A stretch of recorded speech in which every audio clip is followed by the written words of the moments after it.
single one of you. Um, Now we're going to day 27 of the shutdown. This is going to be, besides the shutdown that Barack Obama did to push Obamacare, this is going to be one of the longest government shutdown in the country's history.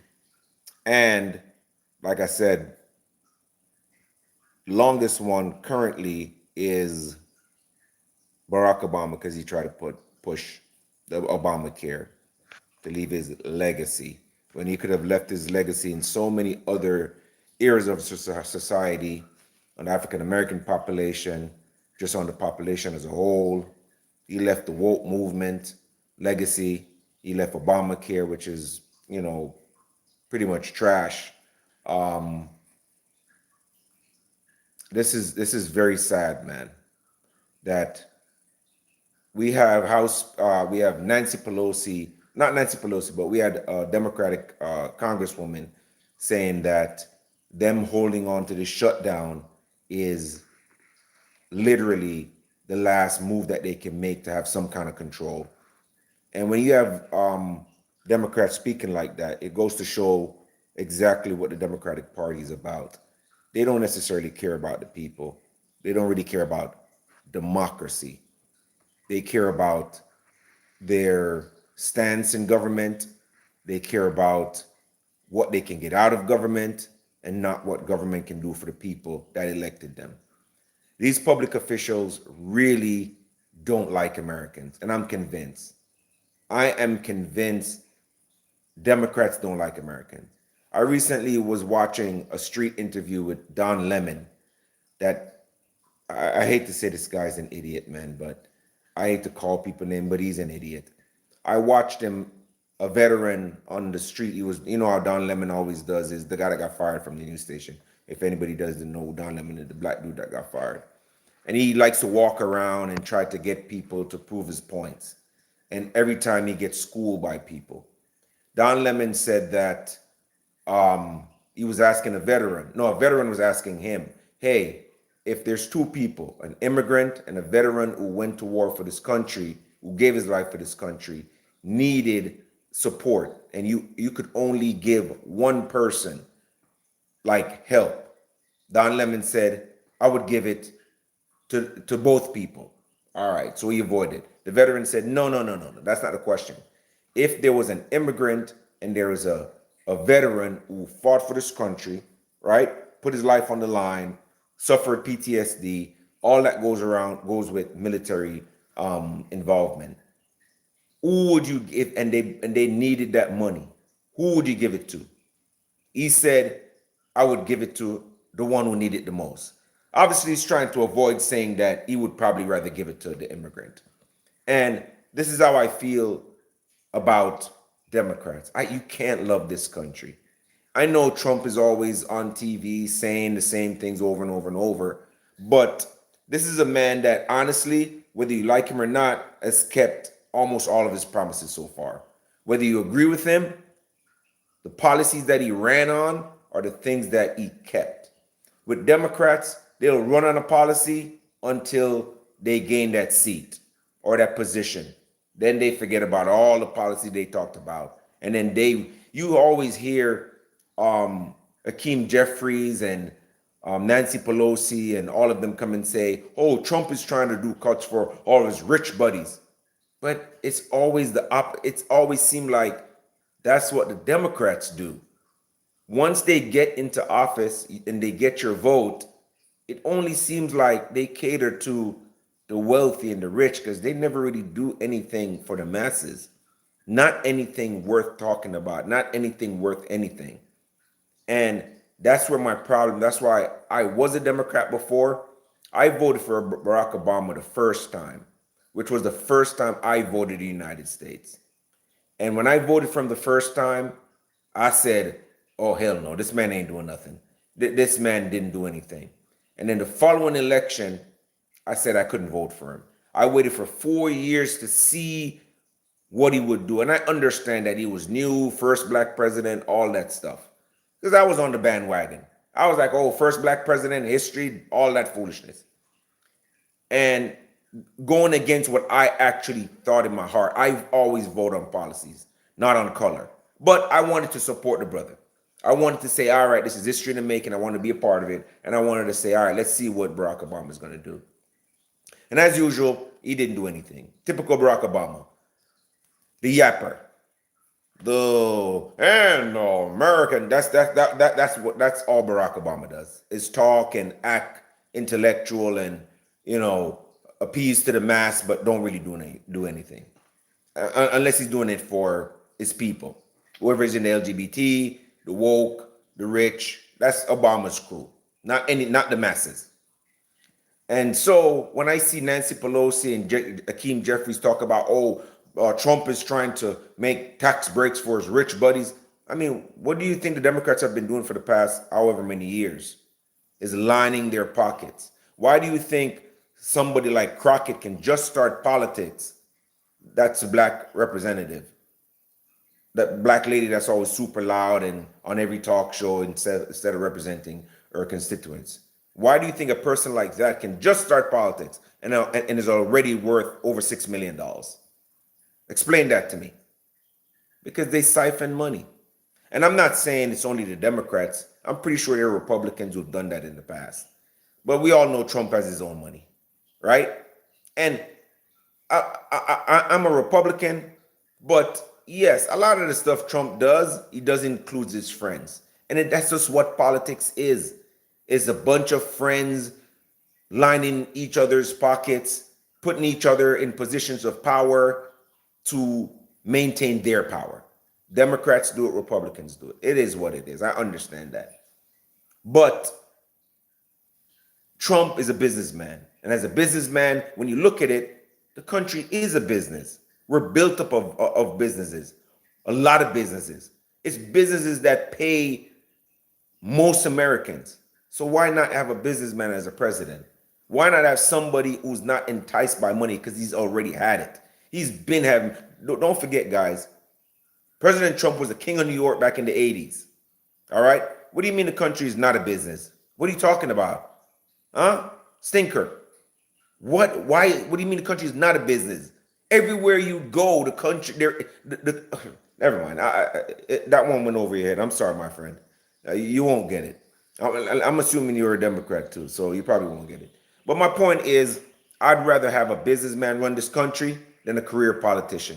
Someone who sit in Congress for 40 years, 35 years, sit in the same seat, not have their mind change, and listen, these people are not in tune with the masses. They're not. They've been politicians their whole lives.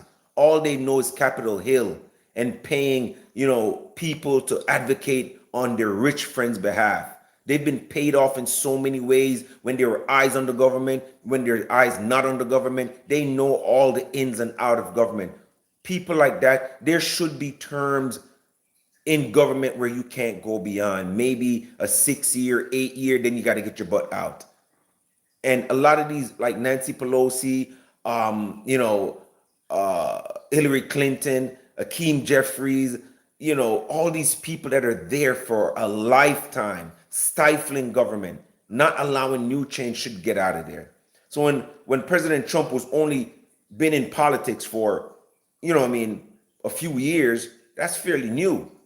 That I want a fresh mind to come in and change up government. And the way he's going about it, I think he's doing it the right way.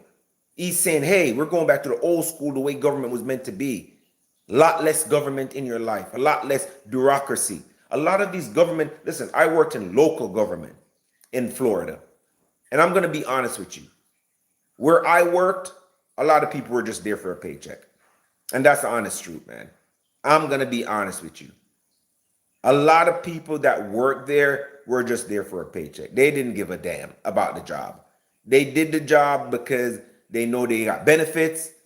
They know family members that work there, and they got the job. But I look at this position, I'm like, if you were to leave today, this department would be the same. If half of the people that were in the offices were to leave, the building would run the same. I honestly believe that. I 1000%. So when I see President Trump going and cutting jobs for a lot of Americans, yes, I don't really condone it, but because a lot of people do need it, I'm pretty sure there's people there that needed it.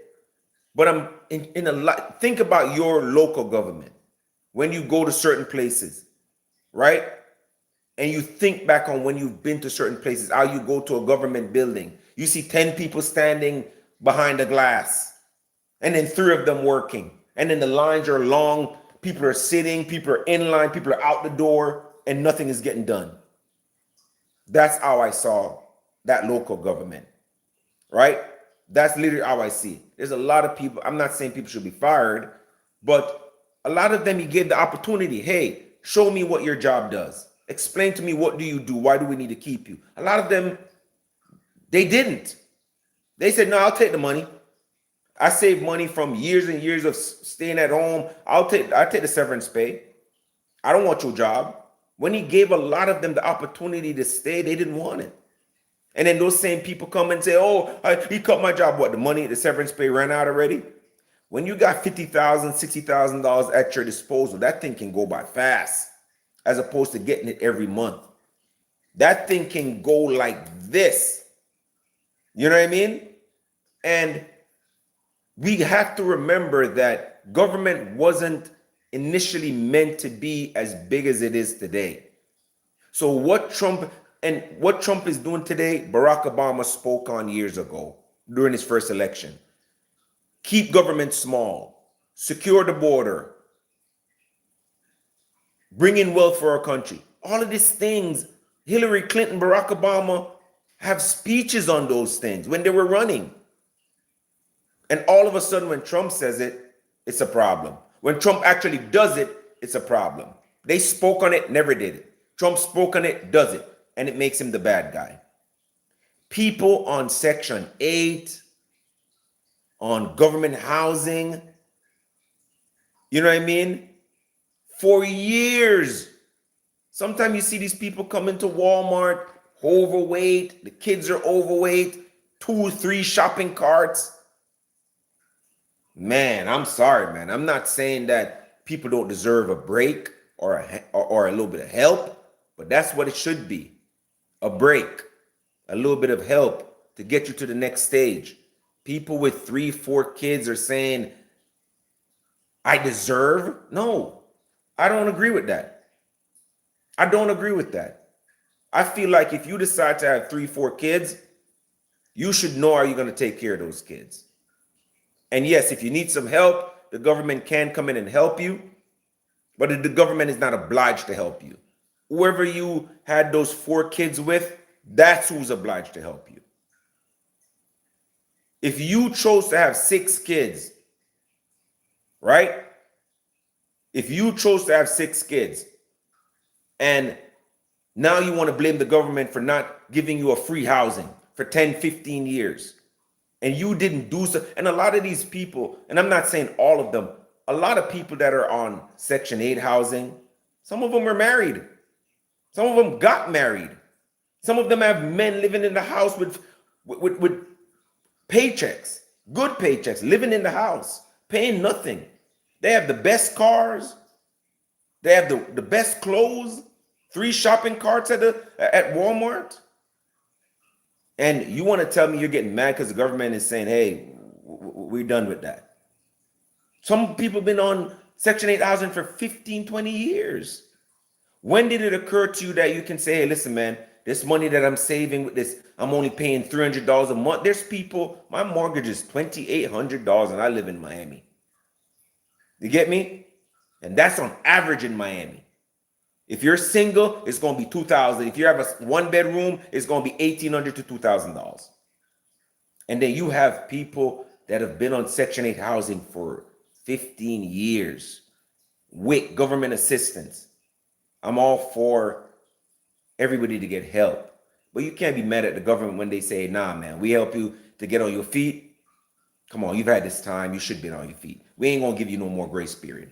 That guy that you live in the house, he should be able to help you now. Those men that you got kids for and you keep having kids while you're on Section 8, like I I don't condone that. So I do want the government shutdown to end and help the people who actually need the help. But I see all these people on the internet saying that they're gonna rob and steal if they don't get this, and that's embarrassing. It's very embarrassing. The government doesn't owe you anything. The government really doesn't owe you anything. They absolutely don't. You owe yourself. The government is elected to do what it's supposed to do, run the country. Now, the fact that they choose to give housing and food stamp, that's just an extra. And then you shouldn't take advantage of that. I just don't see it like that. But the Democratic Party, man, they need to stop. Hakeem Jeffries and his crew, there's people out there who need that government help. And like I said, I'm not against it. There's people who actually need the help. And those people deserve to get the help. And what the Democrats are doing in the House right now is just unconscionable. You know what I mean? And I think that they should do better and stop playing this political game and help the American people, the ones who need it. And that's how I see it. For all the people talking about the government owes you, no, they don't. They don't. They don't owe you anything. You're a grown man and woman. You knew what this life was. You knew that you had to come out of your mother's womb. All the people in here that are talking about I'm wrong and the government does owe us. They owe us protection at our borders. They owe us to keep us safe in our communities. But they don't owe you any WIC and government assistance. They don't. They chose to give it to you. So when people here are talking about, oh yeah, they own, that's just weak-minded. They don't owe you anything. You owe yourself to get up every day, go to work hard, and provide for yourself. And for those who truly can't help themselves, they're at a disadvantage, whether it's physically, mentally, or whatever the case might be. Yes, those in our society need the help, but not no grown-ass people. Nobody can convince me otherwise. No grown, strong, big back man or woman who has 6, 7 kids by 4 or 5 different daddies. No, you don't. You're not owed anything, and you can't convince me otherwise. Anybody in the chat that says that, I'm not even gonna call anybody any names, man. You know what I mean? I'm not gonna call anybody's name. But you know, I don't. All right, let's hear House Speaker Mike Johnson talk about what's going on in the House. That's what we're here for. I appreciate you guys. Thank you. Full paycheck. Now, you know, many of them are furloughed, and many more are deemed essential workers, those who are essential, for example, to keep the country safe. Good morning, everyone. We're up now on day 27 of the Democrat shutdown, and we want to review with you a few pertinent facts and explain a little bit about some of the really painful things that are going on around the country. We're delighted to be joined by our dear friend, Kelly Loeffler, former U.S. Senator and now the leader of the U.S. Small Business Administration. And she can speak specifically to some of the great hardships that are being felt by the people who provide jobs now around this country. Day 27 means it's almost been a full month since the Democrats shut down the government. And as we near the end of this month, the pain being felt by so many hardworking people around this country is very real, and it gets worse with each passing day. Here's some of the stats. Last week, 1.4 million federal workers missed a full paycheck. Now, you know, many of them are furloughed, and many more are deemed essential workers, those who are essential, for example, to keep the country safe. TSA agents we've discussed, and air traffic controllers, and border patrol, and of course our troops.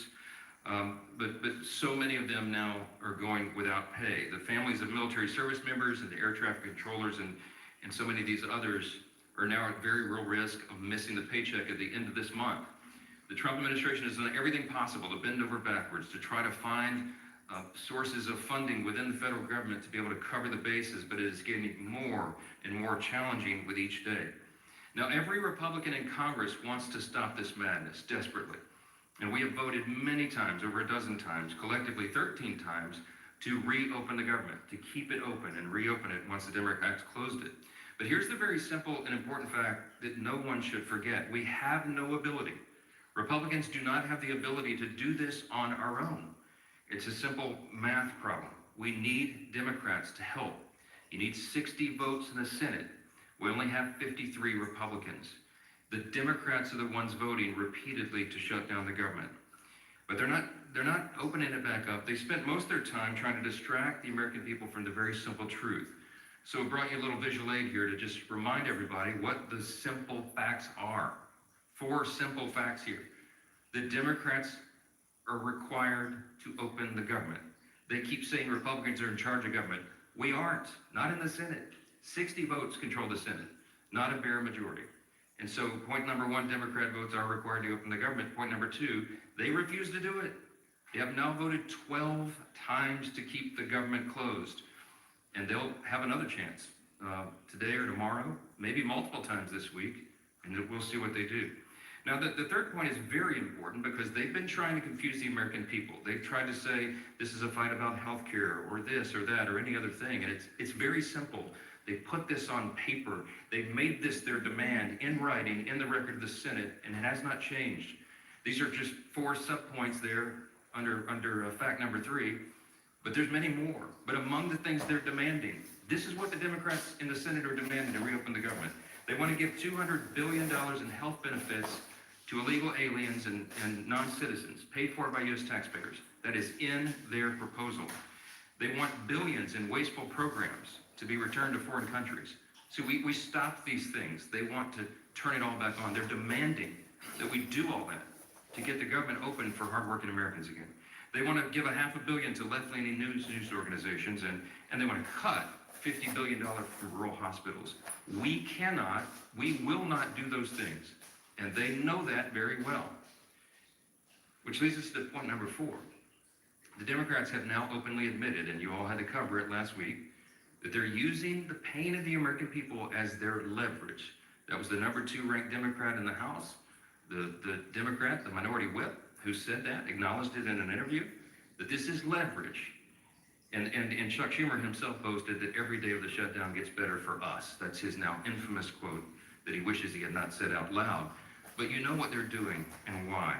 Why are they demanding these things? Why is point number 3 so essential to them? Why would they do this? Because it's unprecedented, as we noticed, and reminded you all, they voted for CRs every time it was possible in their lives, as recently as March of this year.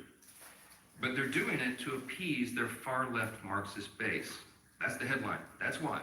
That's why we're all in this mess. That's why the American people are suffering pain, because the Democrats are more afraid of the Marxists in their base than they are of hardworking Americans. See, they've made an evaluation that they have to appease the Marxist base, that they're so concerned that they'll lose their jobs if they don't appease the far left in their party.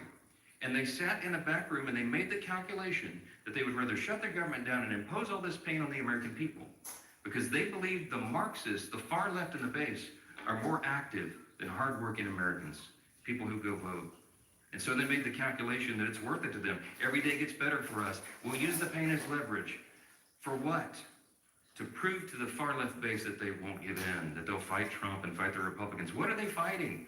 It's a clean CR. It's the same level of funding that they have voted for as recently as earlier this year. They are Biden-level policies and spending.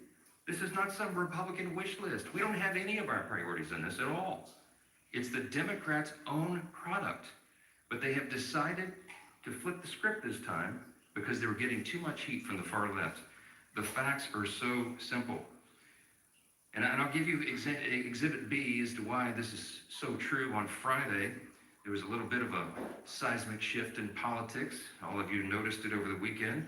We saw our clearest sign yet that this radical insurgent movement in the Democrat Party is succeeding.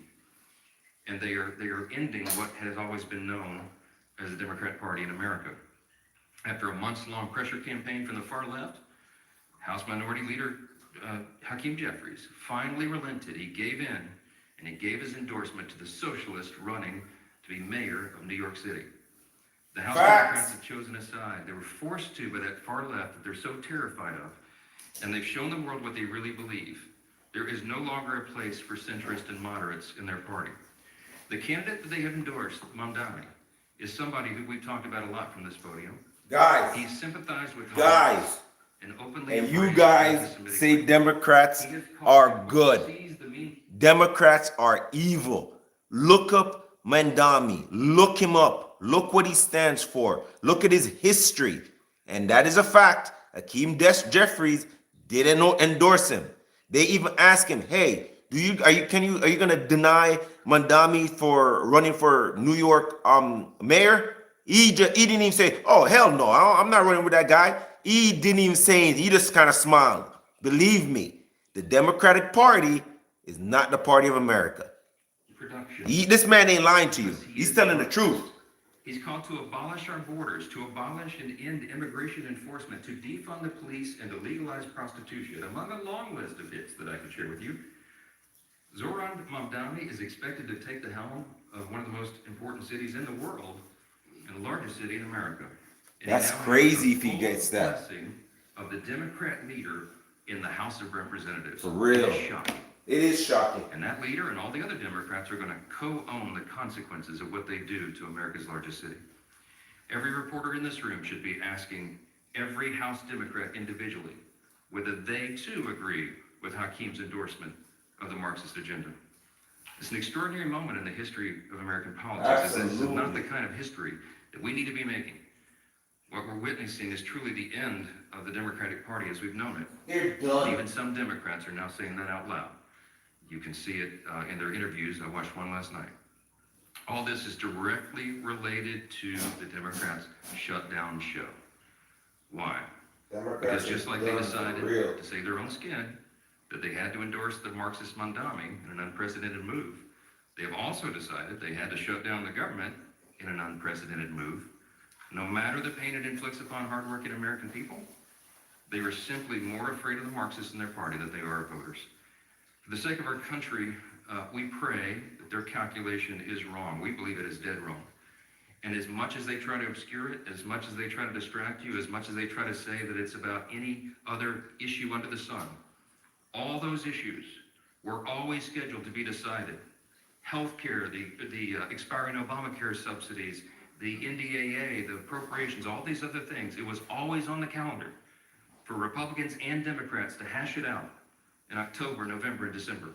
This is not a surprise to Republicans. It's not a surprise to Democrats, and they all know it. That is the only thing they could grasp onto to try to give some sort of argument, to try to give cover for the fact that they're running from the far left base of their party.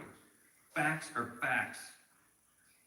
And the ball is fully in the court of the Senate Democrats now. Who are they going to respond to? The American people. I think hardworking American families need to be a little more vocal. I think they need to call some of these Senate offices and tell them to stop the games. They need to know they should fear the American people worse than the Marxists who are trying to take over their party. And my friends, that is exactly what is going on right here. Now I want to zoom in because we have a special guest and just focus on a group of men and women who are seeing the impact of this shutdown in their bottom line every single day. And that is America's small business owners. See, small businesses are the largest employers in our country. But unlike Washington Democrats, they don't have the luxury to wait out this shutdown. For many of them, federal contracts have been frozen, SBA loans and support have dried up, and business has dropped off due to uncertainty in the markets. A survey of small business owners across the country found that for the 1 in 5 small business owners who rely on government contracts, this shutdown is forcing them to pull back on their investments. And what are those investments? It's new hires, new jobs, it's supplies and services. They have to pull back on those things so that they can make payroll work, so they can keep their employees employed. One business in Raleigh, North Carolina that relies on federal environmental approval said this, quote, "The backlog that is generated by the shutdown will last long beyond today." Another business in Georgia, Ms. Loeffler's home state, specializes in home repairs, added, quote, "When livelihoods are affected in such a manner, home repairs and projects get delayed if not canceled, our government shutdown is a threat to us all." For American businesses that rely on loans from the SBA, each day means crucial dollars lost, and that affects every American at the end of the day. Small businesses across the country are being forced to go without roughly $170 million in SBA-backed loans each day, and that adds up to $4.5 billion in blocked loans just over the course of this shutdown so far. So while Chuck Schumer says that every day gets better for his party, every day is getting much, much harder for the people who are keeping the lights on around the country. To share more about what small businesses are experiencing firsthand, we are really delighted to join and welcoming this morning the administrator of the U.S. Small Business Administration, Kelly Loeffler. Kelly, thanks for being here. Thank you, Speaker. Thank you so much. Good morning. Thanks for being here. Well, thank you, Speaker Johnson, and the leadership gathered here. And I want to start out by thanking you all on behalf of America's 36 million small businesses for passing a clean funding bill to keep the government open, and for passing the largest working family tax cut in American history, saving taxpayers a $4 trillion tax hike that Senate Democrats voted for, congressional Democrats supported. Now, that tax cut is a big reason why we've seen a historic comeback for our nation's economy under the leadership of President Trump and congressional Republicans. Prior to the Democrat shutdown, the data was very clear. Small business optimism was at 7-year highs. Wage growth was outpacing inflation for the first time in 4 years. GDP growth was 3.8%. Deregulation, energy dominance, and fair trade were finally back. For the first time in years, America's small businesses felt the wind in their sails.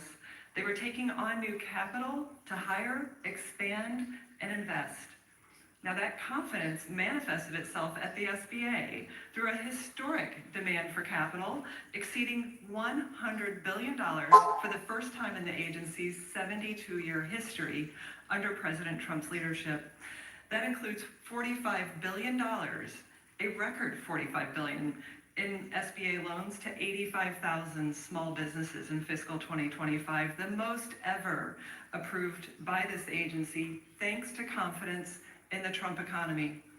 But today, 27 days later, as the Speaker said, Senate Democrats have intentionally put that momentum at risk.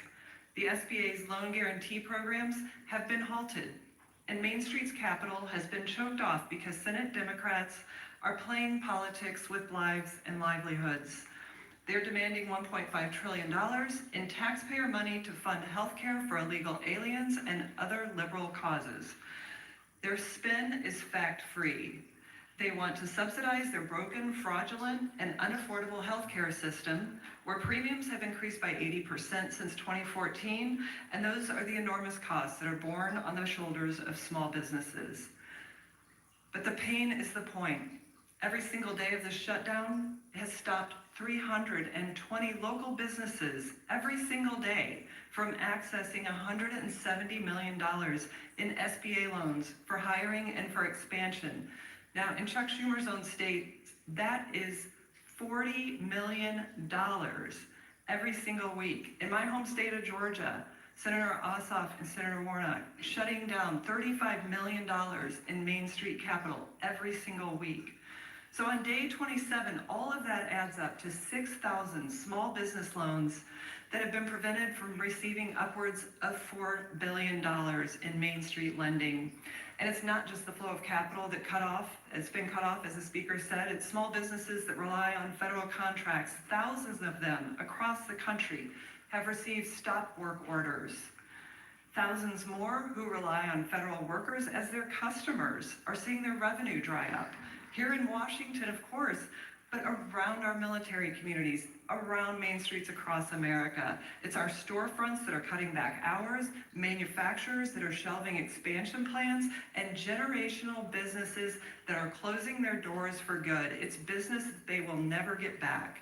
Thousands of painful stories like these are playing out, and that's what Democrats are talking about when they say they now have leverage. Now, America's small businesses make up 99% of all of our nation's businesses. They create 2 out of every 3 new jobs, and they make up about half of our GDP. So when the CEA estimates that every week of the Democrat shutdown, it shrinks the U.S. economy by $15 billion, that cost is borne by Main Street. When they estimate that Senate Democrat shutdown will cost our economy 43,000 jobs, those jobs are at local businesses. All because Senator Schumer and his caucus are willing to sacrifice Main Street so that they can derail President Trump's historic economic agenda and appease the socialist radicals who are now in charge of the Democrat Party. It's why I'm so proud to stand here with Speaker Johnson, Chairman Williams, and the entire House leadership team because we are united behind Main Street, our military, and those who rely on critical federal services. It's time for Chuck Schumer to end the political stunt, pass a clean funding bill, open the government, stop putting illegal aliens and the Marxist socialist demands of your radical base over small businesses back home. We must bring the same common sense that prevails on Main Street back to Washington. I'll now turn it over to my good friend and chairman of the Small Business Committee, Roger Williams from the great state of Texas. Thank you, Senator. Thank you, Mr. Speaker. I appreciate Administrator Loeffler, and she's quoted you a lot of numbers, which are all true, but let me just tell you this. I chair the Small Business Committee. I'm a small business owner. I didn't sell my business 10 years ago or anyone. We still have our family business, been in business almost since 1939. I've been in it 57 years. I know what's happening on Main Street when it's good and when it's bad. And let me tell you, Main Street is very fearful of the Schumer shutdown. He is totally holding Main Street America, small business owners, small business employees at bay because of his future that he's concerned about. It has nothing to do with it. Main Street is 99% of the businesses are small businesses. 75% of the payroll, 75% of the workforce is small business. It's every small business in your hometown, in Schumer's hometown, in my hometown. I go over and I'm not necessarily as much a congressman when I get home as much as a small business owner. And I can tell you what's happening out there. I'm worried about the 99%. I'm worried about the 75% of payroll, 75% of workforce. I'm worried about the fact that they cannot meet the payroll as Administrator Loeffler said, with the SBA like it is right now, is ready to go. I mean, we are ready to go. We've had more activity in the SBA since November 5th than we've had in years because people want to start a business. So they see the Trump economy works. They want to start a business. They want to stay in business. I'm worried about that group of people. I'm worried about the fact that they can't meet payroll. I'm worried about the fact that they can't buy inventory. If you can't buy inventory, you can't sell anything. And the truth of the matter is, if you want to go deeper into it, if you don't have inventory, inflation will rise because you're not discounting your inventory. That's how capitalism works.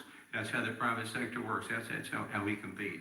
So the other thing we did before the shutdown, Administrator, thanks to you, is the fact that we raised the loan limits from 5 to 10 million on manufacturing. Ready to go, ready to expand, ready to grow your business. And I would tell you, if we're lucky enough to have some more rate cuts, this economy, the Trump economy, along with small business, is going to lead the way and explode. But we can't do it with Chuck Schumer hanging an anchor around everybody's neck because he's personally concerned about his political future. So as a small business owner, I'm just saying to all of you, the greatest asset America has is its people, its Americans, and it's Main Street America. Risk and reward built this country. Right now, there's no risk and reward. We're just playing defense. That will not work. This shutdown must end immediately to save small business, to save consumers, to save Main Street America. I'm honored to chair the committee. I'm honored to work with Senator Loeffler. We can get this done. Everybody's ready. It relies on one man, Chuck Schumer. Take a look at the small businesses in your district or in New York, Senator Schumer. Tell them that you don't care about them. Tell them you don't care if they meet their payroll. Tell them you don't care if they hire workers, and see how that goes. America is the greatest country in the world, with the greatest workforce in the world. I'm proud to have a small part in supporting them and getting our country back on track. May God bless all of them. May God bless America. Thank you.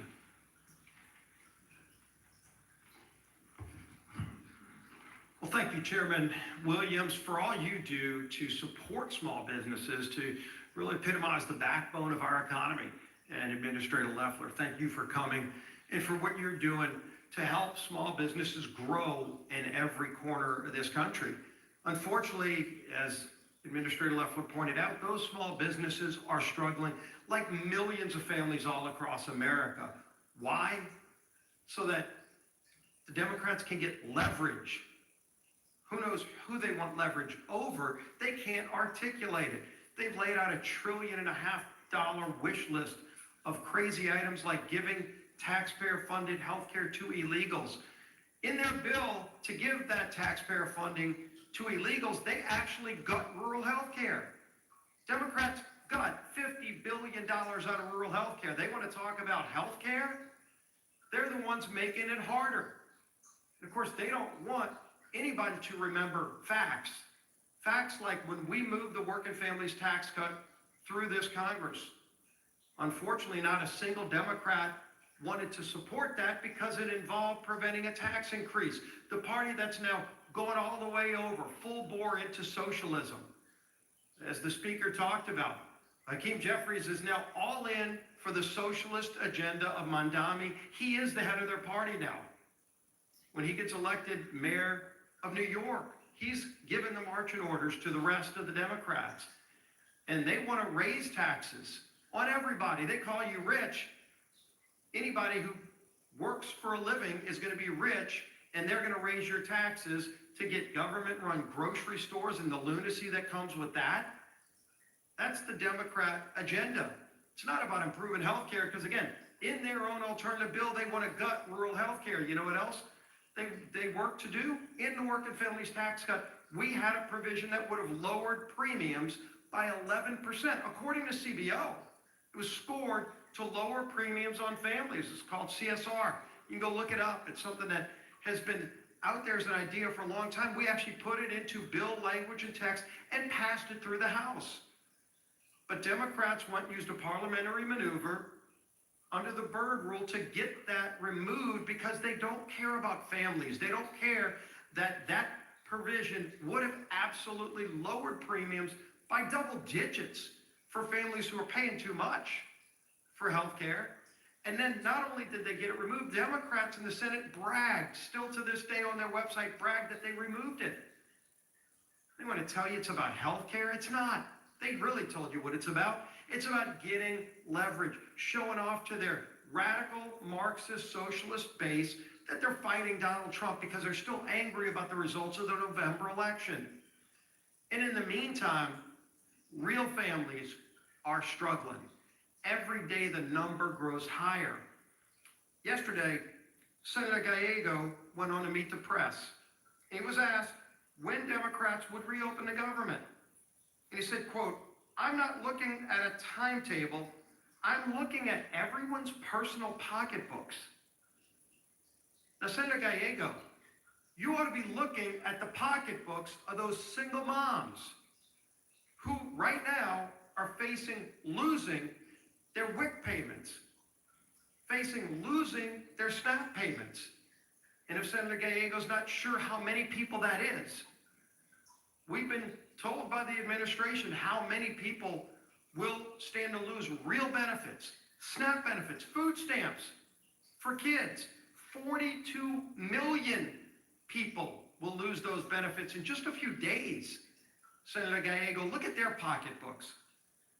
WIC, Women, Infants, and Children program, helps feed 7 million low-income moms and infants. Senator, go look at those pocketbooks. And who knows what your real motivation is. But I'll tell you what their motivation is. Their motivation is just to put food on their table for their kids.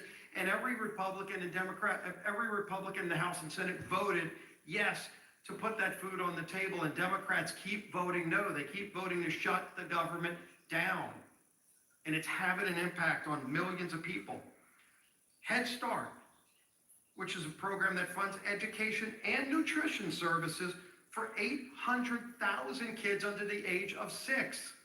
You hear this theme over and over again now. Who the Democrats are using for leverage and hurting is kids and nutrition programs. That's who they've chosen to target. And it's real harm and real pain that they're causing. But then it gets even bigger. Just today, the American Federation of Government Employees, large union, came out and said, quote, "It's time to pass a clean, continuing resolution and end this shutdown today. No half measures and no gamesmanship." And the union went on to say today, quote, "Because when the folks who serve this country are standing in line for food banks after missing a second paycheck because of this shutdown, they aren't looking for partisan spin. They're looking for the wages they earned. The fact that they're being cheated out of it is a national disgrace." And they're right. It's a national disgrace. What Democrats are doing to good, hardworking people, to women, infants, and children who are just looking to this town and saying, what are these Democrats doing? What happened to your father's Democrat Party? It's a mirage of what it used to be because the socialists have taken over. This is what Marxism and socialism looks like. Government workers standing in food bank lines, children going without food, and Head Start nutrition programs so that Democrats can use you as leverage. It's a national disgrace and it needs to end now. We stand ready to get that job done. We voted to get that job done. It's time they stop playing this game that's harming millions of people. Our whip, Tom Emmer. We're now on day 27 of the Democrat shutdown, and the consequences are getting more severe every single day. Over the weekend, we saw federal workers lined up at food banks, as our majority leader was just saying, as they are being forced to figure out how to feed their families.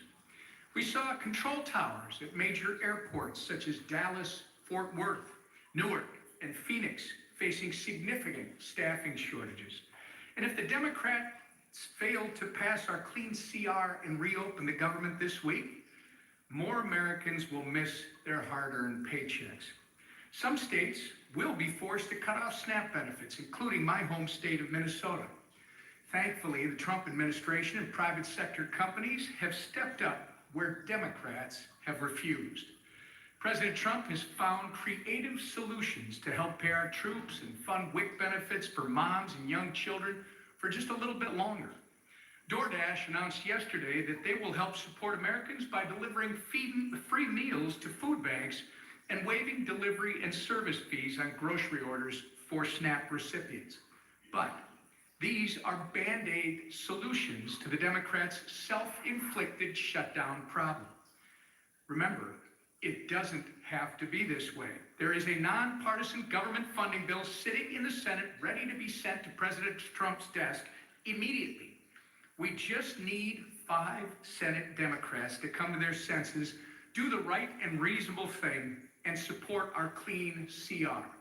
Contrary to what House Minority Whip Catherine Clark believes, the American people are not leverage in the Democrats' shutdown charade. And we refuse to negotiate under hostage conditions, nor will we pay a ransom.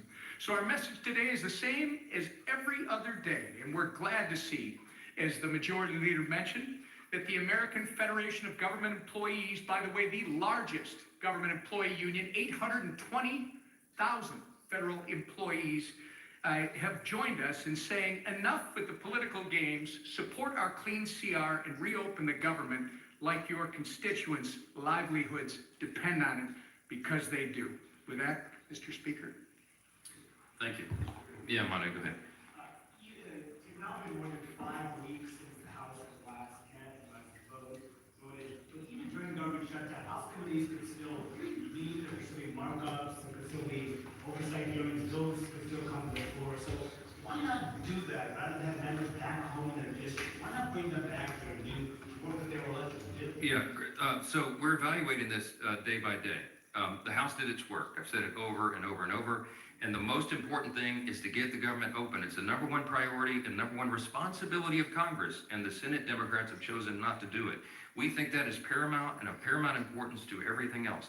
There is plenty of time in the remainder of the calendar year to do all the things that are the must-pass pieces of legislation and all the negotiations that I referenced earlier today. And we are anxious to get everybody back to regular legislative session. But there cannot be a regular legislative session so long as the government is closed and Americans are feeling so much pain. We won't do that. Now, in the meantime, Republicans, I don't know what the Democrats are doing other than publicity stunts, but I can tell you the House Republicans are doing some of the most meaningful work of their careers. They're in their districts working around the clock with their constituents, helping them not only to negotiate the crisis that's been created by this Democrat shutdown, but all the other matters that they need to attend to.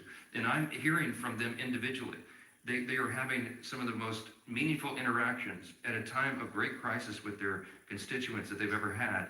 And that's really, really important. So I don't want to pull them away from that work right now when their insight and their counsel and their assistants and those of their staff who, by the way, are getting paid soon, that is most essentially needed right now back home.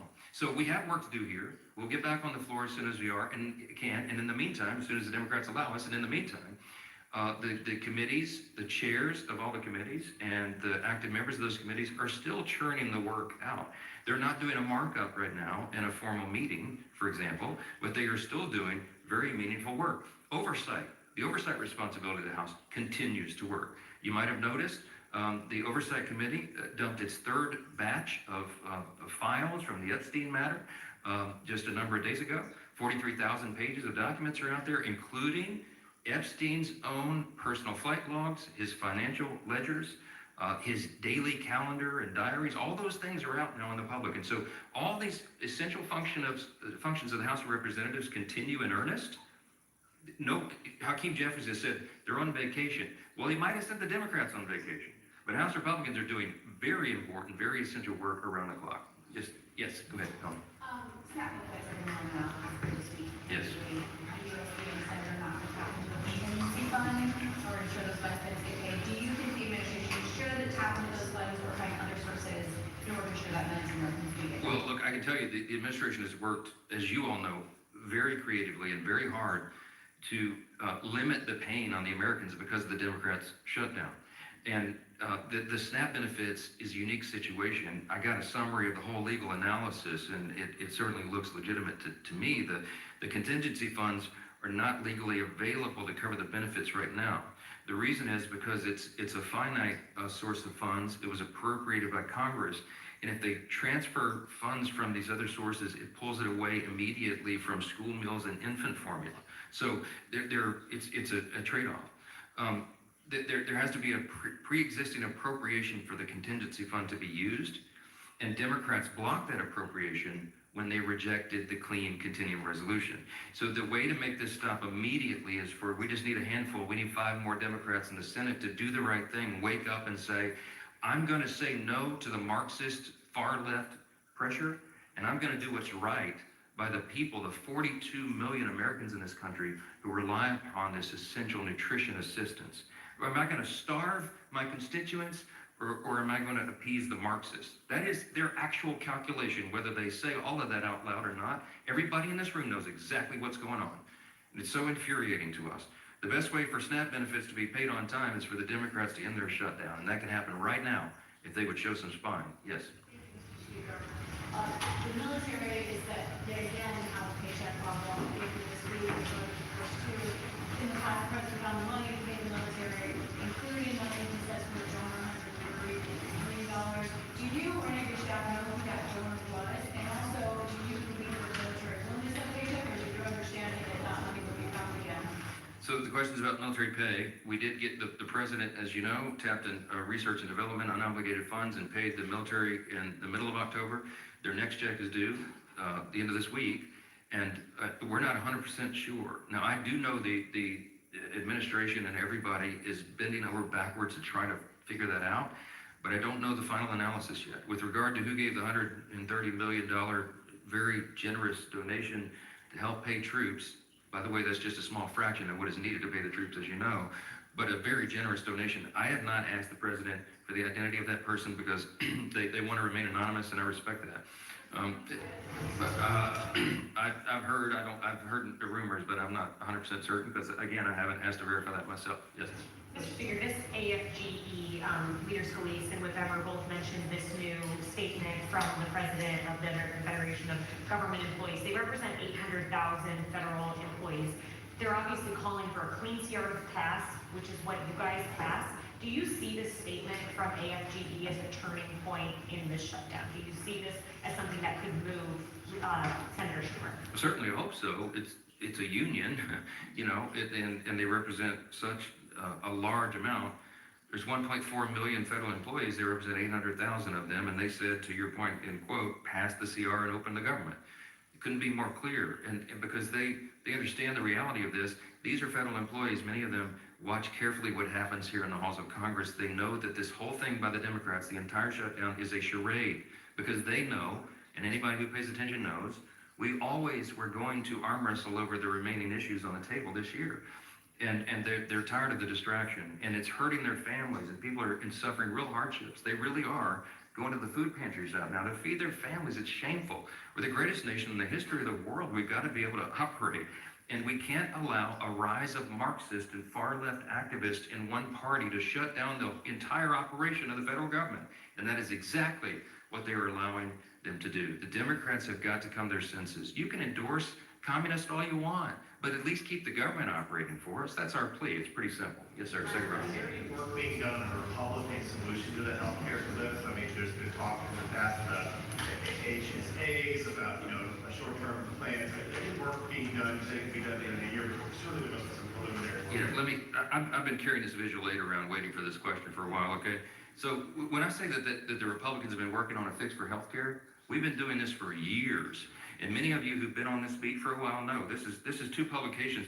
When I was chair of the Republican Study Committee, the largest caucus of Republicans in Congress, we published volumes of ideas on healthcare. This was our volume 1, a framework for personalized, affordable care. We had an entire body of the smartest minds in Congress, the smartest Republican minds who worked around the clock. The Doctors Caucus, they talked to stakeholders from around the country and in all the areas related to healthcare, and they came up with a formula on how to reduce the cost of healthcare dramatically, how to make Obamacare affordable and workable in some way for the American people, to increase the access to care and the quality of care. And these ideas have been on paper for a long time. There's volumes of this stuff, volumes of it. What we're doing right now, what we have been doing, what we were already doing, because we knew we were coming up to the end of the year, and we know that healthcare is a major burden for the American people. We've been working on it since day one of this Congress. We worked on it in the years prior. And we've already demonstrated, this is not talking points for us. When we say the Republican Party is the only party that has any chance at fixing healthcare for the American people, we've demonstrated it. We put it into the One Big Beautiful Bill, the Working Families Tax Cut. As you know, we strengthened the Medicaid program. We started there because it was the lowest hanging fruit. Why? Because the fraud is so glaring. And we eliminated the fraud. We got ineligible recipients off of Medicaid. We preserved it for the people who rely upon it and need it the most. Young pregnant women, the elderly, disabled, for example. We got able-bodied young men without dependents off the program. And what we did was we strengthened it. Don't take our word for it. The CBO, who normally is not on my team, okay? They're the ones that came out and said, yeah, it's going to save $185 billion. And they got 2.3 million ineligible recipients off of it already. That's an important first start. And so the next thing is to fix all the other components of healthcare. That's what we have plans to do. That's what we're working on. The expiring Obamacare subsidy at the end of the year is a serious problem, because if you look at it objectively, you know that it is subsidizing bad policy. We're throwing good money at a bad, broken system, and so it needs real reforms.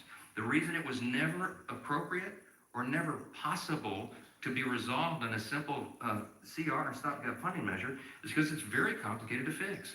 But Republicans have a long list of ideas. Leader Scalise has been working with the chairman of our 3 committees of jurisdiction, putting all of that, formulating all that, grabbing the best ideas that we've had for years to put it on paper and make it work. But we know we're going to have to arm wrestle with Democrats over that. Why?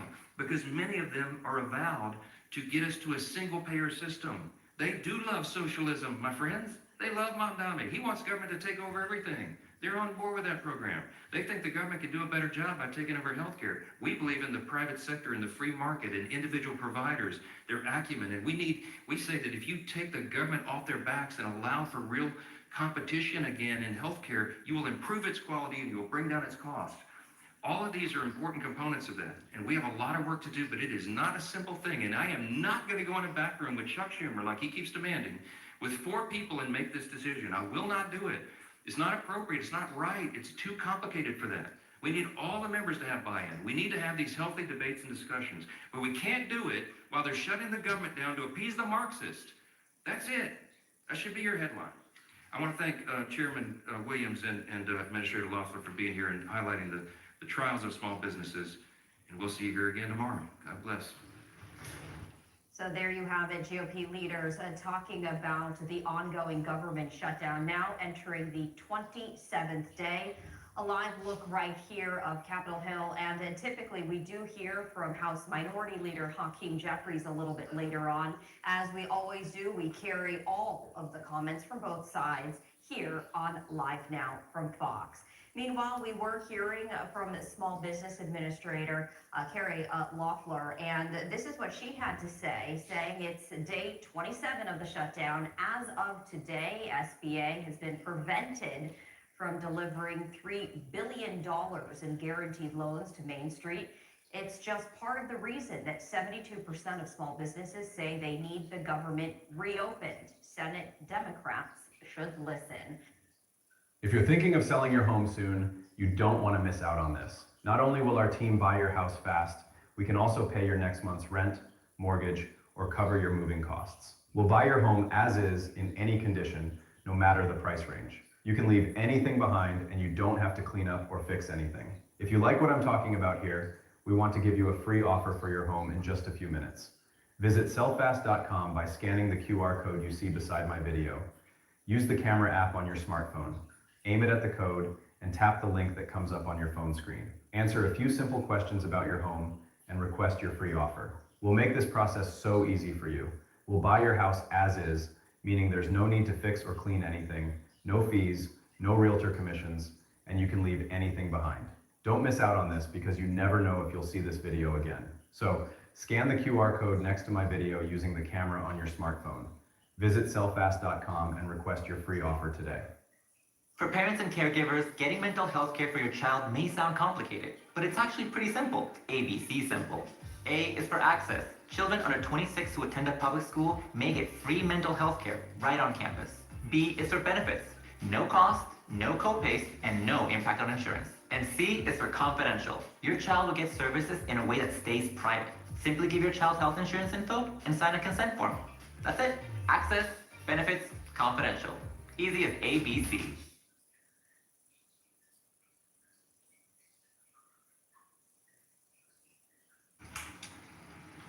Thank you very much, everybody. We have a lot of big signings, good signings, one in particular which we'll save for the end. And I'll ask Will to go over these individually and we can see how we do. Yes, sir. First, for your review, we have 56 sub-cabinet level appointments. This includes probably most notably 7 ambassador appointments. Those will be the first ambassadors, I believe, that you've transmitted to the Senate. Okay. And they're very good.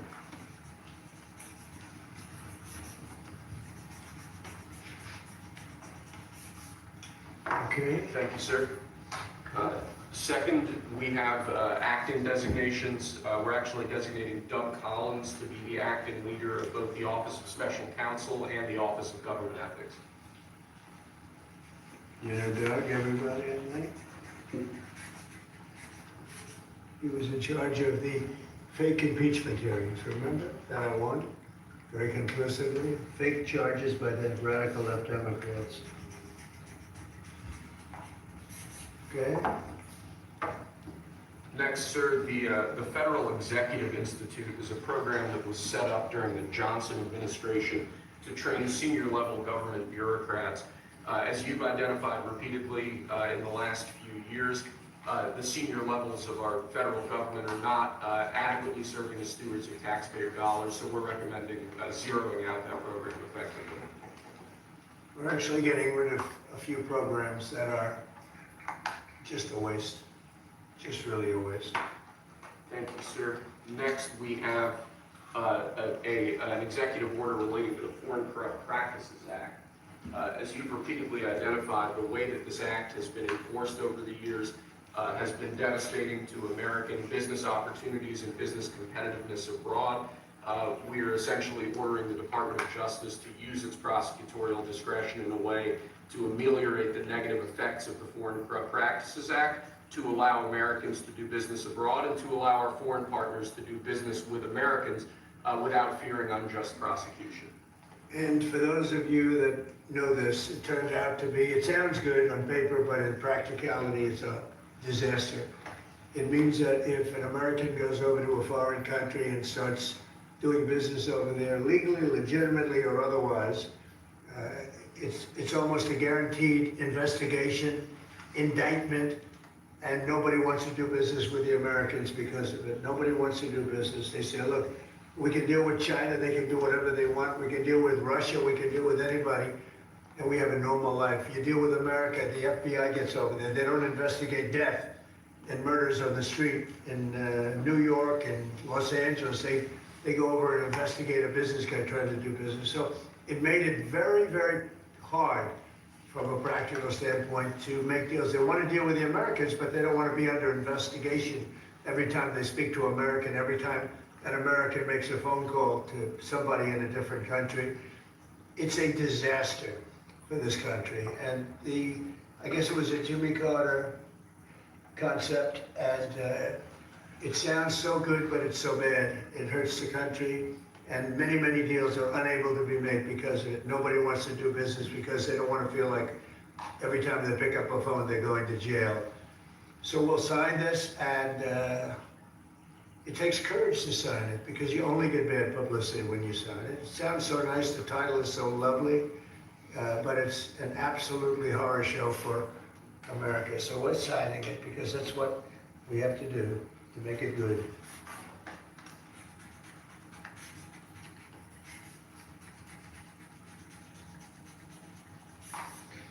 Okay, thank you. It's an important one. It's going to mean a lot more business for America. Okay. Thank you, sir. Next, this is an executive order relating to the use of paper straws. As you've consistently identified, nobody really likes paper straws. Number one trending. Can you believe it? A paper straw was number one trending for 3 days or something. The environmental impact of plastic straws versus paper straws is entirely unclear. This has cost both the government and private industry an absolute ton of money and left consumers all over the country wildly dissatisfied with their straws. So we're asking aspects of the federal government, federal departments and agencies to look at their existing procurement processes, and we're asking your Domestic Policy Council to look holistically at this issue to address it, and it really is something that affects ordinary Americans in their everyday lives. We're going back to plastic straws. These things don't work. I've had them many times, and on occasion they break, they explode. If something's hot, they don't last very long, like a matter of minutes, sometimes a matter of seconds. It's a ridiculous situation. So we're going back to plastic straws. I think it's okay.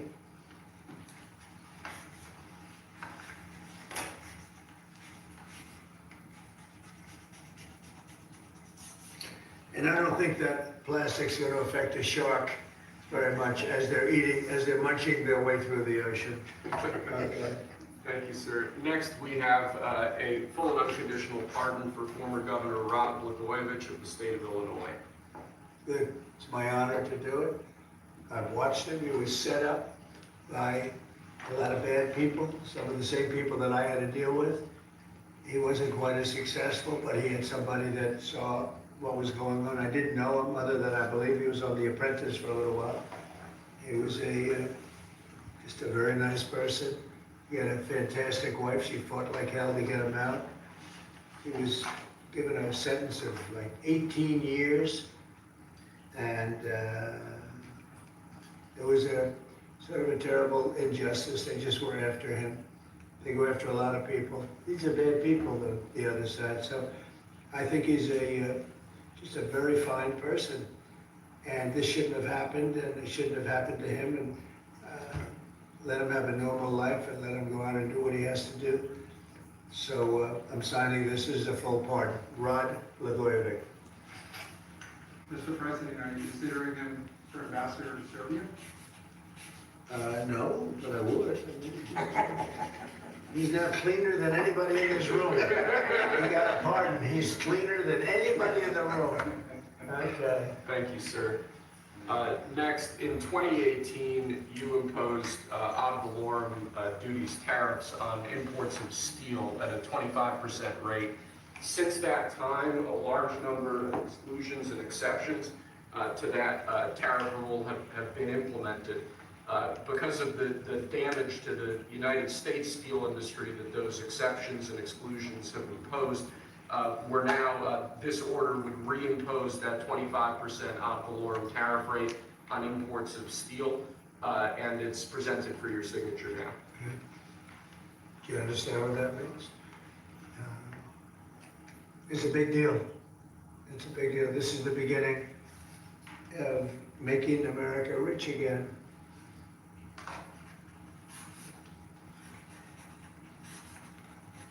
Mr. Secretary, do you have anything to say? As you know, Howard is Secretary of Commerce, doing a fantastic job. And what do you have to say about it? So when you imposed the tariffs the first time, you added 120,000 jobs. And since that time, it's been picked away, and nicked away, and excluded away, and we've lost 107,000 jobs. And remember, these aren't just general jobs. These are steel workers in America, and now you're going to bring them back. You're going to bring those 120,000 jobs back to America. You are the president who's standing up for the American steel worker, and I am just tremendously impressed and delighted to stand next to you. So let me just make a statement, and essentially this is another way of saying we're doing a 25% tariff on steel and aluminum.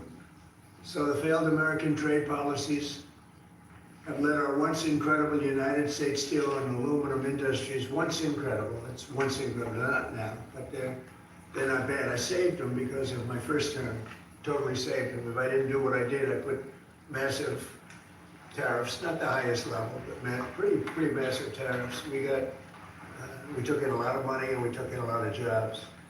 But we were being pummeled by both friend and foe alike. Our nation requires steel and aluminum to be made in America, not in foreign lands. We need to create, in order to protect our country's future, a resurgence of U.S. manufacturing and production, the likes of which has not been seen for many decades. It's time for our great industries to come back to America. I want them back to America. This is the first of many, and you know what I mean by that. We're going to be doing others on other subjects, topics. Protecting our steel and aluminum industries is a must, and today I'm simplifying our tariffs on steel and aluminum so that everyone can understand exactly what it means. It's 25% without exceptions or exemptions, and that's all countries, no matter where it comes from, all countries. If made in the United States, however, United States of America, there is no tariff, zero. So if it's made in the United States, there is no tariff. All you have to do is make it in the United States. We don't need it from another country. As an example, Canada, if we make it in the United States, we don't need it to be made in Canada. We'll have the jobs. That's why Canada should be our 51st state. We'll bring back industries and we'll bring back our jobs and we'll make America industry great again. So essentially, we're putting on a 25% tariff without exception on all aluminum and all steel. And it's going to mean a lot of businesses are going to be opening in the United States. Now, we're going to be meeting over the next 4-week period, maybe on a weekly basis, and maybe we'll do a couple of them at different times and maybe together. But we'll be talking about other subjects like cars. We'll be talking about drugs and pharmaceuticals. We'll be discussing chips, and we're going to be doing some other things in addition to that, all which will bring in a lot of jobs into our country. Cars is going to be a very big one and a very important one, and America is going to be stronger than it ever was before. Yeah. So are you finished with everything, I think? We have aluminum still. Okay, let's go. So with respect to aluminum, similarly to steel, since 2018, a large number of exceptions and exemptions have been added into the law. This eliminates all of those and also increases the ad valorem tariff rate from 10 to 25%. Mostly the last part is the most important, right? Would you say? Totally. So basically, this is aluminum, the same thing, no exceptions, no nothing. And it's going to bring our aluminum business back. It may go higher. I mean, frankly, it may go higher. And we're going to also be talking about receptive. We're going to be talking about things over the next 3 weeks that I think will be amazing for our country, amazing for our jobs, and will bring us to a new level of prosperity. And I think, frankly, our allies and our enemies all over the world expected this. They really expected it for years. They really expected it sometime during the Biden administration, but they didn't do anything. As you know, I put tariffs on China. We took in hundreds of billions of dollars with those tariffs, and Biden wasn't able to get them out. He tried to, but it was too much money. He couldn't do it. And we're going to be doing a very concise and, you know, very, it's going to be good. And I don't think if done properly, and we're going to try and do that, we don't want it to hurt other countries, but they've been taking advantage of us for years and years and years. And they've charged us tariffs. Most of them have charged us, almost everyone, I would say, almost without exception. They've charged us and we haven't charged them. And it's time to be reciprocal. It's a you'll be hearing that word a lot, reciprocal. If they charge us, we charge them. If they're at 25, we're at 25. If they're at 10, we're at 10. And if they're much higher than 25, that's what we are too. So that's having to do with everything. That's not just steel and aluminum. But we'll be discussing that over the next couple of weeks. But we will be looking at chips, and we will be looking at cars, and we're going to be looking at pharmaceuticals, and there'll be a couple of other things also in addition. Mr. President, you spoke Most with of the your workers have said that they support this move. What would you say to American consumers who are worried that prices? That they do support this move? U.S. steelmakers. I love the steel makers. But what do you say Of course to they, American because they want to save their businesses. U.S. Steel will now be a very valuable company.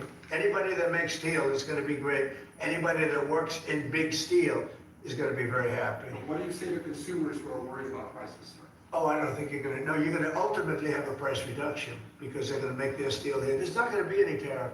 These foreign companies will move to the United States, will make their steel and aluminum in the United States. Ultimately, it'll be cheaper. But we'll also have jobs. Many, many more jobs. Sir, what are you looking at in terms of tariffs on cars and chips?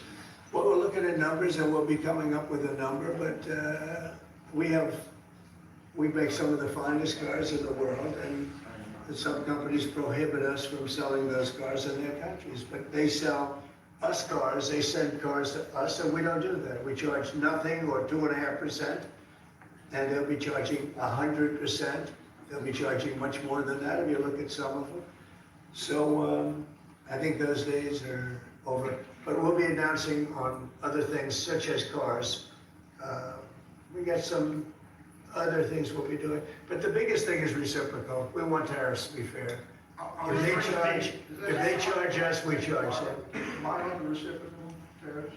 We'll be doing reciprocal over the next, I would say 2 days, don't you think? 2 days, yeah, maybe.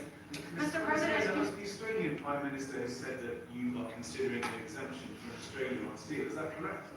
And why? I just spoke to him, very fine man, and he has a surplus. I mean, we have a surplus with Australia, one of the few. And the reason is they buy a lot of airplanes. They are rather far away and they need lots of airplanes. And we actually have a surplus. It's one of the only countries which we do. And I told him that that's something that we will give great consideration to. And would you consider one for the UK as well? Well, we have a huge deficit with the UK. Big difference. You don't have a deficit with Argentina. Is that country also going to be? We have a deficit, a little deficit with Argentina. Almost with every country. But Australia, because of the airplanes, they buy a lot of airplanes, is a little bit of a surplus. Mr. President, if other countries retaliate, what is your plan for example, farmers? Last term, you gave Well, the money farmers to are the going to be farmers. helped Would you do that greatly. again? Yeah, the farmers are going to be helped greatly because they're not going to be dumping everything into our country. This will be a great bill for farmers. And in terms of retaliation, if they retaliate, it's, as I said, it's reciprocal. So if they raise it a little bit, then we raise it automatically. So I don't think it helps for them to retaliate. But also remember this, they can't really retaliate because we're the piggy bank. We're the piggy bank. But if we don't do this, we won't be the piggy bank for long. We won't be much of a country. Mr. President, you see that report, sir, that Hamas was going to stop releasing Israeli hostages? I think it's terrible. Look, I looked at the hostages that came in, and they're emaciated. It looked like something out of the 1930s. It's an absolute disgrace. And I think they saw the way the world viewed it, and they're looking for a reason not to send more, because they're all, if you take a look at that, it looked like it was a concentration camp, which essentially it was. Looks like it came out of the Holocaust. And what a sad thing. One of them was a young man, good-looking guy, a little bit heavier than perhaps he could have been, and now he looks like he's not even recognizable. Not even recognizable. Is this a ceasefire deal, or is this the falling apart? Look, I can tell you that those people have been badly hurt, both mentally and physically. I'm talking about the young women that came out also previously. And I think one of the reasons they're doing this is because they're probably sending the best. What you see is probably the best, because they want to send people that look at least healthy. And that's not healthy. These people have been badly hurt. They've been interviewed by our representatives. They've been interviewed by Israeli representatives, and they're really hurting. They are really hurting, mentally and physically. And I think Hamas is looking at that and saying, well, it's not going to get much better than that, because they probably send out their best as a representative, and they've got more to send out, and they probably feel that they can't do that because it's not going to make them look very good. Does the ceasefire delay that, sir? Should the ceasefire then be off? Well, I would say this, and I'm going to let that because that's Israel's decision, but as far as I'm concerned, if all of the hostages aren't returned by Saturday at 12 o'clock, I think it's an appropriate time. I would say cancel it and all bets are off, and let hell break out. I'd say they ought to be returned by 12 o'clock on Saturday, and if they're not returned, all of them, not in drips and drabs, not 2 and 1 and 3 and 4 and 2. Saturday at 12 o'clock, and after that, I would say all hell is going to break out. And I don't think they're going to do it. I think a lot of them are dead. I think a lot of the hostages are dead. I think it's a great human tragedy what's happened. How people can be that mean to do. I mean, the one guy was laughing when a hostage he thought his family was alive, found out the family was dead, and his captor, so to speak, started laughing because he thought it was so funny. You know, this is a different group of people. No, I would say Saturday at 12, we want them all back. I'm speaking for myself. Israel can override it, but from myself, Saturday at 12 o'clock, and if they're not here, all hell is going to break out. Mr. President, in an interview this weekend, you said that Palestinians would not be guaranteed the right to return to Gaza if the U.S. were to develop it. What do you mean by that? We've spoken to a lot of Palestinians. They would love to leave Gaza if they could find a place to be. And I've spoken to various leaders of various countries in the not so, distant area from where we're talking about, the Gaza Strip. And I think they were very positive about providing land. We need this land. And if we could build a nice place for people to live safely, everybody in Gaza would do it. They've been persecuted, they've been spit on, they've been treated like trash, and they would love to get out of Gaza. But until now, they never had an alternative. Now they have an alternative. And as far as Hamas is concerned, you're seeing the real Hamas now with the hostages. Mr. President, what is it on Gaza?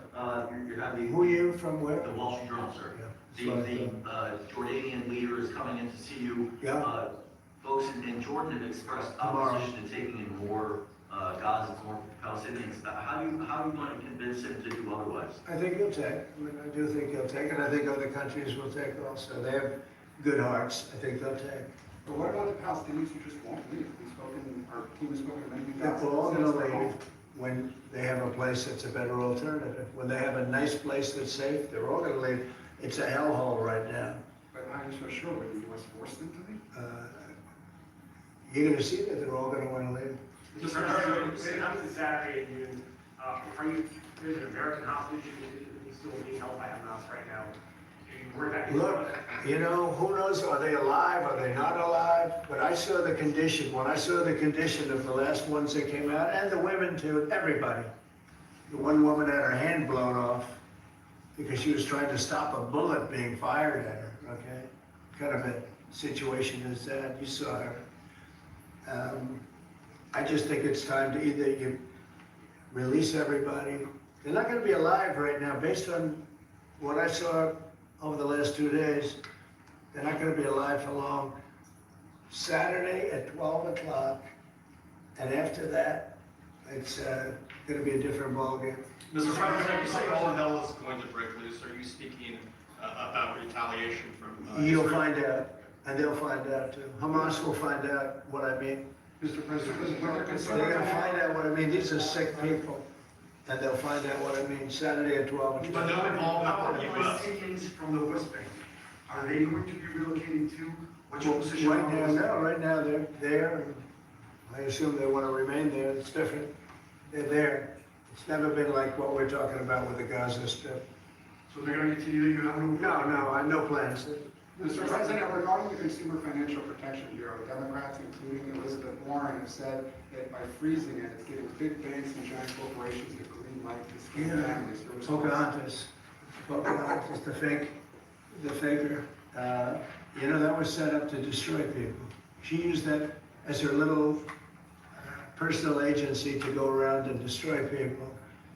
And she's a fake. Just like she said she was an Indian, and she wasn't an Indian. You have more Indian blood in you than she has. She went to college based on the fact that she was an Indian. She got jobs based on the fact that she was an Indian. She's a fake. That was set up to destroy some very good people, and it worked. I mean, it worked. A lot of great people. I'll tell you, before I ever heard the term, people would come up to me in the Midwest and areas that say, "Sir, I'm being destroyed by them." They use that to destroy people. She's a nasty woman.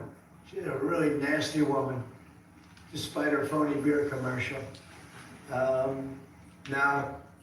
We did the right thing. That was a very important thing to get rid of. And it was also a waste. I mean, number one, it was a bad group of people running it, but it was also a waste. If you looked at when she really ran it, wow, that was a vicious group of people. They really destroyed a lot of people. And you can confirm it's your goal is to have it totally eliminated? I would say, yeah, because we're trying to get rid of waste, fraud, and abuse.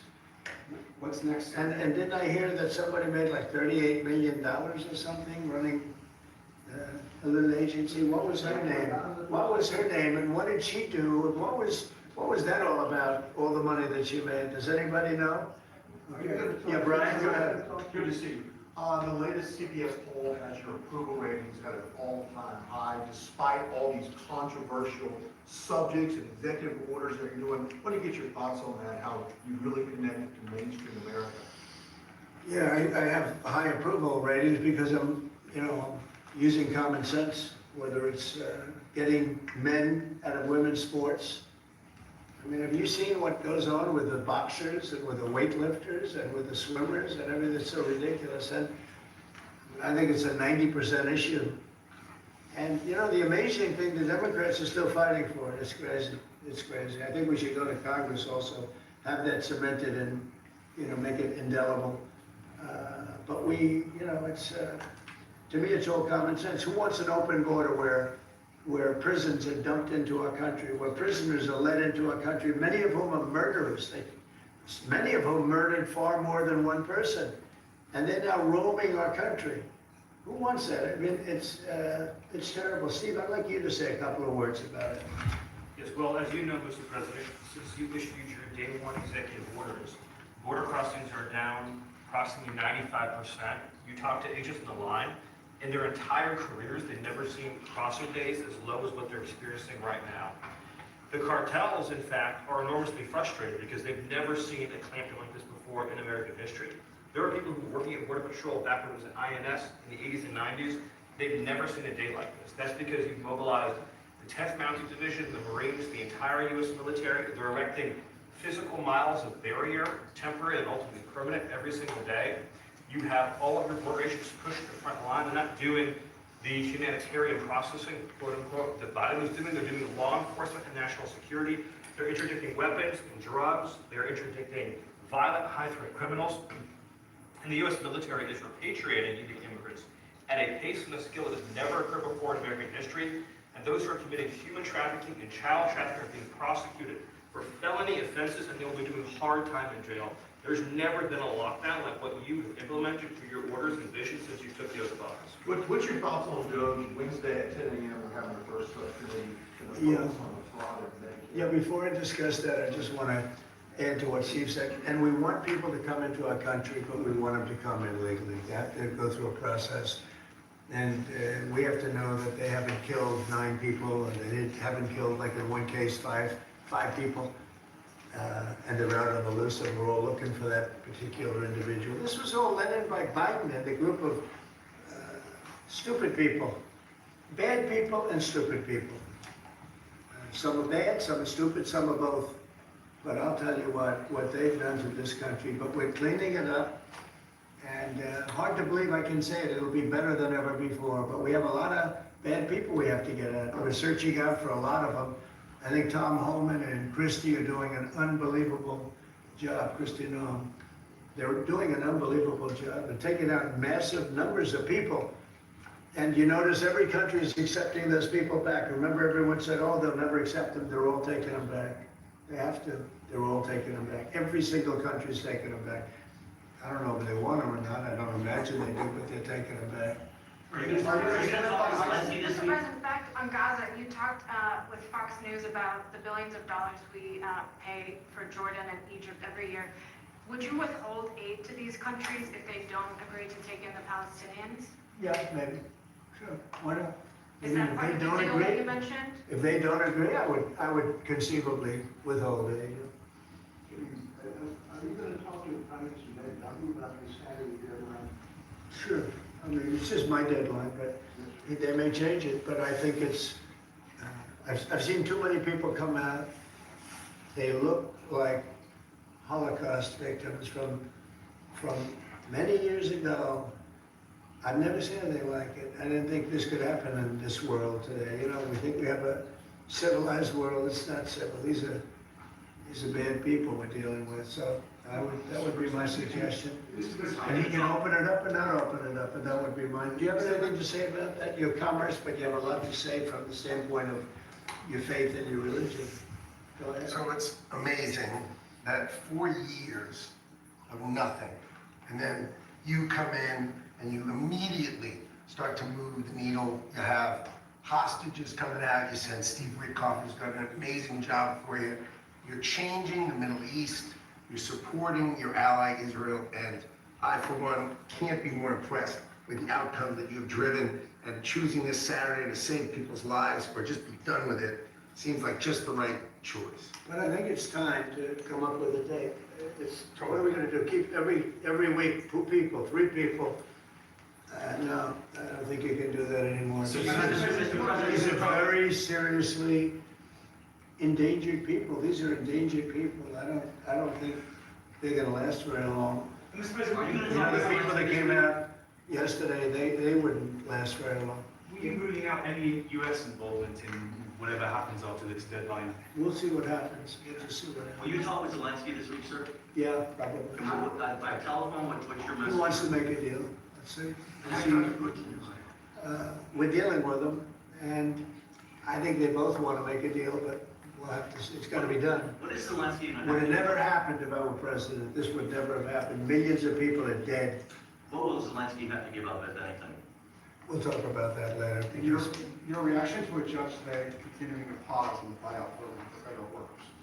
Well, I don't know how you can lose a case like that. We're talking about people, you know, everybody, I got elected on making government better, more efficient, and smaller. And that's what we're doing. And I think it was a very generous buyout, actually. Also, if people don't show up to work, we have a right to fire them. And they have an option. They can show up to work or not. If they don't want to show up to work, they let them work. Because then the next step is, have you worked before? Have you worked during this time that you're supposed to be working? You'll find many of those people, in my opinion, have had other jobs, even though they're collecting money from the federal government. Many have had in my opinion, other jobs. If the And buyouts if they did, that's a big problem. if the buyouts are blocked in court, will you instead pursue layoffs in federal departments? I don't know how they can do, this is free will, this is a buyout where people, they were offered a good deal. Many people have taken that, as you know. But, many of those people, and we talk about reporting to work, right? I happen to be a believer that you have to go to work. I don't think you can work from a home. I don't know, it's like, there's a whole big, you can work from home. Nobody's gonna work from home. They're gonna be going out, they're gonna play tennis, they're gonna play golf, they're gonna do a lot of things. They're not working. It's a rare person that's gonna work. You might work 10% of the time, maybe 20%. I don't think you're gonna work a lot more than that. And I think they have an obligation to work. And they have an obligation not to have a second job when they're supposed to be working for the federal government. You're gonna find that a lot of these people have second jobs instead of working they'll be collecting a federal government check and they'll be working 2 jobs. And that's big trouble for them. You've said a lot about South Africa in the last 2 weeks. Yeah. It's hosting the G20 summit this year. Are you planning to attend this, or are you skipping it and telling your cabinet to not? Well, we'll see what happens, but the South African situation is very, very dangerous and very bad for a lot of people. There's tremendously bad things going on, including the confiscation of property, and worse, much worse than that. You know what I'm talking about. And we're not making any payment until we find out what's going on in South Africa. Yes, What's next for Don? Yeah, it is. Keith Kellogg, General Kellogg is an excellent guy, and he's spending time doing various things. We have numerous people working on numerous different problems. When I left office, wasn't long ago, a little more than 4 years ago, we had no wars, we didn't have problems. Now we got the whole world is blowing up, but we'll put out the fires. You've been talking with Vladimir Putin. Are you trying to set up a meeting with him? Well, I can't tell you what I'm talking about, but we are talking as a group also. I think he'd like to make a deal, but it takes 2 to tango. And so, you can't give us any more clarity when whether you personally have spoken to. I don't want to talk about it, no, I don't want to talk about it. It's not going to help you to know, but we would like to get a deal done if possible, only because, in my case, save lives. We're much further away. Remember, we have an ocean separating. They don't. Europe should be paying what we're paying. And Europe has done it more in the form of a loan than with us. We just give it. Biden gives it because he's not a smart individual, not a very smart individual. We have people over there today who are making a deal that as we get money, we get minerals and we get oil and we get all sorts of things, because why are we doing this? And all this money, we're in for maybe 350 billion and Europe's in for 100 billion. And Europe's in really as a form of a loan. In theory, they get that money back. In theory, they get interest on their money. It's a whole different ballgame. And Biden is the one that started doing this. Every time Zelensky came here, he walked away with $60 to $100 billion. I think he's one of the greatest salesmen who have ever lived, by the way. Can you discuss your intentions with the Kennedy Center, which you're now Yeah. what you're of?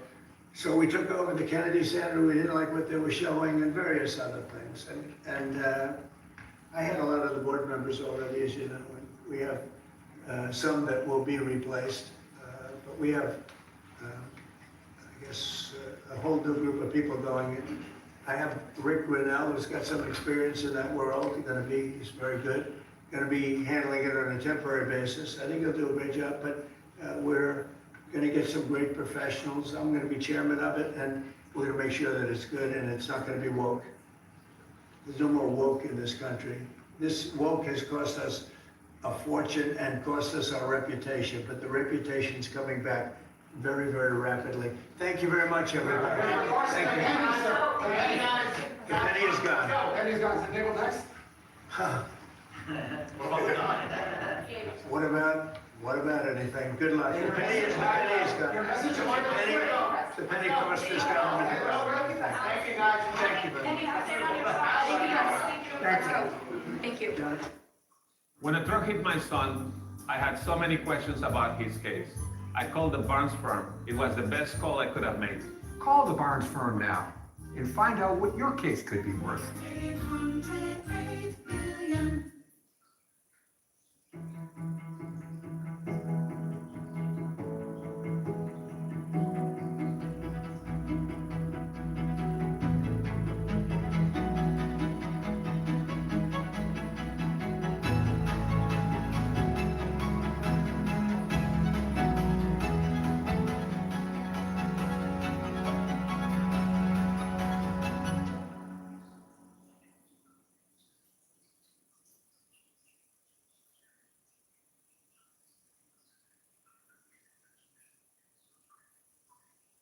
Saw that he signed a number of documents now.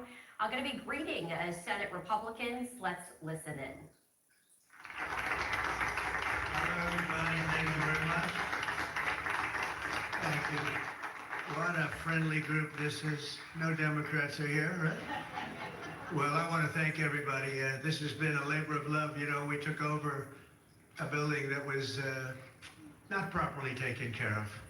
It just wasn't. It's a very special building, and we are taking care of it. This was grass, and when you have a news conference, and this was going on for many years, but everybody would just sink into the mud. It was extremely luxurious grass, especially when it was raining, because you'd go down about 5 inches into the mud. And when we had a press conference here, all the press standing back there, they'd be cursing me. The women would be lifting up their shoes, saying, "You've destroyed my shoes, this is terrible." So we got a stone that's the exact same stone and color as the White House itself, because we wanted the friendly feeling of that light color.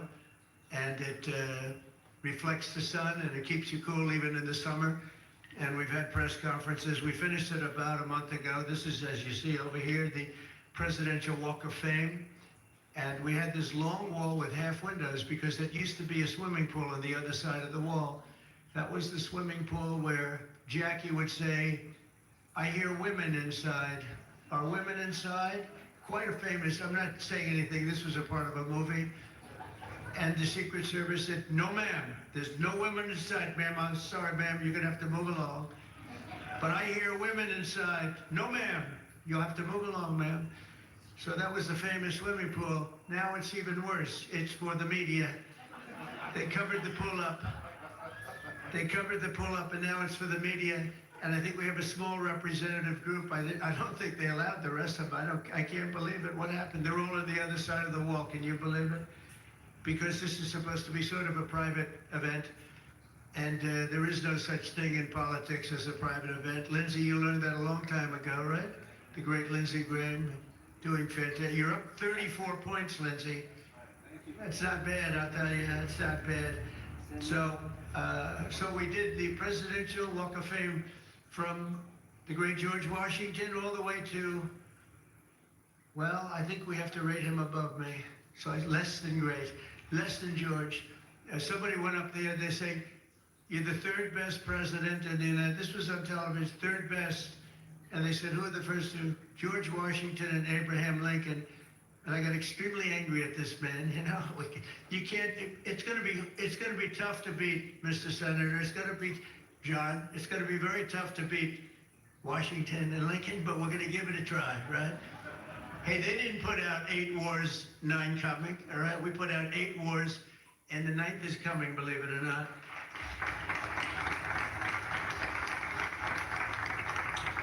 So I just want to say it's great to be with you. And when we're finished later on, we're going to have a little quick lunch, and they do great food at the White House. And this is used sometimes for evening, where we've had some incredible people for the evening, and some of the big foreign leaders have been coming.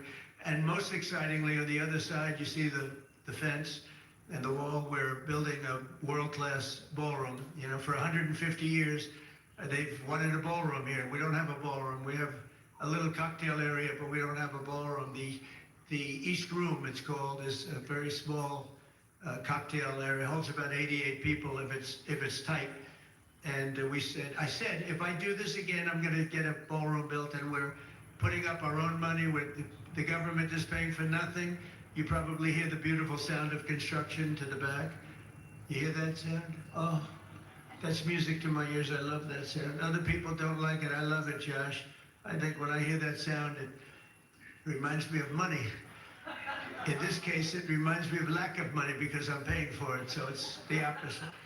But it's going to be one of the most beautiful ballrooms anywhere in the world, and it's going to be able to take care of tremendous things. When you have, as an example, I'm going to see President Xi in 2 weeks. I'm going over to South Korea. We're going to meet in South Korea. We're going to talk about a lot of things. They want to discuss the fact that they're paying 157% tariff. It's a little higher than they thought. And we're doing very well. I think we're going to do well in that negotiation. We've done well, as you know, with Japan, with South Korea, with Europe. The European nations got together. We made a deal. And it was all based without the tariffs. You could have never made the deal. I'll tell you what, tariffs equal national security. Remember that. Tariffs equal national security. You got to remember that. And they also equal wealth for our nation because we've taken in hundreds of billions of dollars in a very friendly manner, given to us by nations that used to take it from us. And they used tariffs on us. We never used it on them because we were foolish. Or we were led by people that weren't business people. But it really does. It equals national security. And I wouldn't have put out, I mentioned 8 wars, 9 coming. Of the 8, 5 were based solely on trade and tariffs. India, Pakistan were going at it. 2 nuclear powers, and serious nuclear. 7 planes shot down. They were ready to go, and I called them up. I said, you go to war, and we're not doing a trade deal. And they said, well, what does one thing have to do with the other? I said, it has a lot. You're nuclear powers, and if you do it, we're not doing a trade deal. And 24 hours later, they called me, we have decided not to do it. We stopped the war. We stopped a potential disaster, a nuclear disaster, because of trade. And it's been really amazing, but the tariffs have made us a wealthy country. They've given us tremendous defense. They've given us things that we can do for other countries, very positive. But again, really, it's national security, it's national defense, and they are so important, and it's incredible that presidents, for the most part, didn't know how to use them, when to use them. If you go back, you'll see some of the presidents that were the most successful were believers in tariffs. And I even see foreign countries now that we are doing very well with taking ads. Don't go with tariffs. They're taking ads. I saw an ad last night from Canada. If I was Canada, I'd take that same ad also. But they're actually on television taking ads. But I do believe that everybody's too smart for that. We have a very, very big and important case coming up. We should win the case based on the legal merit. We should also win the case based on all of the things I just said. But we're a wealthy country again. Last week, as you know, they found $31 billion. They came to see me, sir, we found $31 billion. They said, we don't know why. I said, was this a good find or a bad find? It was a good find. It was a plus 31. We're used to finding negative 31s, right, for the last 30 years. I said, check the tariff shelf. Well, those tariffs haven't kicked in. Yes, they did. They kicked in 2 months ago. Check it. He comes back 2 hours later. Sir, you were right. We have an additional $31 billion, billion, not million, Lindsay, billion, that we just found from tariffs. They kicked in earlier than we thought. You were right. We're a wealthy nation again, and we're a nation that can be secure. We're a nation that can start paying down our debt. And with tariffs, we're the wealthiest nation ever in the history of the world. Without them, we've got to slog. We've got to slog. But remember this, other nations, including China, Japan, European nations, they used tariffs against us for many years. That's why we owe $37 trillion. That's why. But they used tariffs very successfully against us, and we had presidents that never fought it. But now you have a president that does fight it. So I just want to welcome you to the incredible Rose Garden. It's just an incredible place. It was done, we did it, brought it back to health. It was in very bad shape, actually, and we brought it back to health. First Lady Melania did a fantastic job on it. The surrounds and everything, it's all brand new wiring. You know, underneath there's a lot of wire, a lot of things. Everything brand new, everything beautiful. The only thing we did is we had to get a hard surface here because nobody could use it because of the grass. So I just want to welcome you, and I hope you're going to be here a lot. We're going to use it for meetings. We're going to use it for press conferences. Now we can use it. It was unusable before. and now we can use it. But everything that you see was redone. All of this was redone, and the whole White House is being redone. Some of you came through they call the Rose Hall. They call it different names, but you probably noticed. I don't know if you came through this door. Did you notice the white marble floor that was put there? That was made out of Home Depot tiles, about 1 foot by 1 foot. They were all broken, about 30 years old. And I replaced it with book-matched marble, paid for by your friend, President Trump. It's like, it's amazing how people like it when you say you paid for it. When I say I paid for it, they say, oh, I love it. But they did a beautiful job. They're great talents. They're very talented marble people I have. And they replaced it with beautiful Paradiso marble and statuary marble. And it's really, really beautiful.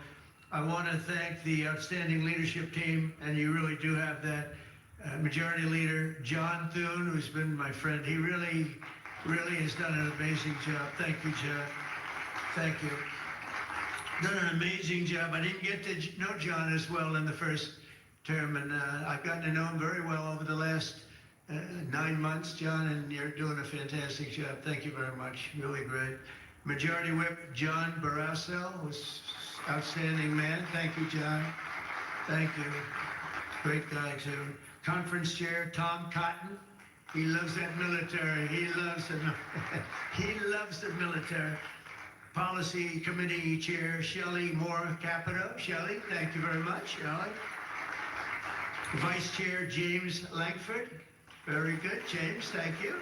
And you know, we have everybody but one person here. You know, everybody showed up. I figured you'd have like, I'd say 40 would have been a good number, right? We have everybody, we're just missing one person. You'll never guess who that is. Let me give you, he automatically votes no on everything. He thinks it's good politics. It's really not good politics. He's an automatic no, but I don't know. Look, if he went, I'd let him come. Begrudgingly, but would let him come. A National Republican Senatorial Committee Chair, an unbelievable guy, Tim Scott. You know, Tim, I shouldn't say it because it's so, I don't know if it's going to be. But Tim ran, and he was very effective and very good, but he was on the debate stage and everything else, he was good just because he's good. But he wasn't as good as they thought he was.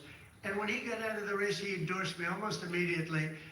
And I used him as a surrogate, and I wasn't sure if I should because, you know, sometimes I want a total lunatic to get up and fight for me. And Tim is a really good person, so I wasn't sure. And I put him on the stage, and he ripped the heart out of everybody. He was so brutal. He was so unbelievable. It turned out to be absolutely one of my best surrogates, and it includes a lot of you people that were here. You were all surrogates. But Tim ripped these people apart. And after watching 2 or 3 times, then I wanted him all the time, right, Susie? I said, I want Tim Scott, get up there. But he was so good, and I said to him, Tim, when you fought for yourself, you were much different. When you fought for me, you were a tiger. You were like unstoppable. You were, really was. You all saw that. What's the difference? He said, I never liked selling myself, and I love selling somebody that I really do believe in. I really believe in you, and I just felt that way.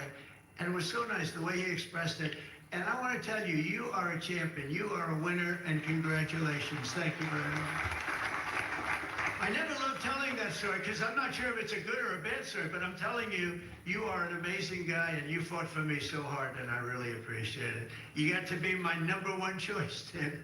So something happened. I appreciate it. And you're doing great doing what you're doing right now. I also want to thank the entire Senate Republican Conference for your tremendous work on confirmations. Boy, did we have a couple of weeks, huh? We had some, I signed like 150 of them, and I did use an auto pen, by the way. I signed. You know, when you're signing these important, like a general getting approved from 3-star to 4-star and all of these different things and big confirmations and, you know, big stuff, you really have an obligation to actually sign it, I think. You probably noticed right there, number 46, we put up, right? We put up a little bit of an auto pen. We have 46, we have 45, we have 47. It's very interesting. Yeah, 46 is an auto pen. It's up there. it stays up there. People like it. It's probably going to stay up there for a long time, and I know you're looking into that. And by the way, the auto pen person said he never spoke to Biden. He worked the auto pen. You're not allowed to do that. So if you're looking at anything, just remember it. And remember, they treated us very badly. They treated us very, very badly. So I think you're allowed to just report the truth, including the confirming of my cabinet much faster than first time. I mean, we went so fast, and I give John Thune and all of you credit for that. It was amazing. All of a sudden, I was calling John, I got to get him approved. Come on, John, because I was getting like one every 2 weeks. And you know, people, they left their job and they left everything, and it looked like they were, all of a sudden, it was like an avalanche. They walked in, James and James, my double James, I call them. They walk in and they had like so many of them. I said, you got to be kidding. Is this like, are you for real, right, James?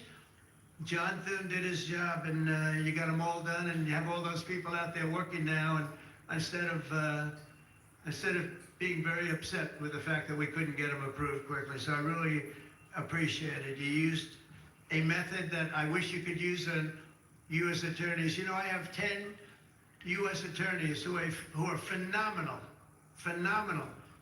A Harvard, a Yale, a this, a that, all top. And the problem is they're not gonna ever be confirmed, I guess. I put them in, they'll be there for 3 or 4 months, whatever, and then they have to leave. Because anytime you have, as you know, anytime you have a Democrat senator, not even 2, just 1, they'll say because of the time we're in, we're not approving that person. We're not approving, they never do. They won't approve. And therefore, because of blue slip, I have to tell the person after 3 months, I'm sorry, you'll have to leave. And I put somebody else in.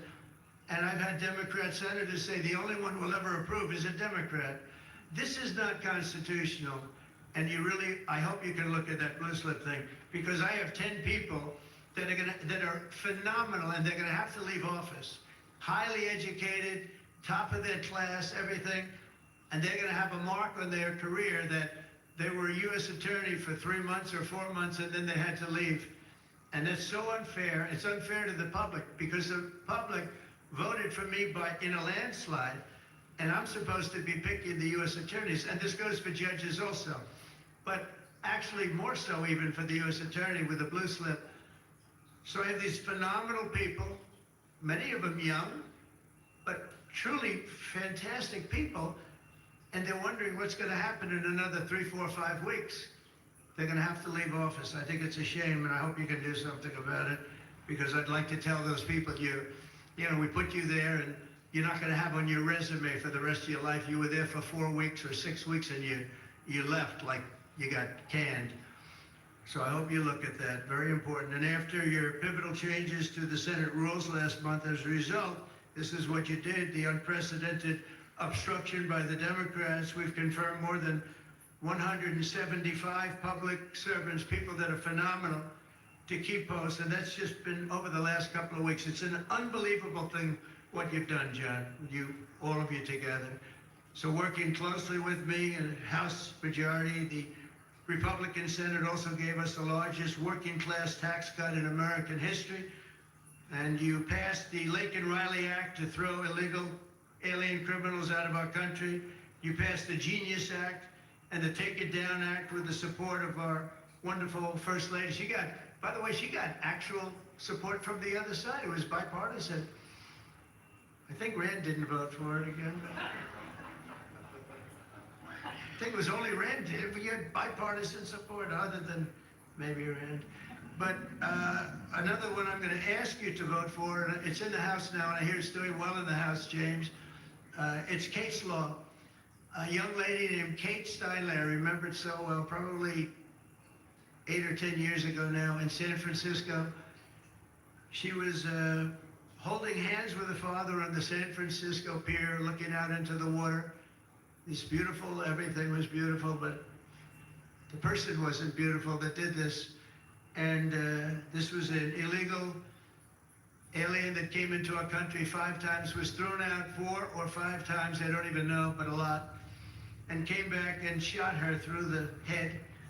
And she went down and she looked at her father, Daddy, something happened, and she immediately passed away in his arm.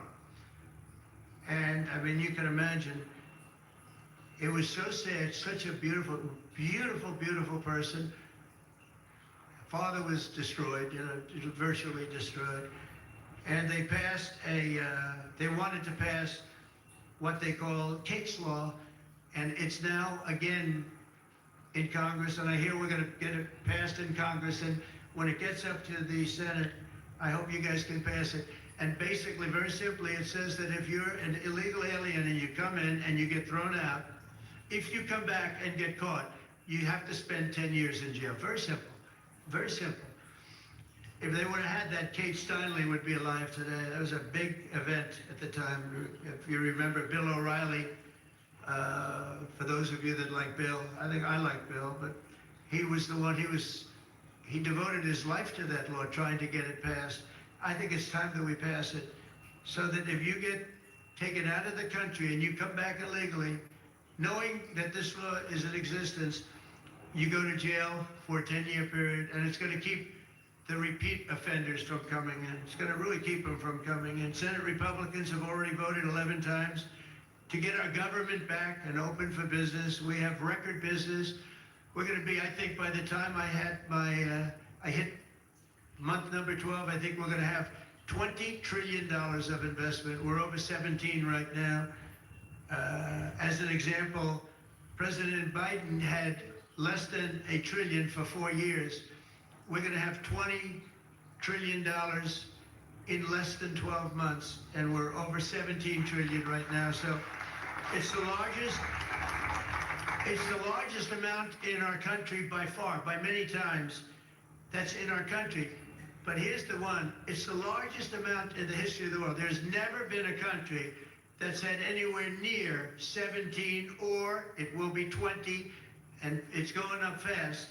A lot of it's because of tariffs, because they're coming in because they don't want to pay tariffs. In other words, they make their product in a certain country and they used to just send it in here and there was no charge, absolutely. Now, if they have to pay a 20%, 30%, 50%, 100%, or 2% tariff, they say, well, it's better if I build my plant in the United States. It always amazed me I did this first term. We had the greatest economy in the history of our country in first term.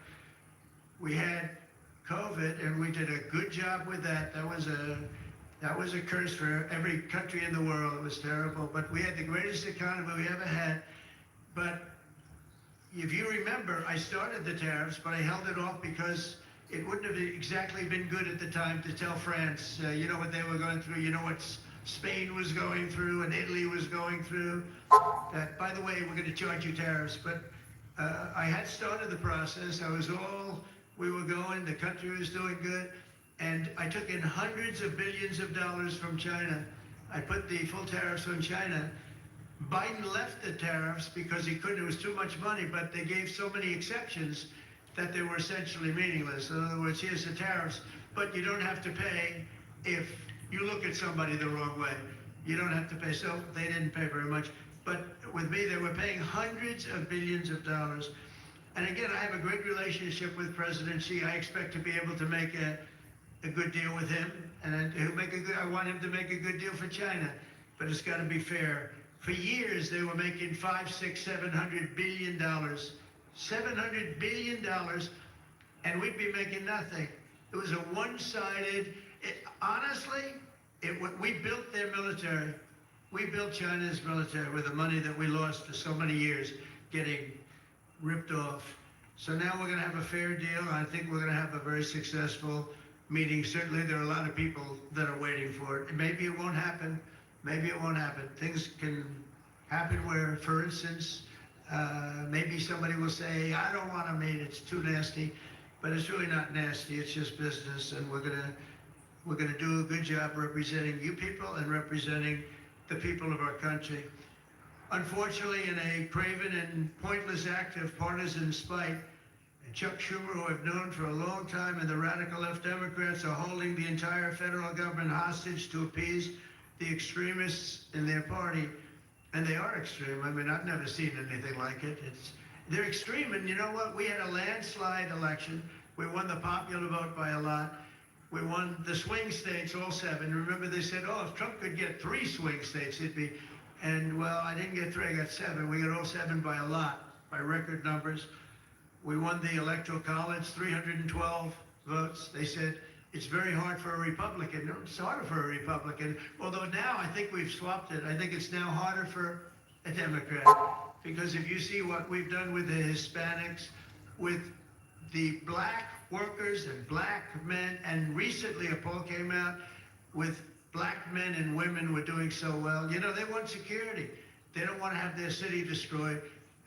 Women in Chicago, beautiful black women walking around with red MAGA hats because they don't want to be mugged and shot and everything else. And then you see a Democrat get up and tell you how safe it is in Chicago. Do you know they've had, in a fairly short period of time, 4,000 murders. This is over a short period of time, 4,000 murders. And they had a holiday where they had 28 people killed and almost 100 shot. And then you listen to this guy, Pritzker. I've known the family for a long time. They threw him out because he was no good, and he became governor. He's got money through the family, and he's got money through the family. But they threw him out, he became governor. I said, I wonder how he's gonna do. It's a crime palace, it's a shame. And you know what we did in DC is unbelievable. You people, you can walk down the middle of the street, Mr. Senator, you can walk down, you can have your wife meet you at the restaurant, and she's not gonna be accosted, shot, beat up, raped. It's unbelievable how bad it was. It was one of the worst in the country, and now it's stone cold. I don't say the word perfect, but it's pretty damn close. And you know, they would average more than a murder a week in Washington, D.C. This is just before we got here, a murder a week. Think of that. The capital of, in my opinion, the capital of the world. They come from Iowa, they come from Indiana, they come from Florida. You call up the parents, I'm sorry, sir, your son has been shot and killed. We have no crime here now. We have no crime. And the National Guard has been unbelievable, the job. Unbelievable. And you know, it also looks better. I do a tour, I hop in that beast. I feel very safe in the beast. The windows are this thick. But I hop in the beast and I tell the Secret Service, let's drive around town. I used to do that myself. I could drive myself around. I actually like that better. But now I don't think it's a good idea. But we drive around in the streets. The place is looking the grass is good, the fences are down, there's no tents, there's no anything. We are looking like it's just a whole new look, and the most important thing, there's no crime. And we're gonna fix the roads, we have great pavers. We're gonna fix the medians in between the roads, which half of them are falling down. We're gonna take some of the tiles off the bridges, the tunnels that you have. They've been up for 40 years, they're rotted. And we'll put up brand new, gorgeous white tiles like it's supposed to be. But this place is looking really good, and we haven't even started the real fixing up of the town. We're getting rid of the graffiti. You notice there's almost no graffiti anymore. A lot of that beautiful statuary marble had red graffiti all over it, had bad signs up, and it stopped. We've taken out 1,700 career criminals and people that came in through an open border. They came in through Biden's open border. And we've taken them out. The thing having to do with all of the elements in the great, big, beautiful bill, I'll tell you, it's amazing what we've done. $200 billion in costs for medical. What we've done, $50 billion for rural hospitals. And remember, no tax on tips. No tax on Social Security, no tax on, think of all of these things that we've done. This is the biggest, this is the greatest bill. Social Security, no tax on overtime, but no tax on tips. I got that from a waitress in Nevada. I was making a speech and I'm at one of my restaurants in the hotel I own there. I say, how are you doing? Well, sir, it's terrible. They're taxing my tips. They're going, I wouldn't have even thought that. And I looked at it, and she said to me, sir, there should be no tax on tips. I said, say it one time more. No tax on tips. I walked outside to the press. I said, there will be no tax on tips. She was right. And We won that state by a lot. That's not a state that we win by that much, David, but we won it by a lot. So it was pretty good. But that bill is chock full of so many different things. So it was the biggest bill. I'm actually saying this to the fake news so that they maybe print it, but maybe not, because you people know. It was the biggest bill ever passed in Congress. And what we did was a little risky. We put everything into the bill, John, right? And some people were against it. They said, no, you got to do small bites. And we gave it a shot, and we got it passed. I got a call from John. He said, it was 3 o'clock in the morning. Sir, we have 4 hard no's. Could you please call him? I said, what time is it, John? It's 4 o'clock in the morning, sir. So I call up. One of you is sitting right here. I said, Jim, could I say hello to you? It's 4 o'clock in the morning, right? He said, sir, you have my vote. And I said, wow. Then I called up another person. I'll use fictitious names. Doug, could I get your vote? You've got it, sir. Then I called up another one. How about Josh? Could I have your vote, Josh? Because I like Josh. And Josh, who can be very difficult, said, sir, you have my vote. His wife was screaming at him on the other side. Sir, you have my vote. But I called people, and they weren't really hard-nosed. They wanted a little attention, unfortunately, at 4 in the morning. Sometimes I like the ones that don't like the attention, but we'll take it any way we can. And we got it passed, right, John? And nobody thought that could happen, because you have a small majority. And how about in the House, we had a majority of 3. We actually went down after that for a period of about 2 months. We went down to a majority in the House of 1. And I kept saying, you know, because I tell you, Mike Johnson's great. The team, these 2 teams, did you ever see 2 people more different? One's tall, one's slightly less tall. You want to be polite? They are very different people, but they're the same in terms of talent. They did it, the 2 guys, and they get along incredibly well. We all do. We get along great. But we passed a bill. We don't need to pass any more bills. We got everything in that bill. There's nothing else we have to put. We got the largest tax cuts in history. We got the extension of the Trump tax cuts. We got all of these things. El $6 Popeyes Big Box ha vuelto. Amo el pollo de Popeyes. We're all looking for the secret to living a long, healthy life. You know what we discovered? Just add water. With our Aquasana filter, every glass is cleaner, healthier, and tastes great too. Ready for another? I want to get you. Visit aquasana.com today.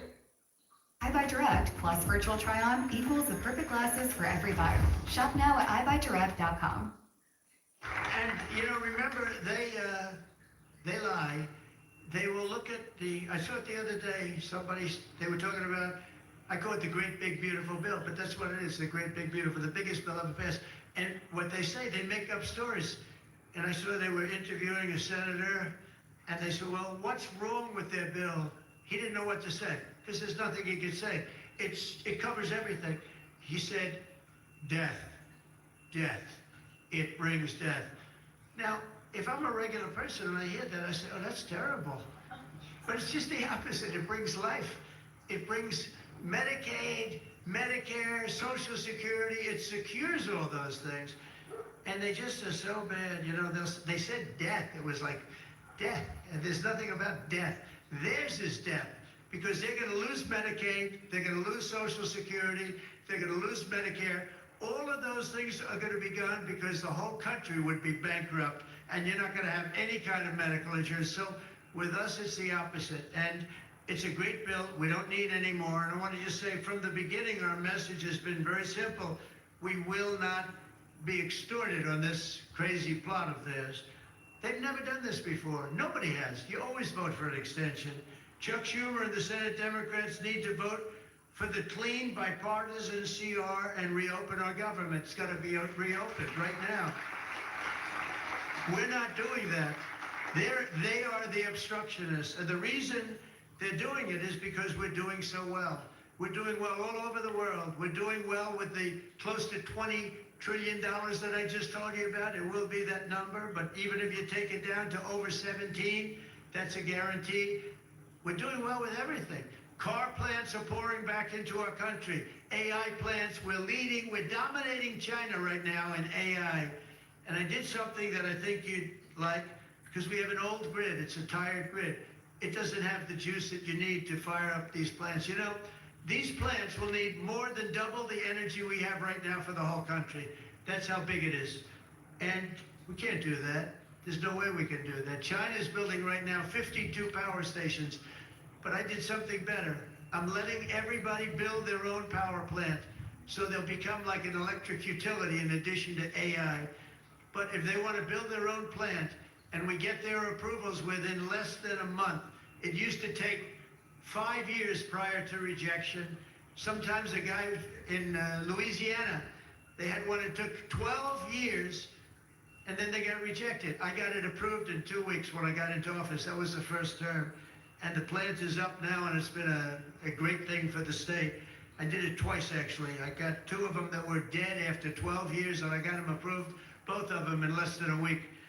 And that's what we're doing. Lee Zeldin, by the way, is doing a phenomenal job, Environmental Commissioner, I have to tell you. He knows that we have to get them fast, and we're getting them fast. So we're leading China in the AI race by a lot. Under Biden, Democrats voted 13 times for continuing resolutions to keep the government open. And all we want is simply to ask them to do it once again. They always voted for it. They never voted against it. Nobody votes against it. But they do that, and they do it. It's partially my fault. I mean, I'm watching you, and I'm looking at all these great faces that I've seen, really great people. I think with few exceptions, a couple of you I don't like that much, but with few exceptions, great people. And you look at what they do, and you look at the game they play, and it's a horrible game. And, you know, we have the hottest country ever. This is the hottest country anywhere in the world. And I say this, I'm sure you've heard me say it, but I was over in the Middle East, and the King of Saudi Arabia and others also said essentially the same thing. They said, you know, President, a year and a half ago, your country was dead. We never thought we'd see this. And right now, you have the hottest country anywhere in the world. We do. We have the hottest country anywhere in the world, which tells you about leadership, and that includes your leadership. So as you know, my door is always open to anyone. It's not like that AOC, how about her, where she said, she's talking about having rebellions and everything. She said, well, my door is always open, but she's not the leader. I'm sure the leaders felt very nicely about when she said her door's open. Who the hell wants to go into her door anyway? She doesn't know what the hell she's talking about. She's the one that started. You know, I remember, I'll never forget, she never took a course on the environment. And I watched her one day, and she was on television. She said, yes, our planet will be dead within 12 years. That was a long time ago. Our planet was supposed to be dead. Remember the 12-year theory? We were environmentally dead. Now, these people, they've got an agenda that nobody quite understands. The good news is they don't understand it either. They really have no idea. But the people do. The people understand. We're giving you the biggest tax cuts in history. All of these things, it all adds up that we should do fantastically well in the midterm. The only thing wrong with the midterms is that statistically, when you look, a president gets elected, and for some reason, and nobody, even the great John Thune, cannot explain to me, for some reason, even if he's a reasonably good president, and we've had success like nobody, but for some reason, you lose the midterms. I don't know why. I mean, the odds are tremendously against, like 92% or something. It doesn't make sense. If you have a great presidency, it only makes sense that you win the midterm. So there should be no reason for it. Somebody's going to explain there might be some dark, deep psychological reason where they want to vote the opposite way. I don't know what it is, but we have to win the midterms. Otherwise, all of the things that we've done, so many of them are going to be taken away by the radical left lunatics. I mean, we're going to end up with a communist mayor in New York. Can you believe it? A communist. Remember, I would always say, we will not have a socialist elected in our country. Remember, I'd say that all the time. And I was right. We skipped socialist. We got a communist elected. So I didn't tell a lie. I didn't tell a lie. I was right. We'll have a communist, not a socialist. But we've already seen the impacts of the dangerous game that they're playing. Democrats are causing delays in our air traffic control system. So important. We wouldn't have had, you know, there's Pete Buttigieg. He spent billions of dollars on fixing the air traffic control that used copper wire going into glass wire. Any union electrician here or any non-union electrician would say you can't hook copper into glass, it doesn't work. They spent billions of dollars, they turned on the system, and it was stone cold blank. We're getting a brand new system. We have bids out now. We have 3 great companies bidding. And I want one bid. Sean Duffy's doing terrifically. I want one bid. I want just bid, and they're responsible for everything. Not where they had like 1,000 contractors. Every contractor, they're all running around. In the end, if one of them does a bad job, we want to be able to blame somebody, and it's going to be one of the very big companies because there's a lot of interest in it. So the air traffic control system is going to be rebuilt. Over 1 million federal workers right now, as you know, are going unpaid. That's the Democrats' fault. And children, tourists, unable to visit the museums in Washington, D.C., that we now have beautiful, safe streets, but we don't have the museums open. We should probably just open them. But we are doing things that nobody's ever done, nobody's ever seen. So all of this and the pain that the Democrats have caused during this reckless and completely unnecessary affair, and you could call it the Schumer shutdown or the Democrat shutdown, you can call it whatever you want. And I will say this, that we have Darth Vader. You know Darth Vader, right? Darth Vader is a man who, I think he's sitting right. Is that Darth? Stand up, please, Darth Vader. Stand up. Does everybody know? They call him Darth Vader. I call him a fine man. But he's cutting Democrat priorities, and they're never going to get him back. And they've caused us, and they've really allowed us to do it. And by the way, thank you. You're doing a great job, I have to tell you. So, really a great job.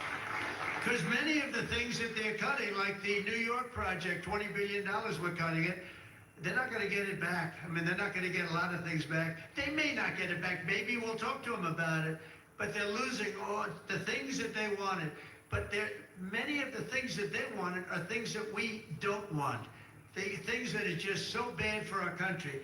And we're cutting those things out.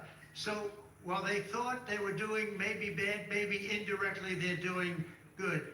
The cynical comment that they made all over the place, and all of their cynical remarks proves beyond all doubt that Schumer is a calculating political partisan, but we knew that. But he's somebody that's in deep trouble. He's losing in all of the polls. He's even losing to AOC +3. Remember +3? What happened to the +3? Are they still around? I had one, I met when I was at the United Nations, I met the president of Somalia. And I said, I have somebody I'd like to give back to you. He said, no thanks, we don't want her. He didn't want anything to do with her. But today I'm calling on every Senate Democrat to stop the madness, to let our country get back.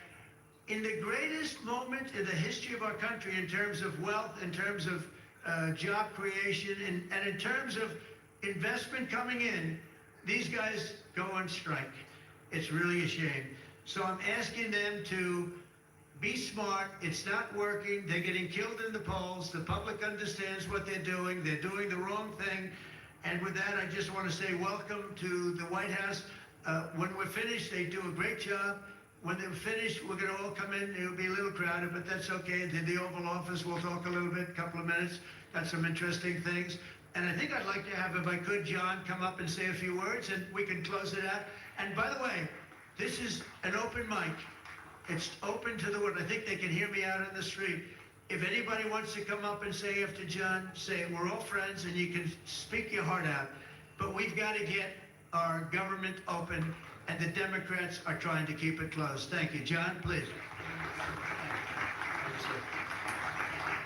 Well, Mr. President, thank you for having us. This is the 4th week of the Democrat shutdown, but we are all here today because your Republican team in the Senate is unified. This is now the longest full shutdown in history, but everybody here has voted now 11 different times to open up the government, and we are going to keep voting to open up the government, and eventually the Democrats, hopefully sooner or later, are going to come around. But Mr. President, your agenda is the right one for this country. This is your team. We are your partners in achieving and implementing the agenda that you campaigned on and the American people voted for. And you just mentioned it has been a series of promises made and promises kept. whether it's national security, whether it's the border, whether it's the economy, taxes, regulations, energy, Trump newborn accounts, school choice. You look at what we've accomplished so far. It is a remarkable, remarkable team and a record of accomplishment that can't be matched. And I would argue, at least in my time here, but perhaps in all of history. So thank you for your leadership, and we will continue to be good partners and work with you to get the work done for the American people. And let's hope that the Democrats get wise and starting perhaps even today, vote to reopen the government so we can get back to work for the American people. Mr. President, thank you for having us in your home. You have beautiful homes, and thank you for everything you're doing to make this such a beautiful place. This is America's house. We're delighted to be here. Thank you.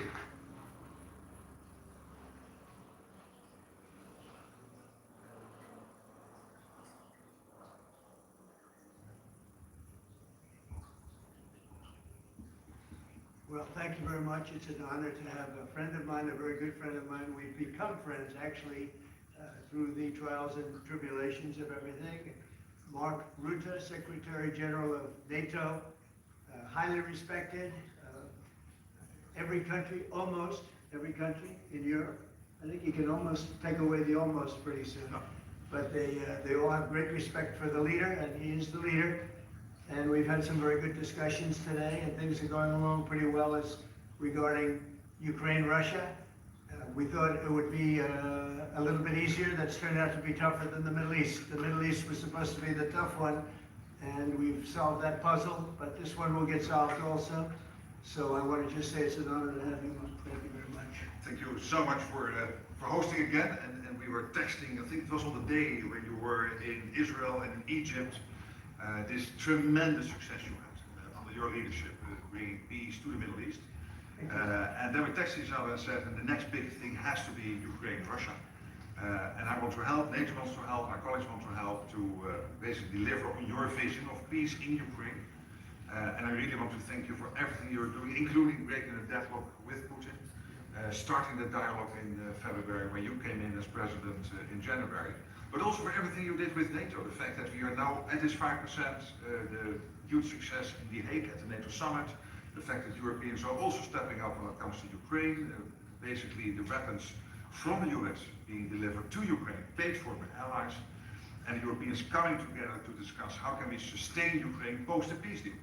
All of this is evidence of your leadership, of pushing Europeans and the Canadians to do more, to deliver, and to equalize in spending with the US. So all of this, and today we will talk more on how we can really bring Ukraine to the next phase and get this terrible war, and all the bloodshed ended. And as you know, we are going to be making a big trip next week. Some of you are going with us. We'll be going to Malaysia, South Korea, and Japan.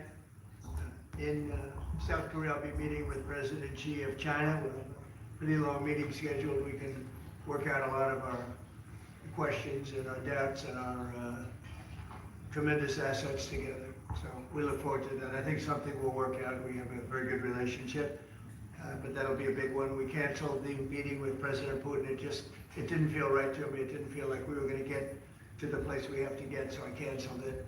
But we'll do it in the future. But next week we'll be with many of you in those locations that I told you. Then it's back to Washington. So thank you very much, everybody. Yeah, please. Mr. President, can you tell us a little bit about why you're elevating sanctions against Russia right now? I just felt it was time. Waited a long time. I thought that we'd go long before the Middle East. And Mark, as you know, we did the Middle East +7.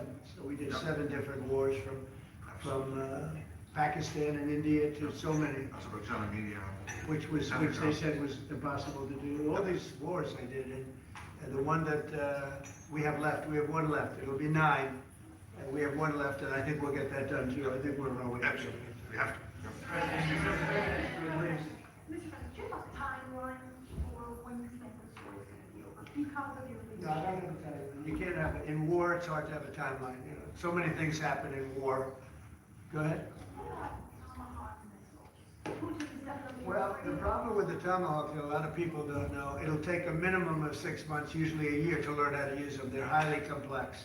So the only way a Tomahawk is going to be shot is if we shot it, and we're not going to do that.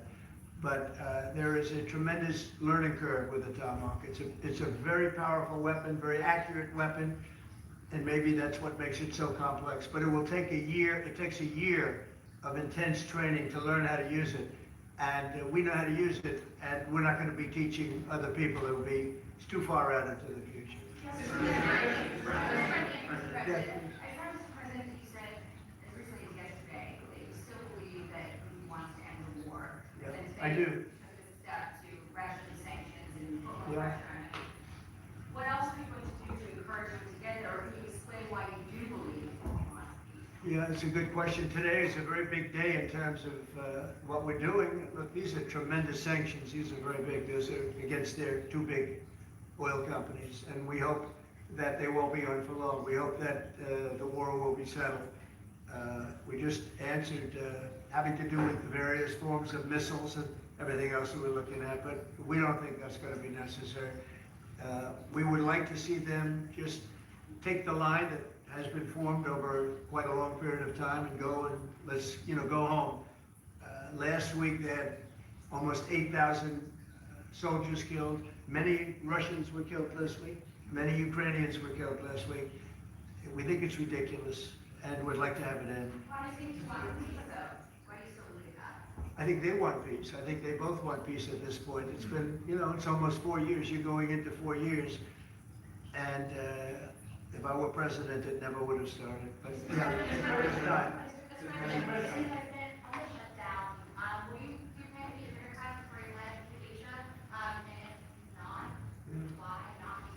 Well, I think it's a shame that it's shut down because we have the greatest economy, as you were saying before. We have the greatest economy in the world right now, by far, the United States. We have almost 18, now it was 17, now it's $18 trillion being poured into our country, and it's no time for shutdowns.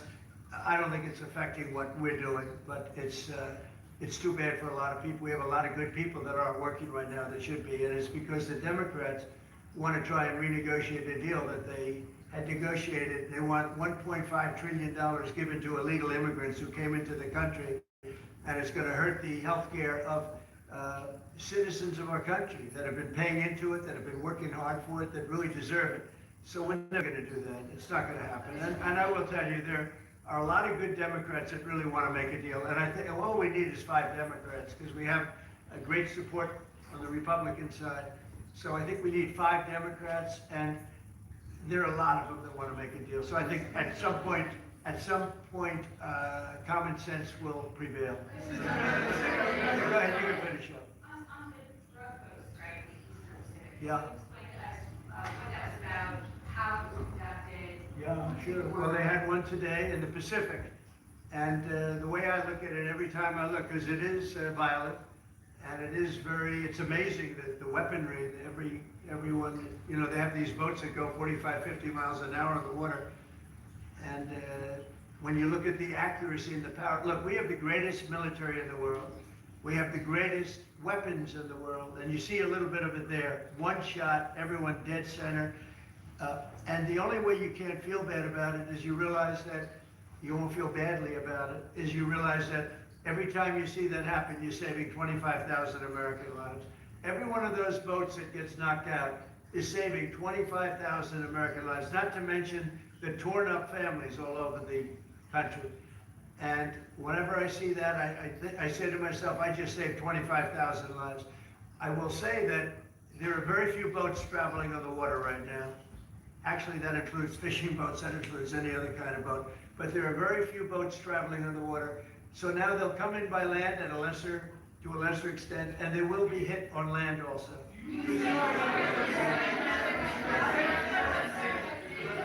Right, in the back, please?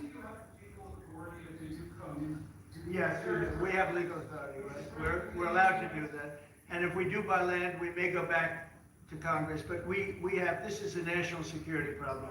They killed 300,000 people last year, these drugs coming in.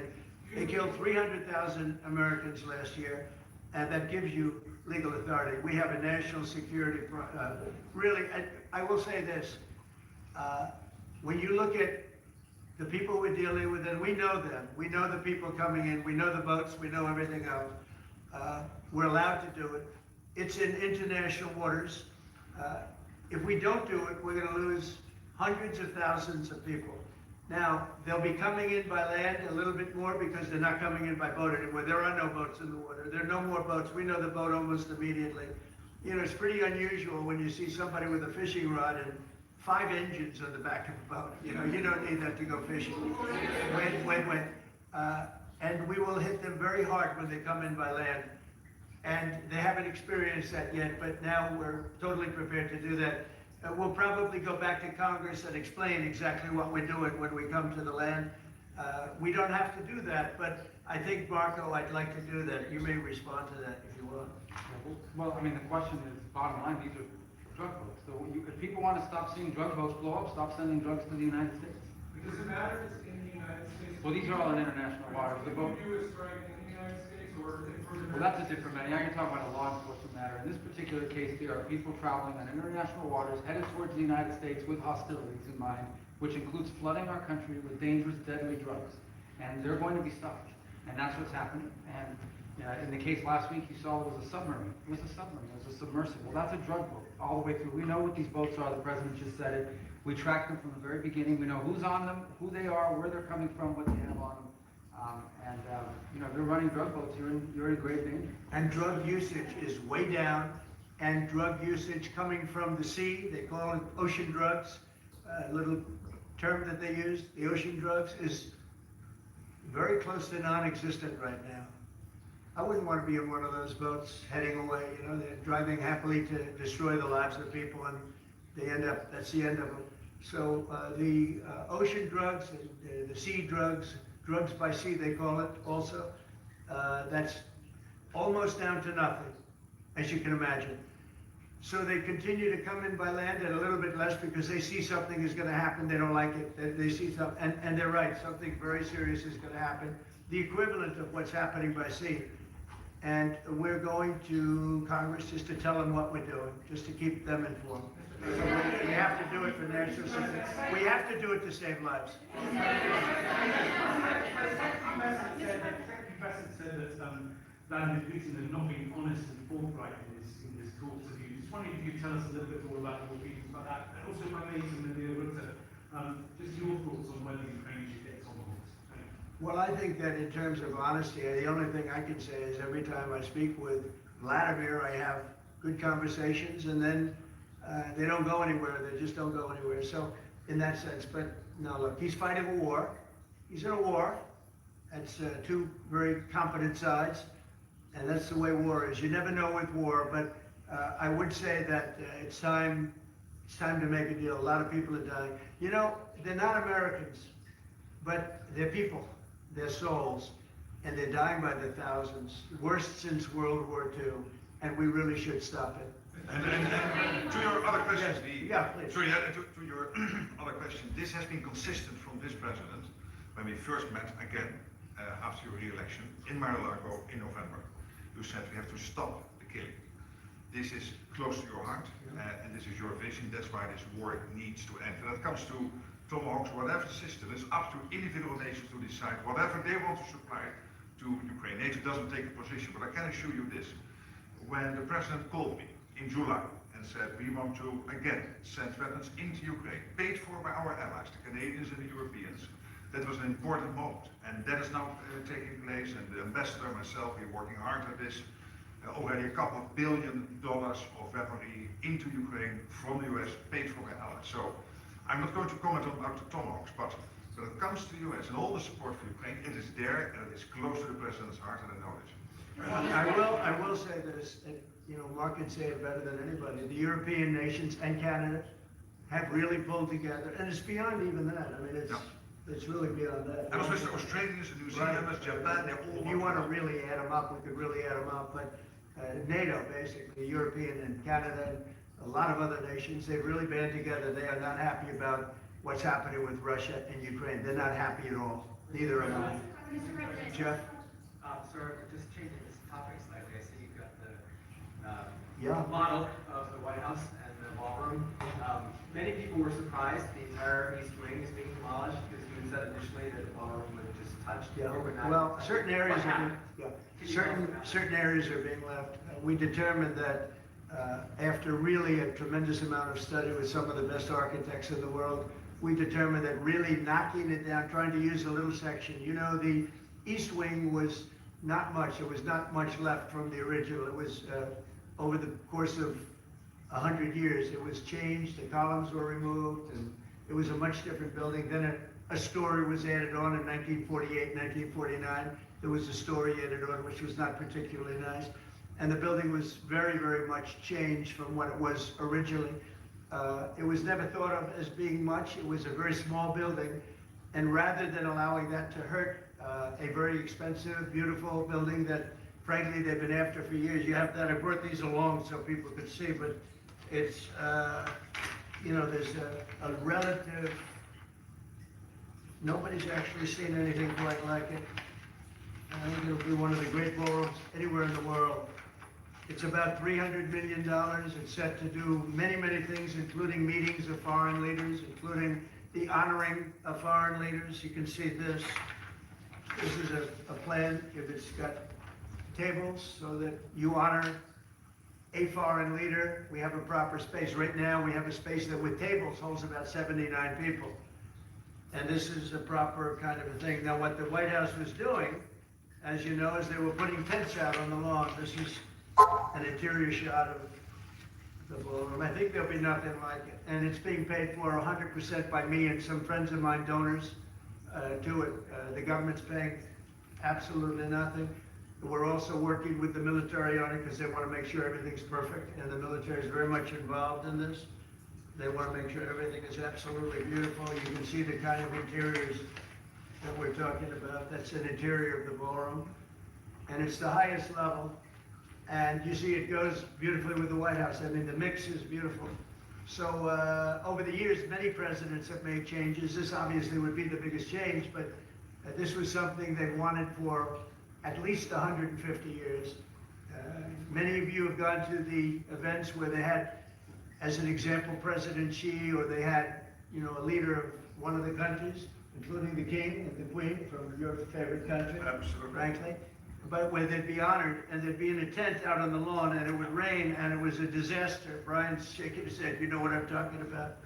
And so I thought I'd bring this out because this is going to be probably the finest ballroom ever built, and we're doing it no cost to the country. It's being put, the money is being put in by me and donors, very great patriots actually, and the spirit on the building of it is amazing.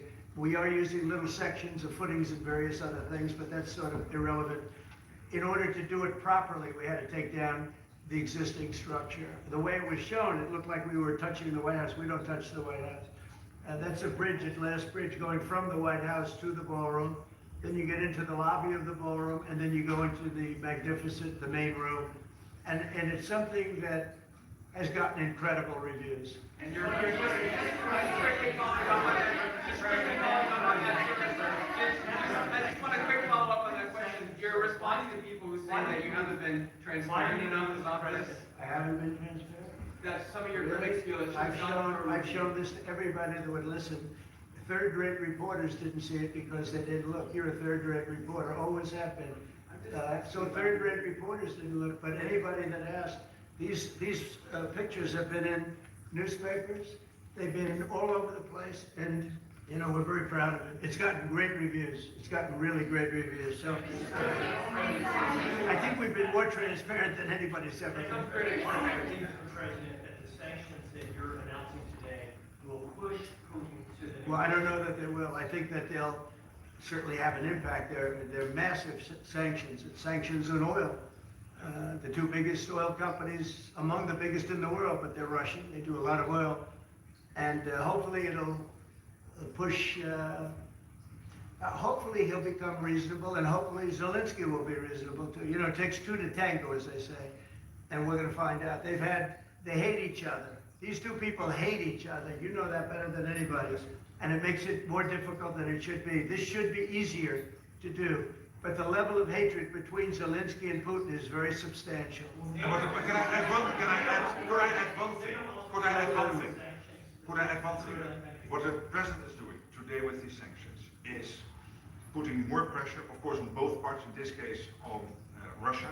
It's all about changing the calculus, making sure that Putin understands that the president's vision this weekend of having a ceasefire, stop where they are, as you literally said, and that this has to be step one now.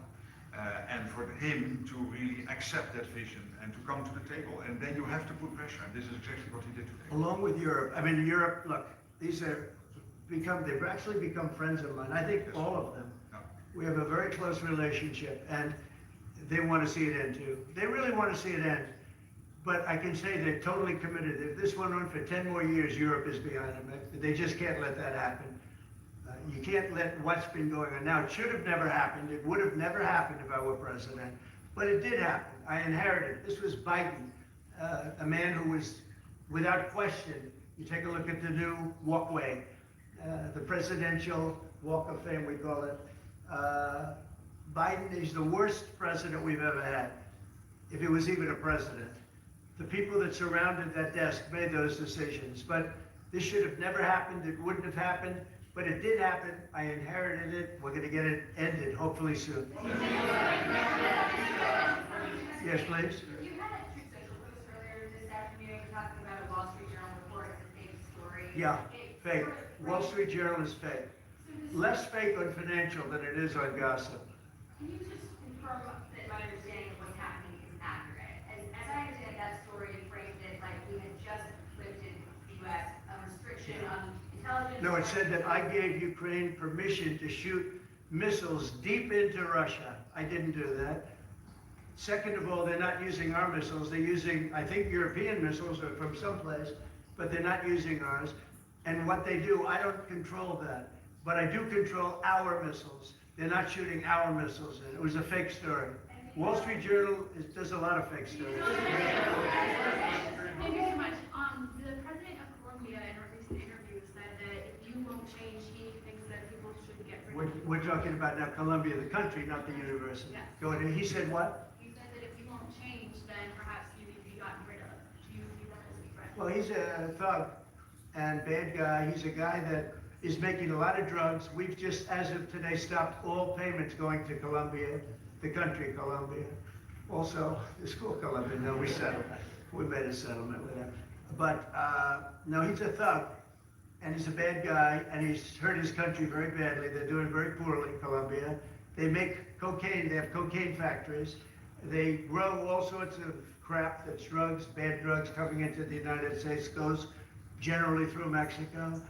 And he better watch it or we'll take very serious action against him and his country. His country is, what he has led his country into is a death trap. Please. How's the Secretary General presented his Ukraine peace plans? Are you prepared to be chairman of the board of peace? Oh, there is no Secretary General peace plan. But I'm here, I really want to correct it because I saw some of that in the media. Of course, many people are thinking how to bring this terrible war to an end and supporting the president in doing that. Why I'm here is to dialogue again with the president how I can be, how NATO, my colleagues and other colleagues in NATO can be of maximum support to get that done. But there is no peace plan on the table.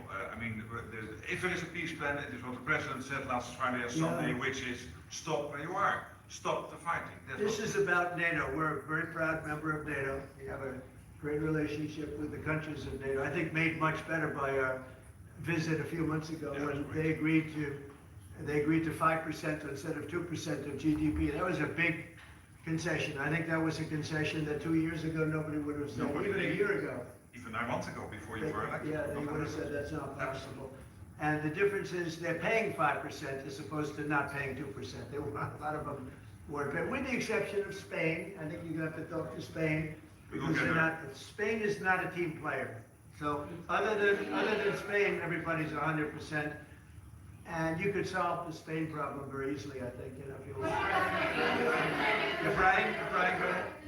Yeah, go ahead, and then we'll take Brian. Go ahead. The soybean farmers, are they going to be getting support from you soon? Yeah, well, they do. So what's happened, you could say with that, you could say with beef, with all of it. The beef, the ranchers, let's say, who have done a great job, have lost their shirts for many, many years. They've really been decimated. And I helped them a lot. I put tariffs on things coming in to the country, including beef. And that gave them a chance to finally have a decent industry. We are going to be talking to them. They're great people, but they've been hurt for 25, 30 years. They've been losing because other countries have taken advantage of them. And by putting tariffs on, they've been able to make a few dollars. They've been able to have an industry. But I also want to keep the beef prices low. So I'll be talking with the ranchers, and I'll be speaking with a lot of different people, including Scott and Howard, and we'll do something. Because prices are way down in our country. Energy is way down. I think you're going to see $2 gasoline very soon. I see that it's $2.50 in a lot of places, $2.50. We were heading to $5, $6, and $7.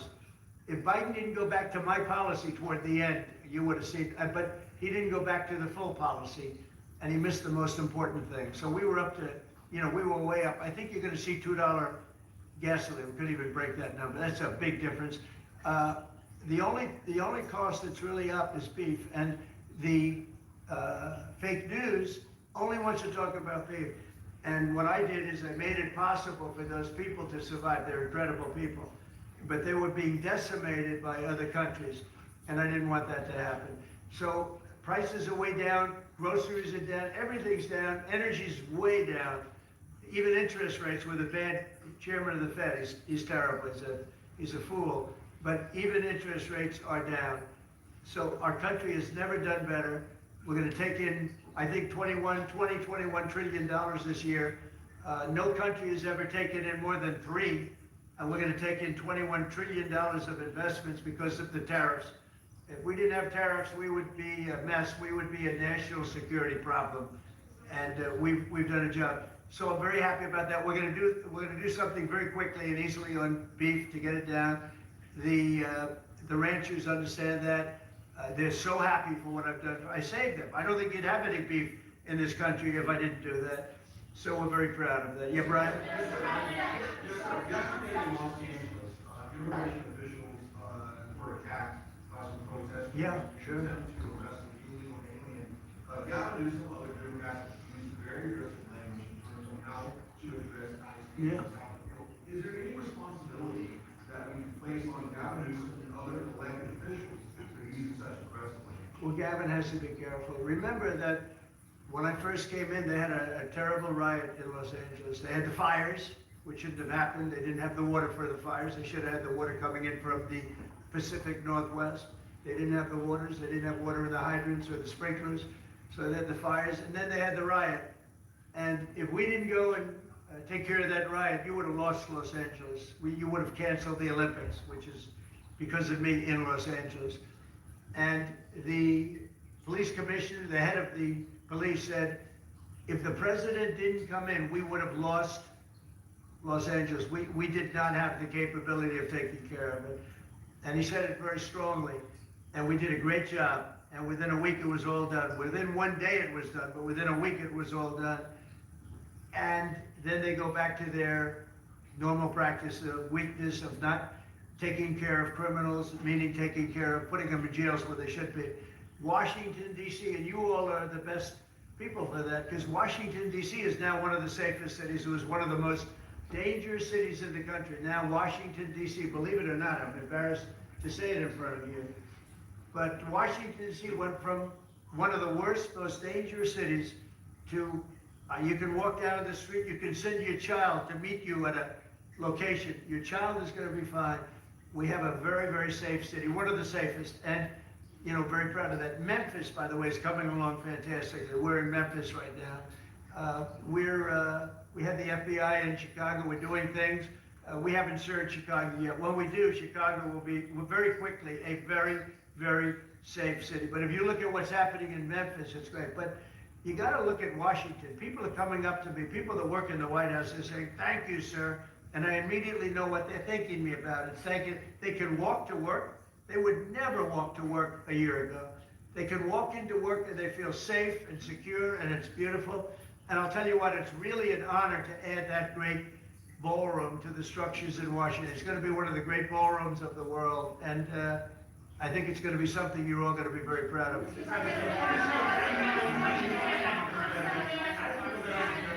coming up with President Xi livable. I think we'll make a deal. I think we're gonna make a deal on, the rare earth is the least of it. Look, the tariffs are much more powerful than the rare earth. The rare earth is a disturbance, but there's a lot of rare earth around. I'll tell you, I've had more calls on rare earth. We've got it, everybody's. We'll make a deal on, I think, everything. I think we're gonna make a deal on soybeans and the farmers. I think we're gonna make a deal on, maybe even nuclear. You know, President Putin in his call mentioned to me about nuclear, where we do a de-escalation, and I'm fine with that. I think it's good. I think it's a very appropriate thing. We have the most nuclear weapons. Russia's second. China is actually third by a long way, but they'll be even within 4 or 5 years. Too many. And we are talking about de-escalation. That's already being talked about. And I think we'll probably add China into the mix. President Xi to stop purchasing all that Russian oil that's funding this war against Ukraine. Well, I think I'll be talking to him about it. I think it's a little bit of a different talk. India, as you know, has told me they are stop. You know, it's a process. You can't just stop it. But by the end of the year, they'll be down to almost nothing. That's a big thing. There was almost 40% of the oil. India, they've been great.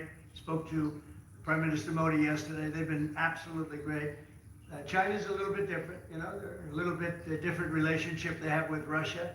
It was never good, but because of Biden and Obama, they got forced together. They should never have been forced together, but they're a little bit forced. But they're by nature, they can't be friendly. They can't be friendly. By nature, I hope they are friendly, frankly, but they can't be. You should not have forced Russia and China together. And Biden did that, and Obama did that. They forced them together because of energy, because of oil. And so they are closer than they would normally be. I think I'll probably be talking about it. What I'll really be talking to him about is how do we end the war with Russia and Ukraine, whether it's through oil or energy or anything else. And I think he's going to be very receptive. He would now like to, I'm not sure that he did at the beginning, he would now like to see that war end. Do you think she plays an important role, Mr. President? Do you think she plays an important role in terms of inserting himself and convincing who he speaks to regularly to stop the war? Yeah, I do. I think he can have a big influence on Putin. I think he can have a big influence on a lot of people. Look, he's a respected man. He's a very strong leader of a very big country. Yeah, I think he can have a big influence. And we will certainly be talking about Russia, Ukraine. Bring it back. Thank you, Mr. President. Liam Cosgrove, my question is actually for the Secretary General. Yes. Mr. Secretary, I don't know if you've seen this, but polling out of Ukraine shows a massive collapse in Ukrainian support for the war. Gallup will have just 23%. That's less than a quarter. Zelensky came out today praising President Trump's proposal for freezing the front lines of battle as part of the ceasefire. He said that's a good compromise.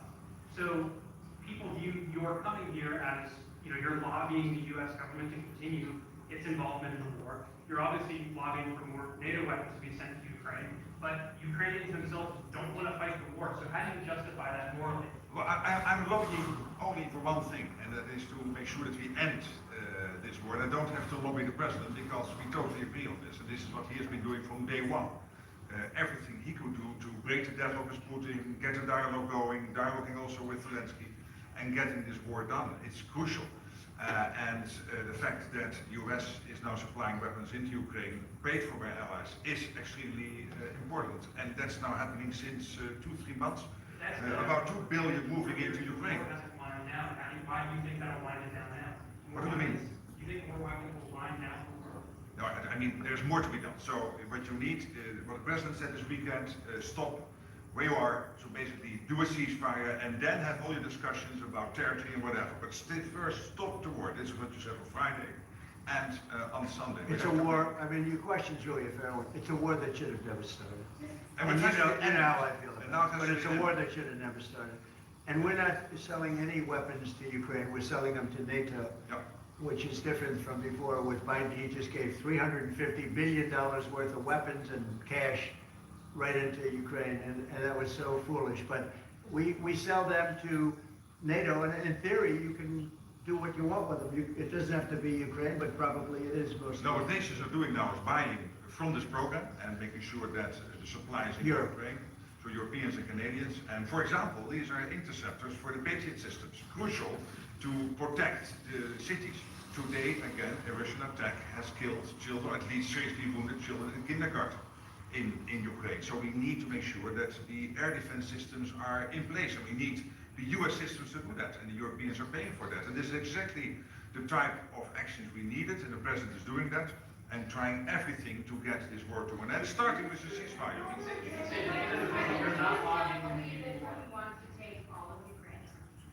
I always felt that way.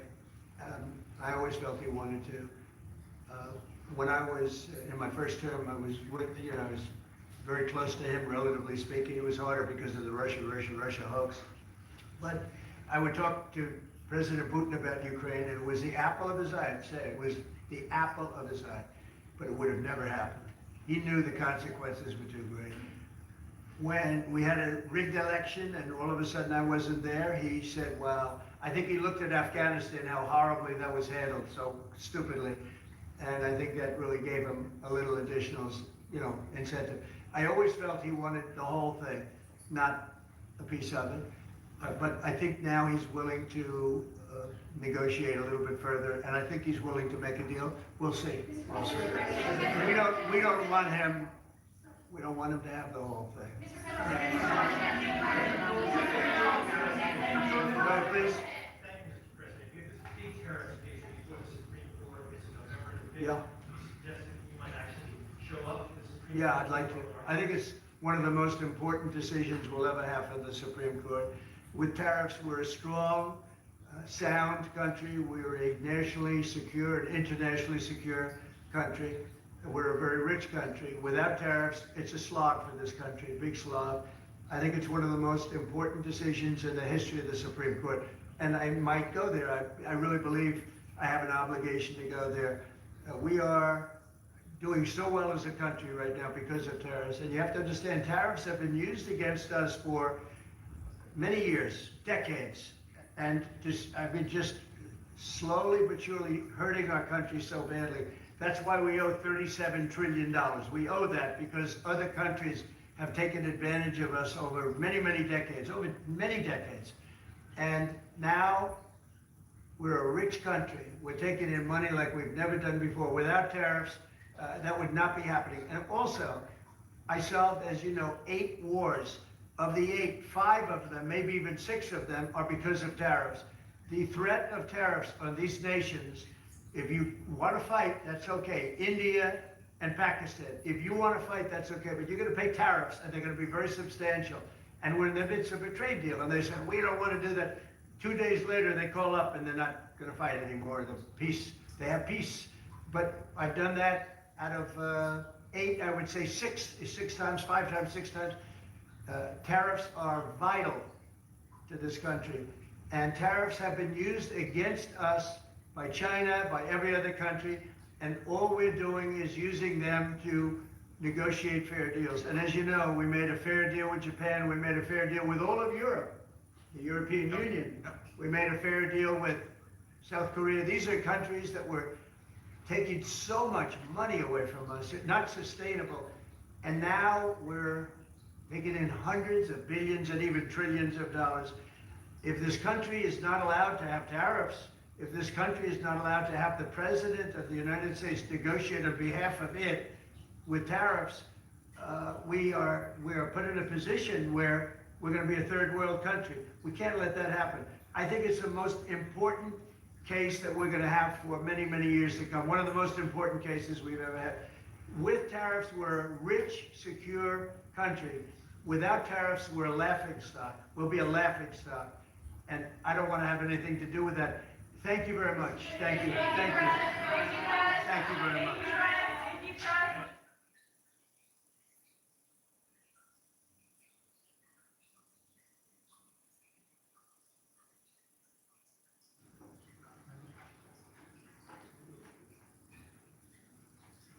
Well, thank you very much. We've had some very, really good talks today on Gaza with both the Middle East representatives and kings and all of the top leaders of the Middle East. And we had also a very good conversation with Bibi Netanyahu, trying to get the hostages back, and we're trying to get the end of the Gaza situation's really bad, very bad.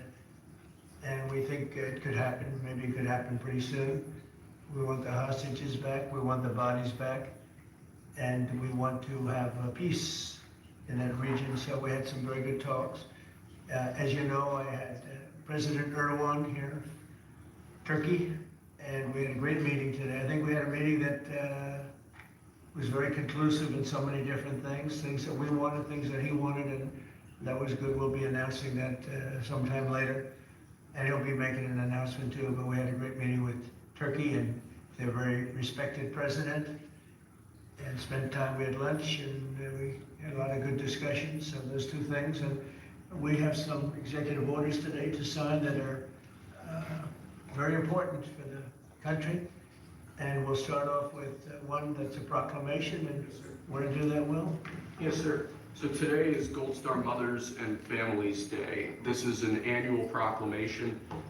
This is to commemorate the fallen, those who have died for all of our freedoms and for our country, and for their families who have suffered such grievous losses. But this is a proclamation commemorating Gold Star Mothers and Gold Star Families.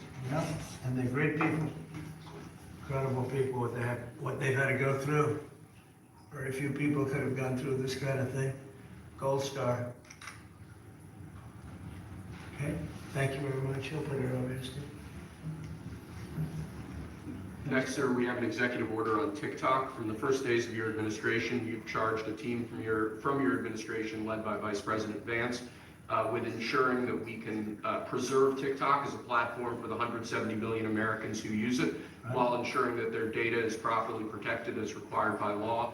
With this executive order, you will be effectively bringing into effect the agreement that will save TikTok and ensure that it can operate safely and securely.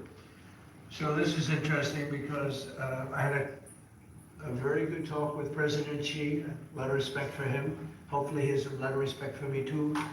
And we talked about TikTok and other things, but we talked about TikTok, and he gave us the go-ahead. You know, it's run by American investors and American companies, great ones, great investors, the biggest. You don't get bigger, I don't imagine.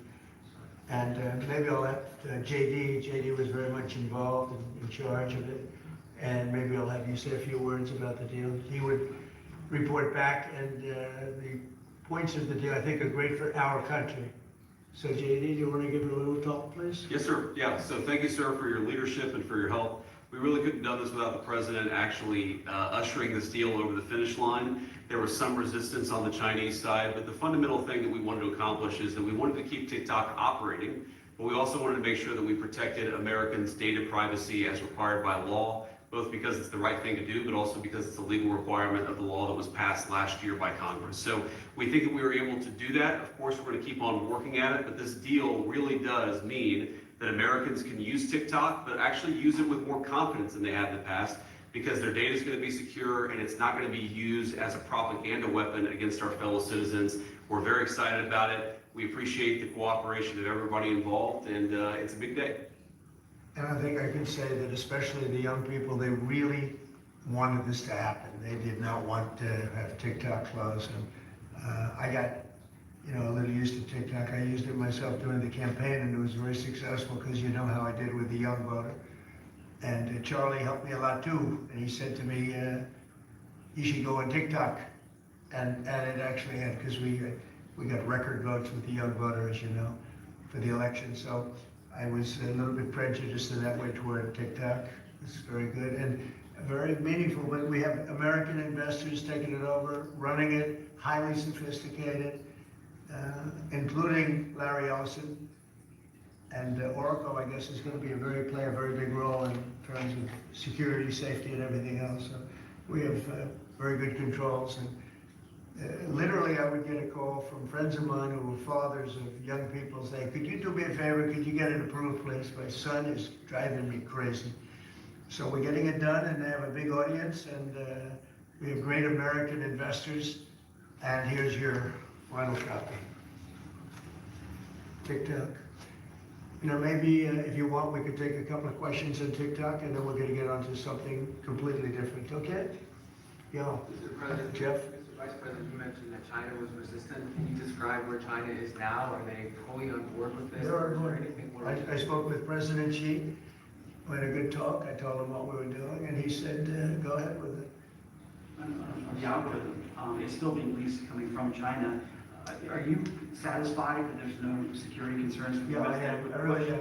It would push disruptive. The biggest reason is that it's owned by Americans, and very sophisticated Americans, and people that love the country, and very smart Americans too. So they don't want anything like that to happen. Yes, please. Is there any operational relationship with Chinese entities or staff to execute the deal? With who? With the Chinese? I don't think so. Not that I know. No, we're going to be. This is going to be American operated all the way, and great respect for President Xi, and I very much appreciate that he approved the deal, because to get it done properly, we really needed the support of China and the approval of China. Yes, ma'am. Mr. President, now that Americans will have operational control, do you want to see the algorithm suggest more MAGA-related content prioritized? I always like MAGA related. If I could, I'd make it 100% MAGA related. It's actually a good question, but I would, yeah, if I could make it 100% MAGA, I would, but it's not going to work out that way, unfortunately. No, everyone's going to be treated fairly. Every group, every philosophy, every policy will be treated very fairly. Thank you. Mr. President, do you know the valuation? You know, the American companies can be valued in billions. Well, they valued it very highly. They're paying a big number. Do you want to talk, Scott? Do you want to say something about value? Well, I'll let the Vice Okay. President, and then I can follow up. And you'll say something. Sure. Well, first of all, I would say all credit goes to the Secretary of the Treasury. Couldn't have got it done without Scott. Also couldn't have got it done without Sean Cooksey on my team, so thanks to them. The company will be valued around $14 billion.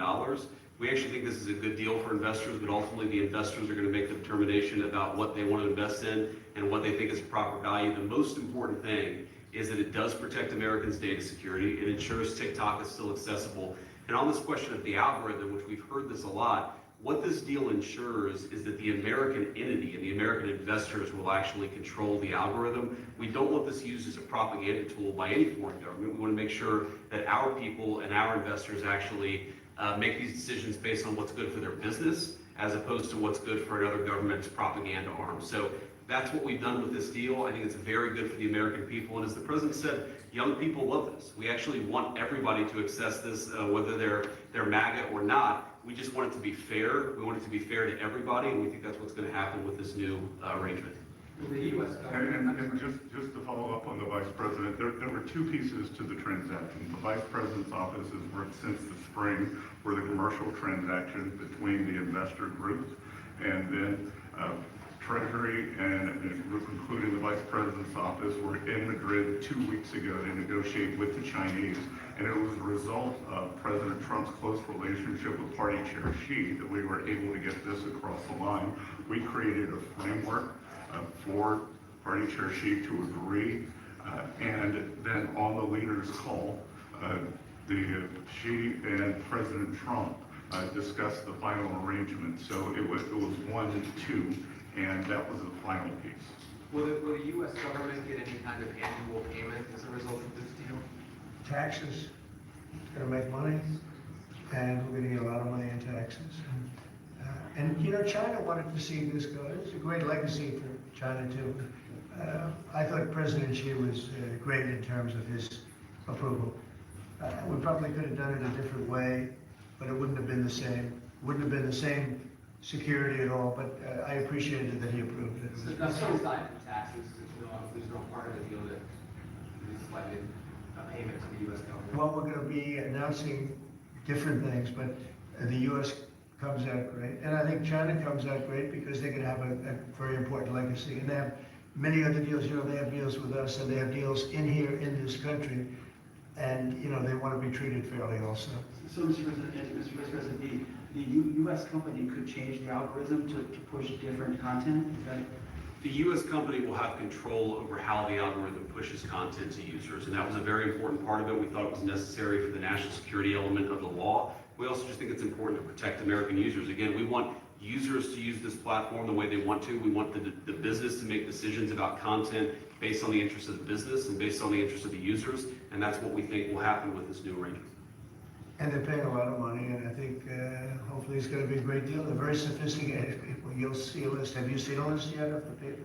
Well, you've been reading about it. It's I know Michael Dell's involved, and Rupert Murdoch's involved, and a lot of, and let's see, we have probably 4 or 5 absolutely world-class investors that love the country. They made a lot of money with the country, and many of them are in a somewhat related business, so it works out pretty well. And they're going to be very careful about all of these questions that you've been asking. Who else beyond Murdoch?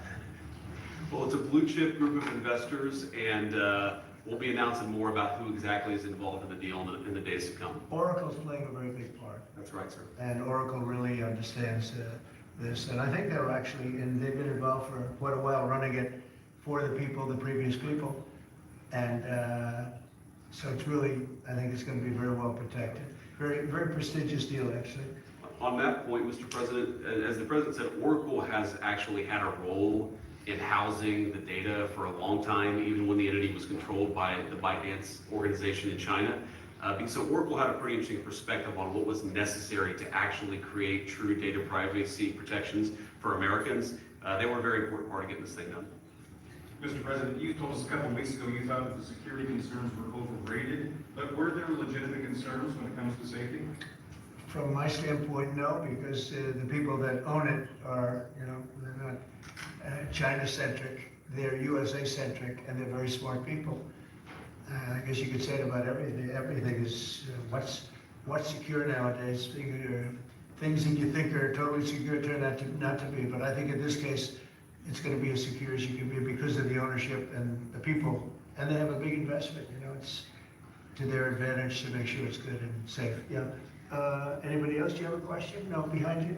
Well, I just want to say, do you think this move and getting this deal done, Mr. President, do you think this honors the legacy like Charlie Kirk? You mentioned that he specifically pushed you to get involved in TikTok and the campaign, helping you voters. Do you think this deal honors him? Well, I think it's a good thing. It's a good sign. We're doing very well, as you know, with the trade deals.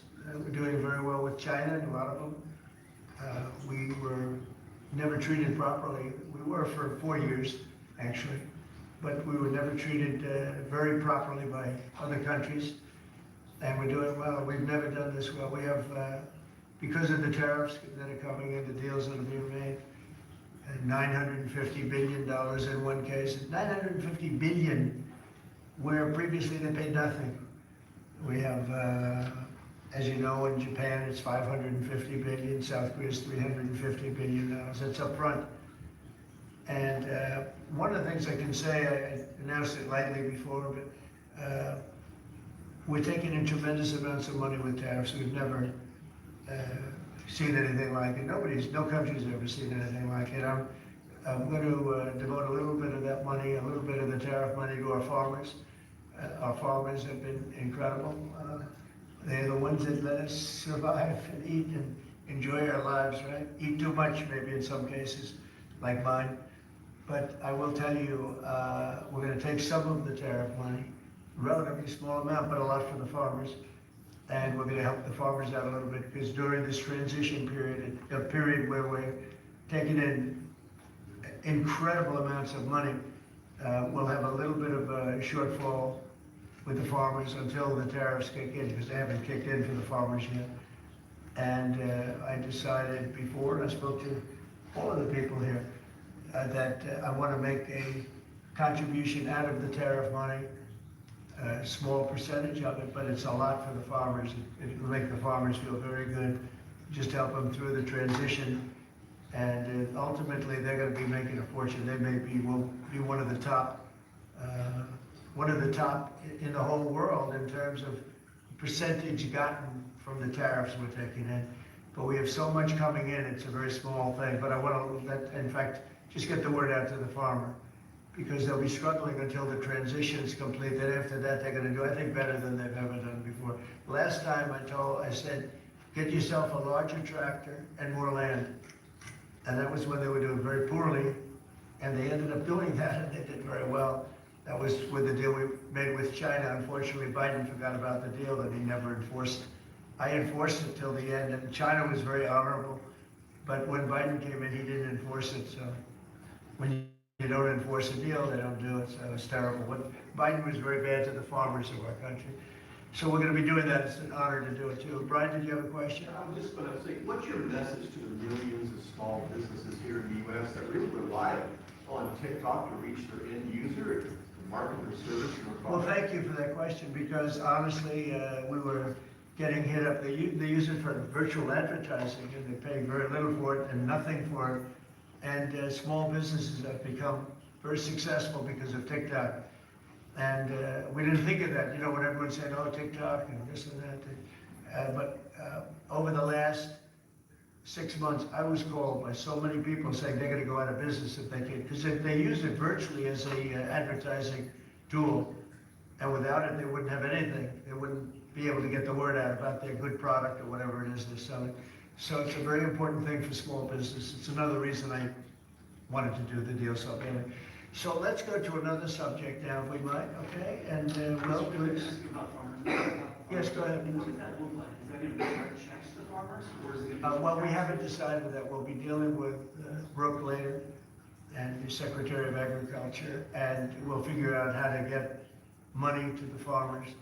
And again, this comes out of the large amount, hundreds of billions of dollars of tariff money that's pouring into the country. The tariffs, remember when I said a long time ago, I said it's the greatest word, it's my favorite word in the world that I had to say. I was forced to say other things, and of course rightfully so, love, family, religion. So I think I put tariff number 5. I was forced because the fake news did a big number on me. It's one of those little, but let's say it's my 5th favorite word tariff. But it's making our country very rich. And when our country is rich, I'm able to help the farmers, and I'm able to help even other countries that are in trouble. You know? But we're able to help people that are in trouble. Medicaid, Medicare, Social Security. It's all a benefit of this tremendous amount. And I heard numbers coming in today, Scott, where the numbers were very high, right? The economic numbers were off the charts, sir. Unfortunately, right? Because this is the only country in the world where you announce great numbers and the stock market goes down. Because when you announce great numbers, they immediately want to take that success away by raising the interest rates. Why can't you announce great numbers and let them lower the interest rate so you can make numbers? This is the only country in the world. They announce, I don't know, could you just tell them what the number was? And how 3.88% growth, the biggest in years. And the important thing is the president says this is going to be non-inflationary growth, just like it was in its first term. So strong growth, low inflation, real wage gains, and to the question on small business optimism under President Trump last week hit a multi-year high. So small businesses, Main Street is back under President Trump. But isn't it crazy? So I saw the market was down a little bit today. I mean, in all fairness, I don't feel guilty because we've set every record you can imagine. But it was down, and I said, oh, the numbers must be good. Meaning the growth numbers are phenomenal. And again, this is during, but a little bit of the heavy, the really success and the money pouring into our country through the tariffs. And I just say, why can't we have great numbers and lower the interest rates so we have even greater numbers? So people were saying, oh, the numbers are so good, they're going to have to raise interest rates. That doesn't have to happen. And there's no inflation. We have really, the only thing we have is great success. We're having unbelievable success. So the numbers are much higher than anticipated, except for by me and Scott and some of the other people. And they'll get a lot higher than that too. But I don't want to, every time we have good numbers, say, let's take all the juice out by raising interest rates. It's so backwards. It's so backwards. Mr. President, they don't appreciate the importance of the third leg of your stool, because trade, taxes, and deregulation allows for significant upside growth without inflation. So eventually, the people at the Fed will be able to focus on this, like Alan Greenspan did in the 90s. You can have strong growth and low inflation, and I think we get the stock market up, Wall Street, Main Street, both doing well. And we want low interest rates.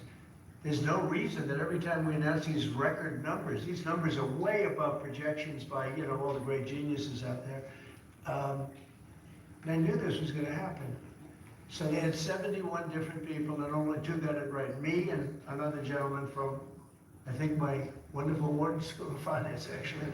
So anyway, but I really want you to look at that. Every time we have good numbers, they say this is a good time because they're guarding against inflation that may happen in 2 years from now. We have to change our thinking. We should be rewarded for good numbers, not penalized. So, Mr. President, is that 3.8, is that the start of a 3% growth for the Well, entire year? you know the number was projected at 2, because we're in a little bit of a transition period, but that transition period's ending faster than we thought on tariffs. The money coming in is much greater than people thought, and there's no inflation, essentially. There's no inflation. We just went through the worst inflation in the history of our country under sleepy Joe Biden. He was sleeping, and the inflation was really bad, worst ever. They say 48 years, I'll take that too, but I think it was probably the worst inflation we ever had because of spending and energy going through the roof and everything else. By the way, energy's way down. And you're going to really be impressed when you hear what happened today with President Erdogan of Turkey. I think it's great for both countries. I think it's great. We have great relationships with a lot of countries. And you may be even more happy when you find out because we spoke with Bibi Netanyahu today, and we spoke to all the leaders in the Middle East who are great people, and we're getting pretty close to having a deal on Gaza and maybe even peace, which would be the first time in about, 2,000 years, I think? In the region, I'd say the first in, Steve, what would you say, first in 2,000 years, or maybe 1,000? Huh? 2 millennium. It's a long time. Yeah, go ahead. Did Erdogan agree to stop buying Russian oil? I don't want to say that, but if I want him to, he will. Yeah. But he didn't take that. Well, I didn't say, okay, you stop, but I believe you. I believe you will stop it, yeah. You know why? Because you can buy from a lot of other people. You can buy from a lot of other people. You know who really can't is Hungary. Hungary's got, they're landlocked, and they don't have a nice ocean where ships can sail in from all over the world. They have one pipeline coming. Because I spoke with, he's a great guy, he's a great friend of mine, but, that's a harder one for them. And Slovakia, too. They're sort of married to one pipeline. So I just don't want to have people go blaming them when, we spoke to them at length today, and it seems like they, for them it's a little, but that's Turkey has a lot of options. He's a great president, a very smart man, and he's going to take, he's going to do what's right. But we had a very good conversation having to do with the purchase of military equipment, etc. Any other questions? I will be able to easily if I want. So we may do that, yeah.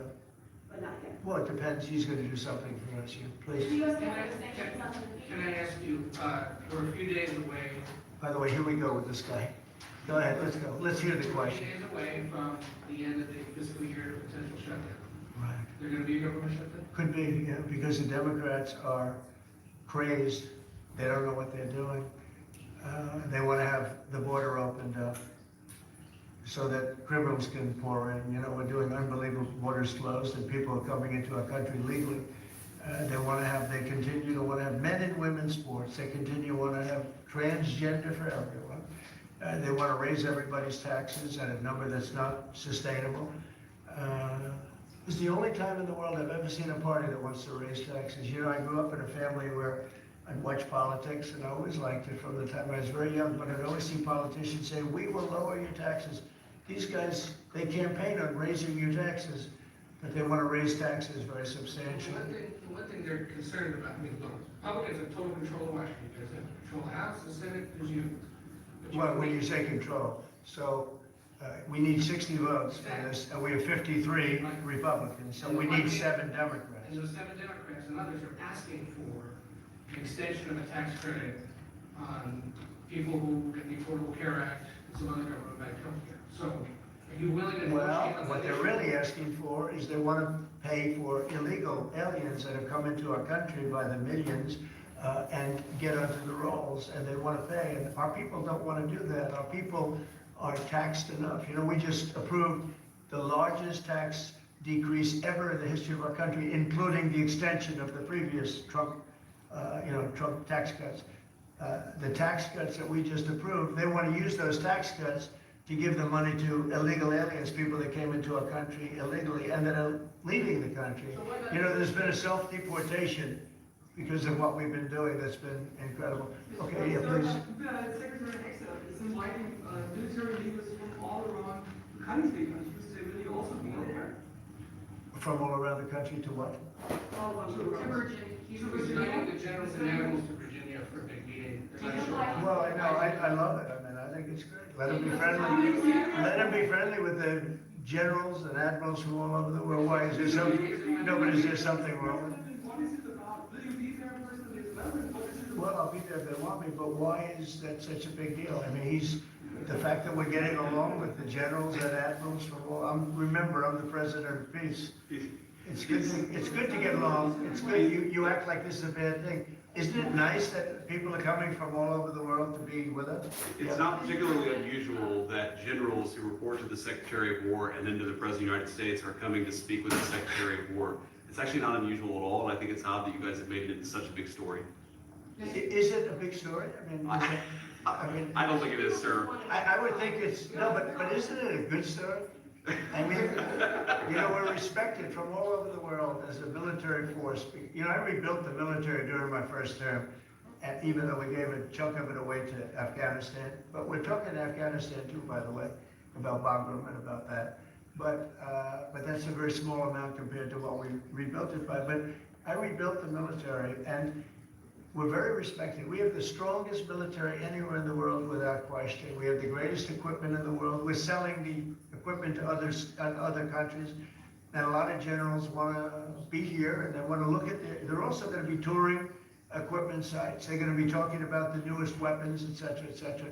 But I think it's great when generals and top people want to come to the United States to be with our now called Secretary of War. Does everybody like the name?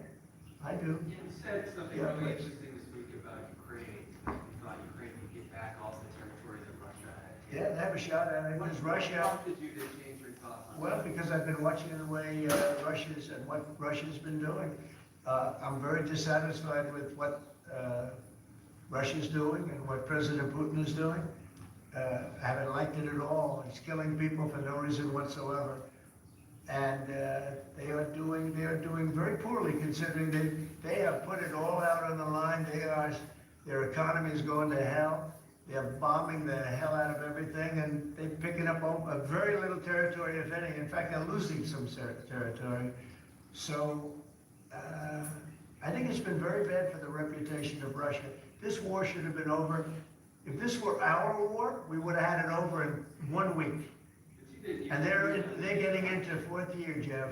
They're getting into the fourth year now. 4 years of fighting, and you see what they've taken. In the last month, they've taken very little, and you've been reporting on all the bombing, all the drones all over the place. 900 drones coming into certain areas like Kiev in one night. And with all of that work, they've taken over very little. So I'm very disappointed in President Putin. I thought I solved 7 wars. In fact, we have a great leader coming. We have the Prime Minister of Pakistan coming and the Field Marshal. Pakistan Field Marshal is a very great guy, and so is the Prime Minister, both. And they're coming, and they may be in this room right now. I don't know, because we're late. And I said maybe they'd like to join them. They actually may be somewhere in the beautiful Oval Office. Yeah, please, behind you. Did you promise leaders this week that you would not allow Israel to annex the West Bank? Is that something that you I will not allow Israel to annex the West Bank. No, I will not allow it. It's not going to happen. Did you speak with Netanyahu about this? Yeah, but I'm not going to allow it. Whether I spoke to him or not, I did. But I'm not allowing Israel to annex the West Bank. There's been enough. It's time to stop now, okay? Yes, please. Jasmine Crockett. Jasmine, remember what I said? Is she a relation to the late great David Crockett? I don't think so. Jasmine Crockett, let me tell you, before you even ask, she's a very low IQ person. I mean, if we ever had to pass an aptitude test, that's the one should take one because she shouldn't even be in the court. So I have no idea what you're gonna bring. I don't think we should waste our time. This is a low IQ person who I can't even believe is a congressperson. Between her and Ilman Omar and the group, you know, I met the head of Somalia. Did you know that? And I suggested that maybe he'd like to take her back, and he didn't want her. He said, "I don't want her." Okay, what else? All right, let's hear what Crockett said. Go ahead. Compared ICE raids to slave patrol, I want to ask. To slave? To slave patrol. I want to ask you if you think that there should be consequences for members of Congress who make these types of comparisons. Or use Yeah, well, I think she's gone over the line, and I think a lot of the people, look, the Democrats have become radical left lunatics. They have policies that nobody's gonna buy. And, you know, I see what's going on in New York. We're going to have perhaps a communist mayor because it's split up. You know, the people would get together and have one candidate that have a pretty good chance, but looks like maybe they're not going to do that. But we're going to end up with a communist mayor. It's not even believable, my beautiful New York. When I left New York to become president, it was a great place. But it was the beginning of bad things because we had de Blasio had just started as mayor, and I said, this guy's this guy's a real nut job. Went to Harvard to teach management, can you believe it? He went to Harvard to teach city management along with the mayor of Chicago, who went to Harvard to teach, the two of them are teaching how to manage a city manage it into hell is what they do. But that was the beginning, and now we're gonna go a step further. Now we're going with the communists. Can I be honest? I think it's the greatest thing to ever happen to the Republican Party. I really do. I think if a communist takes over New York City, I think that's a gift to the Republican Party. It's sad for New York, but it's a gift. And New York will recover because, you know, sometimes you need a shock like that to straighten you out. But it's politically, it's probably a very good thing. It's really impressive. Immigration and crime and war come. That's a lot of. We have a number of cities that are pushing back against your immigration deportation move as well as retirement initiatives. Some of those cities. I don't think they're very much pushing Some of back. those cities have World Cup games. Seattle, San Francisco. They're going to be very secure. Secure, but could those games move if they don't cooperate with your crime? Well, that's an interesting, I guess, but we're going to make sure they're safe.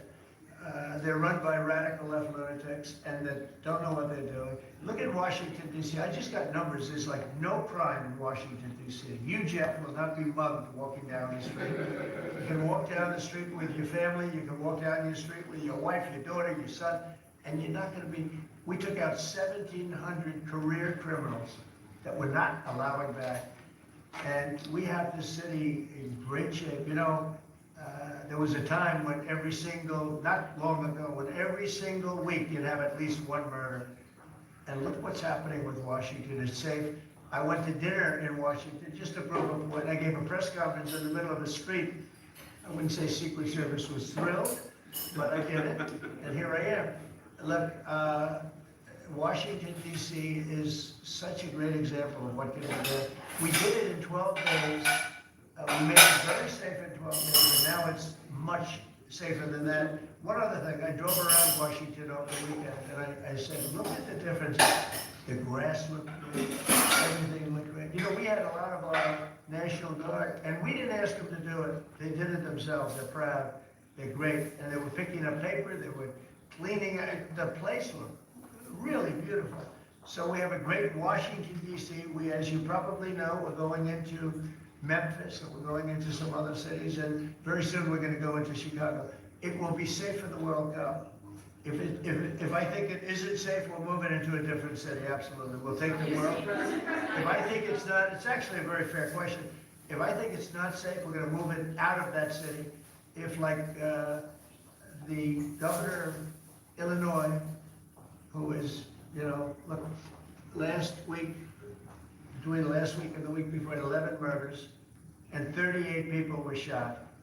Then he gets up and says, this is a very safe, and then he says crime is better. The reason crime is better is because Cash put, about 5 months ago, a whole team of FBI people there to get ready for when we go in, and they've lowered it a little bit, you know, like 20–25%, which isn't good enough, but it's a good start. But that was only put there because they're preparing for us to go in. And they've done, by the way, they've done a good job. So then Pritzker gets up, we've lowered crime 25, it's because the FBI was here.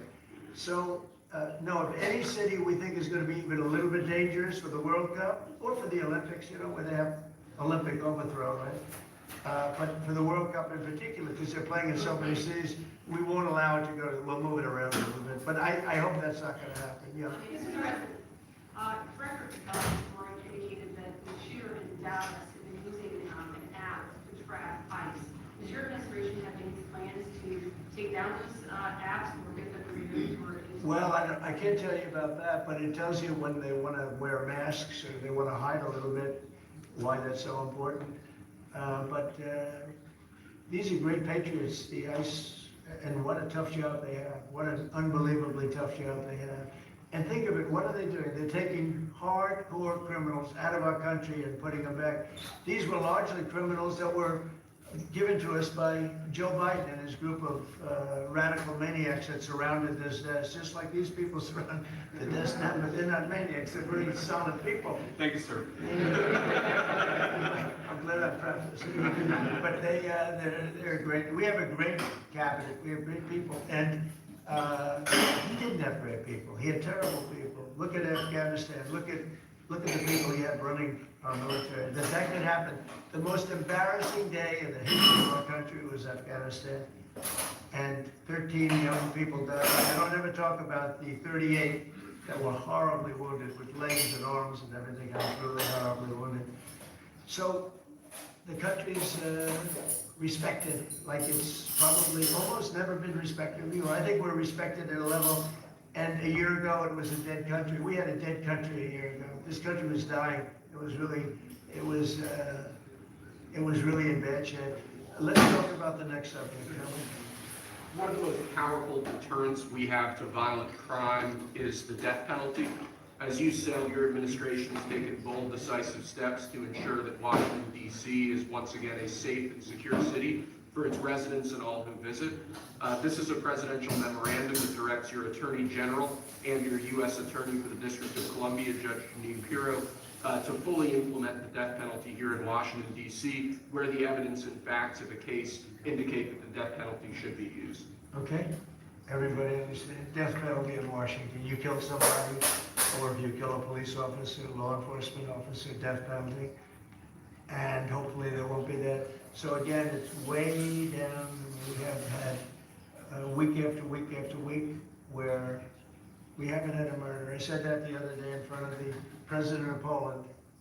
The press was here and I said, ladies and gentlemen, I'd like to announce that Washington, D.C. has not had a death in 4 weeks, a murder. And he looked at me and goes, is that good or bad? You know, he said, what kind of a place is this? But it's true for years. I mean, every week, essentially, somebody got killed or more than one. And this is a very safe city right now. We don't play games. And you know, it's interesting. We took these careers out, career criminals. They call them careers. They left the word criminal out. But we took the careers out of here. And they're now brought back to their homes. Or they're in jail, or they're in a jail in another country. And hopefully they're not coming back. And we have to maintain it. You can't just leave, and we have to maintain it. We've gotten along fairly well with the mayor. You know, she's got a party that hates that the city's becoming safe. I mean, they're actually criticizing her because the city's becoming safe. But this is becoming this is right now a very, very safe city. This went from the most unsafe city in the country to the safest city in the country. There's no city any safer. That's a pretty big achievement. And we really did it in 12 days. But if you add an extra week to it, that'd be nice. And I mean, you can go out to dinner. Restaurants are booming. You know, the restaurants were dead. They were dead. Even if you got to the restaurant, they hold up the whole restaurant. They go to Uber. Young ladies in the White House, they called Uber for protection. They run to the car because they were petrified to be from the entrance of their building to the car. Now they feel safe, they're in the car, and then the car gets hijacked while they're in the back of the car. This is what we were living in. We were living in hell. People that work in the White House, every time they see me, young women in particular, say, thank you, sir. And I don't even ask them about what. I know exactly. I made their lives. Now they're living in a beautiful, glamorous place called Washington DC with no crime, and that's the way it should be. Okay? This is the death penalty for somebody that kills people in Washington DC. I think it's capital. It's a very interesting capital punishment, capital city. Right? It's capital, capital, capital. But this is our capital city. We can't allow that to happen. People come in from Iowa to look at the Lincoln Memorial and they end up getting killed. It doesn't happen anymore. It's not going to happen. And if it does happen, it's the death penalty for the person that did it. And this goes into effect. Right? Pam, is that right? Could you speak a little bit about that? Yes, sir. Not only are we seeking it in Washington, D.C., but all over the country again. And as you saw very recently, we are now moving the inmates who were on death row, who Joe Biden or the auto pen commuted their sentences off of death row. We're moving them to supermax facilities where they will be treated like they're on death row for the rest of their lives, President Trump. Okay, it's a big statement. Thank you very much. Okay. I see some of you shaking your heads very positively. Thank you, Brian. Thank you, fellas. It's it. Illegal to kill a U.S. citizen. That's right. Police officer. So this just reinforces your campaign promise. That's right. And most people really like it. And Washington, again, is going to serve as a beacon because you have to do it. These are bad people. When you look at that, the guy that killed the young lady in the train in North Carolina, that he'll be in trial for years, years, years. He'll get a good lawyer somewhere along the line. Somebody will come along and what he did to that young lady. And she went into that train scared. You know, when she went in, the way she sat down, she was scared to just be there. She just wanted to not pay any attention to anybody, just not be noticed. And she had her throat slit. We don't want that in this country anymore. We're not going to have it in this country anymore. Thank you very much. Next. Lastly, sir, this is a presidential memorandum on countering domestic terrorism and organized political violence. In recent weeks, months, and years, we've seen a tremendous upsurge in some highly visible, but also other acts of domestic terrorism and organized political violence being perpetrated by radical, politically motivated groups all over the country. What this presidential memorandum will do is set off an administration-wide response to that, ranging from the Joint Terrorism Task Forces to other components of the Department of Justice, to the Department of Homeland Security and the Department of Treasury. We're looking at interdicting these groups, preventing them from performing acts of violence, and also looking at sources of organization and funding and support that prop them up and allow them to do the acts that they have been doing. We're looking at the funders of a lot of these groups. And, you know, when you see the signs, and they're all beautiful signs made professionally, these aren't your protesters that make the sign in their basement late in the evening because they really believe it. These are anarchists and agitators, professional anarchists and agitators, and they get hired by wealthy people, some of whom I know, I guess, you know, probably know. And you wouldn't know it. You at dinner with them, everything's nice, and then you find out that they funded millions of dollars to these lunatics. Steve, could you say a couple of words? Yes, this is a very historic and significant day. This is the first time in American history that there is an all-of-government effort to dismantle left-wing terrorism, to dismantle Antifa, to dismantle the organizations that have been carrying out these acts of political violence and terrorism. What we have seen, if you look at whether it be going back to the riots, that started with Black Lives Matter and all the way through to the Antifa riots, the attacks on ICE officers, the doxing campaigns, and now the political assassinations, these are not lone, isolated events. This is part of an organized campaign of radical left terrorism. It is structured, it is sophisticated, it is well funded, it is well planned. There is really no parallel like this to anything else in the country right now. There is an entire system of feeder organizations that provide money, resources, weapons, and when they're attacking ICE officers, they're attacking federal buildings, or they're isolating public officials for harassment, doxing, intimidation, and ultimately attempted assassination. It is all carefully planned, executed, and thought through. It is terrorism on our soil. Because of this executive order, Cash and Pam are going to have the tools they need, working with Scott, to take these organizations apart piece by piece. And the central hub of that effort is going to be the Joint Terrorism Task Force, or JTTF, which sits inside the Federal Bureau of Investigation. But for those at home who are worried about terrorism in this country, they need to understand, because of President Trump's strength because of his vision, because of his leadership, we are now going to use the entire force of the federal government to uproot these organizations root and branch. And again, it's only possible because of President Trump and his leadership. Can I give Steve Cash, please? As Stephen said, Mr. President, thanks to your leadership, crime is going downward in a tremendous fashion, and that's what we want for every city in America. And the FBI's premier flagship enterprise, the Joint Terrorism Task Force, are honored to lead this initiative with our partners at Treasury and Homeland Security, because our citizens are being attacked by, as Stephen said, organized violence, and it's being paid for, not by them, by other people. So what we are going to do, combining forces as Scott and I have done in these last few months, is follow the money. People and organizations have collected funds and put them out into the streets of America and organized violence across our country. And thanks to your recognition of this and this executive order and the AG's leadership to lead out and prosecute these individuals, we are properly going to chase them down like the domestic terrorists that they are, and our streets and our communities will be safer because the JTTF and the FBI and Treasury and DHS and DOJ are going to combine forces like never before to root out this new evil that is perpetrating our criminal activities across our societies. And we are just so thankful for your leadership and recognition of it. It's not easy to do. Good job. Thank you very much, Pam. What? Besides Antifa, is there a specific group, person you're targeting in this? Any organized group. Any organization? Any organized group who are committing these crimes, and we're working with the Secretary of Treasury. You know what law enforcement has told us under President Trump's leadership? He's taken the handcuffs off law enforcement. They can do their jobs now, thanks to you, President Trump, and that's what's happening. And all of these agencies that Cash mentioned, we work hand in hand together. Our prosecutors, we're following the money with Treasury, we're working with Homeland Security, Cash's agents, all of our agents, DEA, ATF, U.S. Marshals, combined are working, and with state and local government, to take these people off the streets who are jeopardizing lives. Can I just illustrate this? So I was talking with Cash and Stephen about this a couple of days ago, sir. So I believe it was in Oregon where you had a federal building where there were men in black ski masks who were committing acts of violence, who were shutting down a government building.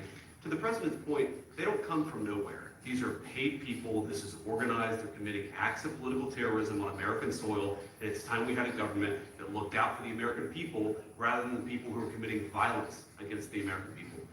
When you go out to Portland and you see what's happening in Portland, this is like nobody's ever seen anything like it. Every night, and this has gone on for years. They just burned the place down, and you know the shop owners, most of them have left, but the few shops that are open, they just use plywood and just like 3/4 inch plywood. They don't put storefronts in because they know it's going to be burned down. These are professional agitators. Right. These are bad people, and they're paid a lot of money by rich people, some of whom we know. I'm sure I know some. I don't. If I knew, I wouldn't associate because I'll be in trouble because Pam will say, "Why are you associating with this person?" But I will tell you that these are bad people, and they're paying a lot of money, millions of dollars. But take a look at Portland sometime. These are crazy people, and they're trying to burn down buildings, including federal buildings. And on my list of things that I want to do before we finish up with the cities, because I think we're going to whip the cities back into shape, and we have to. We cannot let our cities, and that's a small example, but it's the most violent example. It's every night, and they've done it for years. You think maybe at some point they made their point, and what are they doing? But we're going to get out there, and we're going to do a pretty big number of those people in Portland that are doing that. They're professional agitators and anarchists. They're actually anarchists. Yeah. Go ahead. Why don't you defend? Let's see you defend them, Jeff. No, I'm not defending anyone. I just want, so that we can just explain this in our stories. You don't explain it right, though, Jeff. Go ahead. Let's go. Maybe let's give you another chance. Go ahead. Antifa, Soros. What name are we talking about? Well, Soros is a name certainly that I keep hearing. I don't know, but Soros is a name that I hear. I hear a lot of different names. I hear names of some pretty rich people that are radical left people. Maybe I hear about a guy named Reid Hoffman. Somebody's a pretty rich guy, I guess, and I hear about him. I don't know. Maybe could be him. Could be a lot of people. We hear the same names, but they're bad, and we're going to find out. And if they are funding these things, they're going to have some problems because they're agitators and they're anarchists. These are anarchists. Really bad. Okay, yeah, please. Can you imagine someone else? Can you, are you? Who are you with? Who are you with? I'm with the Center Square, Sarah Robert Christian thing.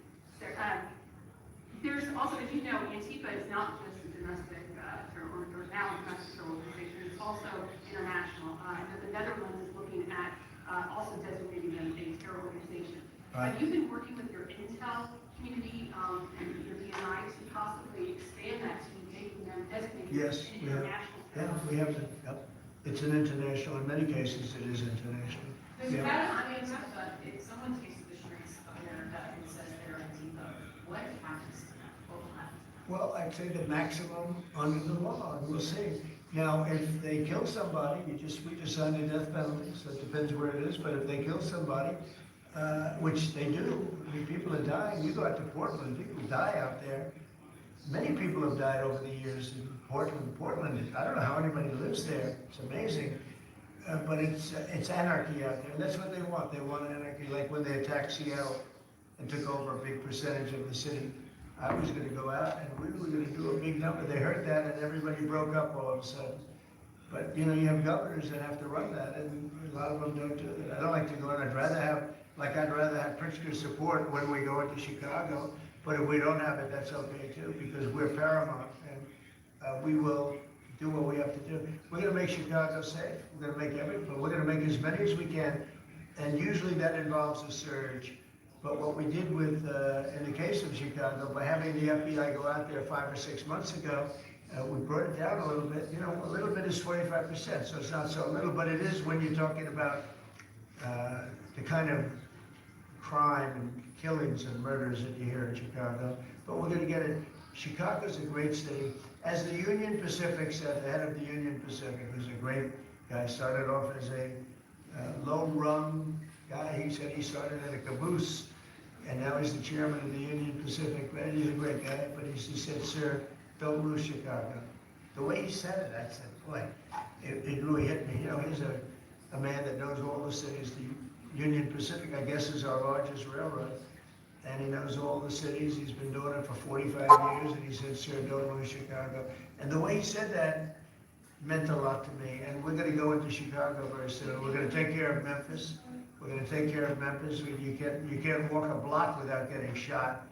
We're going to take care of that one, just like we did Washington, D.C., and we're going to do Chicago very soon. There could be an indictment on James Comey. Do you know if there is an indictment? I don't know. I know it's going on because I read the papers just like you do, but so I don't know. Do you have anything to say about that? Can you comment on a New York Times report saying that Justice Department officials have asked attorneys to target a George Soros-funded group, and is this executive order that you just signed a part of the record? I'm not going to comment on whether there is or is not a pending investigation, but everything's on the table right now. I don't think anybody has to ask, because if you look at Soros, he's at the top of every, in fact, sometimes they say, could he be involved in this many things? But he's in every story that I read. Stories that I read keep talking about Soros, and so, you know, I guess he'd be a likely candidate. Thank you very much, everybody. Thank you very much.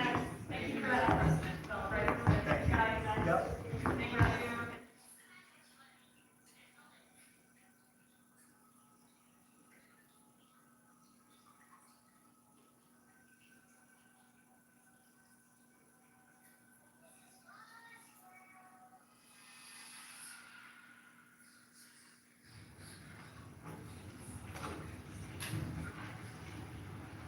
Well, thank you very much, everybody. We have a very big signing today having to do with Alaska, a place that I'm very familiar with. And we're making it greater, bigger, and more powerful, and job producing. It's an economic gold mine, so to speak. And I signed this years ago, and Biden unsigned it for me. This was something that should have been long operating and making billions of dollars for our country and supplying a lot of energy and minerals and everything else that we're talking about. And they undid it and wasted a lot of time and a lot of money, a lot of effort.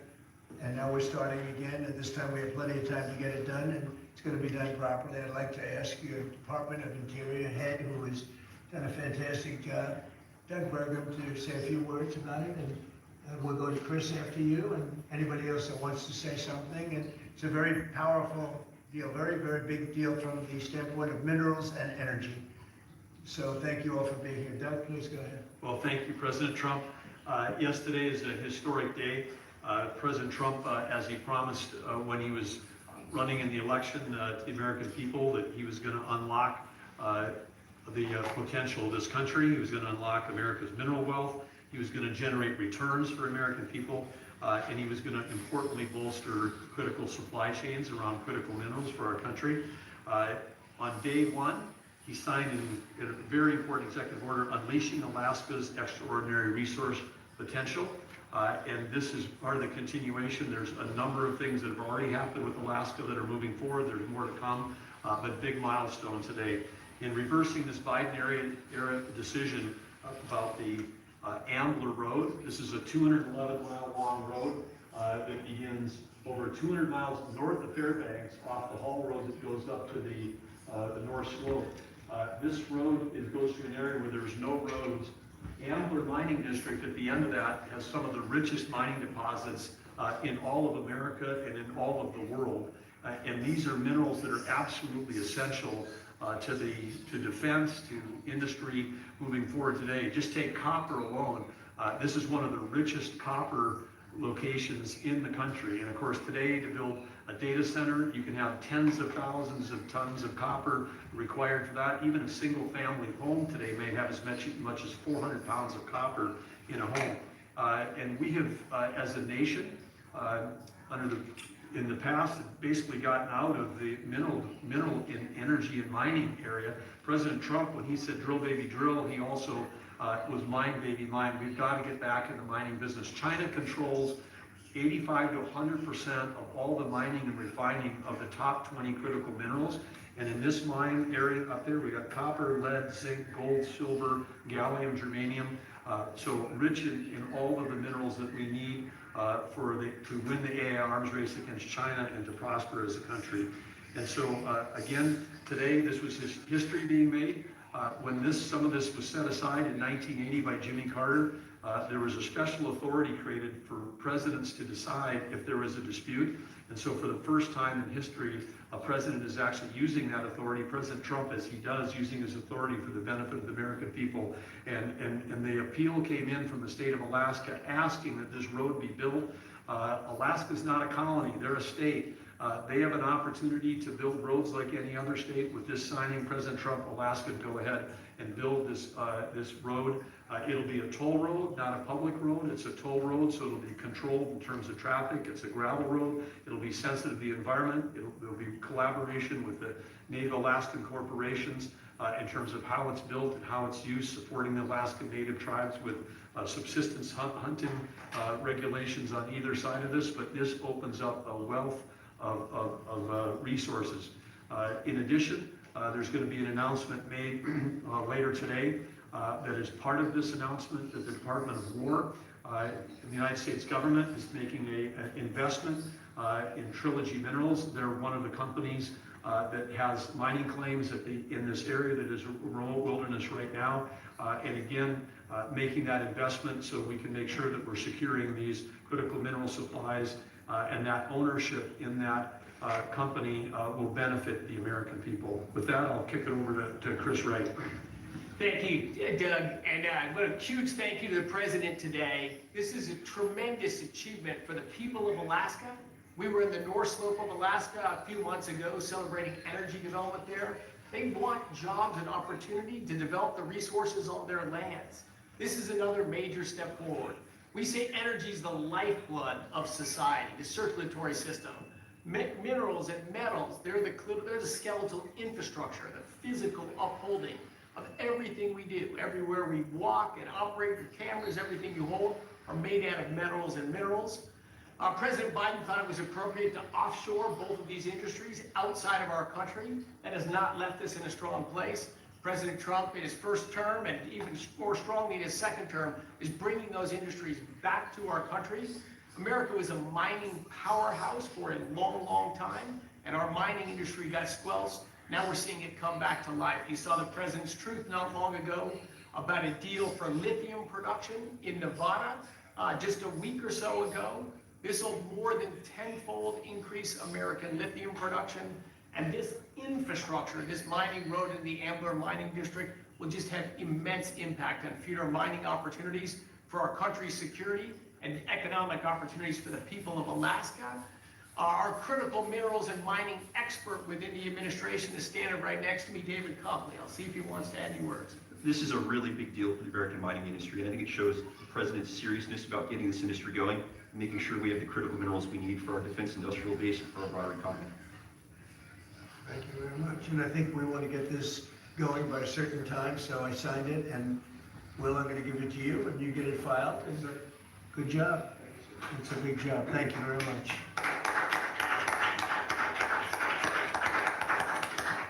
So we created a great deal of wealth for that part of the world and that part of our country by doing this long, very difficult road to build, and we'll be talking about that sometime later. But it's a great deal for our country. It's a great deal for the people of our country and for the taxpayers of our country. And if you have any questions on that, let me know. Steve? The road to be constructed, and how quickly will it get underway? Well, this road, it's an industrial road. It'll have ownership that'll likely be split between the state of Alaska, the federal government, and the Native Alaska corporations. We would expect that construction would begin next spring with planning throughout this winter. The 211-mile long road will be a gravel road with a solid design base to handle the weight of the trucks that are going in and out. This is typical design that far north because asphalt with a freeze-thaw cycle, very difficult with asphalt and concrete. So gravel, a fantastic gravel road is going to have the least impact on the environment, going to be the best suited purpose. Alaska's done this in the past with the Red Dog mine. They built a toll road that again has ownership. The companies that use the road pay to transit that road. So this is an economic model used around the world in mining districts. We'll apply it right here. And again, it's going to generate revenue for the American people and for the citizens of Alaska as opposed to a cost. And also 2 bridges. We're going to build 2 bridges that will be able to complete, and we'll get them up very quickly. And how long to complete? I mean, 211 miles, that's a lot. Yes, we'll get it done in less than a year. It's going to come in three phases. The first road, as President Trump said, will go quickly, which is they call it a pilot road. We'll build a single lane gravel road through the full duration of it. That'll be then expanded into a second phase and then a third phase over time. But again, we want to get that pilot road built because then we can help get materials back to help the mine get started quickly as well. Mr. President, there's negotiations happening with your team in Egypt right now over your proposed peace plan. It was reported by Axios at the weekend that you had called Prime Minister Netanyahu, where you told him to stop being so negative and to take the win when it came to Hamas's response to that. Is that true? No, it's not true. He's been very positive. He's been very positive on the deal. Everybody is. I think every nation is. We have just about every nation working on this deal and trying to get it done. Something that you could say 3,000 years if you look at it in certain ways, and you could say centuries, but this is a deal that incredibly everyone just came together. They all came together. No, Israel's been great. They've all been good, Caitlin. And in the negotiations, do you have any red lines in terms of Hamas disarming and whatnot? Are there any places you're working? If certain things aren't met, we're not going to do it. But I think we're doing very well, and I think Hamas has been agreeing to things that are very important. Mr. President, the government shutdown, Mr. President, if the vote today fails in the Senate, will that trigger layoffs? It could, at some point it will, and you know, the Democrats are the ones that started this, and if you think about it, it's about health care to a large extent. It's about, we want great health care for people. We don't want to give the money away to other people that come pouring into our country, and they've already poured, because nobody's coming into our country now. We have the border totally stopped. In fact, numbers we just announced again, we're at another 0. So we have 0 for 4 months in a row. 0 people coming into our country illegally. That's a pretty good number. I'm not sure even I can believe that, Doug, if you want to know the truth. 0. We went from millions of people to 0, but it's pretty close to that number. And the way you stop them is not to give away, not to announce that you're giving everybody free health care, free this or that, but what that does is it affects the American people, because the American people are unable to get good health care. Obamacare has been a wreck, as you know, and to do that, we have to keep it propped up and do the best you can with it. It's a mess. But a lot of things are going on in that. We talk about Hamas, we talk about negotiations that we have going on right now. We have a negotiation going on right now with the Democrats that could lead to very good things. And I'm talking about good things with regard to health care. Are you speaking with Democratic leaders? What kind of negotiations? Well, I don't want to say that. I don't want to say that. But we are speaking with the Democrats, and some very good things could happen with respect to health care. Would you make a deal with them on the ACA subsidies? If we made the right deal, I'd make a deal, sure. So you would make a- I mean, you have right now subsidies, that's the problem with Obamacare. The subsidies are so much, it's billions and billions of dollars is being wasted. And we can have a much better health care than we have right now. And we're talking to them. I mean, I'm not saying that's gonna happen, because this has also been going on, not for 3,000 years, but it's been going on for a long time. But, we're talking to them. You would work to make a deal with them on. I'd like to see a deal made for great health care. Yeah, I want to see great health. I'm a Republican, but I want to see health care, but much more so than the So, Democrats. Mr. President, on all of this, as you know, the American people are experiencing a lot of pain with any kind of government shutdown. And while you're dealing with Democrats and, of course, Republicans are standing their ground, what is your message directly to the American people who may encounter some of this pain and despair? How do you give them? Well, up till now, there hasn't been a great deal of pain. There could be a great deal of pain, but up till now, there hasn't been. I will say this, just hang in there, because I think a lot of good things are going to happen. That's all I can say. I mean, I think a lot of good things could happen, and that could also pertain to health care.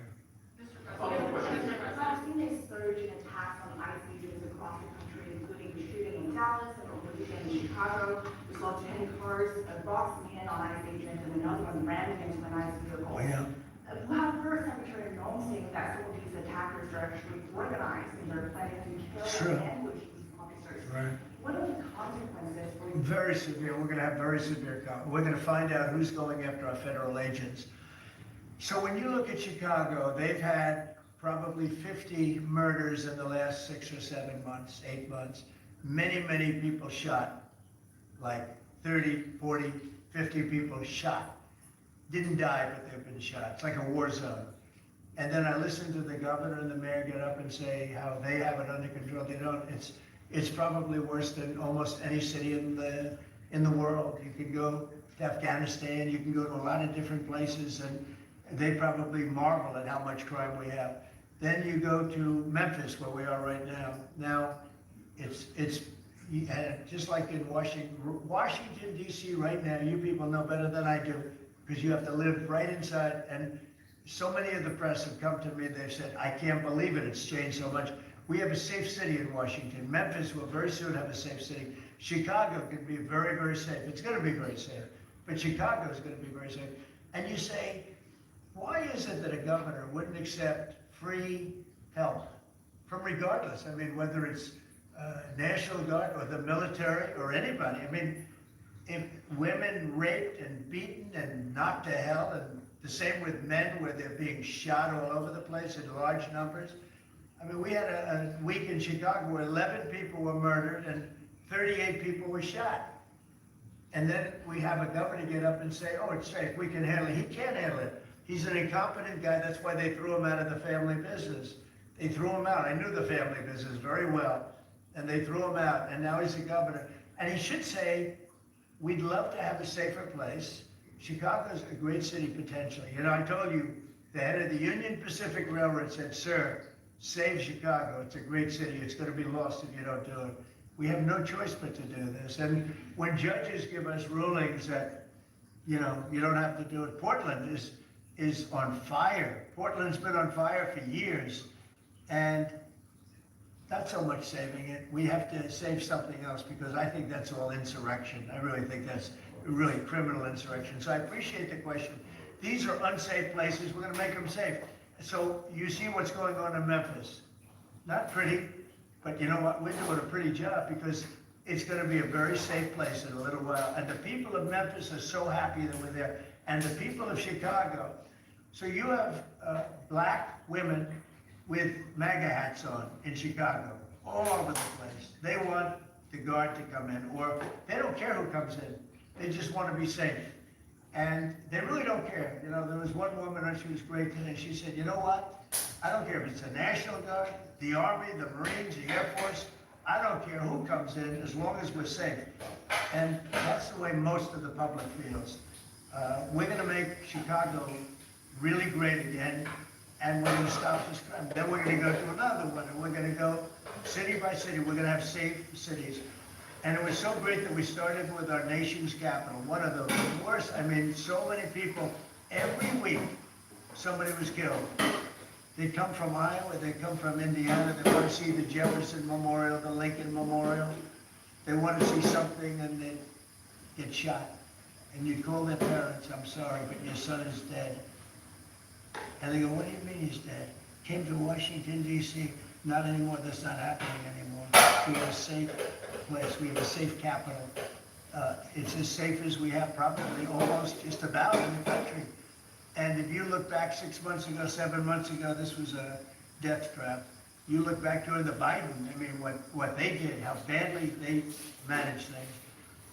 And almost all of these cities, most of these cities are Democrat run. And we don't care, Democrat, Republican, we're gonna make them safe. So we have to save Chicago, it's very important. And you can't have a government getting up and saying it's good when 11 people were shot over a weekend. What? Well, I do it if it was necessary. So far, it hasn't been necessary, but we have an Insurrection Act for a reason. If I had to enact it, I'd do that. If people were being killed and courts were holding us up, or governors or mayors were holding us up, sure, I'd do that. I mean, I want to make sure that people aren't killed. We have to make sure that our cities are safe. And it's turning out, and we started with D.C. It's been so successful. Think of it. People wouldn't go to restaurants. The restaurants were closing. We were losing a lot of restaurants, as you all know. And now restaurants are opening and they're thriving. And I went 2 weeks ago and it was great. I'm going to go again. I felt very safe, very safe. Forgetting about guards and Secret Service, I would have gone, it would have been very safe. D.C. is a great, and look at the cleanliness of D.C. Look at how it's clean. You don't have tents all over the place. We had parks where you couldn't even walk through the park. You had people from tents, and there were violent people. Some of these people were violent people. We have a great, safe capital again, and if you look at it in 6 months from now, it'll be the most beautiful anywhere in the world. It's being cleaned, the graffiti's all gone now, the tents are all gone. We have a capital that you can be proud of, but it'll only get better with time. It's October 7th, the 2-year anniversary of the original Israeli attack. Do you expect a Gaza deal tomorrow, or any sort of hostage deal tomorrow? I think we're going to have a deal. It's a hard thing for me to say that, but for years and years they've been trying to have a deal with Gaza, but I mean, literally for centuries, okay, if you really think about it. But we're going to have a Gaza deal, I'm pretty sure, yeah. Well, I'm the one that got the hostages back, remember that, you know? I'm the one that, yeah, I got them back. Israeli citizens are celebrating what has been accomplished in this deal. Should it come through, there will be a lot of celebration on the streets of Israel. The hostages' families, have they been in contact with you with regard to this deal that could happen? They're so happy about it. It's like, they can't breathe. One said, I can't breathe. You know, it's very sad because you have hostages and you have people that are no longer living.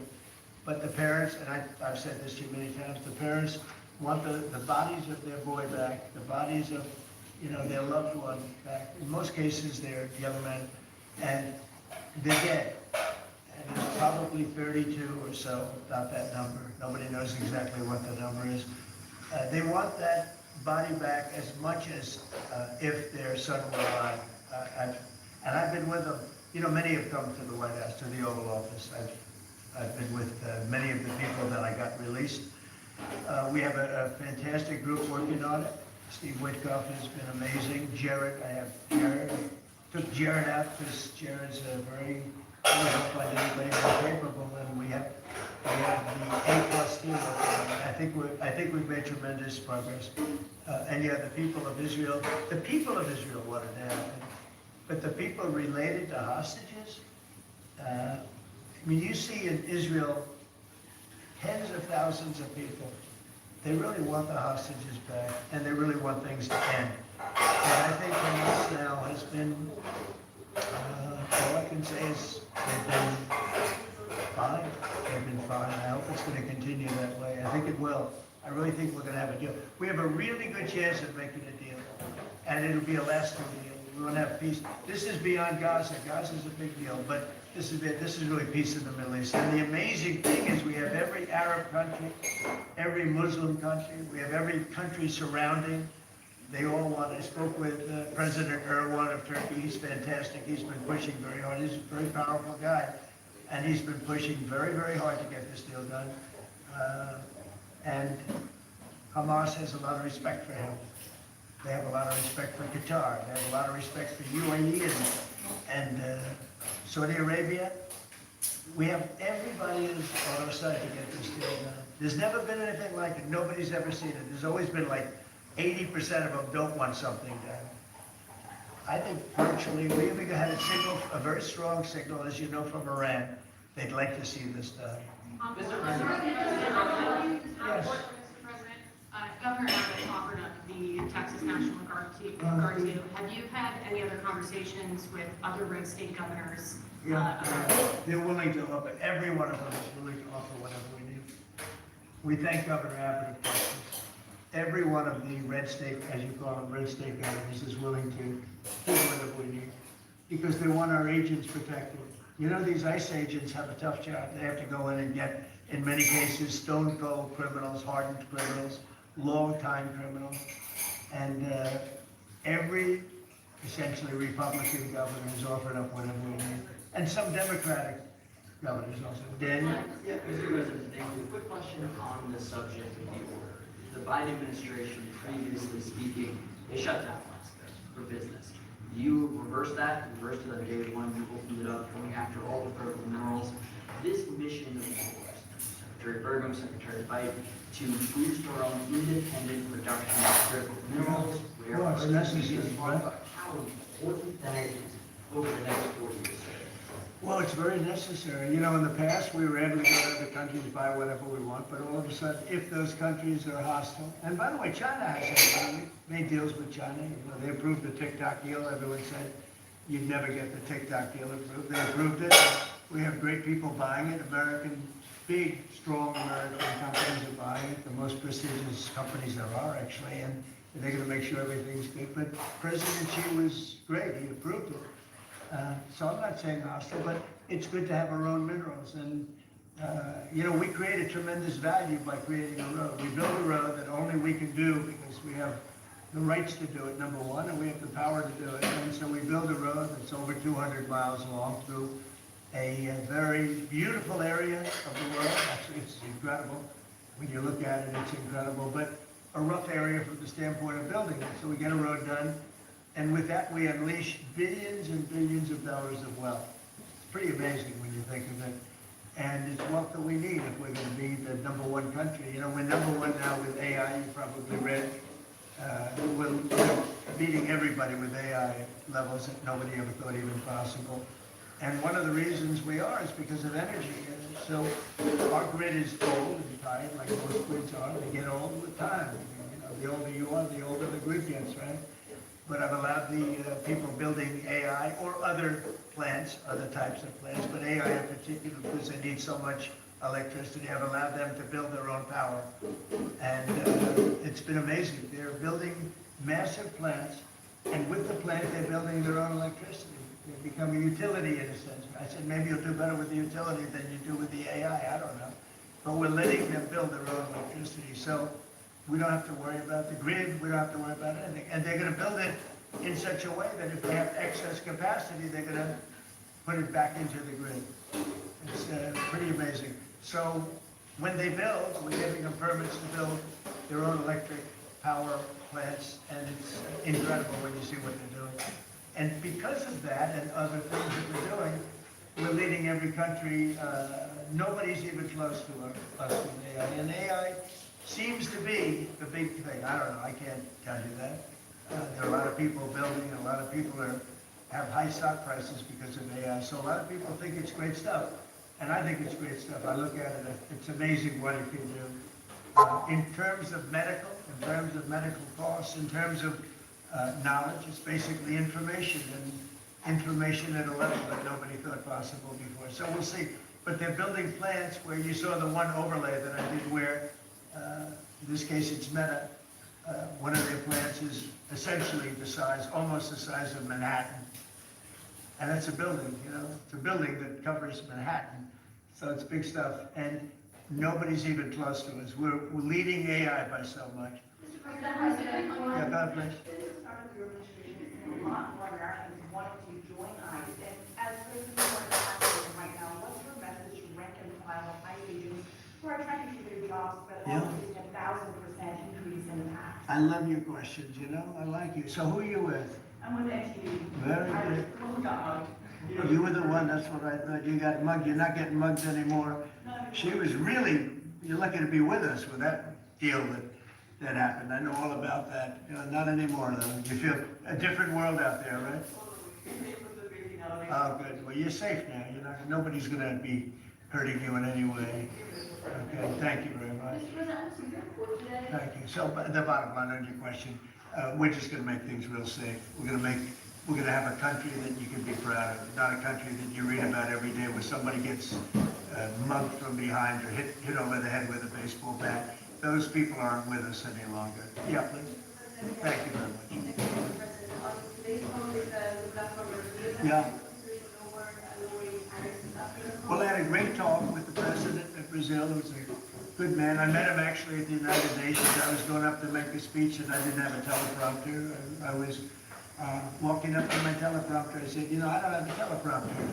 But just before that, I met with President Lula and I found him to be very good. I mean, we had a very good talk for about, 2 minutes.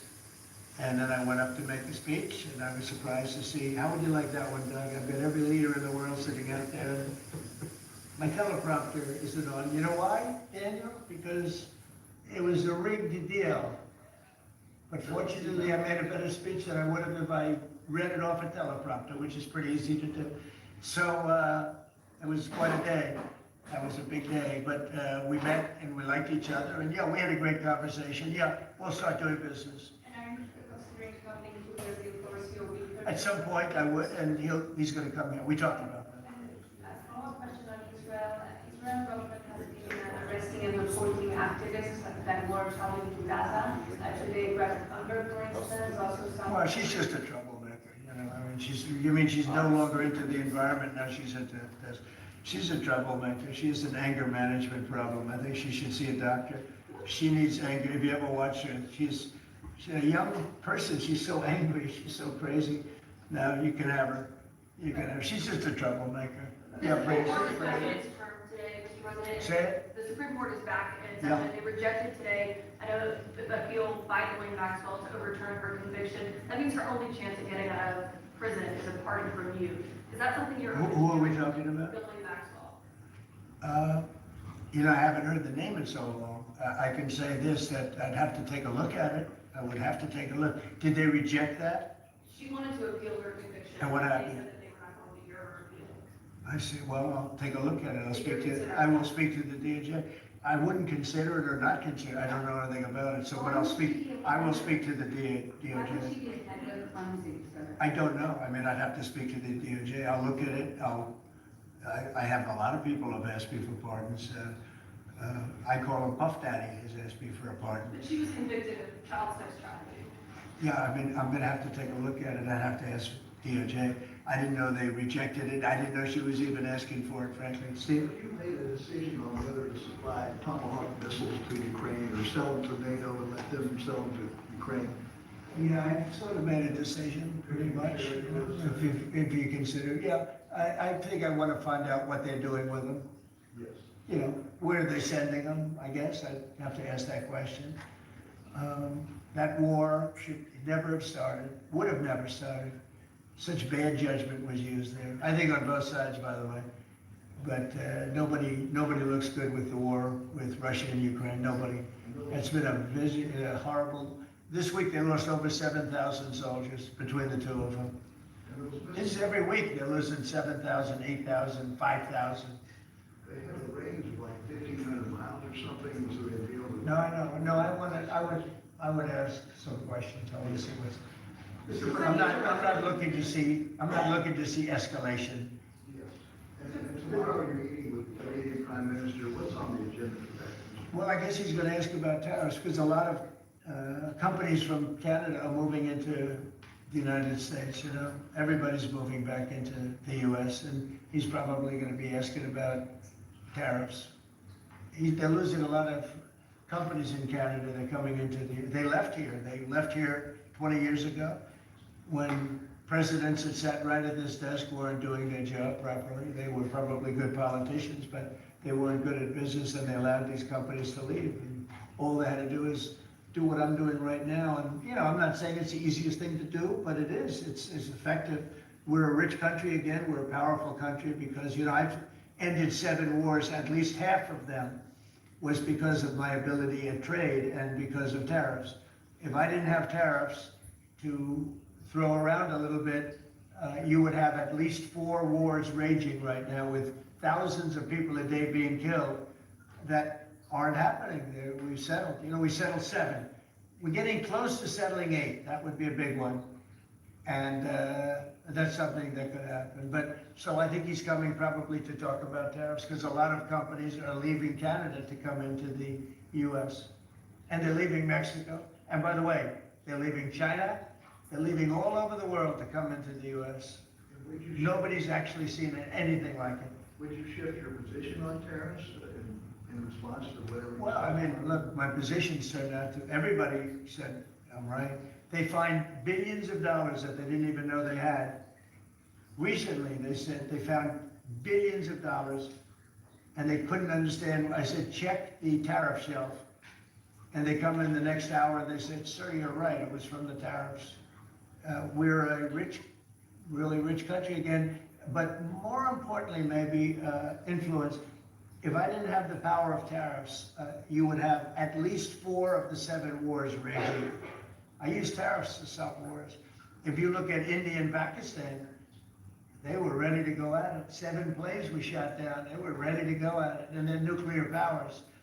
And I don't want to say exactly what I said, but what I said was very effective. They stopped. And that was based on tariffs, it was based on trade. Tariffs are very important for the United States. We are a peacekeeper because of tariffs. Not only do we make, you know, hundreds of billions of dollars, but we're a peacekeeper because of tariffs. Mr. President. On the shutdown, Mr. President, the shutdown that occurred during your first term lasted 35 days. Yeah. How long do you expect this shutdown to go? Well, you don't know. Look, I can say this, that it would have not happened except for the Democrats. The Democrats are very foolish. They've lost their way.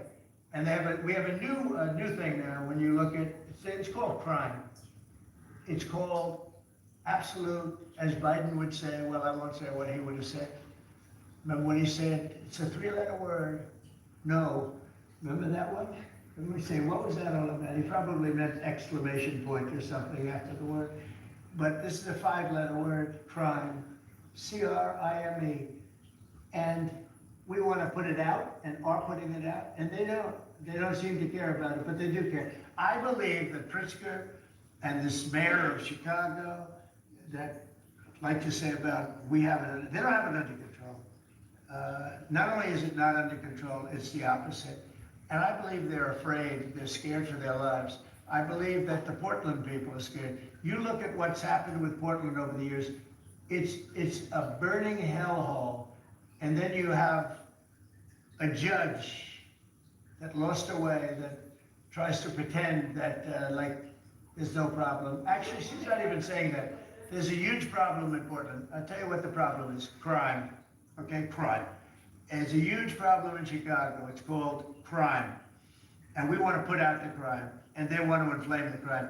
And why they want to, I don't know. But it could be that Pritzker is scared for his life. Yeah. You look like that, but on the flag, do you have an update on the investigation into what happened to you after you went last month? And also, what's your message to parents were concerned about more in your family's safety as you're very out in public. Yeah, I am out there, there's no question about it. Well, at the UN, we had a problem with the teleprompter. We had another problem that nobody has actually talked about.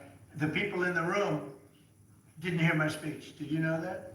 The people in the room, they didn't have any loudspeakers and they didn't hear my speech. And I thought I made a really good speech. I mean, considering I didn't have the use of teleprompter, which is unusual. But I made a speech. I could have walked off the stage. I guess most people, Doug, I think most people would have just said, we'll see you in about a half an hour, right? But, you know, they obviously turned off the I think they turned off the teleprompter, but there was a reason that it didn't work. I actually know the reason. They didn't let the teleprompter person into the room, okay, which is essentially the same thing. So I made a speech. It turned out to be a very good speech, got good reviews. I went out to the audience after the speech. I saw my wife. I said, how good was that speech? Was that unbelievable or what? She said, I didn't hear a word you said. I said, what do you mean? She was sitting in the front. I said, what do you mean? She said, you couldn't hear anything that you said. The speakers were turned on. So I think that's pretty bad stuff, right? Yeah. Especially since we support most of the United Nations. And yet I still want to keep it in New York. Because I think the United Nations has tremendous potential. If properly run, the United States has tremendous potential. But think of this, I settled 7 wars. I never spoke to the United Nations about it, not one of them. You look at, and those were wars that were raging on a long time, and in many cases. And I settled 7, I never heard from the United, they didn't help me. They should be able to settle the wars. I shouldn't have to be settling the wars. Yeah, please. Last week you signed the security guarantees with Qatar. Yeah. Do you see any role for the Senate in that? Do they have to vote on that, or do you think? Well, I wouldn't mind if they did. If they want to, they'd let me know. Nobody said that, but you know, Qatar's been very, very helpful to us in this process, and I think you'll find that. I think maybe the most influential, very influential, very strong. With Hamas, they're very strong, and Turkey's likewise been helpful. I mean, honestly, UAE, Saudi Arabia, everybody's been helpful. I just spoke today with the King of Jordan, and he's been terrific too. I can't think of any country that's been negative about this. This is why it should happen. I mean, everybody wants it to happen. And usually when everybody, including, I think, Hamas, and when they want it to happen, it's going to happen. James Comey is being arraigned on Wednesday, obviously after his indictment. Are you worried that your own statements calling for his prosecution could help him actually in his defense of this case? No, I think he's a crooked guy. He's a dirty cop. Comey, I think he's a dirty cop. He's recognized by many people to be a dirty cop and dishonest guy. So all I have to do is, I mean, I have nothing to do with the case. I just say, But you good called luck. him on you to prosecute him. No, I don't call anybody. You know what? I'm allowed to do that if I wanted to do that. But Comey's a crooked guy. He has been for years. And he got caught. Look, he lied. This is just a simple case. He totally lied. And then he confirmed the lie on, I guess, numerous occasions, or at least one occasion. He confirmed the lie. He said, that's what I said, and I stand by it. And, you know, I mean, the guy, he didn't say, to the best of my knowledge. He didn't say, well, I don't remember. He made a very definitive statement and a very important statement concerning him. And he got caught in an outright lie. And that's why a group of people, it wasn't me that voted, they voted to indict him. But he's a crooked guy, in my opinion, and we'll find out. The court's going to determine that in a little while, I guess. Yeah, yeah, I'm going to do some farm stuff this weekend. Yeah, please. Navy yesterday celebrating. It was unbelievable. 250th. Can you talk about that? And as we get closer to America's 250th, you've initiated a prayer initiative as well. Yeah. Talk to me about both of those events and why they're so important, particularly the prayer initiative going forward to the. Well, we have, and we're dealing, as you know, with all of the different, and not just evangelicals, Christians. We're dealing with lots of different faiths, religions. And I felt for a long time that if a country doesn't have religion, doesn't have faith, doesn't have God, it's going to be very hard to be a good country. You know, there's no reason to be good. I want to be good because you want to prove to God that you're good, so you go to that next step, right? So that's very important to me. I think it's really very important. And yesterday was amazing. We went out, we went to the naval base, the largest in the world actually, and I saw things that were incredible. The level of I don't want to use the word weapons, but they are weapons. The technology of these planes and the carriers and all of the different things that we saw. They gave us missile displays. They did the whole, I don't think they've ever done anything like it, but it was really impressive. And the talent of the pilots where they can land, you know, the aircraft carriers look massive, but when you put them in the middle of like the Atlantic, or in this case, pretty far off the coast of Virginia, and it's sitting in a big ocean, and it was pretty calm yesterday, but it's still a little bit testy, right? And you have these guys land right on a thing and come to a sudden screeching halt, and they're really something. They were taking off yesterday, and they looked over, oh, sure, and then you see them, and you see them just get ripped back into the seat because the G-forces are so great. And actually, if you're not in great shape, because they were doing maneuvers that were incredible yesterday, and the admirals were explaining that if you're not in really good shape, you don't make it because you pass out. You know, these guys, and women, I met some women pilots that, I mean, it's incredible what they're able to do. So we saw something that was great, and you saw the spirit, because we had for a couple of thousand, I think they had probably 22,000, largely sailors, all dressed in the most beautiful white. There wasn't a spot on any of those uniforms. I looked at them, it was just a wave of white, and it was a great crowd and great reception. So, you know, getting back to a very important question that was asked, when you go back a year ago, people weren't joining the armed forces. They weren't joining the Army, Navy, Air Force, Marines, the Coast Guard, Air Force. If you look at, you know, any of them, they weren't joining Space Force. And now we're setting records, recruitment. And that goes for police and fire. Now they want to be policemen, they want to be firemen. And firemen, people don't mention them, they're incredible. I know so many of them, they're brave as hell. I wouldn't want to do it, okay? But they weren't able to recruit, the police weren't able to recruit, and the military wasn't able to recruit. We were really off.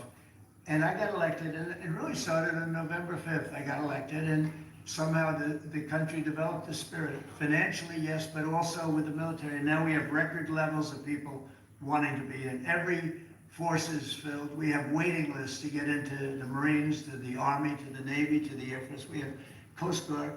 We have waiting lists to get in.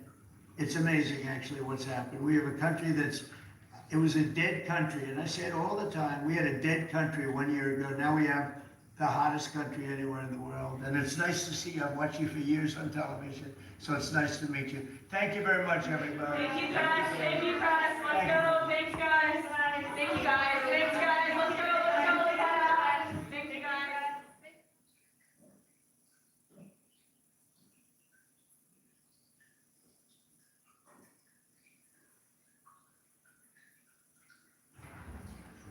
Mr. President, we just have two quick proclamations for you to sign today. The first, today is Leif Erikson Day. Leif Erikson was a famous Viking explorer who discovered the coast of Newfoundland over a millennium ago.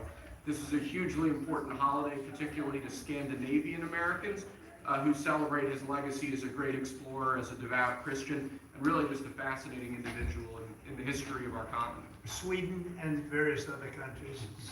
We have a lot of people from Sweden, a lot of Scandinavians. This is very important for Scandinavians, and it's a great honor. Okay, and now you have another one that's, this is like I think, very non-controversial, frankly, but some people would say it's controversial. Go ahead. This is like Explorer Day for you, sir. Today we have your Columbus Day proclamation for Monday, which we're signing a bit early. Christopher Columbus obviously discovered the New World in 1492. He was a great Italian explorer. He sailed his 3 ships, the Nina, the Pinta, and the Santa Maria, across the Atlantic Ocean and landed in what's today the Caribbean. But this is a particularly important holiday for Italian Americans who celebrate the legacy of Christopher Columbus and the innovation and explorer zeal that he represented. In other words, we're calling it Columbus Day. Yes.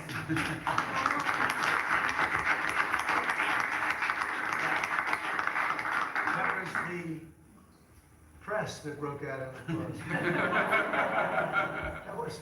Can you believe that? I've never seen that happen before. The press actually broke out in applause. Good. Columbus Day. We're back. Columbus Day, we're back, Italians. Okay. We love the Italians. Okay. Thank you, Mr. Thank you, great. Thank you very much. Have a good one, sir. So we covered Scandinavia and Italy. Not bad. Now for the rest of the world. So I want to thank everybody for being here. As you know, last night we reached a momentous breakthrough in the Middle East, something that people said was never going to be done. We ended the war in Gaza and really, on a much bigger basis, created peace. And I think it's going to be a lasting peace, hopefully an everlasting peace. Peace in the Middle East. We secured the release of all of the remaining hostages, and they should be released on Monday or Tuesday. Getting them is a complicated process. I'd rather not tell you what they have to do to get them. There are places you don't want to be, but we are getting the hostages back on Tuesday, Monday or Tuesday, and that'll be a day of joy. I'm going to try and make a trip over, try and get over there, and we're working on the timing, the exact timing. We're going to go to Egypt, where we'll have a signing, an additional signing. We've already had a signing representing me, but we're going to have an official signing. And the amazing thing is all of the countries over there, from Qatar to Saudi Arabia to UAE, to all of them, the rich ones, the less than rich ones, they've all come together, something which is amazing, actually. They've all come together for this, and they're really probably the best relationships they've ever had. So it's been really something incredible that nobody thought it was possible to get it done. And very importantly, the hostages are coming back. As you know, they consider them hostages. They talk about them as hostages, but there are approximately 28 dead people, mostly young, mostly men, but and boys. I mean, boys. The one woman talked about her baby. Her baby's 25 years old, but you know, to her it's her baby. We're bringing them home, getting them to, getting everything, and to those parents, the dead young man is just as important, as though this person were alive. It's amazing. I've never seen anything quite like it. I've been very much involved. I've never seen anything quite like it. But it's really peace in the Middle East. You remember October 7th was terrible, but also from the Hamas standpoint, they probably lost 70,000 people. That's big retribution. That's big retribution. But at some point, that whole thing has to stop, and we're going to see to it. Gaza is going to be slowly redone. You have tremendous wealth in that part of the world by certain countries, and just a small part of that, what they make will do wonders for Gaza. And I think you're going to see some tremendous countries stepping up and putting up a lot of money and taking care of things. But there's tremendous spirit like I haven't seen. And even the news, I won't call it fake news for this purpose, because they really were very fair today, I must say, in all cases. But they covered it very well. They covered it very fairly. Everybody loves it. Everybody. People that were never giving us a fair shake, frankly, they can't even believe it. They're so they're amazed by it. A lot of people are. But it was just everything came together. I think the attack was very important on Iran, because let's say that didn't happen, they'd probably by now have a nuclear weapon, numerous nuclear weapons, and therefore, even if we signed a deal, there'd be a big dark cloud over it, and it wouldn't be the same thing. So Iran's different, but Iran wants to work on peace now. They've informed us, and they've acknowledged that they're totally in favor of this deal. They think it's a great thing. So we appreciate that, and we'll work with Iran. As you know, we have major sanctions on Iran and lots of other things. We'd like to see them be able to rebuild their country too, but they can't have a nuclear weapon. So I want to express my tremendous gratitude to the leaders of Qatar, Egypt, and Turkey for helping us reach this incredible day, and for being there. They were there with us all the way. And of course, as you know, Saudi Arabia and Jordan and so many. I will tell you, President Erdogan was personally involved in dealing with Hamas and some of the others. He's been great. They've all been really amazing. Indonesia's been amazing. Indonesia's been fantastic. The whole world has come together for this. People that didn't get along, people that didn't like each other, neighboring countries that frankly didn't like each other, but now it's just this moment in time. So we look forward to welcoming the hostages, like you can't believe, home to their families, and that'll take place early next week. We hope Monday or Tuesday. And all Americans should be proud of the role that our country has played in bringing this terrible conflict to an end. And I want to thank, some of the people, JD, you were fantastic, and Pete, you were great, Marco was fantastic. Some of you were very much involved. I'm looking around. So indirectly, I think almost everybody in this room was involved. Susie, I want to thank you very much. You were incredible. You've done an incredible job. So, and yes, John, what you've done was invaluable. CIA, John Ratcliffe, and he's done an incredible job. So I want to thank you all, and if I'm missing anybody, I apologize, but you've been amazing. And then you have Steve Witkoff, who worked so hard. And you remember, we settled 7, this is number 8, we settled 7 wars or major conflicts, but wars. And this is number 8. And the one that I thought would be maybe the quickest of all would be Russia-Ukraine, and I think that's going to happen too. But in the meantime, they're losing about 7,000 people a week, and that seems pretty bad. They're losing mostly soldiers, young soldiers. They go out to war, and they're getting killed. And while it doesn't affect us in a lot of ways, we've got a big ocean in between, you don't want to see that happen. It was a big mistake. That war should have never happened. It would have never happened if I were president.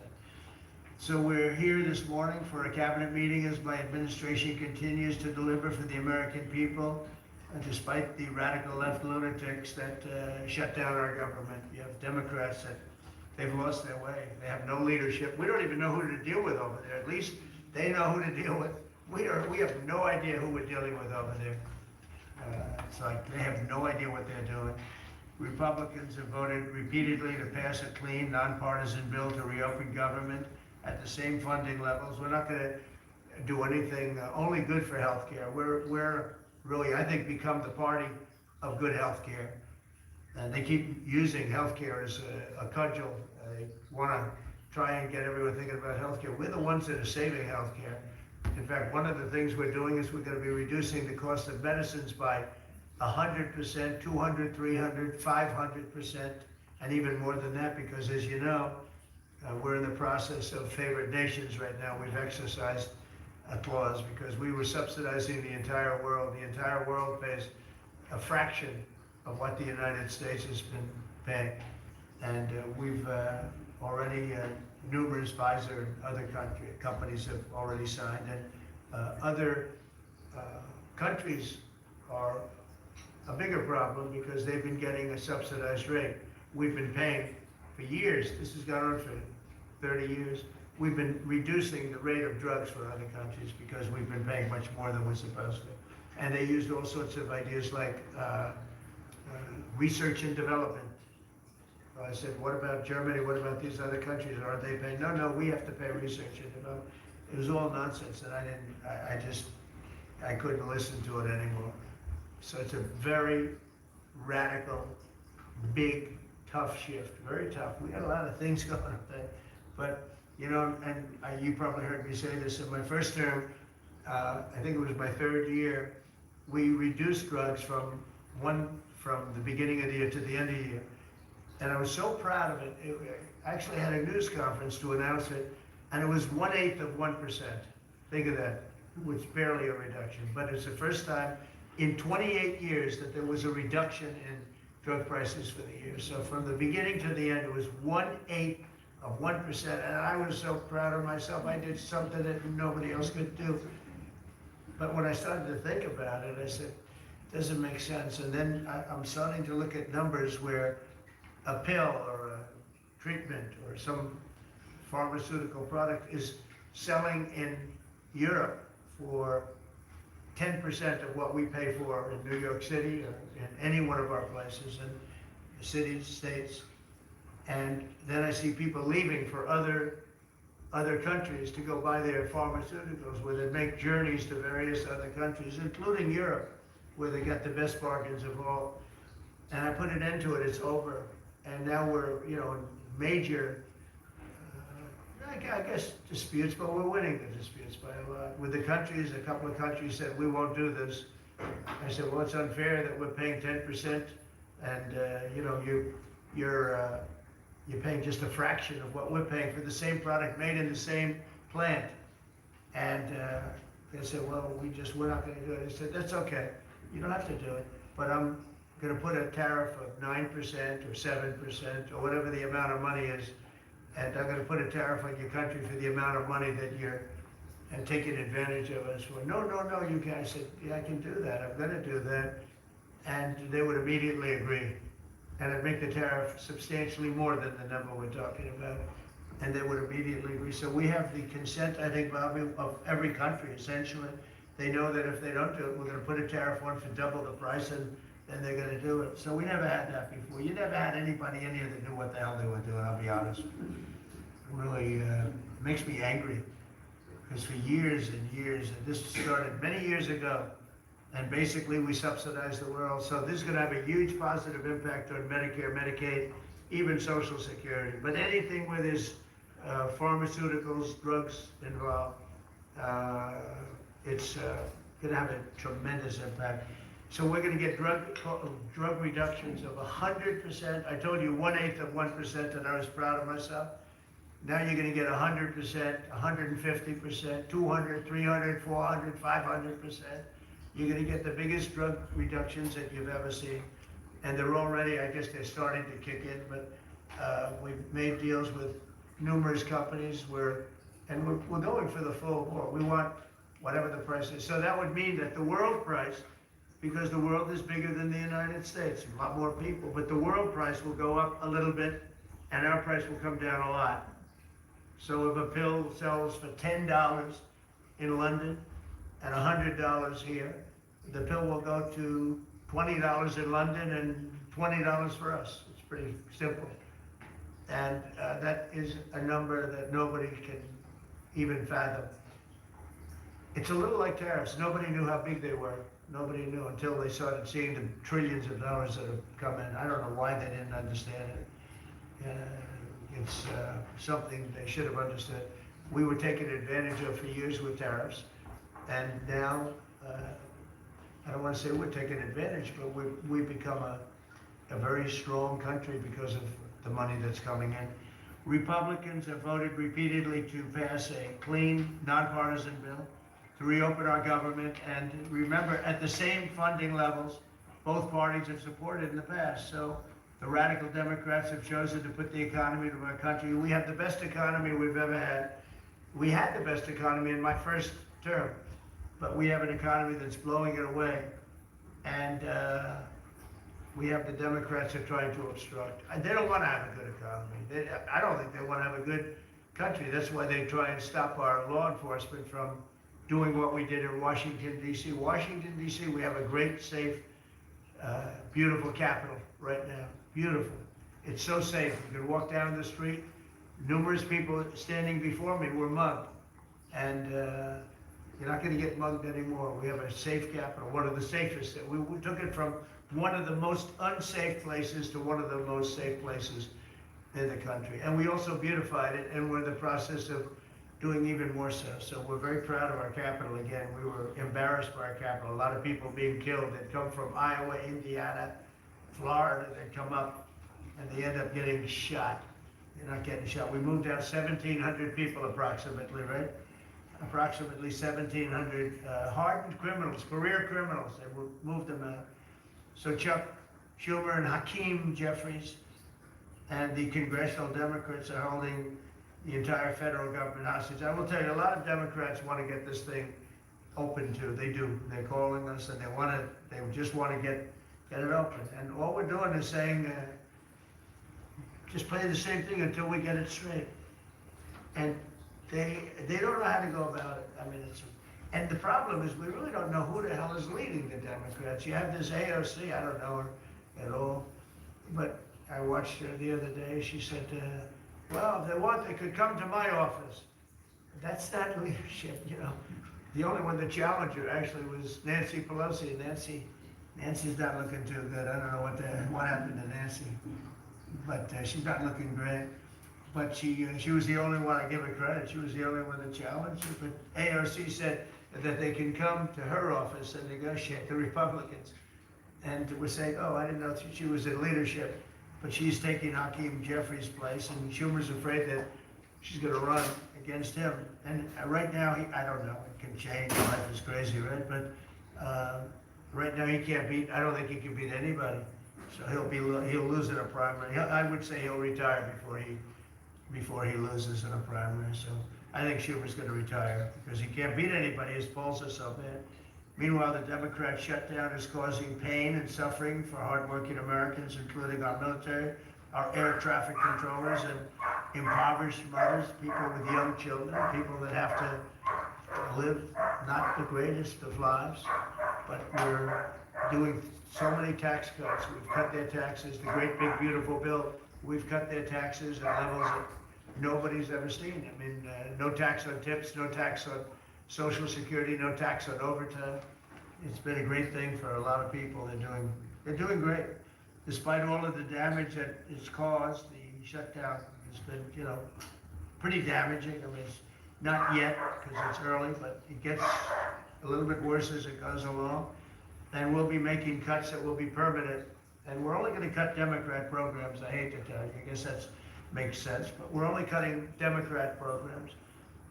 But we're going to start that, and we have Russell can talk to you about it if he wants to, but we'll be cutting some very popular Democrat programs that aren't popular with Republicans, frankly, because that's the way it works. They wanted to do this, so we'll give them a little taste of their own medicine. But Chuck Schumer proclaimed this morning that every day gets better for them.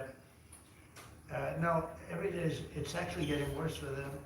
And they're having a rebellion in the Democrat Party because they want to stop.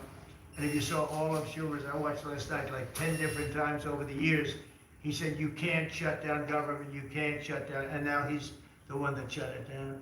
So this is a confession that he's acting not to serve the people, but to serve the partisan interests of his party. And I don't think he's serving them well because they're way down. Look, they just lost an election in a landslide. You know, it was interesting. I watched Kamala, who's a sad figure. I watched her the other day saying the election was very close. I said, no, the election was a landslide. We won the popular vote by millions. We won the electoral college by, I think, 312 or 315 to 220 something.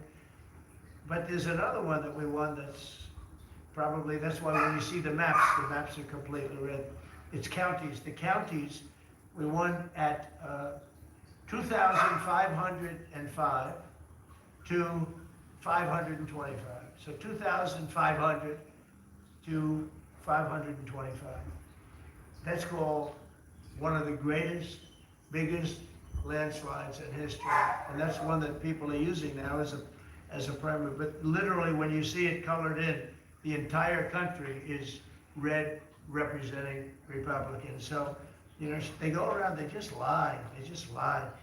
And everything's a big lie with them. Well, the other side, and the other thing I don't understand is, Christie, I looked at crime numbers in Chicago, they're through the roof, and I have a governor who stands up every day and tells us how wonderful Chicago is. Just a lie. It's like a con job. It's like Gavin Newsom. He says how well he's doing in California, and they're doing terribly. The population's getting smaller, people are leaving, and other people are coming in, and, you know, I wouldn't say it's an even trade. While the other side is focused on playing games, the Trump administration is focused on creating jobs, bringing down prices, and we've really brought them down a lot. That's the other thing. We're bringing down prices a lot. We're bringing down grocery prices, but the big thing is energy. When you bring down energy, everything comes down, and the energy prices are way down. I see we're down to about $61 now a barrel, and what gasoline's going to be, I think gasoline's going to be below $2 at some point in the pretty near future. It's very low, much lower than it was under Sleepy Joe. And we're restoring law and order in our country. We're restoring it here, but we're restoring it right now. We're in Memphis. We're going to Chicago. We're going to other cities. Many governors are asking us to, including Democrats are trying to ask. I don't know what the big problem is. If I were a Democrat governor, I'd be saying, whatever you can do to get crime down, I'll take anybody. You can bring them in I don't care who it is. A lot of people said that. They interviewed women, these beautiful women in Chicago, black women with a MAGA hat, a red hat. They said, we don't care who he brings in here, but this place is really dangerous. We just want crime to stop. It's true. They don't care. You know, they don't differentiate between the National Guard and the Marines. They don't care. They'll take anybody. And that's the way it is. I mean, they want what we did in D.C., they want to happen to them. And it's happening in Memphis already. It's doing, I see in less than a week, the numbers are really good. And it'll be great, and it will fix that. We'll go to various other places, and we're going to be stopping crime in our cities. And it's a great thing, and we won't get credit for it, but it's a great thing. We've launched a historic campaign to take back our nation from the gangs and the street criminals, violent repeat offenders, illegal alien lawbreakers, domestic extremists, and savage, bloodthirsty cartels. And very little, by the way, is coming in by water, in case you haven't known. The drugs aren't coming in by water. In fact, you can't even find any boats in the water anymore. We had boats, we were like a subway train loaded up with drugs. Every boat, every single boat that you see getting taken out kills 25,000 Americans. Think of that. Because it's, you know, it's pretty tough stuff. But it kills 25,000 Americans. So when you hear that, it's no longer tough. But here in Washington, we've deployed federal law enforcement and National Guard to restore public safety, and we're working to replicate that in numerous places all over the country. And we have a very powerful military. We have a very powerful National Guard. I want to thank the governor of Texas, who has been, as usual, great. Governor Abbott, he gave us 400 troops without even a question. And we have other governors likewise doing what has to be done, because they know we have to confront crime. We're directly confronting the sinister threat of left-wing domestic terrorism and violence, including the terrorist group Antifa. You saw that yesterday. We had a news conference. Antifa's out of control in Portland and other places, but mostly Portland in the case of Antifa. And we had people that were really badly affected by them. It was terrible. So one of those things, but we're knocking the hell out of them. And we're looking for the people that are funding them, and those people are going to be just as guilty as the people that smack people over the head with a baseball bat. And I'd like now to ask Attorney General Bondi and Secretary Noem to discuss this a little bit and tell where we are. And then we'll go around the room. We'll go quickly. We're going to go quickly if we can, because we have a lot of things to do, including I won't be spending that much time here because I'll be leaving fairly soon for the Middle East. And I'm very honored to be involved with that, I'll tell you. It's a great thing for our country. People are so happy about it. I've never experienced anything quite like it. I've never seen such universal praise for being able to do something. No, it's something that nobody thought was possible, and we're going to end up having peace in the Middle East. Who would have thought? So Pam, could you start, and then Christy, please. Sure, President Trump, despite the repression shutdown of our government, our law enforcement officers are out there working without paychecks, round the clock, to keep and make America safe. Secretary Hegseth and I were recently in Memphis. We had 1,100 law enforcement officers in one room with us. The Memphis PD, they were the happiest to see us, don't you think, Secretary Hegseth, of anyone. We had ATF, DEA, FBI, U.S. Marshals. I'm not sure if our park police were there. We had Treasury, Secretary Bessent, and of course we had Secretary Noem's Homeland Security, all working together with the Guard. They were so happy to have us there. We've been making arrests left and right. So far, we made 562 arrests and seized 144 illegal guns, just in the short time we've been in Memphis. And many of these people are career criminals. And when you take them out of a place, your crime rate just goes down. These people commit crimes every single day. They're sick. And we're taking them out. In some cases, we're bringing them back to their countries where Biden allowed with the stupid open borders that we had in our country to come in, but they're being brought back to other places or they're being put in jail, but they're career criminals. President Trump, last night alone, we made 91 arrests, 19 firearms off the streets, and one was a warrant for a homicide, and 4 sex offenders who had active warrants. One was a sex offender on a child. Everything we did in Memphis was worth it, in my opinion, for that one arrest. Think about that. We got a child rapist off the streets, but yet we've made 562 arrests and still going strong in Memphis. Just what we did in DC. But it's because it's all of us. It's a team working for you to make America safe all together around the clock. Thank you, Nick. Thank You're doing you, a great President job, Trump. and it's amazing that we're not getting cooperation from Democrats. It's like, it's a new issue. You know, we have all the old issues of the wall and the border and all of the things, and men playing in women's sports, and they still want that, transgender for everybody. All these issues are so crazy, but we have a new one. It's called crime. We stop crime, and they allow crime. They want crime. It doesn't make sense. I think it's as ridiculous as the other things that we talk about all the time. But I've added it onto our list, a 5-letter word called crime. We stop it, and they actually incite it. It's crazy. You would think they'd want them. You'd think they'd want Christie and Pam and all of the people. If we needed the military, people will be there. We've got a massive military. We have the best numbers we've ever had for recruitment. We have a lot of people now. We have people that can't get into them. In a great economy, they want to be soldiers again. A year ago, they didn't want to even think about it. Same thing as with police and firemen, everything. They want to join. They're proud of our country again. Christy, go ahead, please. Sir, thank you for your leadership and for deploying all of government to help us keep our country safe. You have talked extensively about how threatened our ICE officers are, but all of our law enforcement out there. And we saw the shooting in Dallas at that facility, so we're hardening all of our buildings and making sure that we have more security measures, snipers on the roof, people to protect our law enforcement while they're out there on the streets. But what I'm also doing, sir, is, and with your authority, is we're purchasing more buildings in Chicago to operate out of. We're gonna not back off. In fact, we're doubling down, and we're gonna be in more parts of Chicago in response to the people there. And then I was there a few days ago and looked at some facilities that we can deploy more law enforcement out of. Because what they're trying to do with these riots and violence is distract us and keep us from going after those murderers and rapists that are out on the streets. And then I was in Portland, went out and back on Tuesday, and met with the governor, met with the mayor, met with the chief of police and the superintendent of the highway patrol. They are all lying and disingenuous and dishonest people, because as soon as you leave the room, then they make the exact opposite response. So we're looking at new facilities to purchase.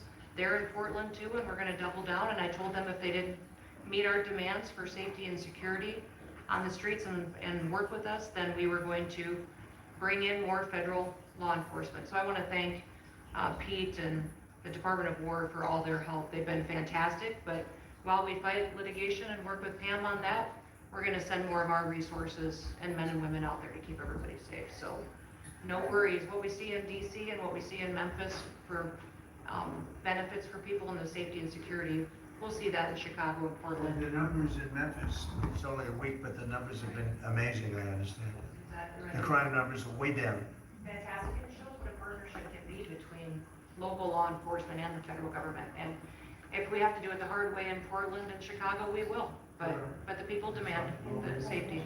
My lawyers are in court right now as we speak for you, arguing in Chicago and Portland to keep them safe, to bring in the guard.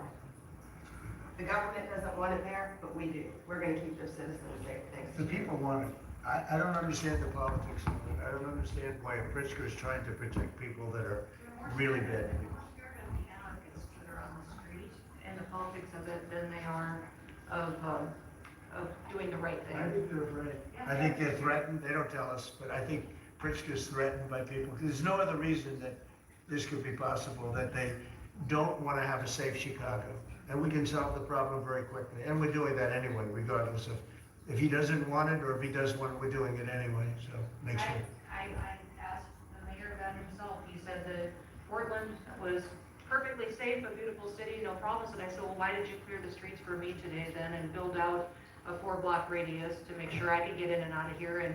And these people on the street screaming death to ICE. There's graffiti that says Molotovs melt ICE. We have the guillotines. We're going to use them. The things It's that almost different, it's like anarchists. it is, it really You know, is. it's really different than a lot of the others. This is a sick situation, but those are anarchists. Those are people that want to overthrow government. They're really degenerates. And we're finding out who is supplying all of those beautiful signs and everything else. That's been fantastic. His team finding the financial networks is great. That's what gives everybody. Scott will do that. That's easy for Scott. We got a great team, sir. That's good. How about we go to Marco? You can talk a little bit about what's going on and, Well, go ahead. yeah, Mr. President, I don't know one day perhaps the entire story will be told about the events of yesterday, but suffice it to say, it's not an exaggeration that none of it would have been possible without the President of the United States being involved.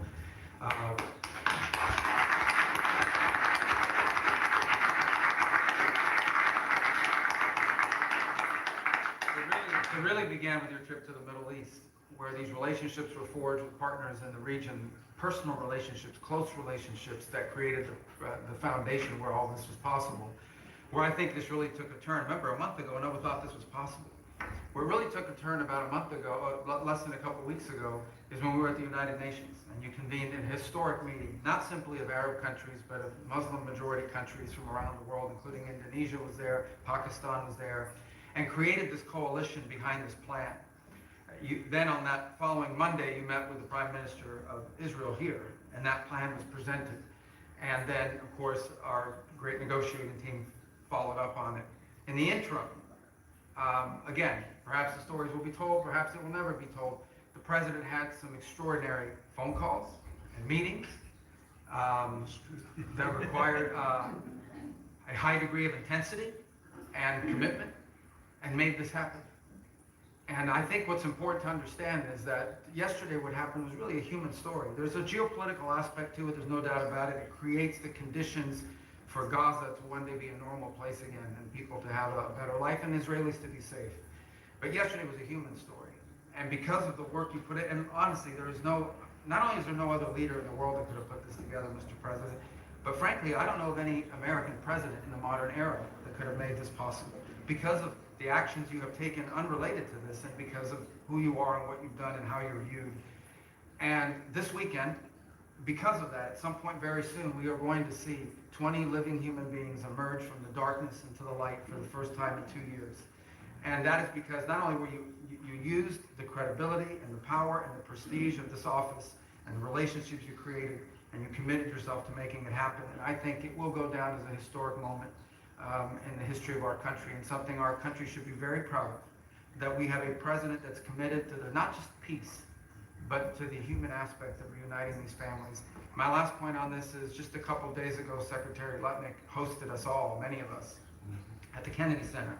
And we had these families, we've interacted with them for so many years, for 2 years now, and the stories are heartbreaking, both whose families are alive and those who are deceased as well, who want their relatives back so that they can complete the process of grieving. And we had all hoped that perhaps that was the day that we would have an announcement for them on the anniversary of the 7th, but I know you were able to speak to some of those families last night, and I just hope the whole nation understands how incredibly proud they should be of their president and of their country for the role that they've played. And I don't want to let this moment pass, Mr. President, without also noting the incredible work of Steve Witkoff and Jared Kushner. They're an incredible team working together, facing some substantial impediments to even being there this weekend and doing it. Let me just leave it at that. And they've done a great job on your behalf, Mr. President. They deserve a tremendous amount of credit. But thank you for what you've done for the world. Thank you very much, Mark. I appreciate it. I think because we have a very busy day with all that's going on, what we'll do is maybe just a few of you raise your hand if you'd like to say something don't talk too long. He's doing such a great job. So good that he could talk all day. That's the problem, right? But, and what we'll do is just take a few hands, and then we'll go back to getting peace done, okay? We'll go a little bit quicker. We'll take a few questions from the press. Go ahead, please. President Trump, I just want to double down on what Marco was sharing. It's such a remarkable accomplishment.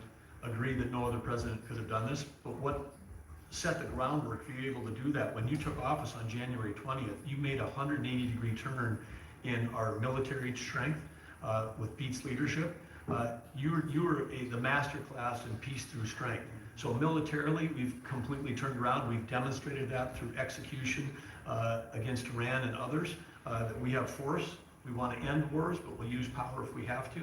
And then secondarily, peace through strength is also the prosperity, having the strongest economy and being willing to wield the power of a tariff in addition to the military power to reorder the globe. Those two things that you're standing on, both economic power and military power, allowed these negotiations to go forward. And I think as you've described the importance of these economic negotiations and all the trade deals, but that also begins with another 180-degree turn, and that was the 180-degree turn on energy. You have used energy diplomacy to bring prosperity to the American people, and you've used it to bring peace abroad. The combination of those three things have been remarkable, and now we're seeing the remarkable result. And we got one more that I know you want to end with Russia and Ukraine. Energy is going to play a key role in that, and now with this historic agreement, we're in a position working with the Middle East to also end the Russian-Ukraine conflict. So again, congratulations. Thank you very much, sir. I appreciate it. Maybe I'll go to you for a second. You can just cap out what he said about the military, how well we're doing, and how big it is, and how strong it is. Mr. President, you're exactly right. At the War Department, you don't get peace without strength. And our job is to be the strength part of the equation and deliver that when necessary, as you demonstrated with your Order of Midnight Hammer. The entire world saw. And I just want to echo what Marco said. It is a personal honor to be able to witness the way you lead and negotiate. I wish people had a full understanding of what that looks like, that historic nature. A lot of us vets, the Vice President, Tulsi, Lee, Doug, probably after decades of war and the chaos that was unleashed through reckless and foolish American policies, never thought this kind of peace would be possible. Yet, with your strength, with your ability to wield trade negotiations, personal relationships, to open up that opportunity is truly historic on the world stage. And it creates a whole number of other cascading effects. And watching Marco and the Vice President and Steve and Jared, the CIA Director, everybody come together to make it happen. You've formed a phenomenal team, Mr. President. And at the War Department, our job is to make sure if and when there's question about American commitment, the whole world knows we've got the biggest, strongest, most lethal, and most ready War Department in the world, which is true, which is why we saw record recruitment in 2025, Mr. President. The first 2 weeks of 2026 already blows that out. FY 2026 already blows it out of the water. In fact, re-enlistment has already met its year-long goal in the Marine Corps in 2026. 2 weeks. Okay. You can't. There's no other way to create that kind of love and enthusiasm than with your leadership, sir. And it is an honor to work with Pam and with Christy and the cities across the country to make sure American citizens and law enforcement are protected with our National Guard. That's a core mission. And last thing, Mr. President, on the southwest border, the first group that rotated in to lock down that border to 0 crossings is now rotating out. And with a new border medal, the Southwest Border Medal, or it's actually called the Mexican Border Medal, revived from 1918, that will be pinning on their chest. So thank you for renaming the department, and we're trying to live up to it every day. Thank you, sir. I mean, think of this. We have record numbers of recruitment. 1 year ago, there were stories, front page stories, that we couldn't get anybody to join the Army, Navy, Air Force, Marines, Coast Guard. My beautiful, I call it our beautiful Space Force. I love our Space Force. It's turned out to be very important. But we couldn't get anybody to join. Nobody wanted to join, including our police and fire. They didn't want to join anything. Recruitment was embarrassed that we couldn't get anybody. And now we're brimming. Now it's, and they're getting in based on merit now. A soldier's a soldier. They come in now based on merit, not based on woke stuff that anybody can qualify. You have to qualify for jobs. You have to qualify for certain types of jobs. And it's amazing. So we were embarrassed a year ago, to think of it, a little bit more than a year ago. I think it stopped on November 5th. I think it really started, this all started on November 5th, the election day. But now everybody wants to be, and we have an overabundance, and maybe we should raise it a little bit, I don't know. I like that idea, sir. But we could raise it, but we have so many people want to join, and they're proud of our country again. JD, could I ask you to say a few words? Yes, sir. So just a couple of things. First of all, congratulations on yesterday. It was a big day. To Marco, to Susie, to the entire team, but in particular, viewing it from this perspective where for months the fake news media attacked you, attacked the entire team, attacked your approach. You know, the definition of insanity is to do the same thing again and again, expecting a different result. The reason we're here is because the president actually charted a different course with a different team. He vested a lot of authority in Steve Witkoff in particular, and that's why we're here. It's because you did something different, and I think it's important to recognize that. I also think the president, you know, Marco mentioned the president's personal touch being a big part of this. You know, one thing I would say is obviously the president of the United States, a New York real estate billionaire, one of the most famous New Yorkers in the world, has a lot of interaction with a lot of people who are very pro-Israel. I think that was an important set of experiences and life experiences that he brought to the table.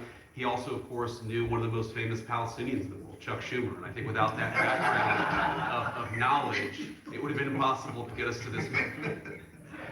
Second thing I would say, just on Chuck Schumer, the president mentioned this, that Chuck Schumer said this has been very good for us this morning about the shutdown.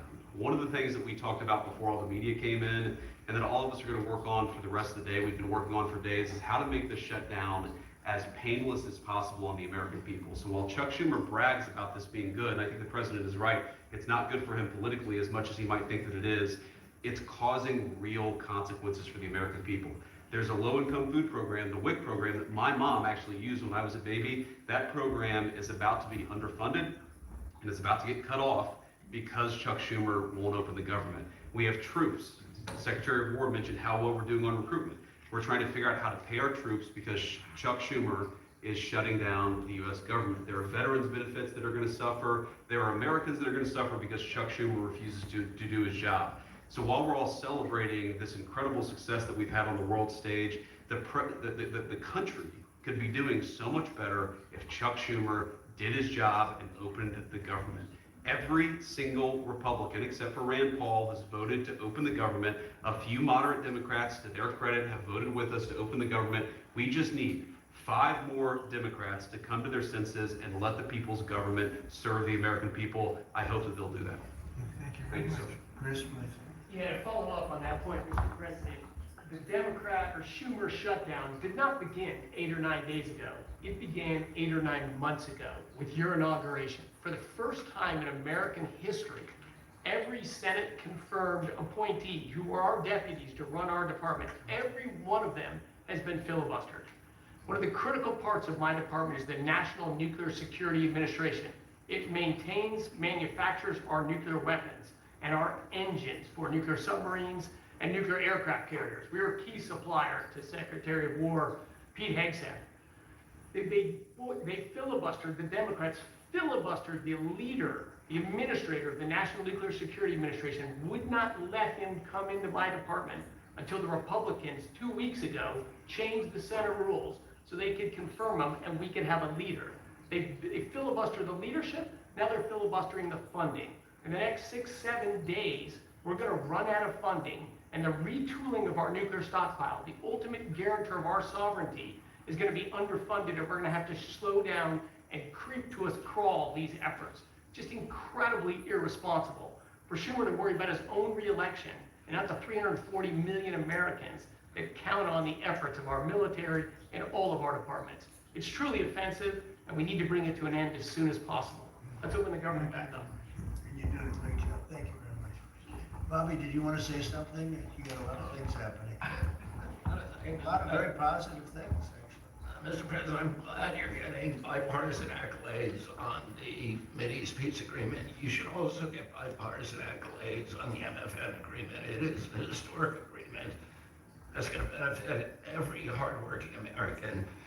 It's going to lower the price of drugs for every American. By the time this administration is over, we will have 95% of the drugs in this country will be the lowest price in the world. it immediately begins to affect Medicaid, Medicare, Social Security, the other government programs. I remember when I went through the confirmation process, and the principal preoccupation of the Democrats during that process was whether I would continue the IRA negotiations on drugs. The Democrats negotiated 10 drugs. I'm supposed to negotiate every year 15. The 10 that they negotiated, they claimed to get a 22% reduction, but it was a lie. It was 22% under the list price, which was actually higher than the price we were getting. Medicaid, Medicare ended up paying more for those drugs than they were paying beforehand. They only got a benefit on one drug. One was tied. 8 of them were lower. So they should be applauding what we're doing now. We're doing something that every administration, Democrat and Republican, has been saying that it was going to do for decades, and you got it done because you understood the power of the tariffs. That we had leverage over these companies. And you did it in a way which you asked us to do, to negotiate in a way that was not going to stifle innovation, that was going to make sure that those companies could bring their production home, and they are doing that. And it was a profound success. It will affect every American for 100 years. And you should be getting bipartisan accolades on that. I'll say one other thing about Tylenol, only because of this. This morning before I came in here, somebody showed me a TikTok video of a pregnant woman, 8 months pregnant. She is an associate professor at the Columbia Medical School. And she is saying F Trump and gobbling Tylenol with her baby in her placenta. And the level of Trump derangement syndrome has now left political landscapes, and it is now in the realm of pathology. And a mother could overwhelm millions of years of maternal instinct to put her baby at risk. And all you have to do is look at the studies which you and I talked about. It's not dispositive that causes autism, but it is so suggestive that anybody who takes this stuff during pregnancy, unless they have to, is irresponsible. There are 15 rodent studies. Every one of them shows if you give it to the mother, the babies, and particularly the male babies, have profound neurological and behavioral changes. There is a study from Johns Hopkins on cord blood where they divided women into 3 categories: those who had the least acidic benefit in their cord blood, and those who had the most. The ones with the most had 3.6 times the rate of autism in their children. The middle category had 2.2 times, so it's a dose-related response. And there are dozens of studies that show the countries that use the most have the highest level of autism. Cuba has the lowest level in the world of acetaminophen use, and it has the lowest autism rate in the world. So this is not dispositive. It is not proof. We're doing the studies to make the proof. But in the meantime, the precautionary principle should apply. And any mother who is taking this stuff during pregnancy just to get back at Donald Trump is doing something that is pathological. And we're seeing that across the board. I got a lot of other stuff to talk about, but I know we got a short time here. But thank you, Mr. President. You're making our country healthier again. Thank you, Bobby. Could you just, for the record, state what the autism was, let's say, 20 years ago and what it is today? In 1970, the largest epidemiological study in history was performed. 900,000 kids were looked at. They were looking for autism in Wisconsin children. They looked at every child in Wisconsin who was 8 years old. They found an autism rate of 0.7 per 10,000. So almost close to 1 in 20,000, less than 1 in 10,000. Today, the autism rates are nationally are 1 in 31, but it's actually much worse than that because California, which has the best election system, reports an autism rate of 1 in every 19 children, 1 in every 12.5 boys. This is a national security issue. There is nothing more important, and I'm grateful to you, Mr. President, because you know the flack that you take for even talking about this issue. You've shown courage and you've shown leadership, and I can't thank you enough for letting me do this work. Thank you. So think of that, 1 in 20,000 and now it's 1 in 12 for boys, 1 in 18, 19 for girls. So obviously there's something that's artificially, I think, induced, something, whether it's the vaccines in terms of these massive vaccines that are twice the size of a jar like that, of a glass of water like that, into a baby's body. And I've suggested get them in doses, get them in, maybe 20%, 30%, but smaller, not such a big. I think, that we had certain recommendations, the MMR, take them separately. The measles is already separate now, and it works out much better, but there doesn't seem to be any impact if you take it separately. If you take it as a combination, it's not so great. And some other things, but I would say don't take Tylenol if you're pregnant, and when the baby is born, don't give it Tylenol. You can avoid it at all, just don't give it Tylenol. I was Really, what do you have to lose? You really don't have much to lose. Yeah, go ahead. There's also there's many other confirmation studies. There's 2 studies that show children who are circumcised early have double the rate of autism.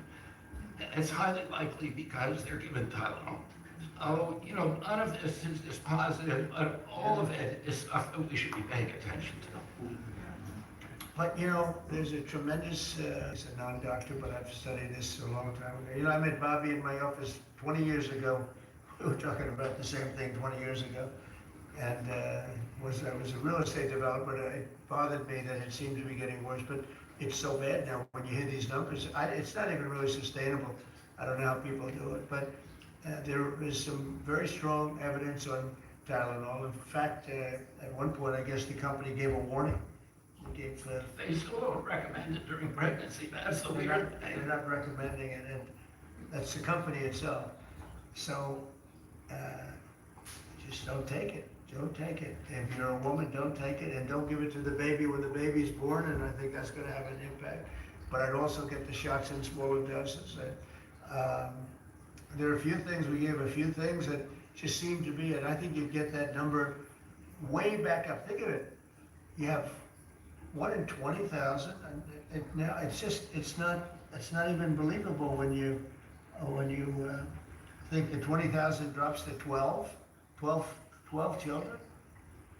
So that's induced by something that's given or taken, and it should be able to be stopped. And you're talking about the Pennsylvania Dutch, you were talking about the Amish, where they don't take any of this stuff, and they have virtually none, right? They have no autism.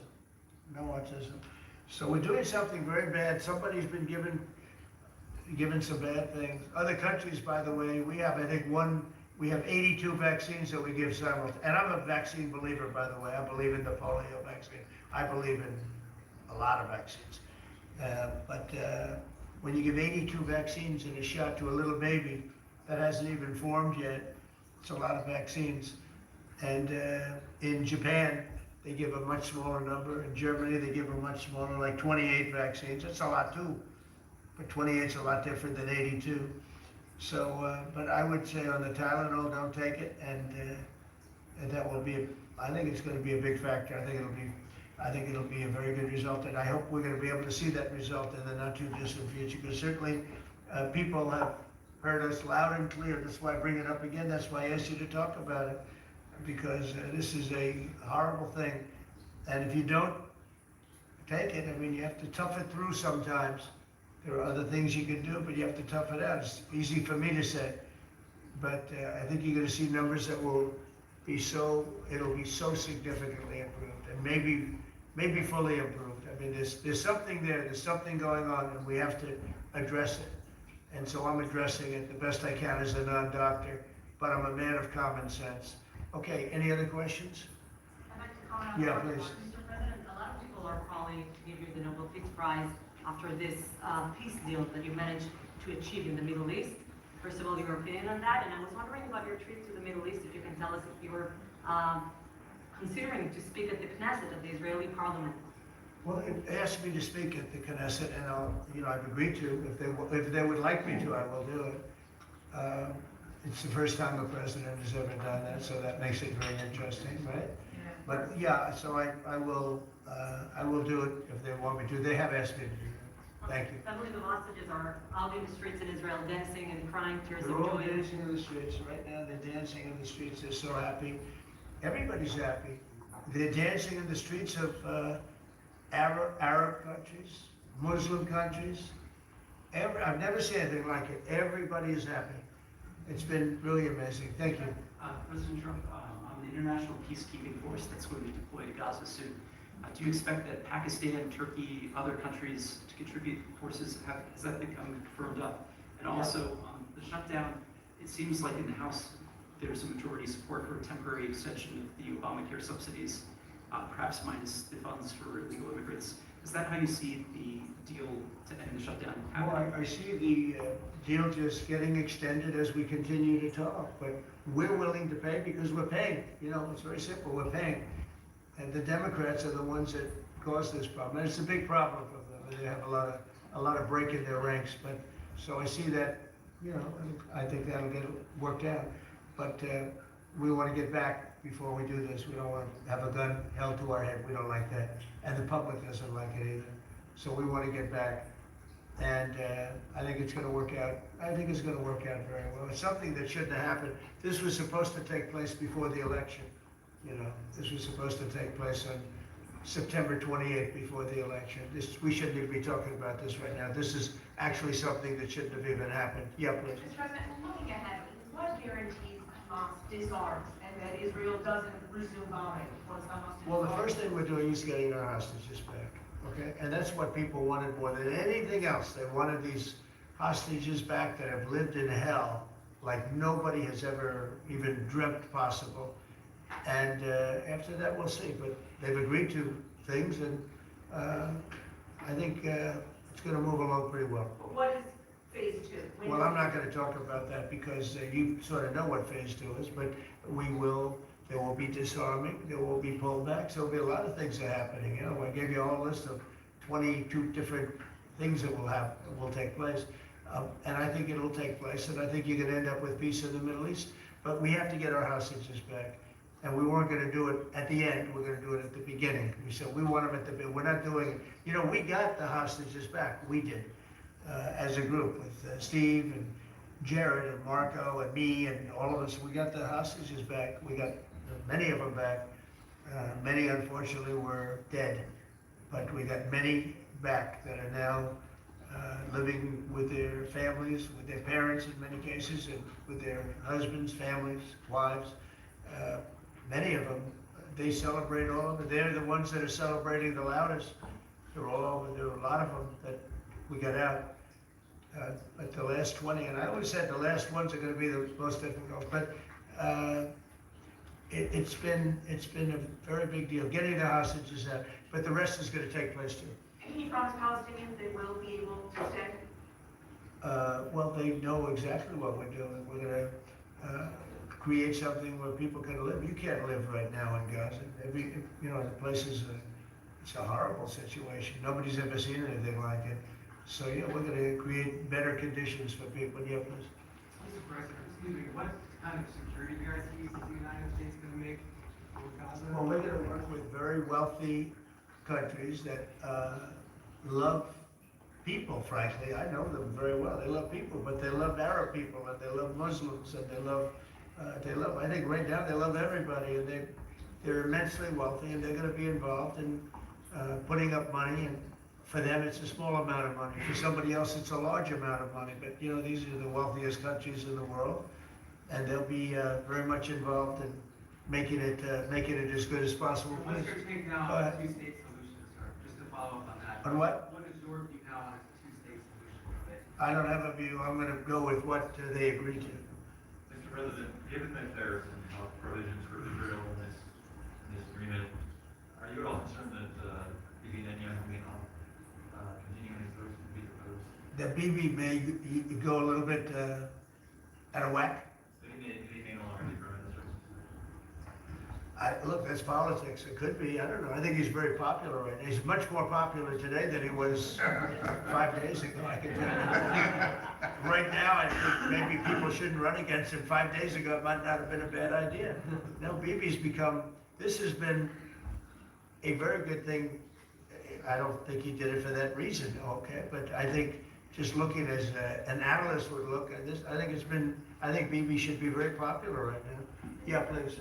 What will happen if Hamas says that it cannot locate or is not able to find all of the deceased hostages' bodies within? Well, we'll have to see. I think that's going to be, it's largely been answered. We know where most of them are.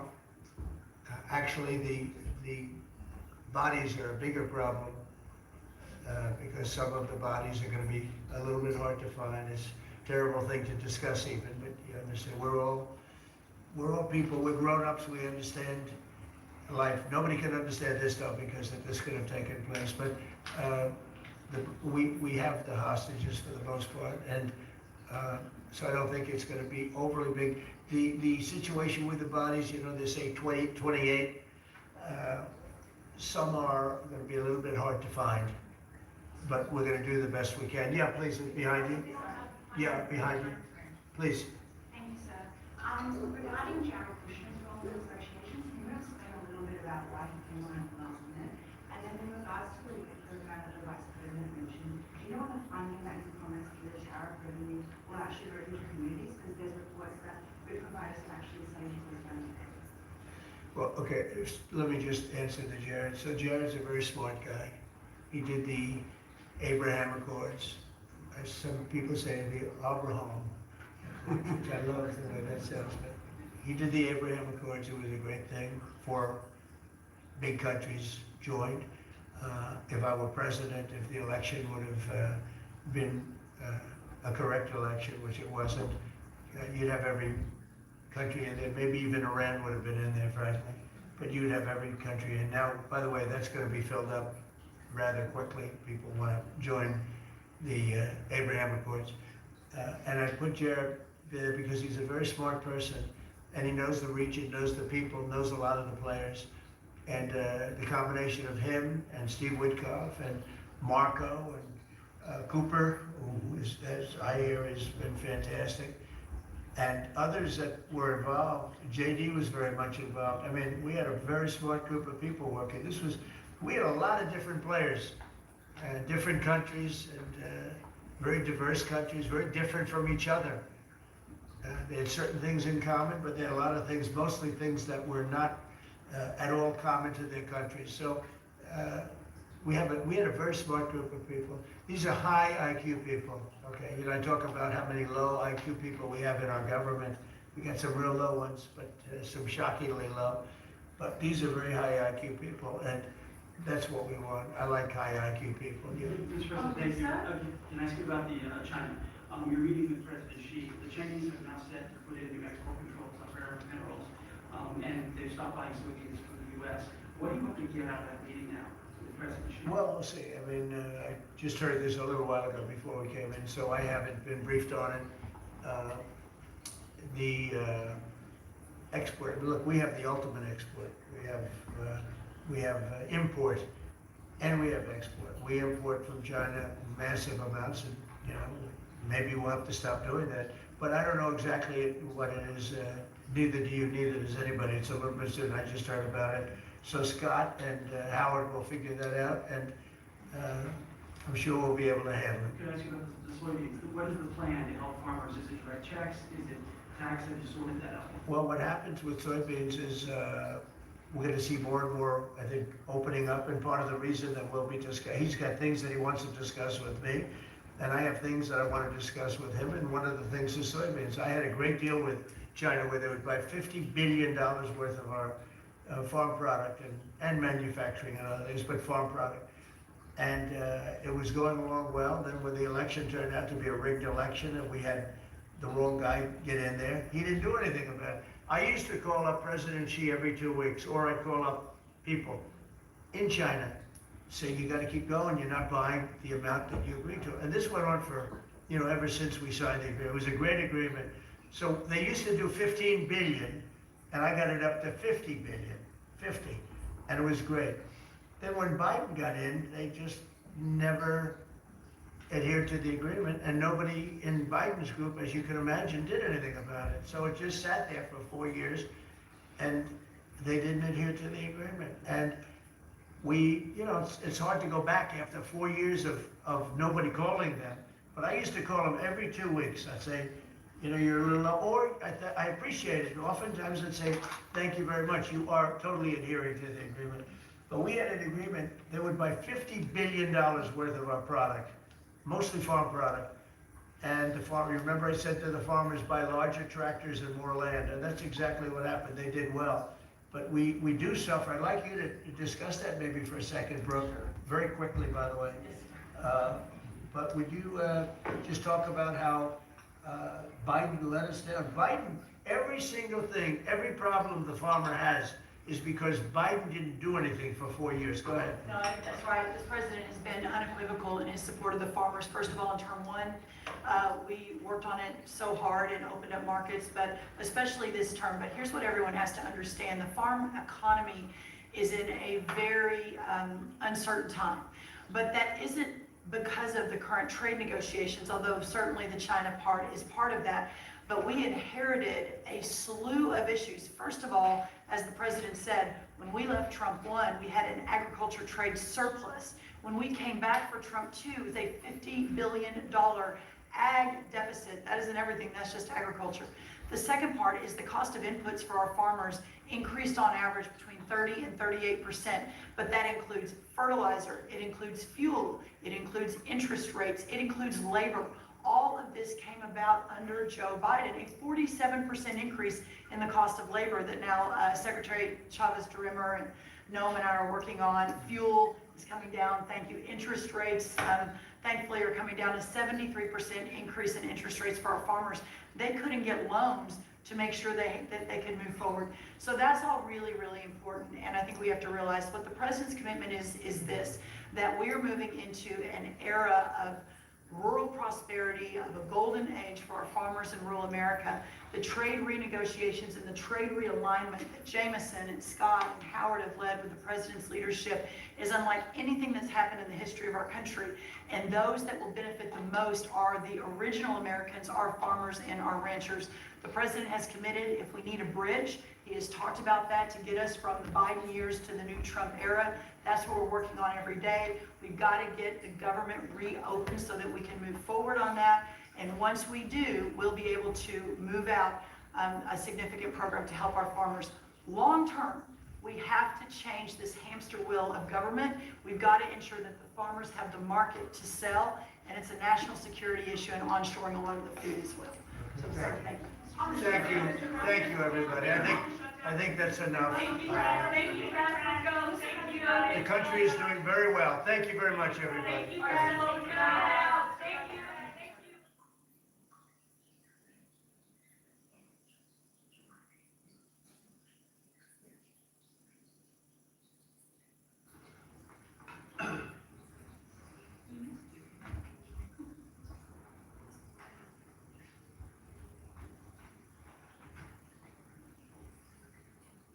Thank you very much. It's a great honor to have the leader of Argentina, a place that I love, I've been to, and one of the most beautiful places in the world, President. And I really want to thank you very much.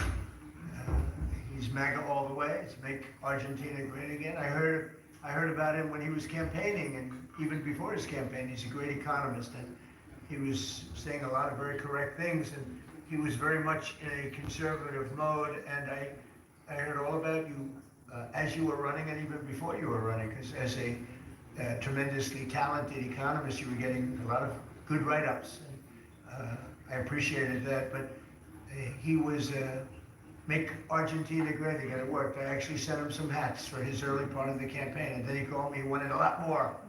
And I said, when does it stop? When will it stop? And it stopped with him winning. And he's become very popular, and he's on the verge of a breakthrough, I think. I think he's really on the verge of tremendous economic success, and I know that Scott Bessent is helping, and our great Scott is doing the job, and he feels very strongly about it. And Scott, do you want to say just a couple of words about that, please? Yes, sir. The president is fighting 100 years of bad economic history and policy, and is... Both presidents. Both. We're fighting bad. I thought he was talking about the U.S. president. And there's a midterm election coming up. We think he's going to do quite well, and then continue his reform agenda. Mr. President, as you said, President Obama had a big opportunity during his term, which he wasted. Many governments in Latin America went center-right, and the U.S. ignored them. We are not going to ignore our allies. It is economic strength. We're using our economic strength to create peace, just as you've done all over the world.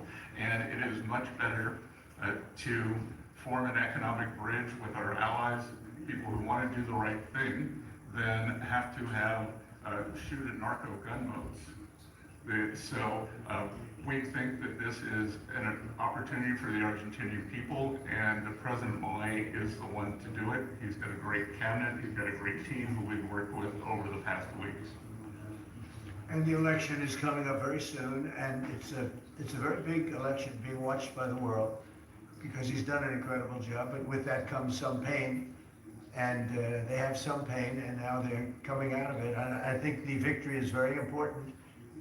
Your poll numbers I hear are pretty good, but I think they'll be better after this. And you know, our approvals are somewhat subject to who wins the election, because if a socialist, or in the case of New York City, a communist wins, you feel a lot differently about making an investment. I think, Scott, you'd feel that if somebody that had no chance, in other words, if somebody wins and has no chance of ever having a great economy because of their philosophy, you would put a halt to what we're doing. Yes, sir, and we're confident that President Milei is going to do well. We've been criticized by a couple of American Peronists, like Senator Warren. She That's a compliment. She has no idea what she's doing. A nasty, horrible senator. Go ahead. Other than that, I like her very much. Yeah, and she and her protege in New York, Mandami, who I don't even think he's a Peronist. I think he's more of the communist chauvinismo. So we stand with the president and what he stands for, and the hope for the Argentinian people. And President Trump, just like you, he carries the young people. So it's hope for the future.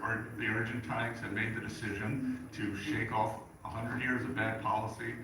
They went from one of the richest countries in the world to a ton of debt. And I think that with the bridge the U.S. is giving them and the strong policies, that Argentina can be great again.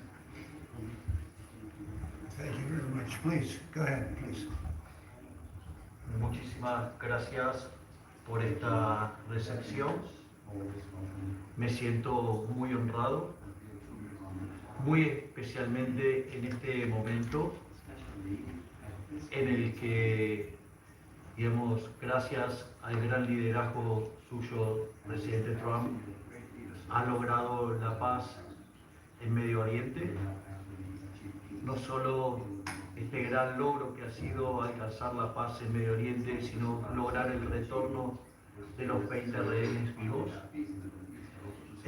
Además, quiero también felicitar por esa labor y por entender, digamos, la amenaza que es el socialismo del siglo XXI en todo el mundo, y en especial en América Latina, la labor de Marco Rubio. Y también quiero agradecer profundamente el enorme trabajo que ha hecho el secretario Bessent, digamos, para ayudar a superar este problema de iliquidez que tenía Argentina como consecuencia, digamos, de los ataques políticos que hemos sufrido por nuestros opositores, que no quieren que Argentina vuelva a abrazar las ideas de la libertad y que quieran volver a abrazar ideas perimidas, fracasadas, que en el fondo no son ni más ni menos que caminos que conducen al socialismo. Así es que, en primer lugar, muchas gracias por recibirme, muchas gracias por lo que están haciendo por el mundo libre y muchas gracias al secretario Vicente por la enorme tarea que ha llevado a cabo y que, digamos, nos permite tener una ruta para poder transitar tranquilos y hacer lo que los argentinos de bien necesitan y que creo que va a ser un buen caso para mostrar al mundo que las ideas de la libertad funcionan y generan prosperidad. Muchísimas gracias. Thank you. Thank you very much.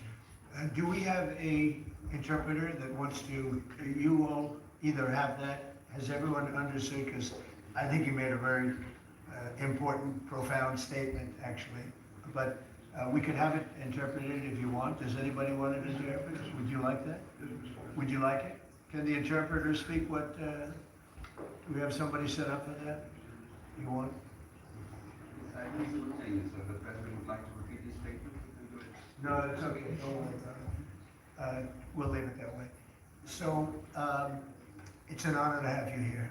And I just want to tell you that your career has been an amazing one, and it's going to continue with the election. You're going to win the election. We're going to endorse you. I'm going to endorse you today.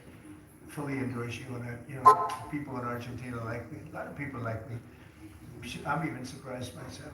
But we had a great week. We had a great weekend. We had a great period of time in the Middle East. It was very comprehensive. It went very rapidly, and I think it's going to lead to something that's going to be unrecognizable, certainly for the Middle East. What's taken place in the last few days, people can't believe it. I've never seen anything like it. I've never seen the love and the spirit. And I've done a lot of things. I've done a lot of deals. I've done a lot of political deals where countries come into line or whatever. But I've never seen anything like this, the level of love.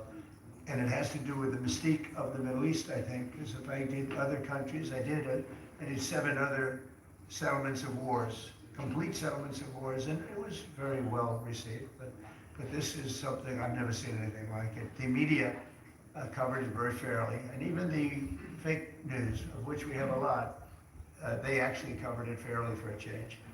And I appreciated that. We have to get back to that, it's so important. But I just want to say it's a pleasure to be with you, and we're going to have lunch, and we'll take a couple of questions from the news, and I'm sure they'll be extremely non-hostile and friendly. Like JD went through a very friendly interview with George Slobodanopoulos, who was nice enough to pay me $16 million the last time we came. He had to pay $16 million to me, which was good. It was worth it. It was worth having somebody lie.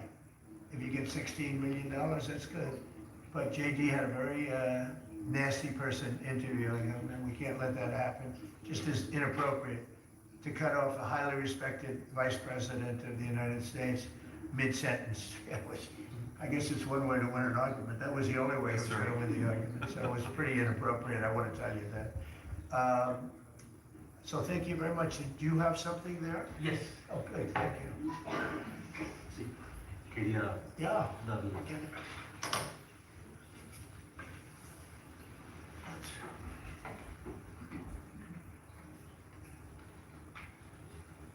That's fantastic. Thank you very much. And when he did this letter, Mr. President, your settlement in the Middle East wasn't done. So we have to do a new letter Let's do that. to include that, because this is a very important. You have to add one extra sentence. Exactly. That's good. Thank you very much. This is a great, such a beautiful statement. Thank you very much.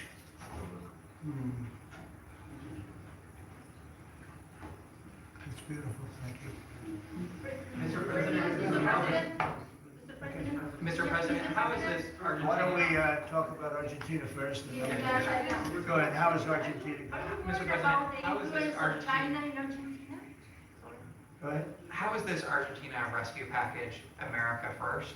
And is this rescue package meant to help President Milei's party in the coming election? No, it's really meant to help a good financial philosophy where Argentina can, after 20 years of disaster, because it was very successful at one point, and it can be again, like Venezuela. Venezuela was very, very successful, and now it's a dictatorship. So when we can help our neighbors, we're making tremendous progress in South America. South America, Marco was telling me, he's like our great expert here, he really knows it. And, you were telling me that so many of the countries are coming our way. And we had, a few years ago, when I just came back, so I've been here now almost 9 months, but when I just came in, I was amazed to see how poorly we've done. We lost so many, and one of them was Argentina, would be lost if he wasn't there. And I think he will be there because the people recognize he's done an amazing job. He took over a real mess. So did I take over a mess. I took over a mess by, the Biden group. And Obama he started it. I'll tell you, Barack Hussein Obama started it. Could you give a couple of words on South America? You were telling me so well yesterday how well we're doing. Go Well, ahead. first of all, we have now 8 or 9, 10 countries, Argentina being foremost among them, that have aligned with the United States on issue after issue in international community events all over the world. They're, in fact, these great allies like Argentina, but I can go into others, Costa Rica, I don't want to leave anybody out, El Salvador, but I think one of the more promising developments is later this month, there'll be an election in Bolivia. After 25, 30 years of anti-American hostile government, both of the candidates running in that election, in the runoff election, want strong and better relations with the United States and another transformative opportunity there. But, so I think this is important. This is our hemisphere. It's where we live. And having strong neighbors such as this. And great progress has been made. And we'll make more. Over the last 9 months. Really over the last 9 months. Yeah, please. Mr. President, from Argentina, do you imagine soon a free trade agreement with Argentina? Would it be possible soon? Yeah, it will be. Well, we're going to discuss some of it today, but no, we want to help Argentina, and we want to always help ourselves, but we want to help Argentina. And one of the ways we can do, they have great product, and we used to do a lot of trade, and then if you look at what the Democrats, well, they didn't know. They didn't. Honestly, they didn't know what they were doing. But a lot of that trade disappeared, and they have great product. So we'll be trading with Argentina, and it'll be helpful to them. And it's helpful. It's good for us also. Is China trying to draw a wedge between the U.S. and Argentina by buying soybeans from Argentina and not U.S. farmers? I would say so. And China on China likes to draw wedges. Yeah, sure. I mean, I guess that's natural. It's China, and it's natural, but it's not gonna mean anything in the end. Mr. President, Argentina, should Argentina end the China swap and close the space base in Neuquén? I don't think you should be doing business much with, you can do some trade, but you certainly shouldn't be doing beyond that. Certainly shouldn't be doing anything having to do with the military with China. And if that's what's happening, I'd be very upset about that, yeah. What about You the understand swap? that, Scott, right? Mr. President, You do understand. Mr. President, what about the swap? Because it's so important for Argentina, the swap. The central bank.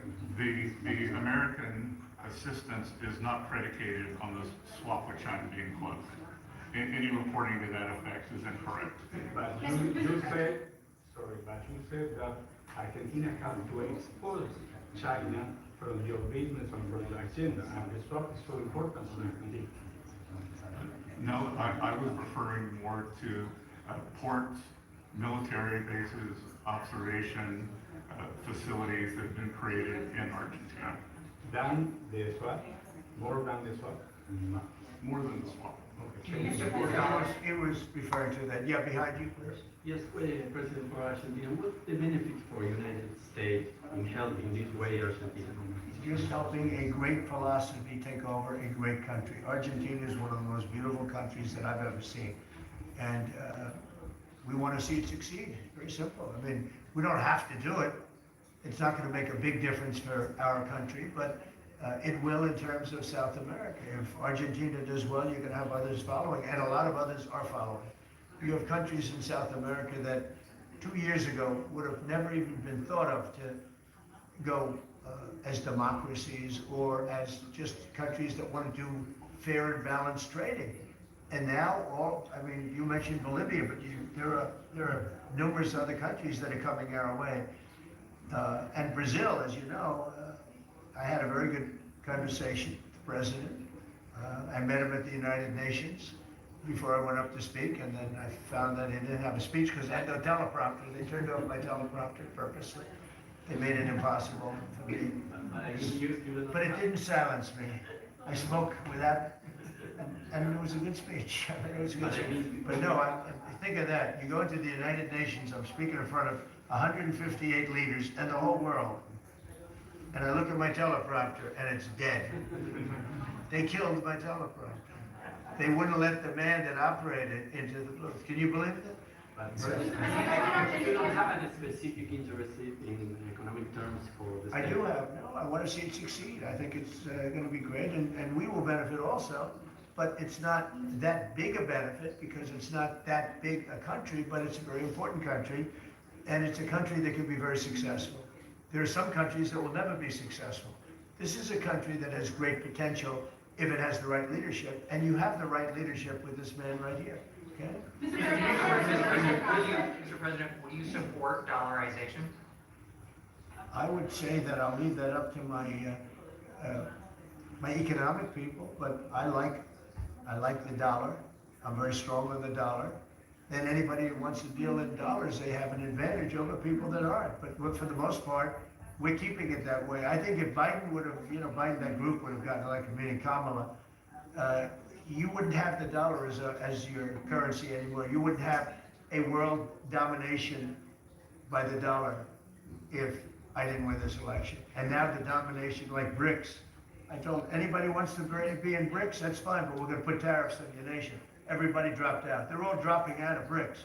BRICS was an attack on the dollar. And I said, you want to play that game, I'm going to put tariffs on all of your product coming into the U.S. They said, like I said, we're dropping out of BRICS.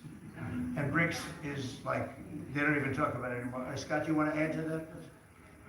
We're very happy with the current currency arrangement. Your ABC fake news. I don't want Brian, please. I don't take questions from ABC fake news. After what you did with Stephanopoulos to the Vice President of the United States, I don't take questions from ABC fake news. Brian, go ahead. Yes, sir. First of all, congratulations on achieving peace. You're indeed a peacemaker. Hard to believe, right? Did you ever think I was going to be called a peacemaker? Actually, I did. I did too. Go ahead. But on a lighter note, Elizabeth Farah, she is one of the hosts on ABC's show The View. She said a while back, quote, if Trump gets Israeli hostages out, I promise I will wear a MAGA hat for one day on this show and say thank you for doing it. Well, did she put the hat on? Well, she has to have the hat. Who is it? Which one? Elizabeth Farah. Oh, yeah. Well, she used to work for him. So she used to work here. I'll tell you about Alyssa. She worked here. She gave me the most beautiful letter when, the administration, the time came up, the election was rigged, I left. She gave me the most beautiful letter you've ever seen. I was a great president. What a great job. Some of the letters have been quoted. This is Alyssa, who I never thought was very outstanding. I figured she would not make it. And she didn't have a big role here either. And then we had January 6th. And she left after that or before that, but she gave me the most beautiful letters. And then even months after she left, and while we weren't here any longer, she sent another letter, glowing letter, beautiful letter. And then she got hired by The View, and they gave her a couple of bucks, and she changed her view very quickly. I never thought she'd make it. Never thought she had what it took in any way. You know what that means. But she's on The View. But it just shows what a fraud The View is, because this woman gave me letters and statements. She said I was the greatest president in her lifetime. Now, she's not that old, so I didn't consider it a great compliment, but I've had better. Can we send her a hat? Well, recently I've had the greatest president of them all. I like that much better. Because I said, does that include Washington and Lincoln? Yes, sir, it does. I said, I like that president. So I think she's a joke. On Gaza, how long will it take Hamas to disarm, and can you guarantee that is going to happen? Well, they're going to disarm, and because they said they were going to disarm. And if they don't disarm, we will disarm them. How will you do that? I don't have to explain that to you. But if they don't disarm, we will disarm them. They know I'm not playing games. Okay? Now, we did something monumental. We got the hostages back. That was the first thing we had to do. Above all else, get the hostages back. Now, they misrepresented because we were told they had 26, 24 of dead hostages, if we can use those terms. And it seems as though they don't have that because we're talking about a much lesser number. But that's a very tough subject. I want them back. That's what they said. I want them back. Also, they said they were going to disarm. And initially speaking, they needed, they did take out a couple of gangs that were very bad, very, very bad gangs, and they did take them out, and they killed a number of gang members. And that didn't bother me much, to be honest with you. That's okay. It's a couple of very bad gangs, it's no different than other countries. Like Venezuela sent their gangs into us, and we took care of those gangs. We have Washington, D.C. is one of the safest cities in the country. It was one of the worst cities in the country if you go back just a little while ago, right? Now it's safe. You can walk to work. Isn't it nice? But we have told them we want to disarm, and they will disarm. And if they don't disarm, we will disarm them. And it'll happen quickly and perhaps violently. But they will disarm. Do you understand me? Because everyone says, oh, well, they won't disarm. They will disarm.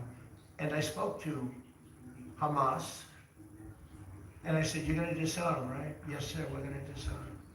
That's what they told me. They will disarm, or we will disarm them. Got it? Okay, What next. is the deadline for this? You say quickly, sir, you say quickly, but what is the deadline you're going to put on that? A reasonable period of time, pretty quickly. A reasonable period of time. Congratulations on the peace you achieved in the Middle East, Thank first you of all. very much. And my question is regarding Argentina. Does continue... Are you from Argentina? I'm from Argentina, yes. I like the Argentina. I like them much better than ABC. Than ABC fake news. Me too, Yes, sir. go ahead. Does continued U.S. support for Argentina depend on the results of the upcoming legislative elections and the ability of the government to pass long-lasting reforms through Congress? Well, I think if they don't do that, we're not going to be around very long. Scott, can you handle that one, please? We're confident that the president's party will and the coalition will do well in the election, and this aid is predicated on robust policies, and going back to the failed Coronas policies would cause a U.S. rethink. Thank you very much. It's a great question. It's a little like New York. You're reading in Argentina about New York. We have a problem. We have a communist who's 33 years old, doesn't know a damn thing. Practically, he's never worked a day in his life. And he sort of caught on. And I'm not going to send a lot of money to New York. I don't have to. The money comes all through the White House. And if they're going to be sending us stupid policies, communist policies, which is proven for thousands of years doesn't work. We don't have to prove it again. We're not going to ruin one of our great cities because we'll make that great. We will clean up the crime in about 30 days. It took 12 days to do Washington, D.C., so New York is bigger. And Chicago, we've already made a lot of progress despite fighting from the government, but Chicago's doing great. Memphis is doing really great. We have great support there from the political leaders. They said, please come in and clean up crime. And we love it. We've in 1 week, Memphis is so good. It's so much better. We'll have it within a month. We'll have that into a safe city again. And all of these cities, we want to clean them up. We don't like that opposition. But if somebody's going to be a communist mayor of New York, it's a fluke if he gets it. There are a lot of failed people that he's running against. We have failed. You have inferior candidates or something, because it's impossible to think that New York City can have a communist mayor. He's a communist. He's not a socialist, by the way. There's a big difference. He's a communist. He's down and dirty. He's a communist. He hates police. He wants to get rid of all police. How can a policeman? He hates Jewish people, and yet he's got Jewish people supporting him. He hates Jewish people. So it comes through the White House. The funding for New York and for every place comes through the White House. And I'm very generous, and I was always very generous with New York, even when you had opposition there, but I was always very generous. But I wouldn't be generous to a communist, a guy that's going to take the money and throw it out the window, because you're talking about hundreds of billions of dollars. And we're not going to let somebody get into office and squander the taxpayer money from this country. We're not going to let it happen. So it's a little bit like that with, if you take a look at Argentina, if the president doesn't win, I know the person that he'd be running against, I believe, probably. We probably have the person. The person is extremely far left and a philosophy that got Argentina into this problem in the first place. So we would not be generous with Argentina if that happened. If he loses, we are not going to be generous with Argentina. Mr. President, you talk about the Argentina, the importance in the Latin America. What is your plan for Venezuela? What is the terrorism, the narco-terrorism in the President Maduro? What is your plan? Well, Venezuela's done a couple of things very badly. Number one, we get drugs and all of that. But we get something in a way worse because they're a big purveyor of drugs, but we have worse. What they do very well is they send their criminals into the United States, and they send Tren de Aragua, that you know very well, you're from Venezuela, I assume, and they send them in by the thousands, literally, and these are the worst of all. They empty their prisons into the United States. They empty their mental institutions into the United States. And because we had a president who's low IQ, he didn't realize what was going on. And the people that are high IQ that surround him, but they happen to be lunatics, radical left, they're highly intelligent, radical left lunatics, okay? So in a way, that's worse than having a guy like Biden. But they ran the show. You heard about the Europen. The person that really operated the Europen, but it was really the people that told the person that operated the Europen what to do. Those are the people that really were president, okay? So we're not going to stand for it in this country. And by the way, that Autopen thing is under serious investigation. Just this, I don't think you care because you're from Argentina. You couldn't care less about that. But I just want to say, because I do the weave, you know, the weave cover a lot of different subjects. But the people that are involved in that Autopen scam, because he barely signed anything. I mean, this guy, I don't know how he can be president. He barely signed it. But the only thing we can find for sure is that he signed Hunter's pardon, his pardon. Hunter's pardon, I like that. That's a good combination. So we're going to work very much with the president. We think he's going to win. He should win. And if he does win, we're going to be very helpful. And if he doesn't win, we're not going to waste our time because you have somebody whose philosophy has no chance of making Argentina great again. What's your advice? Steve, go ahead, Steve. Steve, go ahead, Steve. Check something. You said Hamas assured you that they would disarm. Was that a direct conversation or through my people? Mr. Witkoff or? Through my people. Okay. At the highest level. What's your advice? And it was meant for me.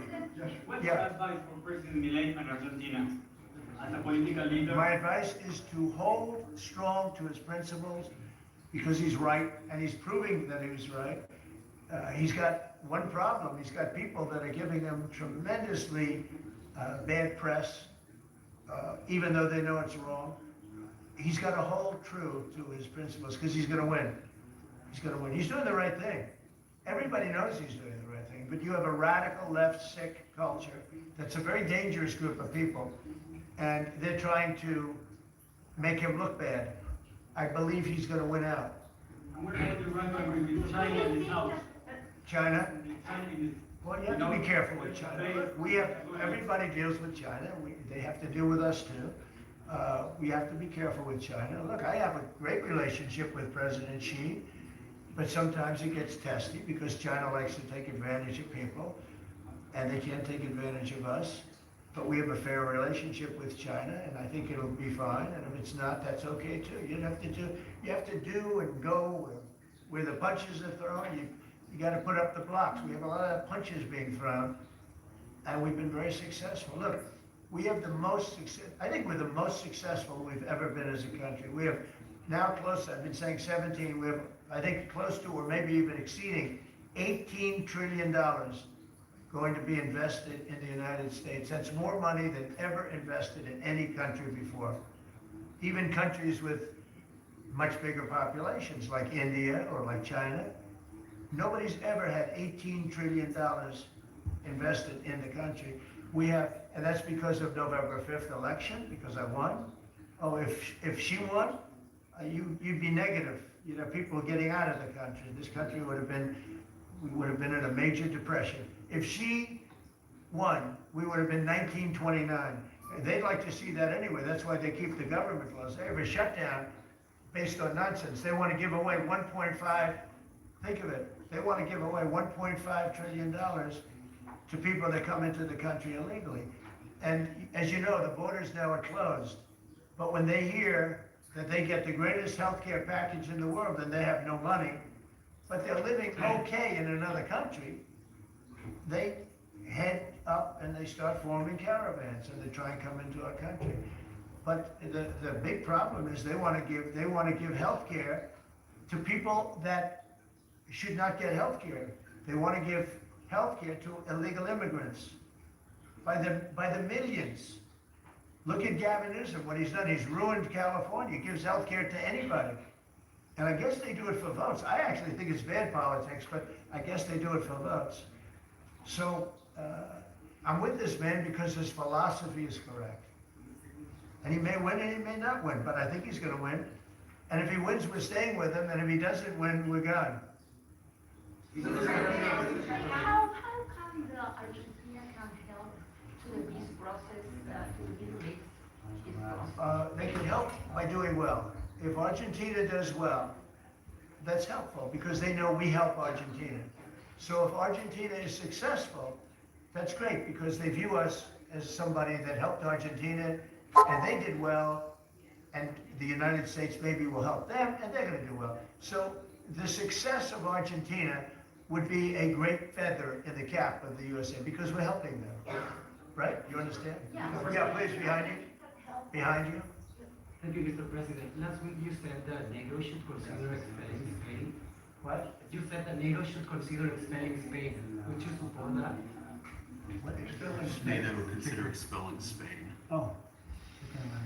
I'm very unhappy with Spain. They're the only country that didn't raise up their number to 5%. Every other country in NATO raised up to 5%. And Spain is doing very well off our backs. So I'm not happy with Spain. Spain gets protection, and they know, look, they're sort of in the semi-middle of it, so they're going to get protected automatically. Even if you don't want to protect them, you're protecting them because of the way they're located. And I think what Spain did is a very bad thing for NATO. I think it's very unfair to NATO. It wouldn't matter if you said you're not going to protect them because they're pretty much protected. What are you going to do? Go through the other countries and let's go attack Spain, right? So I think what they did is not nice. I think it's very disrespectful to NATO. In fact, I was thinking about giving them trade punishment through tariffs because of what they did. And I may do that. I think unbelievably disrespectful. Spain, the only one out of all the countries in NATO, the only one that said that is Spain.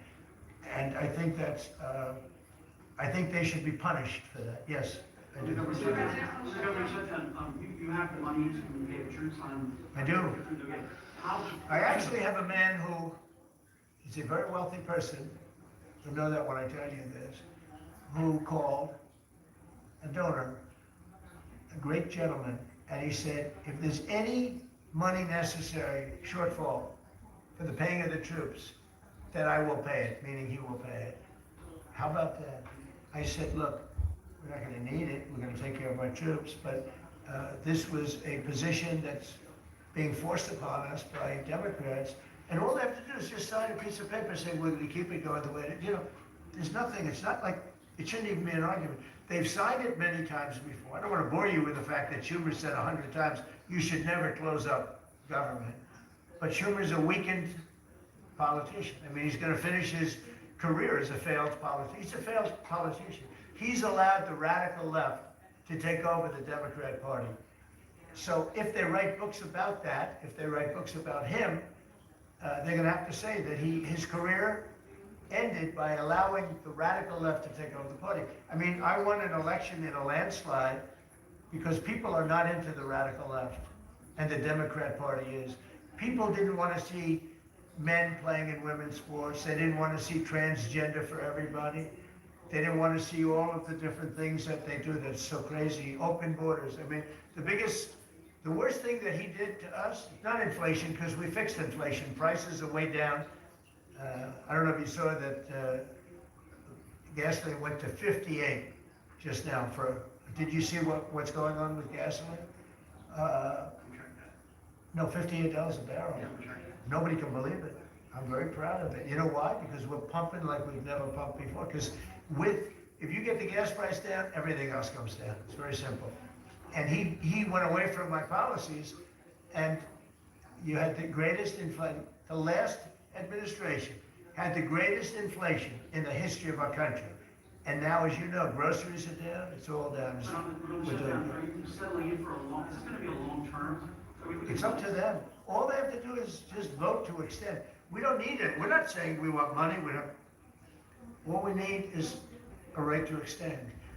They want a right to extend, but they want $1.5 trillion so they can give it away to illegal immigrants, the people that are invading your cities. And many of these people, for whatever reason, I mean, I understood this. I called it a long time ago. These countries are run by people I know, friends of mine. Like, I know this gentleman. I hope you haven't said, he probably did too. Why not? They send up their worst people. They send up people that are criminals. They send up people from jails. And at best, the best ones they send up are people that don't work very hard and that are on a social form of welfare. And they're sending those people into the United States. I don't blame them. I'm angry at them, but I don't blame them. But I'm really angry at Biden and Kamala and that group of lunatics for allowing it to happen, because it's the hardest thing. Now, you know, we're sending them out. It's incredible the job that Christie and Tom Holman and the whole group is doing.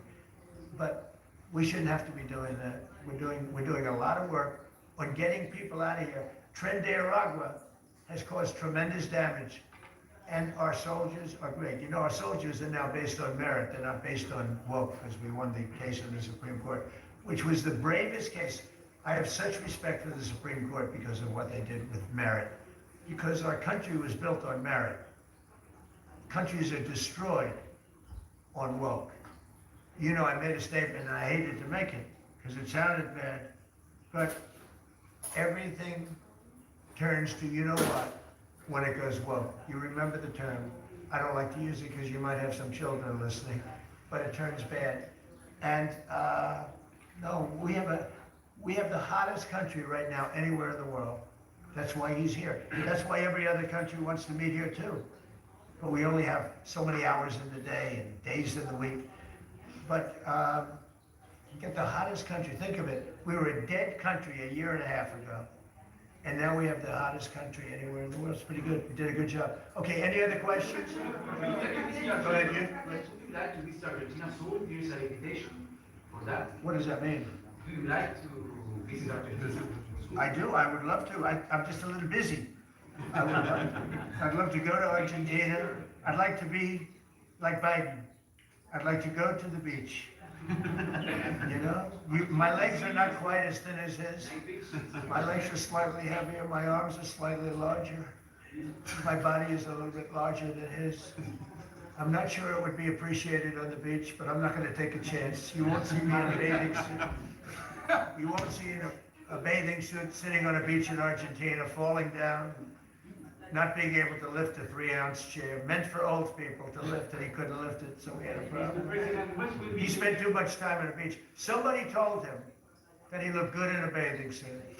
And you'd see this guy on the beach all the time. I never quite understood it. Steve, go ahead. Preview your meeting with Ukraine President Zelensky on Friday. You expect to talk about weapons? Yeah, we have an interesting meeting going. And look, I'm very disappointed because Vladimir and I had a very good relationship, probably still do.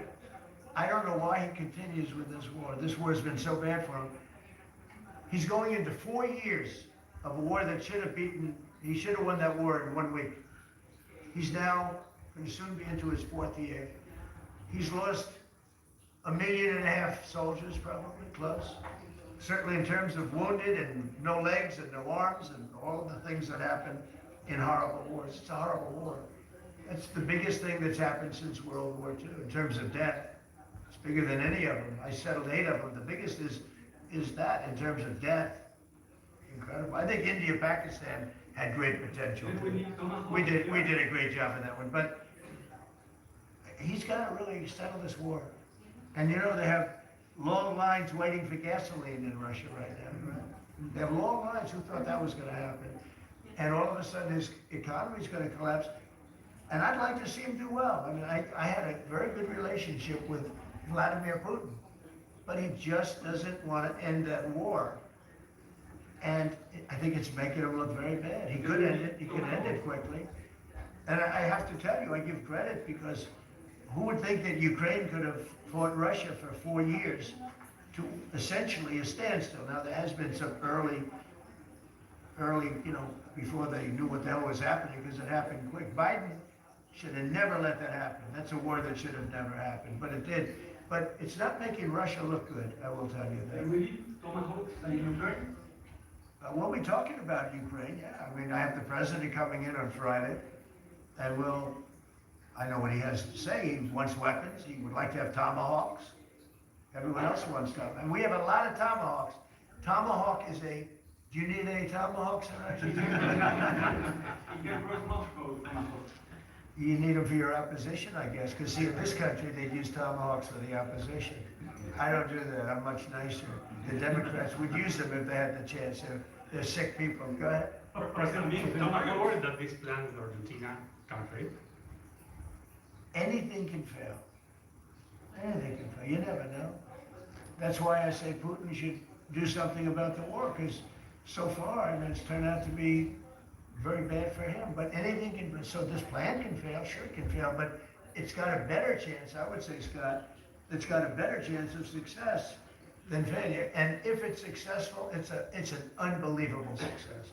It can transform your country into greatness. It's got a great chance.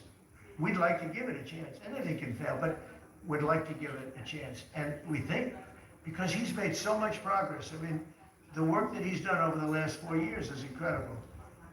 And it would be a shame to lose that progress. He's very close to having a big success. Mr. President, will you consider removing restrictions on the press that report on the Pentagon? And have you spoken to Secretary Gates about this? I have.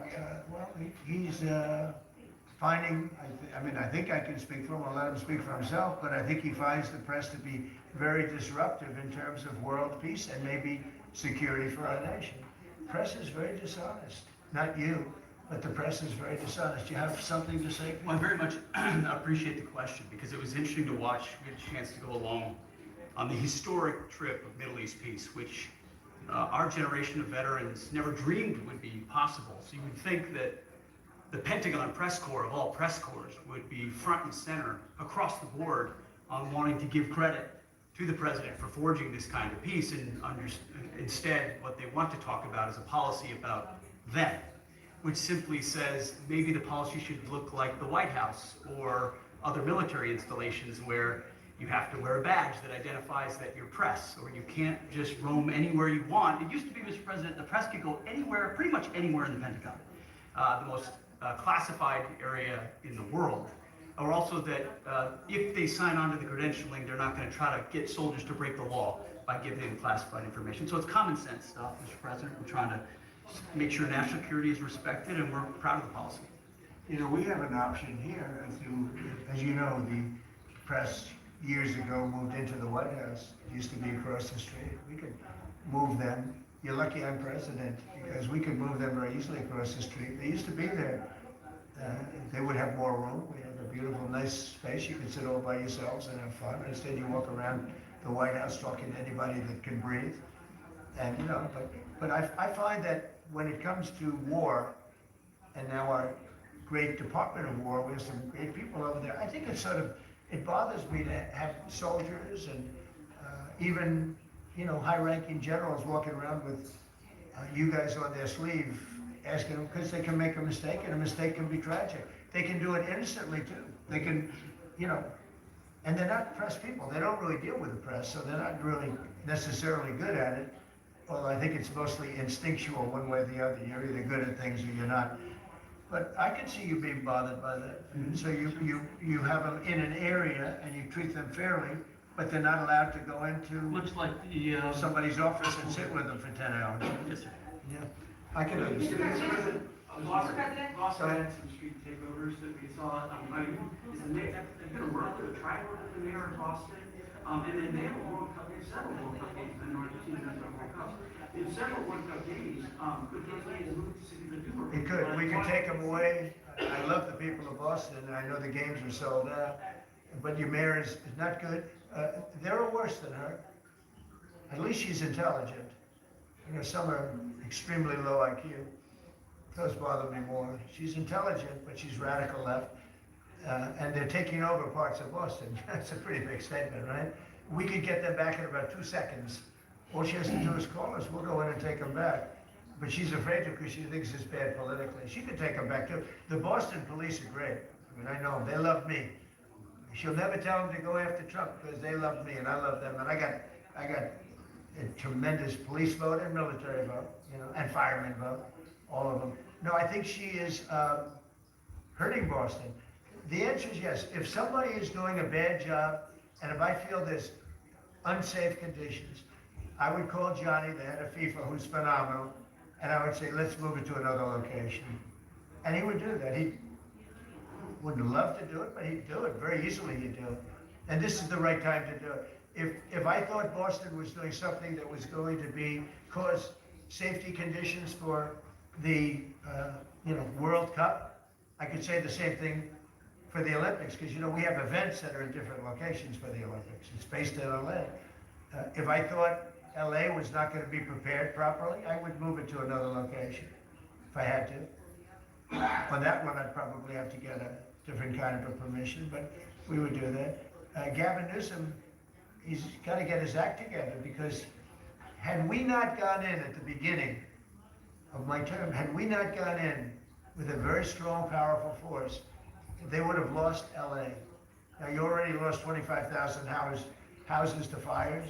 You got a big scar right in the middle of the city, and that should have never happened, because they should have had the water flowing in from the Pacific Northwest. All they had to do was open up the valves. He didn't want to do it. And he didn't want to do it, he says for environmental reasons. I don't believe that, but for some reason he didn't want to do it. Lost 25,000. You had no water in the fire pumps. You had no water in the sprinkler systems in the ceilings. There were no houses. Normally the things would go in you might not have lost 2 houses. So if he doesn't play ball, we're going to have to be very tough with him. He's done a bad job. Just to finish off on that, so when we went in, we did a phenomenal job. We went in with great force, and that was the end of it. We put it out. We extinguished that fire, which was agitation, and it was a very dangerous position to be in. And we went in and did a great job. But the chief, said we could have never done this without President Trump and without the federal government coming in. Okay, that was it. He said that. Now, 2 or 3 weeks later, he said, we could have done it. But he knows he couldn't. The city was going to be taken over if I didn't go in. And you have to remember that. Los Angeles was going to be taken over. And we have it where the chief said it, I believe, numerous times. But that was as it was happening. That was a rough one. That was nasty. And if we saw a situation like that, we'd be forced to make a move. Boston better clean up their act. That's all I can say. Go ahead. One more question. Mr. President, Yeah, please. Do you feel any urgency to end the shutdown in the next week, 2 weeks, or would you be fine if it stretches into November and then toward the holidays with folks not getting paid? Well, shutdown, we've had many, many shutdowns. And this is a shutdown that shouldn't have happened. A group of people brilliantly decided to make it after the election. I said, thank you very much. In other words, give it to Trump instead of Biden. So it shouldn't happen. And likewise, debt ceiling shouldn't have. But the great big, beautiful bill solved the debt ceiling problem for it. Is there a point where you would reach out to? No. Here's what's happening in the shutdown. Honestly, can I put it in plain words for you? And you're a smart guy, so you all understand, but a lot of people don't. The Democrats are getting killed on the shutdown because we're closing up programs that are Democrat programs that we were opposed to. So we're being able, and they're never going to come back in many cases. So we're being able to do things that we were unable to do before. So we're closing up programs that are Democrat programs that we wanted to close up or that we never wanted to happen, and now we're closing them up.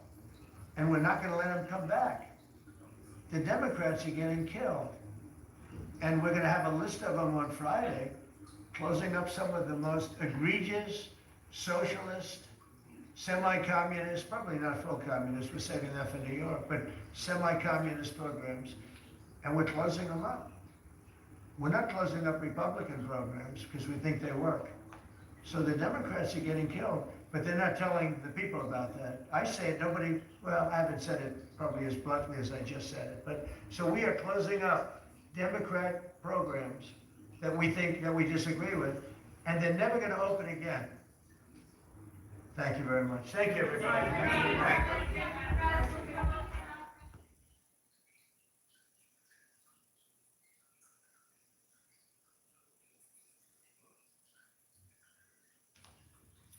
Well, thank you very much, everybody. It's great to be in this beautiful Oval Office. Never looked so nice. We're getting great compliments, and you see outside how that's come out. It's been great. We make a lot of improvements to the White House, and we're doing that. One of the things you should be looking at is the Pomp Court, because that's been totally redone. So we like to preserve and make better the White House, and that's really what's happened, and we're getting tremendous reviews, and we appreciate it. But we're here for a different reason. It's called Operation Summer Heat, which is an appropriate term in light of what we're doing. And early yesterday morning, I returned from the Middle East, where we celebrated a historic agreement to end years of suffering and conflict. Amazing. Every country came together. I mean, even the enemies came out and totally endorsed it. Everybody, I've never seen anything like it. Nobody's seen anything like it. And just as we are forging peace and stability abroad, we're also restoring peace and safety and stability at home. And you see that in Washington, D.C., maybe better than any place, because we got there, and within 12 days it was very good. And within 30 days, it's been as safe as any city in the country. It's been great. Took out 1,700 people, got them out. These are career criminals in many cases, and people that shouldn't have been allowed in by the Biden administration. Historically, the summer months have been a time when violent crime soar, as you know, but not under President Trump. Today, we're announcing the results of a sweeping law enforcement effort known as Operation Summer Heat. We were in many cities that people didn't know about. We kept it a little quiet, and it had a big impact, and you'll hear that in a second. But over the past few months, FBI offices in all 50 states made crushing violent crime a top enforcement priority. That's what they did, rounding up and arresting thousands of the most violent and dangerous criminals. And these are among the most dangerous and violent people in the world. They were allowed, in many cases, not in all cases, but in many cases, they were allowed in by a very foolish, actually stupid, open border policy. Just anybody could have come in. They emptied out their jails, their prisons, their mental institutions. They emptied them into our country. And the people behind me have done an incredible job, because if we didn't have that administration, it would have been so much easier. They allowed millions of people in this country that shouldn't have been allowed, including over 11,000 murderers, half of whom murdered more than one person. And many of them are gone now, or they're put in prison, because we don't want to have them come back. So we literally put them in our prison, which we don't want to do, but we bring them back to their countries. Working with state and local partners, the FBI arrested over 8,000 violent criminals during the course of this period. In major cities like in New Orleans, Nashville, we saw a 250% increase in arrests. And we really went after the bad ones. These include 725 individuals wanted for violent crimes against children and murderers. These arrests are in addition to the work of our historic federal task forces that make DC Safe Task Force has been unbelievable. I mean, the job they've done, it's incredible. And it's been so nice, because so many people, they're going out to dinner and they're having dinners. They didn't go out for 4 years. And now they're going out 3 times a week. Restaurants are opening, restaurants are full. And usually that means a lot of good things, but restaurants that were closed are now opening up, and everybody's happy. Nobody's ever seen anything like it, actually, and everybody feels safe. You can have a child walk right through the middle of Washington, D.C., and nothing's going to happen. We were losing more than one person a week in they're being killed on an average of over 1 a week. The Make DC Safe Task Force has been incredible, and the Make Memphis Safe Task Force is having very similar results. It's much earlier, but We've been there for a week and a half, but I'm hearing the results are pretty incredible, and you'll hear about that. They're mobilizing more than 20 federal agencies for the largest law enforcement operation targeting violent criminals in American history. As a result of these efforts, violent crime declined nearly 20% nationwide compared to the same period last year, and it was the safest and most peaceful summer in 2 decades. And honestly, we haven't really even gotten going yet. If we didn't have to fight all of these radical left governors, we could have had Chicago taken care of, as an example. They had, in a short period of time, 4,000 murders in Chicago, and we have to listen to this man stand up and say that we're bad people. And the people of Chicago are walking around with MAGA hats. You have women, beautiful black women, walking around with MAGA hats. Please let the president in, and we don't care how he does it. They're not interested in National Guard or Army, Navy, bring them in. Marines, bring in the Marines. They just want the crime to stop. And more so because of the success that we had in DC. I think if we didn't have that success, nobody would even believe it. So I want to congratulate all of the incredible law enforcement professionals joining us today, especially Attorney General Pam Bondi, who's terrific, Deputy Attorney General Todd Blanche, who is a fantastic legal talent. He really is. He's a great guy, too. And of course, FBI Director Kash Patel. They have worked so hard on this and other things. Since the start of the administration, the FBI has arrested over 23,000 violent criminals, more than double the number arrested in the final year of the Biden disaster. The FBI has also destroyed or severely disrupted more than 170 organized criminal enterprises and gangs, 1,600 of the most violent gangs, and confiscated over 6,000 illegal firearms. And they've tracked down and arrested 4 fugitives on the most wanted list, 4 of the most wanted. Actually, 2 of them were the most wanted fugitives in the world. There's still much more work to be done, which is why the FBI continues to work alongside the Department of Justice, the Department of Homeland Security, and the Department of War to defend. And Pete Hegseth has been fantastic, by the way, on this too. On other things, but on this too. To defend law and order and combat violent crime, arrest illegal aliens, and make American cities the safest in the world. And when I campaigned, I talked about crime, but I never knew that we were going to get into it like we did. You know, I mean, I used to watch these cities with the murders. Chicago recently had one deal where they had 11 murders in one weekend, and they said, well, yeah, but it was a holiday weekend. They actually told me that was the reason, like it was okay because it was a holiday. It was Labor Day. These people are the worst. They really have to, you better, I tell you what, the people in Chicago and the people in places like that, that could be fixed. At some point, it gets to where you can't fix it anymore. It's too far gone. And we have some cities like that. But these are great cities that could be fixed. I'm going to be strongly recommending, at the request of government officials, which is always nice, that you start looking at San Francisco. I think we can make San Francisco, there's one of our great cities 10 years ago, 15 years ago. Now it's a mess. And we have great support in San Francisco. So I'd like to recommend that for inclusion, maybe in your next group. You get great support. Every American deserves to live in a community where they're not afraid of being mugged, murdered, robbed, raped, assaulted, or shot. And that's exactly what our administration is working to deliver. I didn't realize I was going to make this such a big factor in the administration. I didn't really campaign. I campaigned on crime, but I never thought we'd go into every city and take a really safe city that we've all been living with for years and make them safe. And now it's like a passion for me, and it's a passion for the people behind me. So I didn't get elected. I did get elected for crime, but I didn't get elected for what we're doing. This is many, many steps above it. I want to thank Stephen Miller, who's right back in the audience right there. I'd love to have him. I love watching him on television. I'd love to have him come up and explain his true feelings. Maybe not his truest feelings. That might be going a little bit too far. But Stephen, thank you for doing an unbelievable job. And the people of this country love you, I'll tell you. And they love what you say about crime and stopping crime. So now I'd like to ask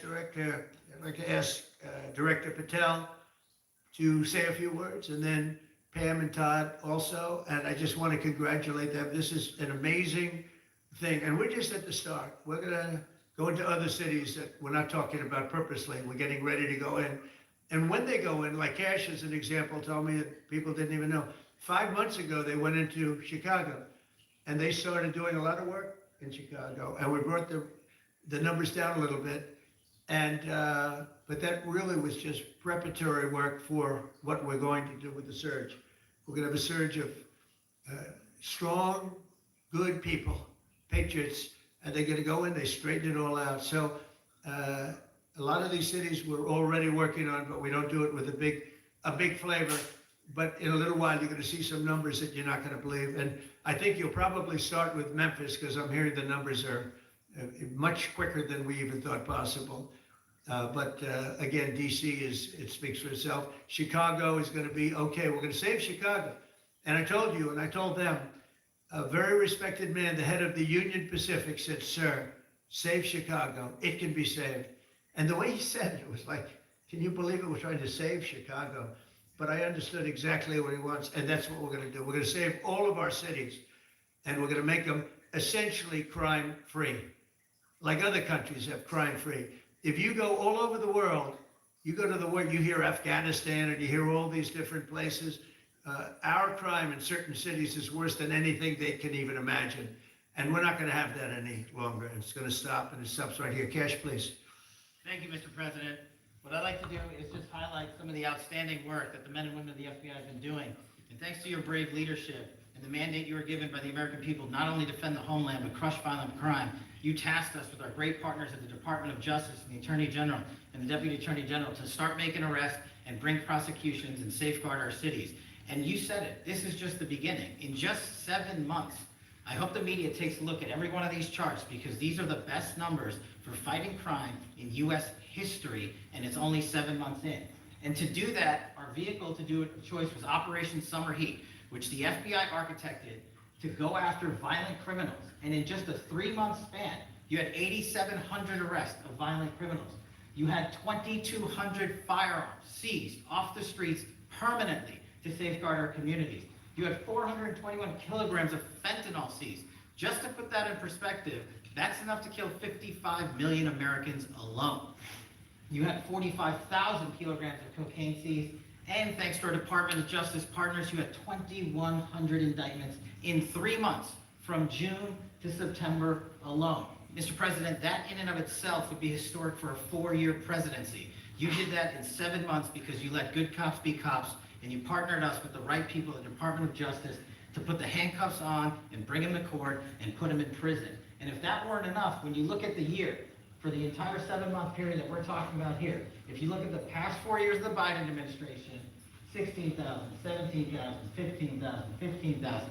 That's the number of arrests year over year of violent felons in this country for the Biden administration. Mr. President, in 7 months, you have 28,600 arrests of violent felons in just 7 months alone, because of your leadership and the dedication of the men and women at the FBI who want to go out there and do the job they were prevented from doing, because that department used to be weaponized and politicized.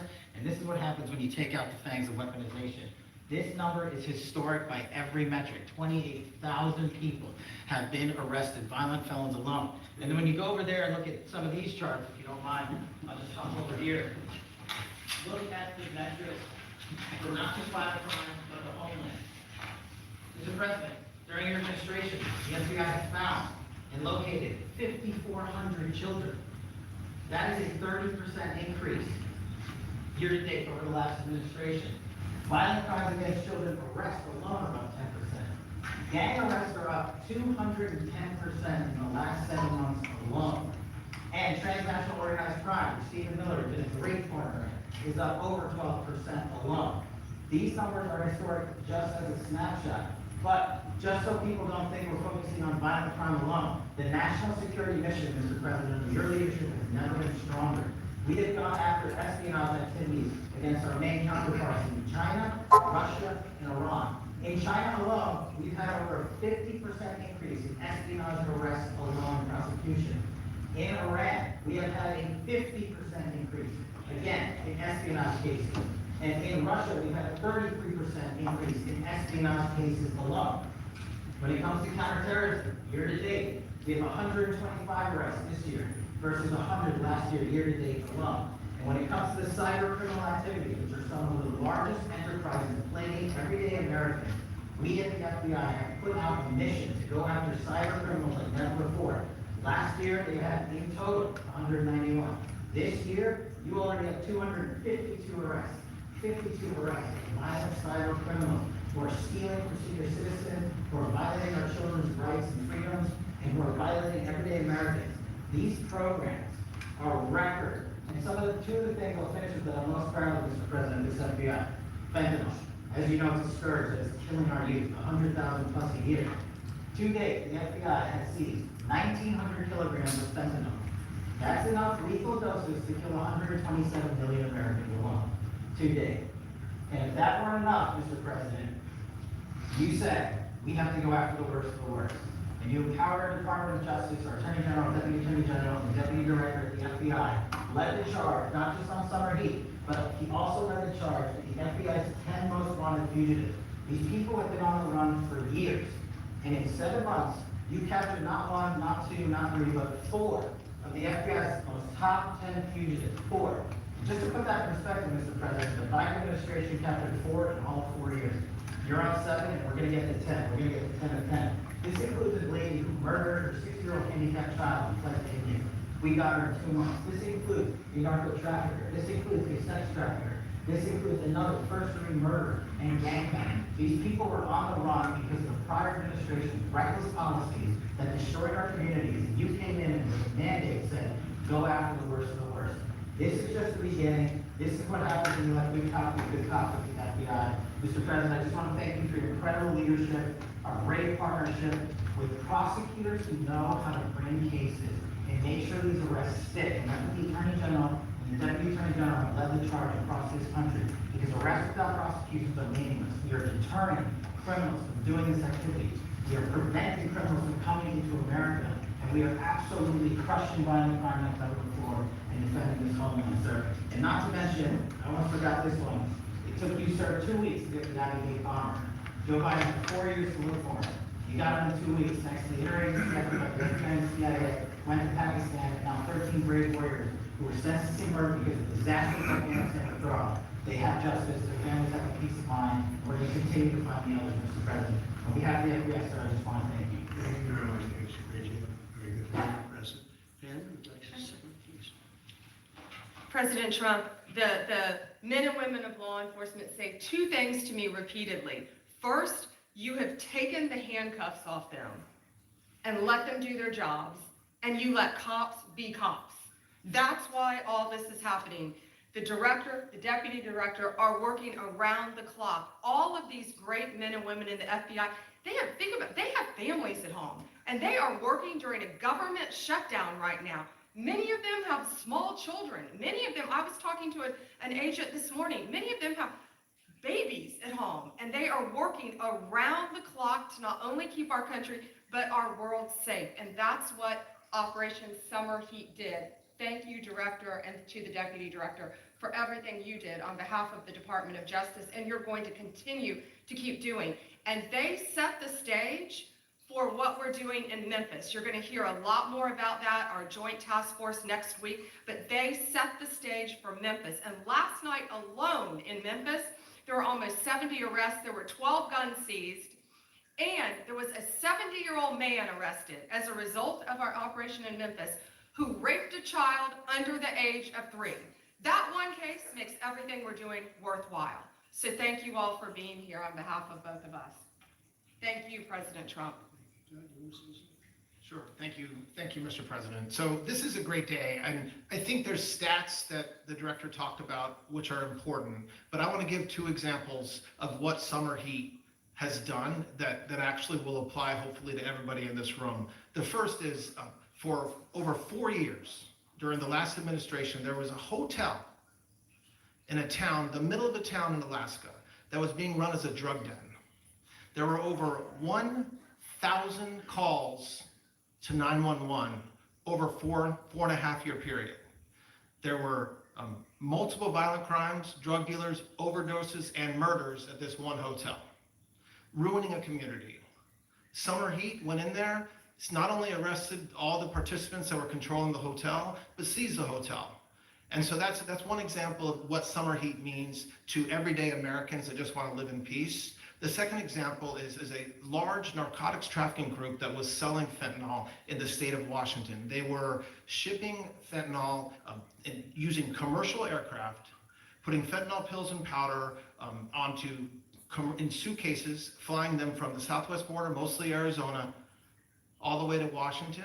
It had been going on for an extremely long time, and the entire organization was arrested. And I say those two examples because it's easy to look at the board and see 1,000 arrests. How much different is our communities now compared to the past 4 years? But there's actual life examples. Every one of these arrests means that our streets are safer, and that's because of the work of this administration, of President Trump and Director Patel. So I will tell you, Attorney General Bondi and I are together every day with Director Patel, figuring out ways that we can continue to do this work, and it's not going to stop. Like the Attorney General said, and like the President said, this is just the beginning, or phase one, or a start, whatever you want to say, but it will continue on. So thank you, Mr. President. Thank you very much, Director Patel. Mr. President, just one last thank you from the men and women at the FBI.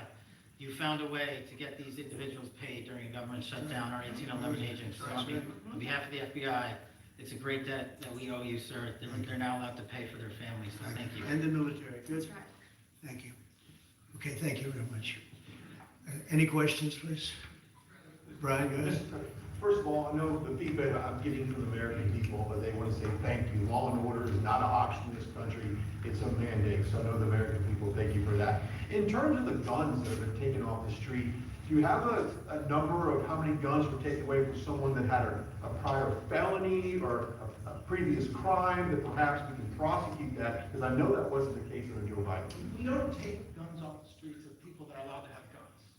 So every gun that we're taking off the street is because it belongs to somebody who is not allowed to have it. Could be a felon, could be somebody who hears illegally. There's all sorts of conditions. But if there's a gun taken off the streets by the FBI, it's because the person who has it is not allowed to. It's not somebody who's lawfully allowed to have it. So every single one of those guns were taken off of people that are allowed to have it. And not including the FBI, all of the other agencies. ATF alone since January 20th has removed over 25,000 illegal guns off our streets just since President Trump's been in office.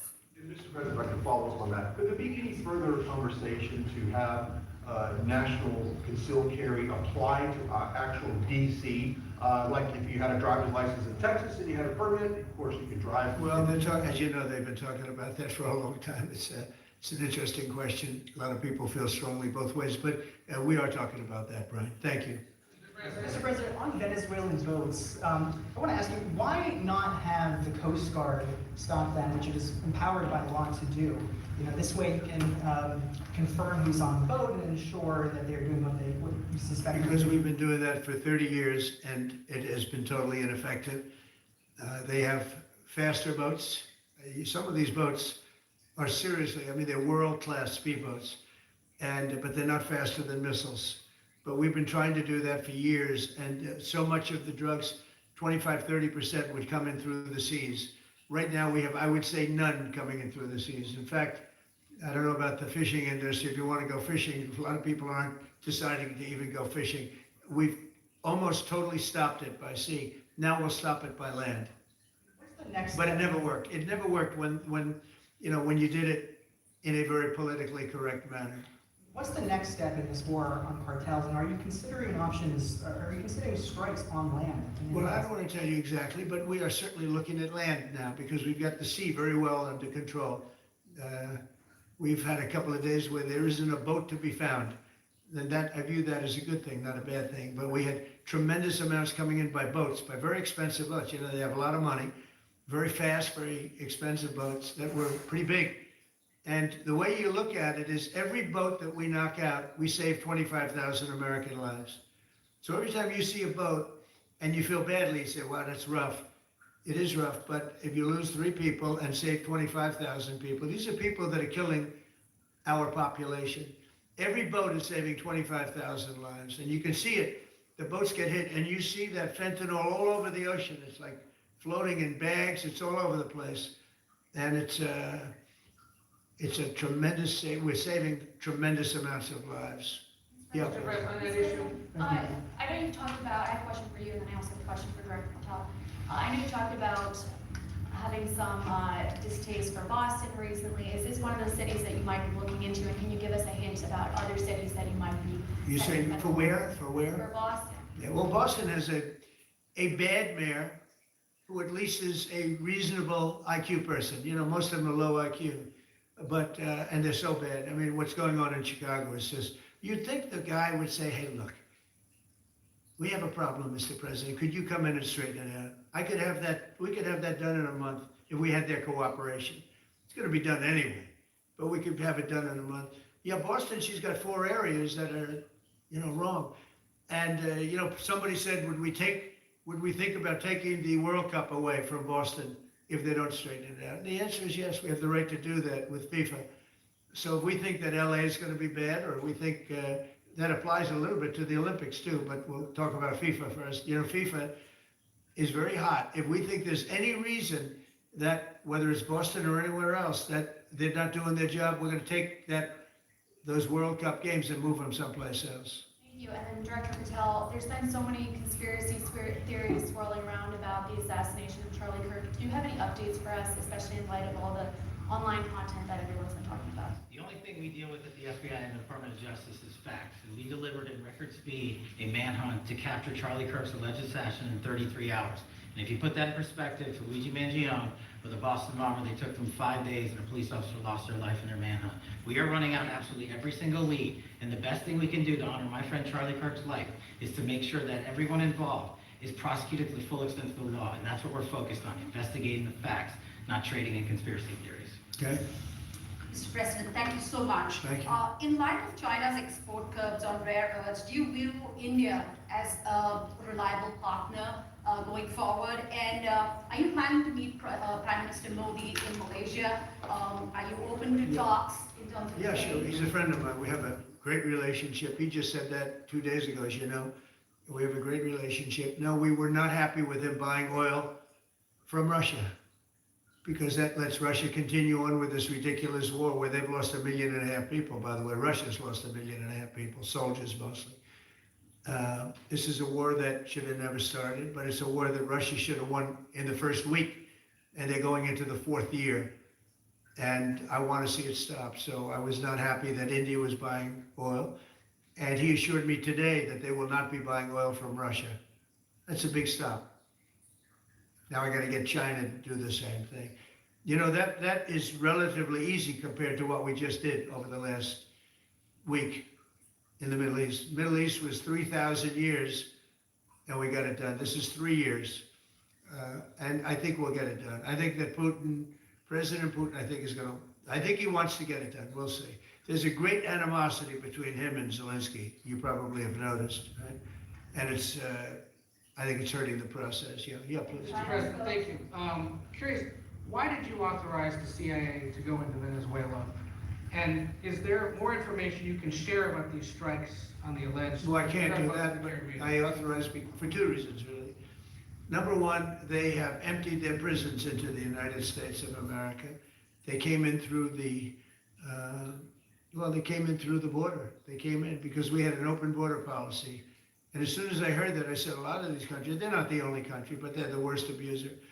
And they've entered they've allowed thousands and thousands of prisoners, mental institution, people from mental institutions, insane asylums, emptied out into the United States. We're bringing them back, but that's a really bad, and they did it at a level that probably not, many countries have done it, but not like Venezuela. They were down and dirty. And the other thing are drugs. We have a lot of drugs coming in from Venezuela. And a lot of the Venezuelan drugs come in through the sea, so you get to see that. But we're going to stop them by land also. Does the CIA have authority to take out Maduro? Oh, I don't want to answer a question like that. That's a ridiculous question for me to be given. Not really a ridiculous question, but wouldn't it be a ridiculous question for me to answer? But I think Venezuela is feeling heat, but I think a lot of other countries are feeling heat too. We're not going to let this country, our country, be ruined because other people want to drop, as you say, their worst. They have given us their worst. They've loaded up our country with prisoners, with mentally ill people that are seriously ill, criminally ill. and we're not going to take it. And so, I mean, it's just one of those things. And I can tell you, we've taken care of the sea. There's nobody, and we're watching. We're watching. And if we see it, we'll save it. Yeah, please. On the ships though, sir, there are Republicans and Democrats up on the Hill concerned that in the briefings they've gotten about those attacks, they're not necessarily getting information about who was on them and what exactly was on those ships. Can you ensure that? But they are given information that they were loaded up with drugs, and that's the thing that matters. When they're loaded up with drugs, they're fair game. And every one of those ships were, and they're not ships, they're boats, they're speedboats. They're extremely fast, record-setting type speedboats. They cost a lot of money, and they have a lot of money because they're drug sellers. But they know one thing, and they all have the same thing in common. There's drug dust. They call it drug dust. They call it fentanyl dust all over the boat after those bombs go off. And you can take along. We know before. We know when they go out. We know we have much information about each boat that goes out. Deep, strong information. Yeah, please. So you're going to have Vladimir Zelensky here this week. What is your message at this stage of the war for him? And shy of tomahawks. To who is that? For Zelensky. Yeah. Shy of tomahawks for Ukraine. Are you considering other options? And will you speak with Vladimir Putin? No, we're looking at other options. We are. President Zelensky's coming in. I'm not a fan of the war. I'm not a fan of the way it started. It should have never happened. It wouldn't have started if I were president. The election was rigged. And because of that, we lost, a lot of lives have been lost because of that war. Not American lives, but if I can save a lot of lives, that's why I'm in it. I want to save lives. I've had 8 wars. The Prime Minister of Pakistan got up the other day, said so beautifully, he says, you saved millions of lives. He told that to a group of people right in this office. He said, the president saved millions of lives. And I think what he's referring to is the fact that that would have been with India and nuclear war. That was getting very close. 7 planes, they don't talk about it, but 7 aircraft were shot down. In fact, we have the new ambassador to India right here. They're well represented. You better represent us, not them, okay?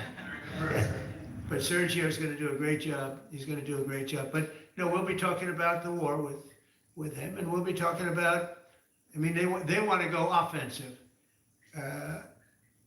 I'll make a determination on that, but they would like to go offensive, you know that, and we'll have to make a determination. Another question, given about the FBI director and Attorney General here today, Jim Jordan has asked Jack Smith to appear in front of the House Judiciary. You mean deranged, Jack? He's a deranged individual. Yeah. He's asked him to. Well, they should. I'm surprised it takes so long. We're talking about violent crime. What about the crime against a political opponent? That's what we have to talk about too. I would like to understand the full extent to which the Biden-Harris Justice Department weaponized federal law enforcement. What do you think the committee will find out? I think it was the worst weaponization of a political opponent in the history of the world, let alone this country. And I hope that everybody's, they're involved in it. I'm not. I'm the one that had to suffer through it and ultimately win. But what they did was criminal. Deranged Jack Smith, in my opinion, is a criminal. And I noticed that his interviewer was, I think that was Weissman. And I hope they're going to look into Weissman too. Weissman's a bad guy. And he had somebody in Lisa, who was his puppet, worked in the office really as the top person. And I think that she should be looked at very strongly. There was tremendous criminal activity having to do. If we don't have fair elections in this country, we're not going to have a country. And I've said it from the beginning, fair elections and borders. And we need also fair press. Because if you don't have fair press, it's very tough. And we've got the strongest border of anybody. Nobody has a border. We have a border where the numbers just came out again. You saw 0 people came in illegally. Now, we do take people into our country legally, but 0 people. But, you're talking about a different subject. You're talking about political crime. They have committed massive political crime. I hope they're looking at Shifty Schiff. I hope they're looking at all these people. And I'm allowed to find out. I'm allowed to, I'm, in theory, the chief law enforcement officer. But I have a very good, talented group. This is about something else. But I hope they're looking at political crime because there's never been so much political crime against a political opponent as what I had to go through. They raided my house in Florida. It was an illegal raid. I have a lawsuit that was doing very well, and when I became president, I said, I'm sort of suing myself. I don't know, how do you settle the lawsuit? I'll say, give me X dollars, right? And I don't know what to do with the lawsuit. It's a great lawsuit, and now I won. It sort of looks bad. I'm suing myself, right? So I don't know, but that was a lawsuit that was very strong, very powerful. They raided illegally my house in Florida, Mar-a-Lago. They went through the drawers of my young son. They went through all of the cabinets and drawers of the First Lady. She walked in, she said, wow, what happened? Because she's very meticulous, and this wasn't so meticulous. As she looked into the drawers and she saw everything a mess. What they did against a person that just got out of office.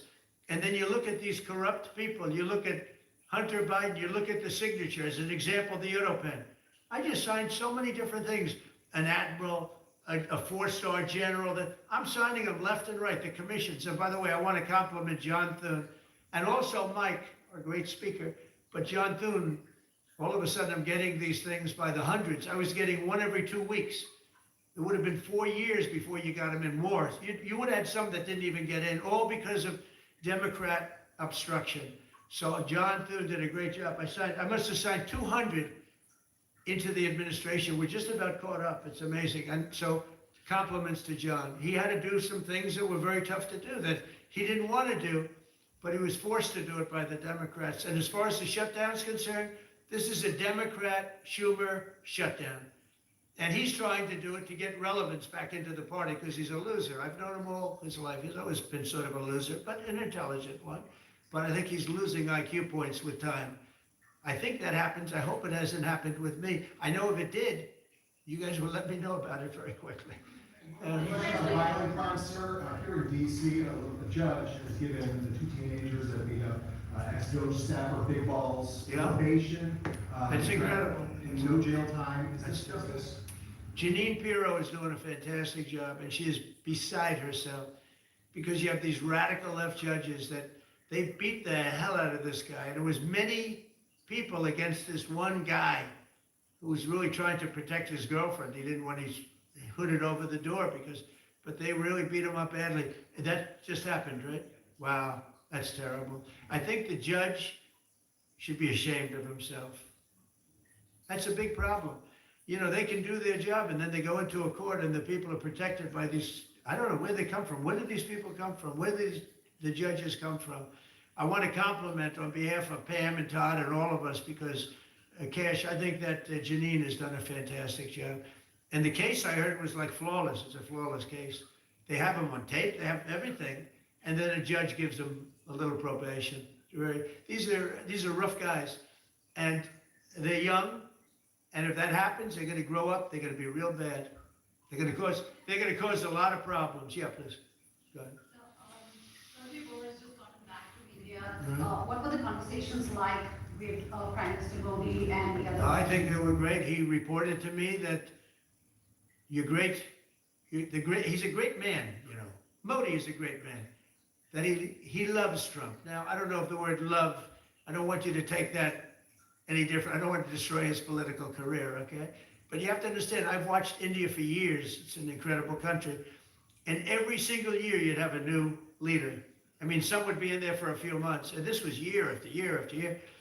And my friend has been there now for a long time. And he's assured me there will be no oil purchased from Russia. I don't know, maybe that's a breaking story. Can I say that? Would you say? There will be no oil. He's not buying his oil from Russia. It started. You know, you can't do it immediately. It's a little bit of a process. But the process is going to be over with soon. And all we want from President Putin is stop this. Stop killing Ukrainians and stop killing Russians because he's killing a lot of Russians. Again, it doesn't make him look good. It's a war that he should have won in 1 week, and he's now going into his 4th year. That does not make this big so-called war machine look good. But he could make a settlement. We're willing to settle. I thought we had a deal. The hatred of the two leaders is very, you know, it's an obstacle. It's an obstacle, there's no question about it. But I thought we had a deal 2 months ago.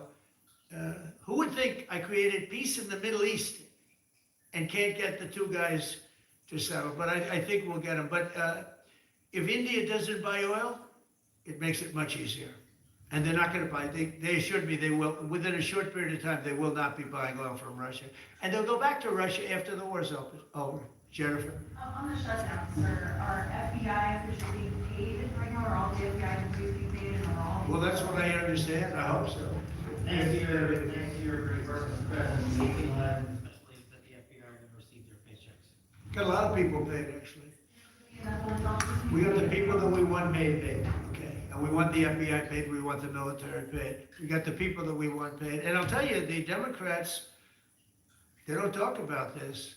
You know, we're getting rid of programs that we didn't like, but that were negotiated in, but we didn't like. We're terminating those programs, and they're gonna be terminated on a permanent basis. And it's thousands of people, and it's you know, billions of dollars. We're getting rid of a lot of things that we never wanted because of the fact that they made this stupid move. And they don't want to talk about it. You know, they have their day coming up. I hear very few people are going to be there, by the way. But they have their day coming up, and they want to have their day in the sun. But they should really make a deal. So what we're doing, I mean, they call him Darth Vader, but he's actually a very nice person, Russell Vogt.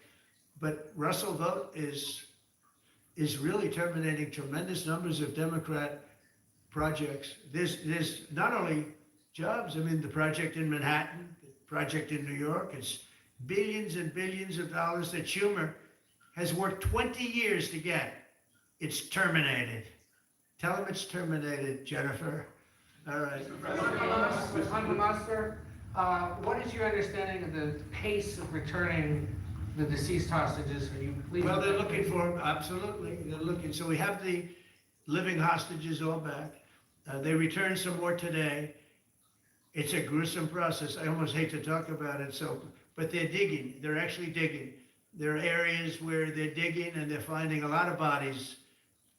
Then they have to separate the bodies. You wouldn't believe this. And some of those bodies have been in there a long time. And some of them are under rubble. They have to remove rubble.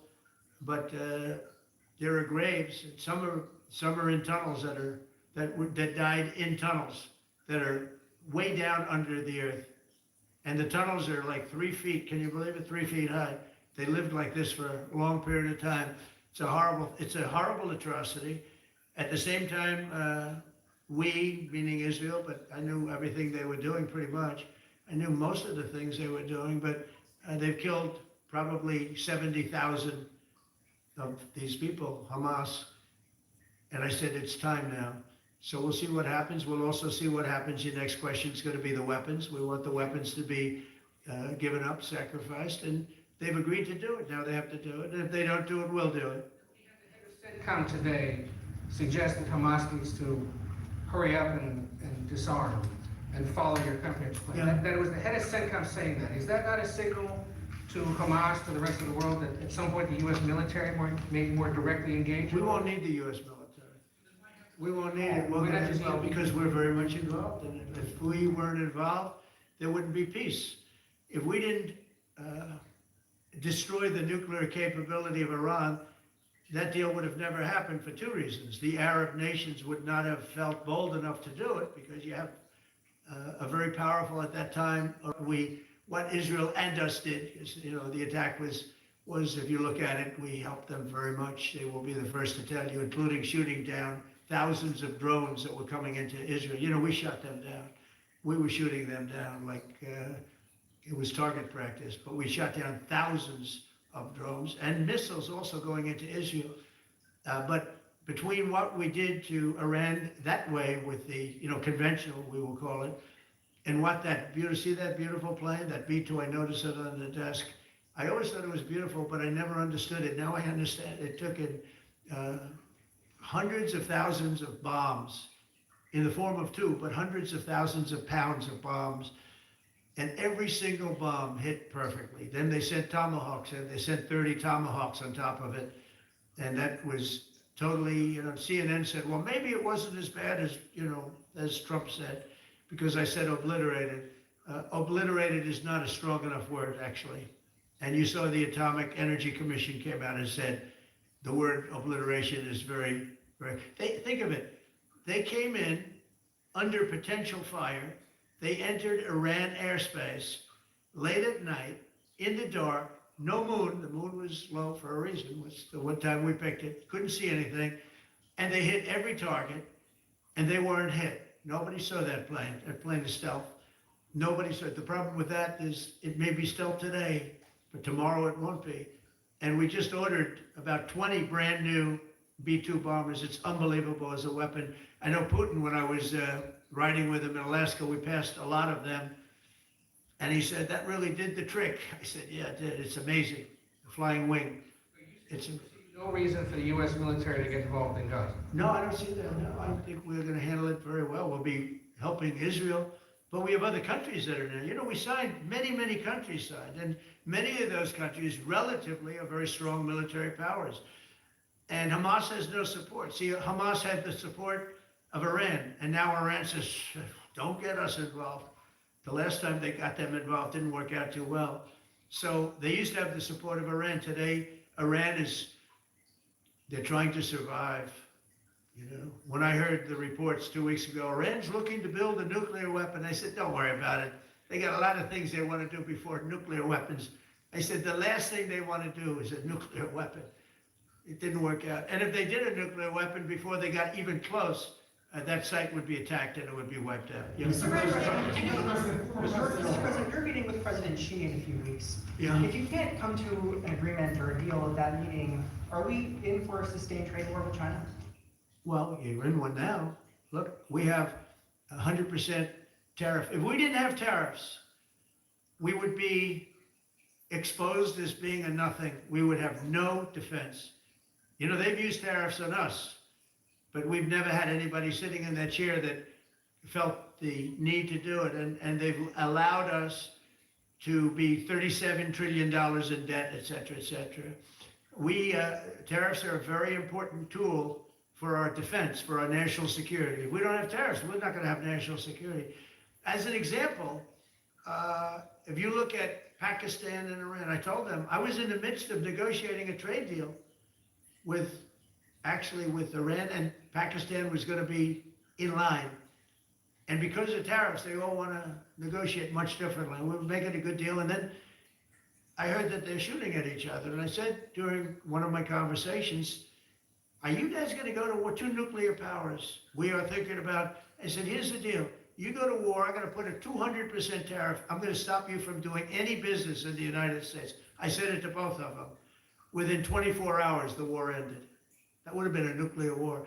And again, the Prime Minister of Pakistan, who was here 2 weeks ago, said that man saved many millions of lives in front of a whole group of people because he thought it was going to be war.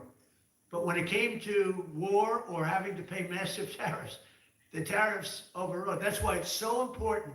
Not only the money, we're taking in trillions of dollars, not only the money, the power to keep peace, the power to be used for good is enormous. But a lot of people didn't understand tariffs. It's also made us very rich. We have a big case coming up in the Supreme Court, and I will tell you, that's one of the most important cases in the history of our country.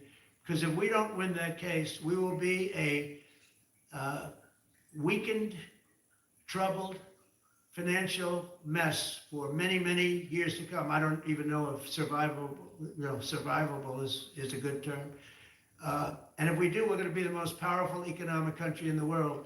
And all we're doing is using them as a defense against what took place for many years. China would charge us tariffs. It was incredible, but we weren't allowed to charge. We're allowed to do whatever we want. We just had presidents that didn't want to do it for whatever reason. And it was nothing. But of the 8 wars, I was saying 7, of the 8 wars, I would say tariffs are directly responsible for me ending 6 of them, 5 or 6. Without the tariffs, you have wars raging all over the world. With the tariffs, other than Russia, we have no wars out there. And we made a lot of good friends too. Tariffs are so important to our national security. If we don't have tariffs, we don't have national security. Our country would suffer a level that, because they're used so strongly on us. As an example, the European Union, they won't take our cars, they won't take our agriculture, they won't take anything, but they send their cars in Mercedes, BMW, Volkswagen by the millions. We don't send any cars. They don't take them. They were tariffing us out. Agricultural products, they don't take our agriculture. They want their farmers to do it. I understand that. But it was very unfair, and they were tariffing our product. They're keeping up by using tariffs. And we didn't use it, but I used them. And now we made one of the great deals with your $650 billion they pay us. And we've evened it out. It's really a good thing to see. And you have to understand, they've all signed. Japan, South Korea. I mean, South Korea, $350 billion up front. Japan, $650 billion. And they've all agreed to it. They're all happy. But before, it was a total ripoff. And if we don't have the use of tariffs, we have no national security. This country will have no financial security, will not have national security. And the people that brought the lawsuit are people that are aligned with foreign nations that are now being treated fairly as opposed to just ripping us off and ripping us asunder. So, if we are not allowed to use what other people use against us, there's no defense. It'll be a disaster for America. That's why I think I'm going to go to the Supreme Court to watch it. I've not done that, and I had some pretty big cases. I think it's one of the most important cases ever brought, because we will be defenseless against the world. Okay? Did you have one? Yes, please. Thank you, Mr. President. I want to ask you about the Georgia Senate race. I know it's very early, but there's several Republicans in that field that are vying for your endorsement. A lot of good people in that field. Yes. I know all of them, actually. I haven't made a decision on that, but you have some very good people in the Georgia Senate race. Well, Governor has endorsed. No, the governor has. He's spoken to me about it a lot. He likes that candidate a lot. And I understand that. I haven't made a decision yet. But I'm following that race very carefully. I think it's very important for Georgia to get a real senator, because the senator they have now is a horrible senator. He allows all the crime, all the borders. You have open borders. I mean, his whole philosophy is a disaster. That's not representative of the people of Georgia. I know the people of Georgia. I won Georgia 3 times, but they say twice. Okay, I won it very big the last time, and I won it big the first time, and I won it big the second time, but we had criminals that didn't allow, I mean, I hope they're going to go into that. I hope they go into the votes which are being stored in Fulton County and take a real look at those votes, okay? Because I won it the second time too. But I know Georgia very well. I love Georgia. Those people are great, and they deserve a good senator, because the man they have now is a weak, ineffective person. Okay.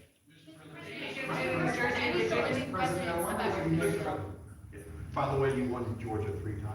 Yeah, I agree. Do you agree with me? He's the media. For someone that spends a lot of time in Georgia, I believe you won that. I really have a question about... You know, the word believe isn't strong enough, right? You know. There you go. It's true. I know I won too. We have the great Newt Gingrich. Newt, you agree with us? Good. Otherwise, I'd have him dismissed immediately from you know, his wife, as you know, is becoming an ambassador to a great country, Callista, so congratulations. And we're going to take a picture. And the only reason I'm doing it, he speaks so well of me. He said, I'll go down as the greatest president in history. And then he blew it. He said, I'm not sure if I put him above Washington or Lincoln. So I'm not that happy about that, dude. I've got a question about the weaponization of the DOJ. The media often says your department is weaponizing the DOJ. Yeah, that's the opposite. It's the opposite. Todd, you represented President Trump and probably the greatest weaponization of the DOJ by Alvin Bragg. You know firsthand, if you could describe what you saw under the Biden administration and how they weaponized the DOJ. Well, I mean, I think it's hard to describe what happened in the last 4 years. Alvin Bragg, a local prosecutor, his office staffed by someone in New York. Jack Smith, picked as a special counsel, staffs his entire office with DOJ prosecutors. And then there are countless things that happen. All in writing, most of them on the document, that require no explanation except a complete abomination of the place that the Attorney General wrote down and the record itself. So when people talk about this department weaponizing, it's embarrassing. Because there's no scenario which is what we're doing, restoring justice, doing the right thing in every single case and say that that's weaponization, and yet remain eerily silent about what happened for the past 3 years? I mean, you read these articles and giggle, because it cannot be true that people really think that what they did to him, not once, not twice, I'm still counting 3, 4 times, but we're the ones that are weaponized. So this man is not weaponizing the Department of Justice. We're not weaponizing the Department of Justice. It's the opposite. I mean, and also, nobody questions what I'm saying because it's true, because we all lived the past 4 years. So They never want to bring up the details, but I watch the fake news, and oh, he's weaponized, and he wants to send them to prison. He wants all these. They indicted me like 5 times. I took a mugshot. Who would have thought it turned out to my favor? Because it was a good shot. But I had to take a mugshot. It's right out there in the door. New York Post, front page of every paper in the world. I had a mugshot. They wanted to send me, nobody says that. They say, he's acting very, very tough. He's acting unfair. Let me tell you, if they've been nice to anybody, it's to those criminals, because they are so good having to do with all of the things we're talking about today with violent crime. But if anything, I think this Justice Department has been so respectful of the law, because the other Justice Department with Rita or Lisa and all of that scum, real scum, what they did to the political opponent of a guy that has a seriously low IQ. Now, in his case, it was low based on his career, but it got real low, okay? It was descending rapidly. But what they did to go after his political opponent is legendary. Worse than any third world country, banana republic. And what we're doing is nothing. Are you kidding? Nothing. They write stories. Why aren't they doing this? And we'll leave, I don't have to leave it up to them, but I choose to at this moment at least. But there's never been anybody treated in the history of politics. You know, they say the 2 worst treated presidents by the media, etc., was that man right there, the late great Abraham Lincoln, and this guy right there, Andrew Jackson. They say Andrew Jackson was treated terribly. They give him number 1 and number 2, but that was before I came along, Newt. I say I have number 1 times 10. Nobody's been treated like I've been treated. And I did a great job. You know, we had a great first term. And we had one of the most successful economies in history, et cetera. I rebuilt the military. We did a tremendous amount.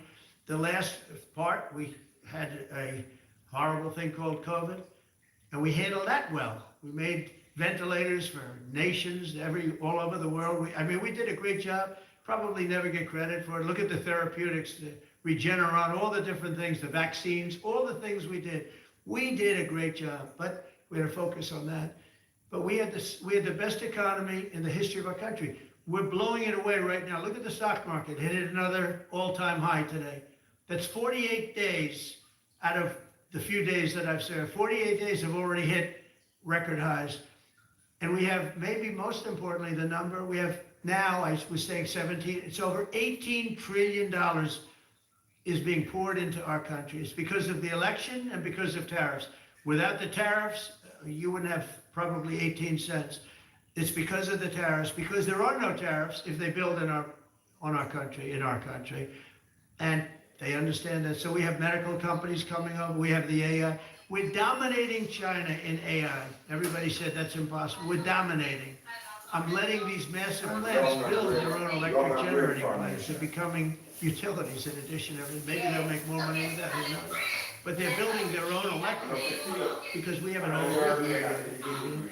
And we're dominating China, we're dominating with AI, which seems to be the new big thing. That's the new internet, that's the new whatever. So we're very happy with the job we're doing. I'm very happy with the job they're doing. But when you tell me about attacking a political opponent, there's never been, and I'm a legitimate opponent. I watch my son, he's got the #1 best-selling book now. My son Eric is a wonderful kid. That guy spent so much time with subpoenas. He got more subpoenas than anybody in the history of our country. Think of it. And he's an innocent, good boy. He's a good kid. He's always been a good kid. all of my children are good. They went through hell. My children went through federal grand juries on a hoax. Think of it. You have Adam Schiff and Hillary Clinton and others make up a hoax and then wanting to so they know it's a hoax, and they go before the press, say Donald Trump Jr. will go to jail because of what he's done with Russia. I'll never forget, I get a call from my son Don, and he said, Dad, I'm being accused of something with Russia. I don't know anything about Russia. He didn't know anything about it. Think of it, how bad they are. They say he'll go to prison for the rest of his life. He knew nothing about it. On a hoax, a Russian hoax, Russia hoax. On a story that they made up. And they made it up in order to explain why Hillary Clinton lost an election that she lost by pretty good numbers. The second one, actually second one was even better. But the third one, this one was too big to rig. It was just too big to rig. They would have rigged it. They tried to rig it. But think of it. They want to send my children to jail, but they were after Don in particular. I'll never forget Adam Shifty Schiff, a total crooked guy, lying in Congress, making up a phone conversation that I have with you, totally made up. Then when he heard it was taped, he wanted to disappear. And Nancy Pelosi went crazy because they wanted to impeach me based on the conversation that was made up. When they heard the tape, everybody, I won it unanimously in the Republican Party. I got every single vote, something that never happens, and I beat it. But think of it, they want to put my son in jail for something that they made up. So they know they made it up. And they say he will serve the rest of his life in prison. These are sick, bad people. And don't tell me about us going after them. If anything, we've been very, very soft. I wouldn't be that soft, I'll tell you that. Thank you very much, everybody. Thank you very much.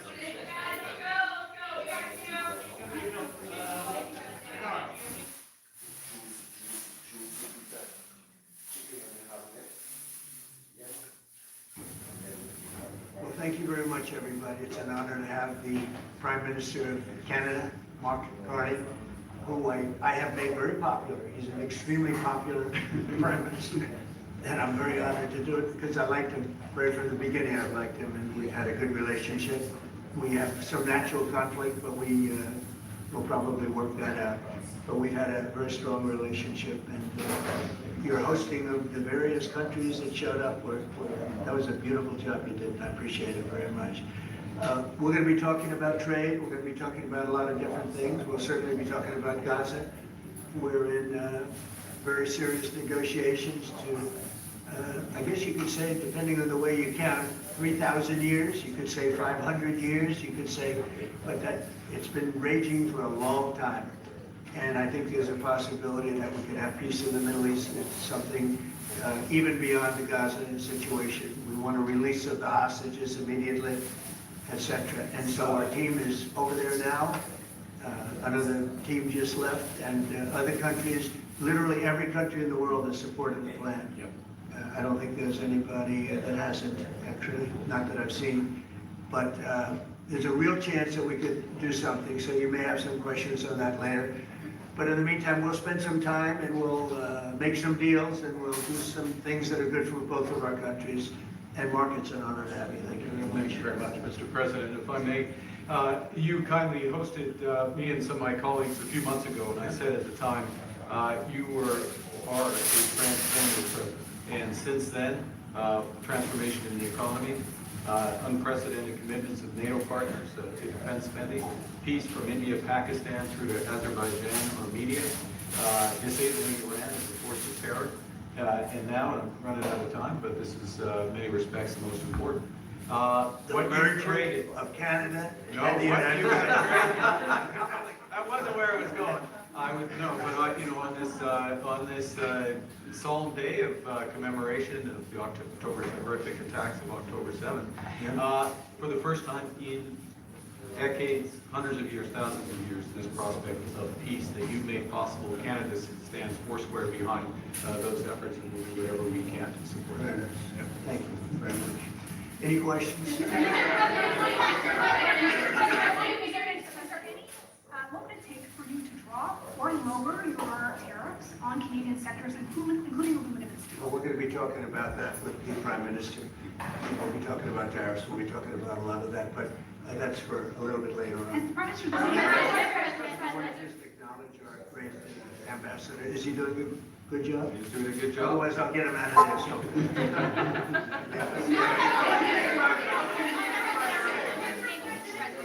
the White House's position that furloughed workers should be paid for their back pay? I would say it depends on who we're talking about. I can tell you this, the Democrats have put a lot of people in great risk and jeopardy, but it really depends on who you're talking about. But for the most part, we're going to take care of our people. There are some people that really don't deserve to be taken care of, and we'll take care of them in a different way. Okay? Thank you.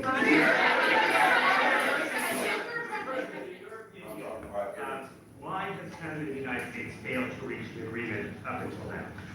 Well, it's a complicated agreement, more complicated maybe than any other agreement we have on trade, because, we have natural conflict. We also have mutual love. We have great love for each other. I love this. I love Canada, the people of Canada, and Mark feels the same way about here.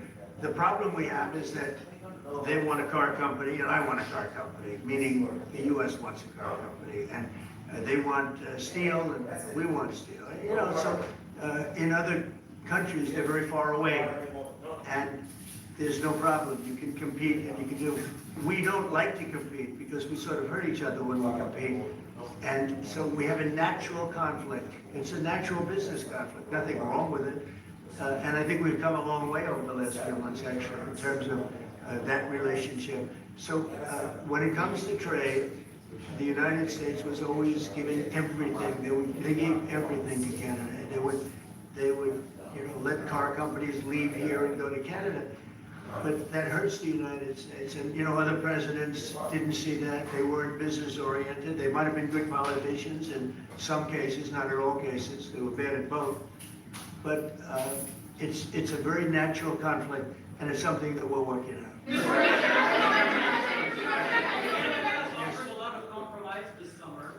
Are you willing to make offers of compromise to Canada, maybe on steel and aluminum? Well, we made compromise, and we've made some compromise even on steel. We have the same basic authority and the same basic, this could be also a little bit of a conflict with other countries all over the world on steel, because we want to make our own steel. We don't want to bring steel in for the most part, but we will bring it in, and we do bring it in. We continue to bring it in from Canada, but there is a tariff to pay. And I think that would be a normal thing to say, but we've come a long way. I think, Howard, we can truly say, you want to make a comment on that? Well, I think the opportunity to work together, but as you said, there's conflict. Why do we make cars in Canada? You've called that out, and you've addressed that. So there are places we should work together. There are places that we have natural conflict. It's a tough situation because we want to make our cars here. At the same time, we want Canada to do well making cars. So we're working on formulas, and I think we'll get there. Canadians are refusing to go to the U.S. The numbers are down like 23% in the first 7 months of the year. What do you say to Canadians that don't want to go to the U.S. now because of your 50% state talk, because of the trade war, the tariffs, and the fear also? Look, I understand, and Americans don't want to buy cars that are made in Canada. We have the same conflict. So there isn't, it's something that will get worked out. There's still great love between the two countries, but American people want product here. They want to make it here. Detroit was emptied out and moved to Canada, moved to Mexico, moved to other places, not just Canada. And now they're all moving back, they're moving back. We have, right now, I was just telling Mark, we have 17 trillion, but it's really much higher. That was actually a couple of months ago. We have over $17 trillion being invested now in the United States. As an example, Biden, he was the worst president we've ever had, but they had less than $1 trillion in 4 years. We have more than 17 trillion in 8 months. 8 months. And I think that number is going to be $21, $22 trillion. There's never been anything like that in the history of the world for any country, not even close. If you did $1 trillion in a year, that's pretty good. we're gonna do over 20. And it's coming in with AI, it's coming in with auto plants. You know, we're building auto plants, a lot of auto plants in the US. It's coming in for a lot of reasons. It's coming in because of the fact, I think the November 5th election was a big factor, and I think the tariffs are a big factor. And again, we want Canada to do great, but you know, there's a point at which we also want the same business. We're competing for the same business. That's the problem. That's why I keep mentioning one way to solve that problem is a very easy way. But we're competing for the same business. He wants to make cars, we want to make cars, and we're in competition. And the advantage we have is we have this massive market. So it's a, you know, it's quite an advantage.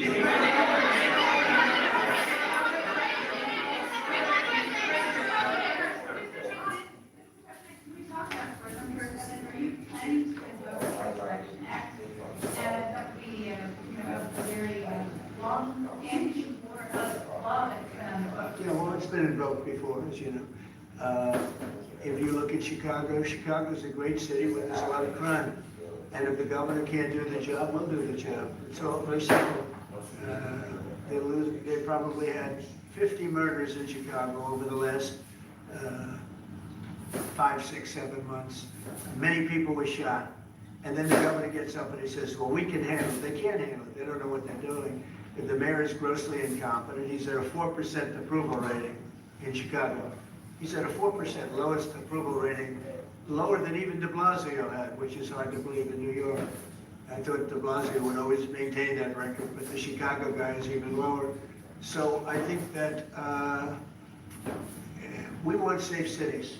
If you look at DC, you would right now, Mark, you could go out, take your family out to dinner, you could walk right down the middle of the street.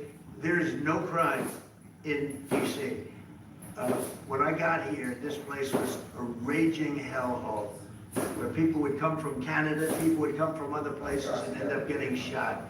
Nobody's being shot. The National Guard's been unbelievable.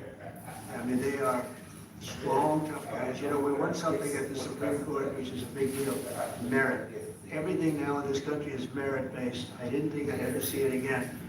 And we have our soldiers in merit-based too, and they're central casting. And they walk through that town, and I'll tell you what, this place is safe, it's beautiful. Now we're in Memphis, and the same thing's happening. You're getting the reports. The bad guys are saying, we don't want anything to do with this.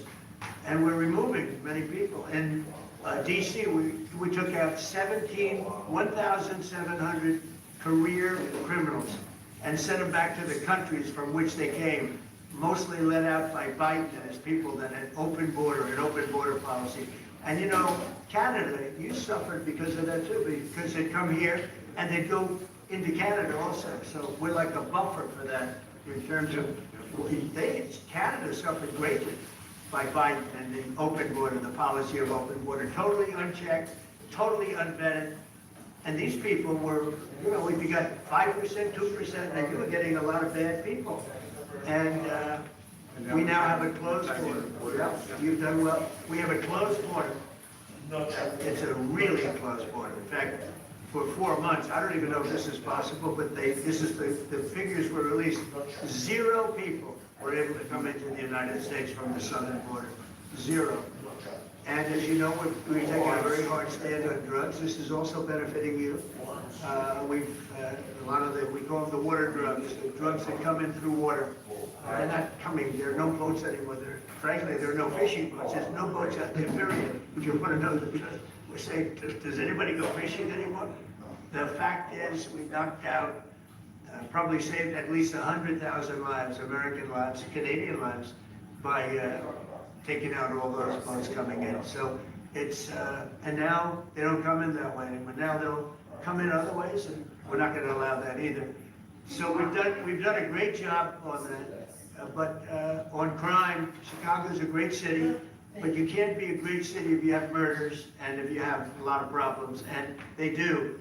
And they have an incompetent policy, just like they had open border policy, anybody could come in. They came in from prisons, they came in from mental institutions, drug dealers, they came in from all over the place, and we don't have that anymore.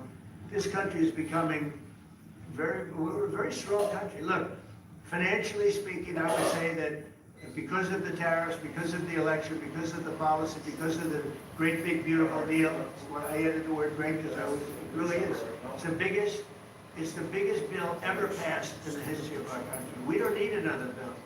It's the biggest tax cuts, the biggest, I mean, when you think, no tax on tips, no tax on Social Security, no tax on overtime for the people. But far beyond that, what it does is incentivizes auto plants and AI and all of the things that nobody's ever passed a bill like. We don't need another bill. We don't need any more bills. I said, let's get it all at once. I was greatly helped by our Speaker, Mike Johnson, and by the Senate. I'll tell you what, John Thun's been, both of those guys have been incredible. And we got a bill passed that we really, I said, let's see if we can get it all done. Because these Democrats are like insurrectionists, okay? They're so bad for our country, their policy is so bad for our country. I said, let's see if we can get it all done and everybody said it's not doable. This is the biggest bill ever passed in the history of our country. And we got it all done. We don't need anything else. We got everything we want. And now, because of that, that's a big reason why the companies are coming in. You know, 1 year depreciation, 1 year write-off, 1 year expensing. Nobody's ever seen anything like it. So they're coming in from all over the world. But to have a great country, you can't have crime. And we don't have crime, but we have cities where there's tremendous crime. And Chicago's one of them. And if the governor can't straighten it out, we'll straighten it out. Thank you. A question for the president. Mr. Prime Minister, I'd like to know how come the UK and the European Union have succeeded to sign deals and bring the tariffs down, and Canada still hasn't been able to do the same? Yeah, because they're not located right next to each other. It makes it, in many cases, it's much better and easier. But yeah, if I may, let's be clear about the relationship as it stands right now. We are the second largest trading partner of the United States. We do a lot of trade going across the border where we're cooperating, first thing. Second, we are the largest foreign investor in the United States. $500 billion in the last 5 years alone, probably $8 trillion in the next 5 years if we get the agreement that we expect to get. Thirdly, there are areas, as the President just said, where conflict, maybe not so much conflict, we compete. There are areas where we compete, and it's in those areas where we have to come to an agreement that works. But there are more areas where we are stronger together, and that's what we're focused on. And we're going to get the right deal for America, right deal, obviously, from my perspective, for Canada.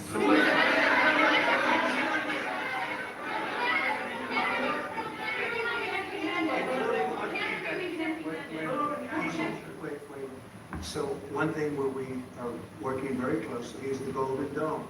That's the protective mechanism, and you see how that works. It's unbelievable. Ronald Reagan wanted to have it, and at that time they didn't have the technology, even close to the technology, but he was advanced, and we'll be working together on a Golden Dome for the two countries, and it's something that I think is going to be very important, especially when you look at the world, you look at what's happening. We want to have that protection. It's really amazing. The technology is unbelievable.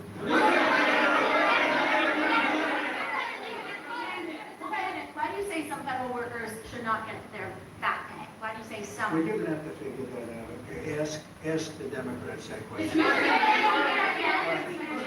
President, just to follow up there, I mean, the law says that when the government is reopened, that workers will receive their back pay. So are you going to defy the law there, or what do you think? I follow the law, and what the law says is correct, and I follow the law. Mr. President, will Canada be leaving empty-handed, or will will Mr. Carney be leaving Washington with the deal on tariffs? I think they're going to be very happy. We have a lot of things that we're working on that people don't talk about. They talk about, competitiveness. She's a very competitive person. And they talk about things that we don't necessarily agree on. But I think they're going to walk away very happy. I think so.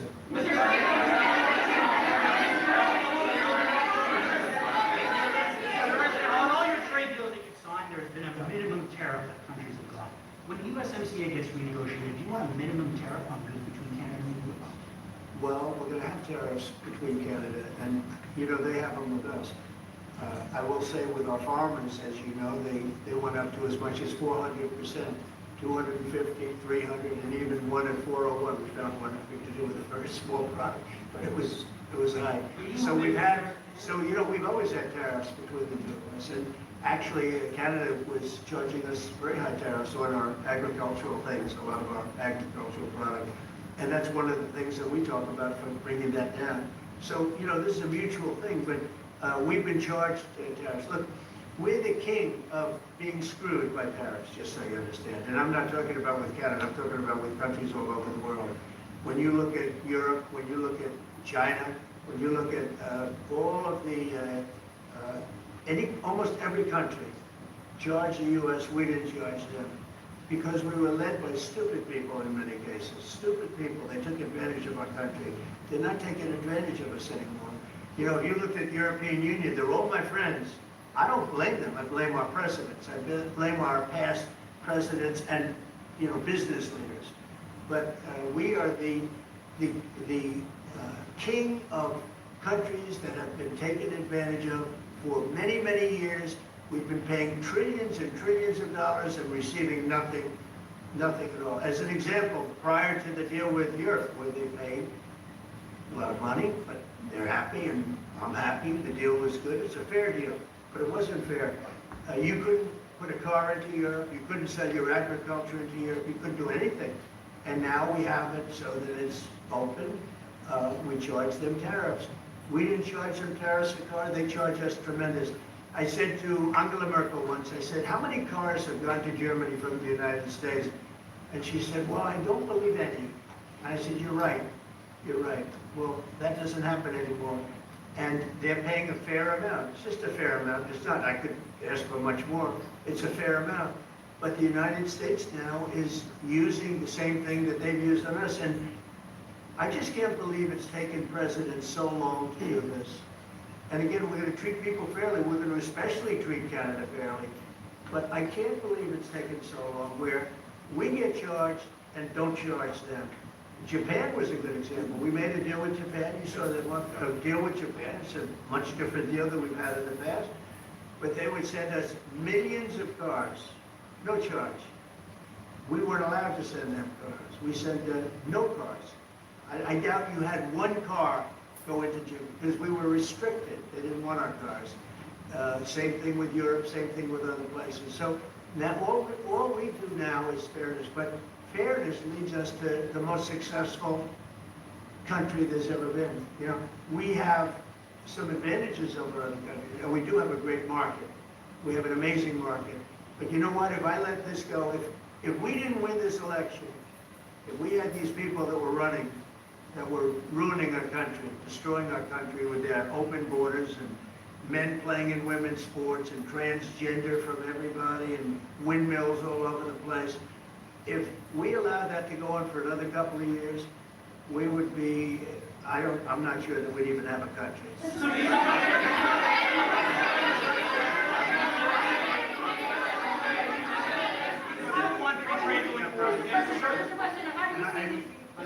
I'm not sure we wouldn't even have a country. And now we have the most successful country in the world. Brian? Yes, sir. What is your message to Democrats ahead of the next vote to open up the government? The American people are saying, open the damn government. What's your message to them right now? Well, they're the ones that started it. They're the ones that have it. And it's almost like a kamikaze attack by them. You want to know the truth? This is like a kamikaze attack. They almost, they have nothing to lose.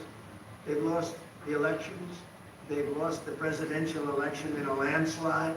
I saw the other day where Kamala said this was a very close election.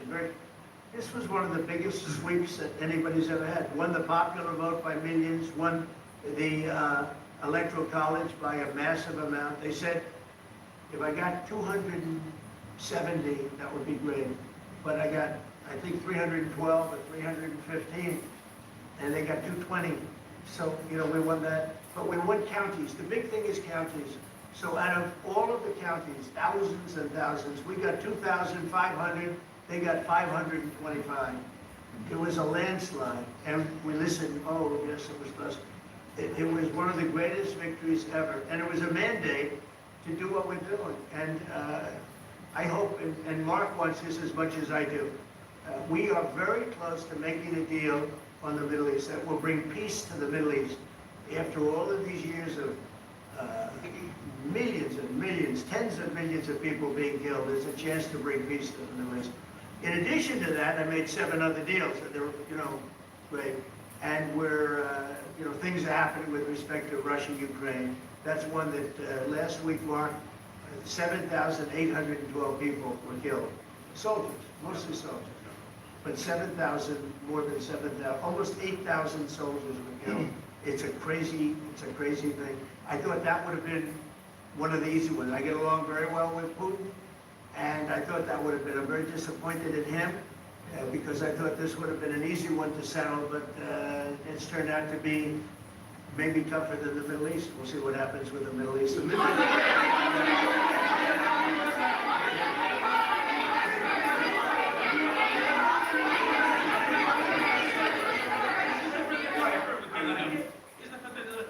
Over with Canada, with the Canadian border. Is what? The fentanyl crisis. No, it's not over. It's never, I think it's never going to be over, frankly. But Canada's worked hard, and they've done a much better job than in the past. We have very few people coming in through our southern border, too. We've worked with Canada, and we've worked with Mexico, so we've made it a lot better.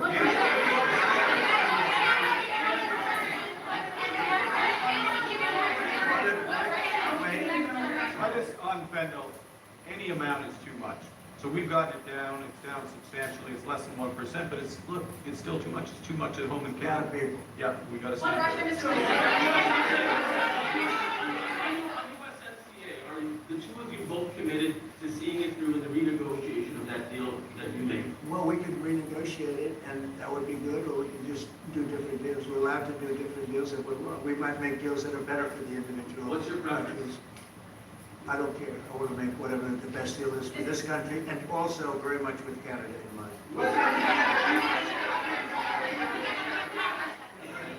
Go ahead, sir. Sir, on China, what work can the United States and Canada do together to counter China? Well, you have to be able to compete. They're a great competitor, and Mark and I both know that, and you have to be able to compete. We have big advantages over China for lots of different reasons, and I think we're doing very well with China. I get along very well with President Xi. I'm going to be meeting him in a few weeks, as you know. I'll be meeting him in South Korea, but we've had a very good relationship for a long time, but you have to be able to compete. To do well with China, if you can't compete, you're not going to do well with China, and Canada is very competitive. I can tell you that Canada is a very competitive country. I think Canada's done very well over the years with China. Yeah, we have, but we'll do better together. Yeah. Mr. President, on the Middle East, what guarantees are you giving your Arab partners that Israel will not resume its offensive after the hostages are released? Well, the primary guarantee is once this deal happens, if it does happen, look, they're in negotiations right now, we are going to do everything possible. We have a lot of power, and we're going to do everything possible to make sure everybody adheres to the deal. Okay? Mr. President, are you concerned about the delays at airports, and how do you see the shutdown? Oh, sure. I mean, they're all Democrat delays. There are delays at the airport. That's standard. And again, this is something that every day we put forth a bill. Just a continuation. It's a very simple thing to sign and very simple to do. And I really think that these are people that, I think they have nothing to lose. They have a party that's out of control. They have no leader. Nobody knows who the leader is. I look at people with very low IQs like a Crockett, this woman Crockett. I never met her, but she's a low IQ individual. I look at AOC talking about how if they want to negotiate, they can come to my office. She's not in that position to do that. And who the hell is she to say that? And then I watch Nancy Pelosi not knowing what to do. I watch their leadership. Look, Schumer is petrified of primary because he's not going to win probably against anybody in a primary. You know, Schumer did the right thing, but he handled it badly originally, a year ago. He did probably the right thing, but he handled it badly. I think Schumer's incapable of making a deal. They are a mess. They're a party that has no leadership. They have and they have no policy, you know? We have great, I think we have great leadership, but we also have great policy. We have strong borders, we have no men and women's sports, I mean, basic things. We're not gonna take your child away and change the sex of your child. We're not gonna do things like that. What they're doing to the country is so incredible, and they got away with it with all their woke crap, and now it's stopped. And we have a country that's based on common sense and strength and intelligence. I mean, we have the United States of America, and I say it all the time. Other leaders have told me this. Mark hasn't yet, but I think he would. A year ago, we were a dead country, and now we are the hottest country anywhere in the world. Maybe Canada, I'll give Canada, because I do like Canada. But, you know, we're the hottest country in the world right now. There's never been a country that has the kind of money coming into it. There's never been anything like this. There's never been a country that, if you take $1 trillion, that would be unbelievable.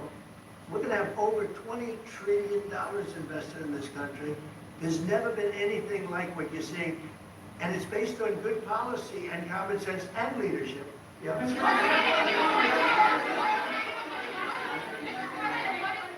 Mr. President, what is Canada giving you in return? If you say Mr. Carney is going to be leaving Washington happy, what's Canada giving you in return? Well, you'll find out, but I think the people of Canada, they will love us again. Most of them still do. But if you say only 25%, I assume a lot of them, I think they love us. And you know what? I'm not the biggest hockey fan, but I like it a lot. And I watched some of the greatest hockey games I've ever. How good were those games, right? Yeah, very good. We're coming down for the World Series. No.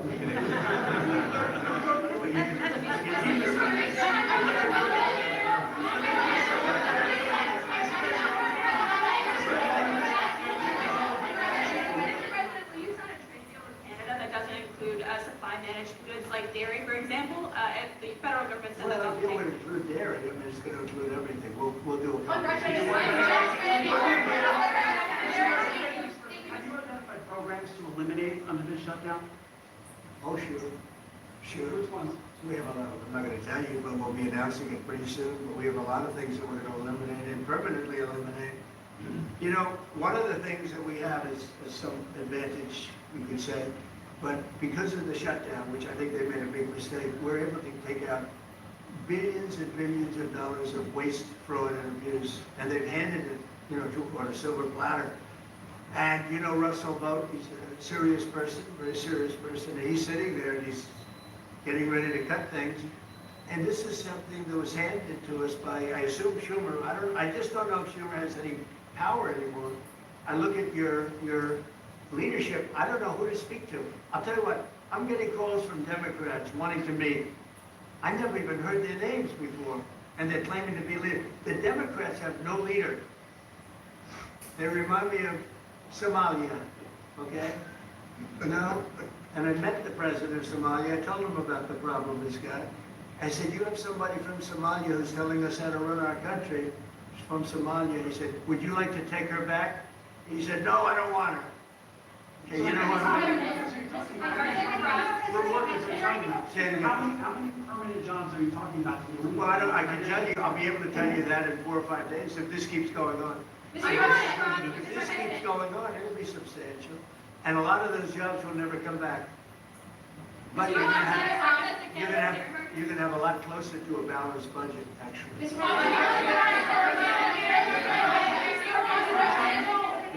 anything the Prime Minister has done that's making it more difficult to reach a deal?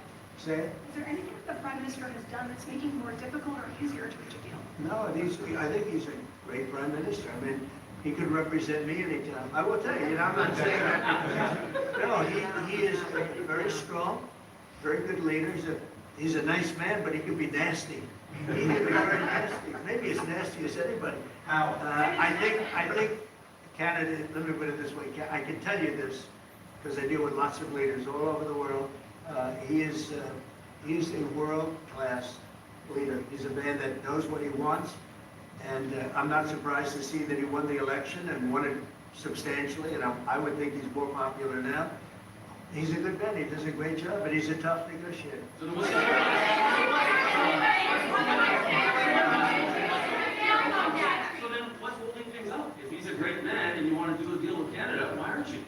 because I want to be a great man too. Thank you very much.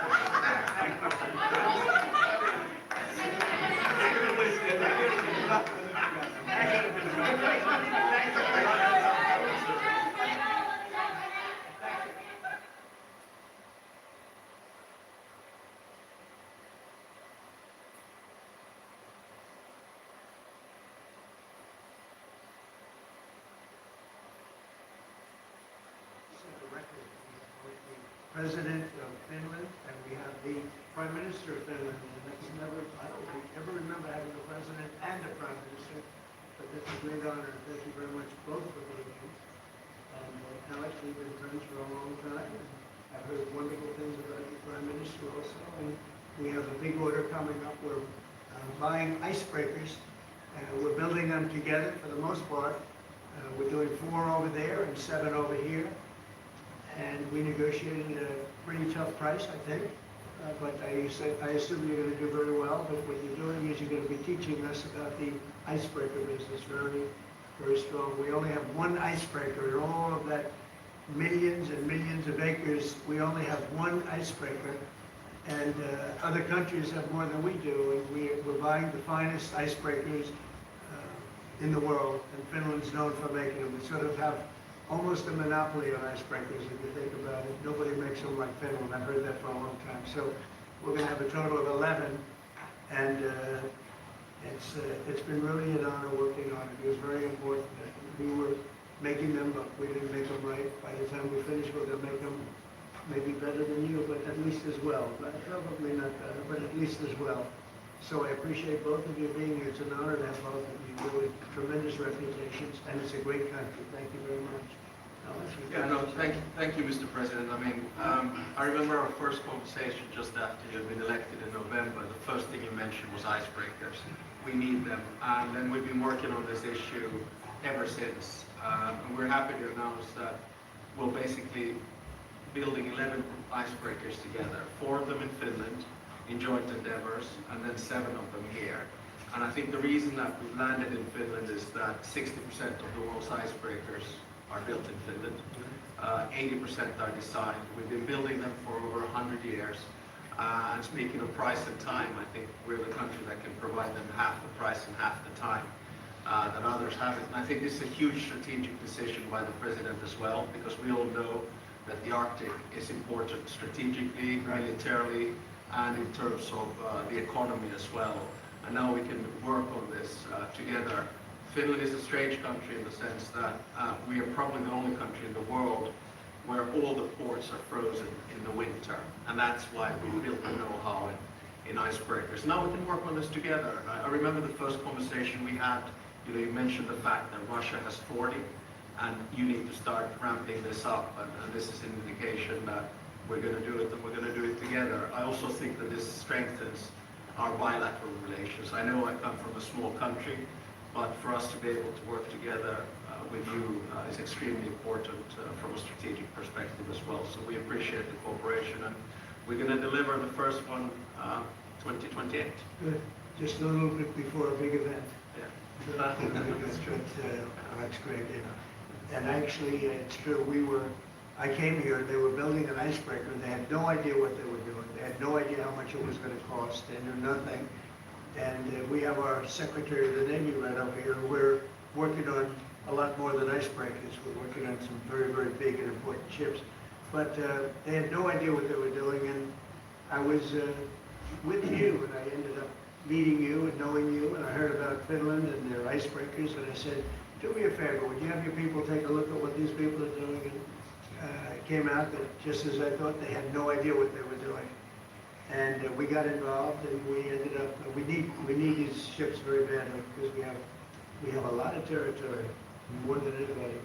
And so I'm very honored to have this deal. Thank you very much. It's going to be great. It's going to be a great partnership. And it's a great honor to have you, Mr. Prime Minister. Would you like to say something, please? First, Mr. President, thank you very much. It's a great honor to be here today.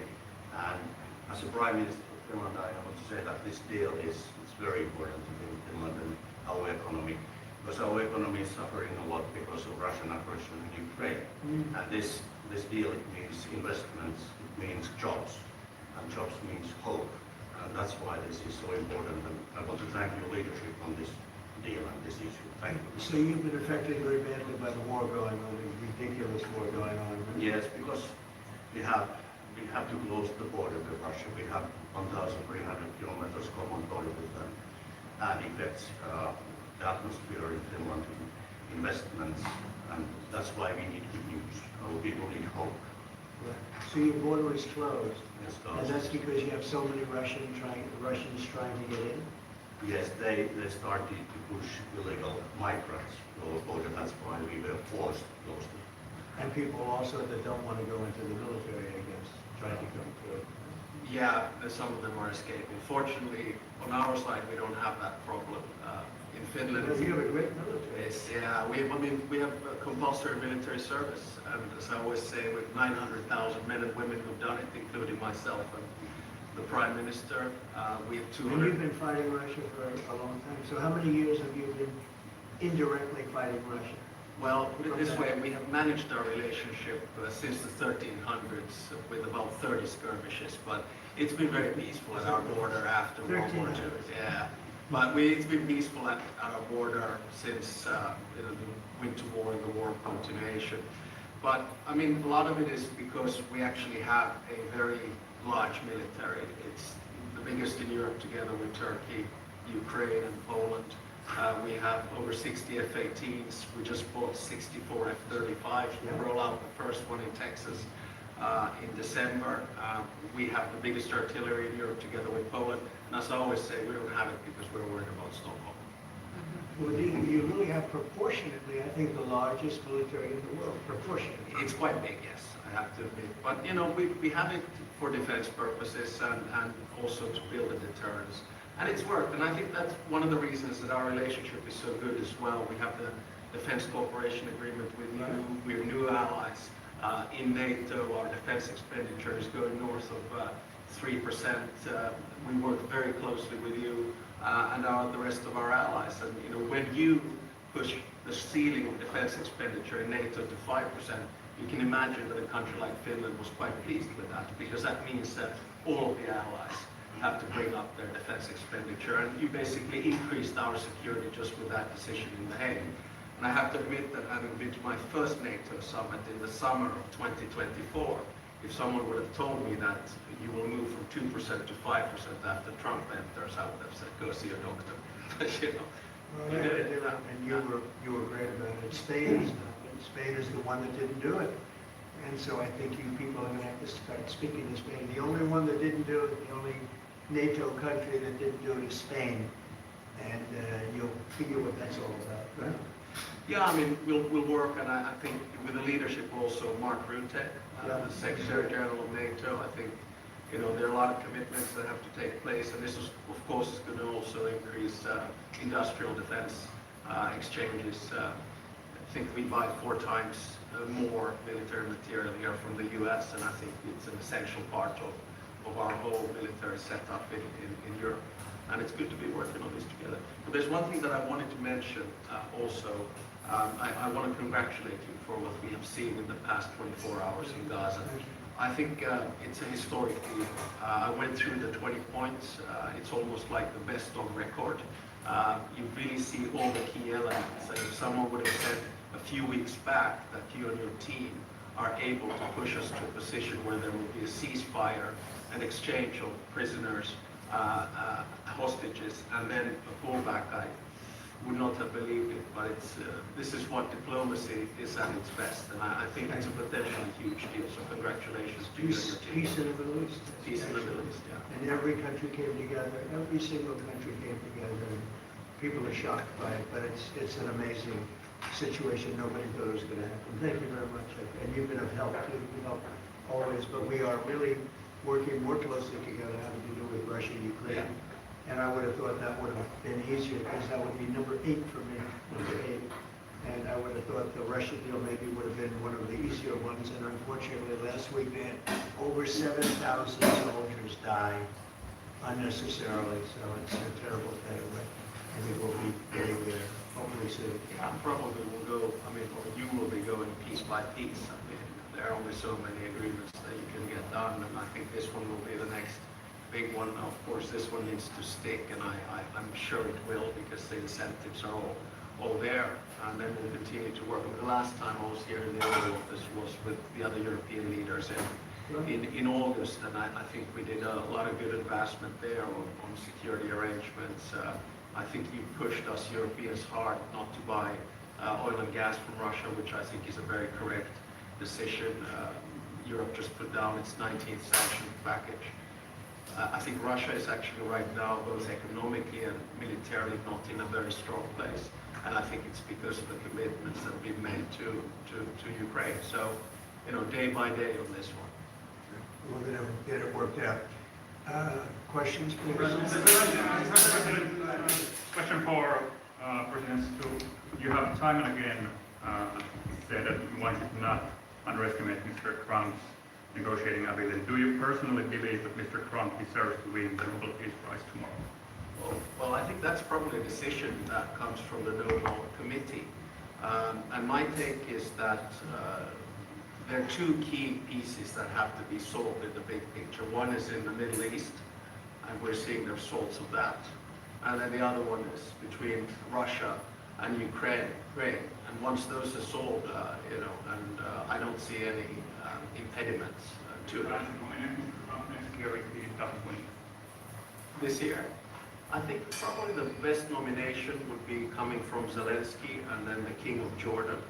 Those would be two that would come. But I think my experience with the Nobel Peace Prize comes from Martti Ahtisaari, the former president of Finland. He got it in 2008, and he got it because he negotiated 3 peace agreements on 3 different continents. Namibia in Africa, Kosovo, Serbia in Europe, and then Aceh in Indonesia.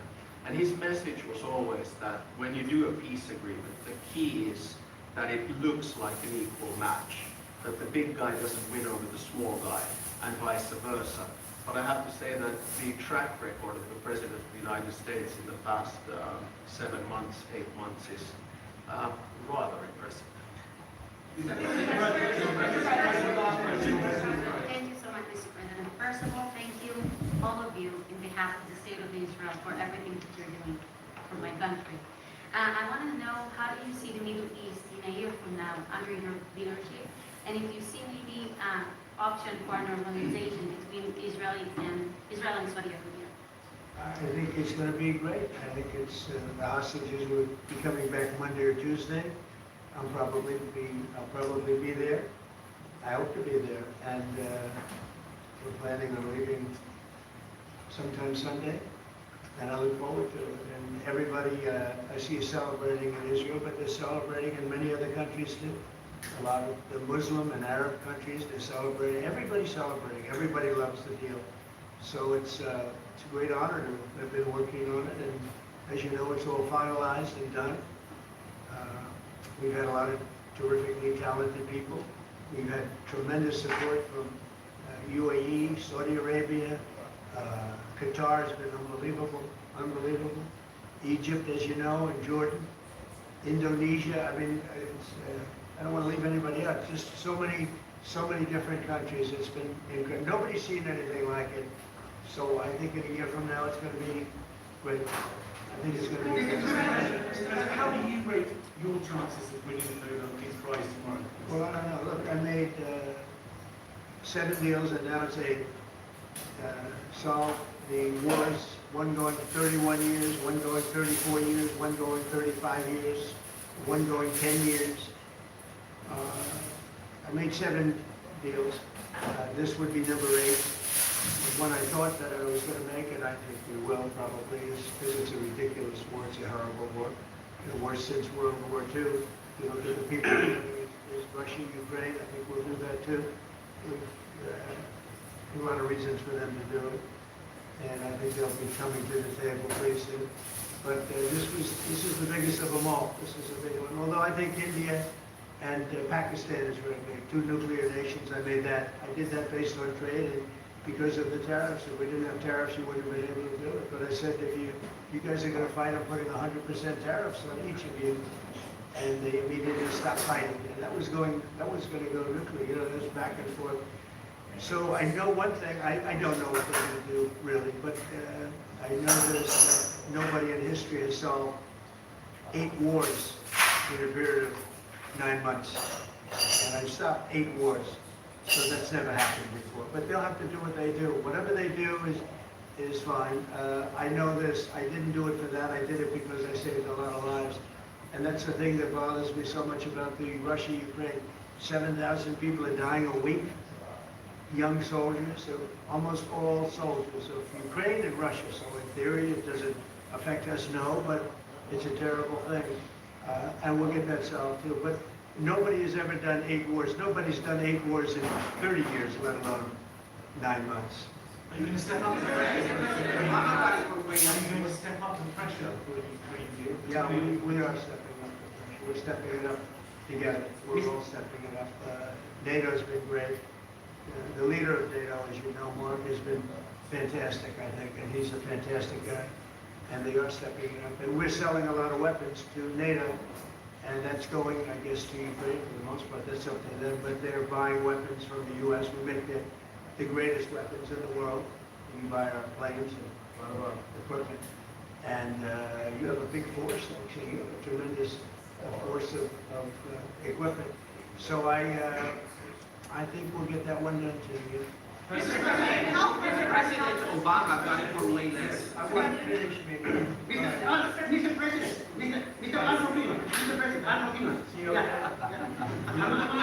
He's all right. You look great. Go ahead. Yeah. But what if Russia and Vladimir Putin attack Finland? Would you defend Finland? I would, yes. They're a member of NATO. I would, they're great people, but I don't think that's going to happen. I don't think he's going to do that.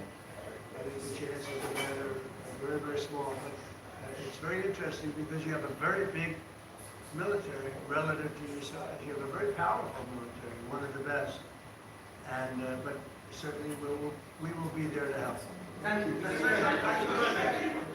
Okay, please.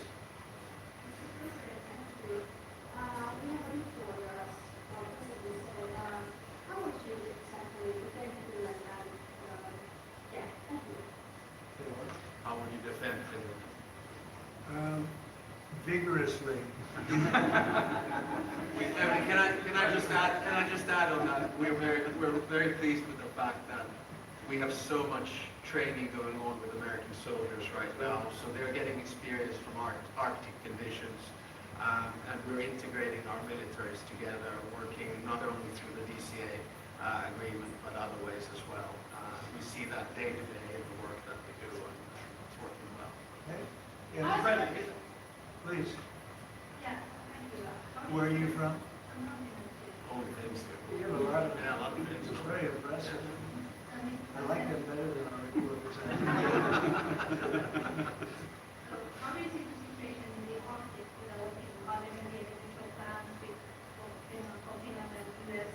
Well, we will. I mean, we have a lot of relationships together. I mean, mostly buying our military equipment. They buy a lot of it. They have an order, I guess, 60 planes, 64 F-35s, and many other things too. It's a big order. Big countries don't order that many things. You have a lot of aircraft, a lot of great military. We make the best military equipment. They buy a lot from us, so it's very good. We're going to work together very closely with Finland and with NATO. We have a very good relationship. As you know, I requested that they pay 5%, not 2%. And most people thought that was not going to happen, and it happened virtually unanimously. We had one laggard. It was Spain. You have to call them and find why are they a laggard, and they're doing well too. You know, I think because of a lot of the things we've done, they're doing fine. They have no excuse not to do this, but that's all right. Maybe you should throw them out of NATO next week. Please. What are your plans to do? Tall gentleman, nice tall gentleman, the yellow shirt. Thank you, Mr. President. I wanted to change gears really quickly and ask you, you're going to Walter Reed tomorrow? What do you have done? How do you feel? I'm meeting with the troops, and I'm also going to do a sort of semi-annual physical, which I do, and I think I'm in great shape, but I'll let you know. But I know I have no difficulty thus far. Is there wood around here? No difficulty. Physically, I feel very good. Mentally, I feel very good. You know, I did about 6, 7 months ago, I do physicals. I like to, when I'm around, I like to check always early, always be early. It's a lesson for a lot of people. But I also did a cognitive exam, which is always very risky because if I didn't do well, you'd be the first to be blaring it. And I had a perfect score. And one of the doctors said he's almost never seen a perfect score. I had a perfect score. I got the highest score. And that made me feel good. When they asked what I like to do, when I said, yeah, I said, did Obama do it? No. Did Bush do it? No. Did Biden do it? I definitely did.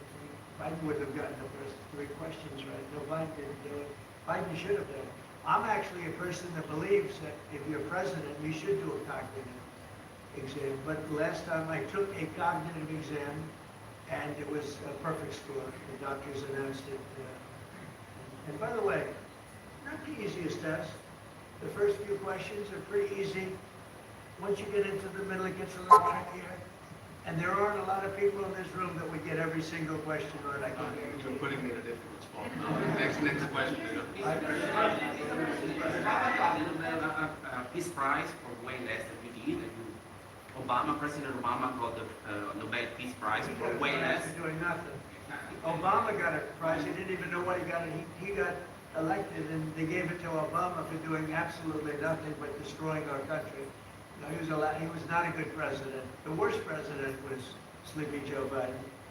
But Obama was not a good president. Are you going to do something to get They gave him a prize. How many months after he won the election, then they gave him the Peace Prize? Right afterwards. My election was a much more important election. Now that you're fixing the situation between Hamas and Israel, are you going to be taking care of the Hezbollah or the Lebanese armed forces? We'll be able to do that. That will be, it's a smaller part of the puzzle, but very important part. They have a great new ambassador that I appointed, Michelle, great new ambassador. So please. Monday or Tuesday, what's your strict deadline? When do they have to get released? And how do you make sure each party abides It's by going to be around that time. Yeah. They're working on it very hard. They're in very diverse parts of the earth. Okay, they're very, very diverse. Actually, it's I think they're going to come through. I'd be surprised if they didn't. I think it'll happen. The 19th point of 2020 plan said that in the future there could be conditions in which the Palestinians might eventually get a state. Under what conditions do you think the Palestinians? Well, we're looking at it at the time. We're going to see how it all goes. And, you know, there's a point at which we may do something that would be a little bit different, and maybe very positive for everybody. But we'll be looking at that at the time. Mr. President. And I think we'll get to that. I think we'll get to that period too. Yeah, please. Yeah, please. Thank you. Mr. President, the United States previously said that that Europe would have to take more responsibility for its own security. Are you or the U.S. planning to withdraw some of the U.S. forces from the European soil? No, but we may move some around a little bit. I'd ask you that question, Pete. I think that's right, Mr. President. We're very much heartened by your leadership to get NATO to rise up to 5%, which means they can take primary responsibility for defense of the continent. But that doesn't mean America is abandoning NATO in Europe.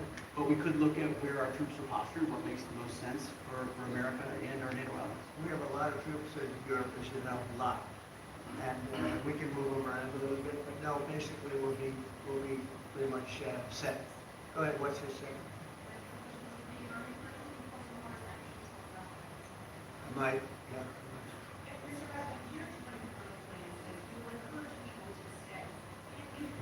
That as Gaza is rebuilt, that no one will be forced to leave. Well, nobody's going to be forced to leave. No, it's just the opposite. This is a great plan. This is a great peace plan. This is a plan that was supported by everybody. I mean, as I said, they're dancing in the streets of many, many countries right now. It's amazing. I've never seen anything like it. No, we're not looking to do that at all. Mr. President, do you think we can see a full withdrawal? Please. Mr. President, can you cut through the politics and shut gentleman failed to vote today. Can you speak to our viewers from Orlando to Sacramento? What's your message to some of these families tonight facing missed paychecks, potential layoffs, and missed benefits due to the shutdown? Yeah, I blame the Democrats. They ought to call their local Democrat representative, whether it's a senator or a congressman, and it's their fault. I mean, they admit it, it's their fault. They campaigned to the fact that they've never shut down the country, but they want to shut it down. And, you know, we have the greatest economy. We're the hottest country in the world right now. I think you'd admit that, the hottest country. We went from a dead country a year ago to the hottest country in the world. So I think they probably don't like that. But we're doing great. I mean, we're doing great. I would say my message is call your local representative, congressman or senator, and tell them to get on the ball. The Democrats, of course, this problem. Thank you, Mr. President. Where are you from? I'm from Finland.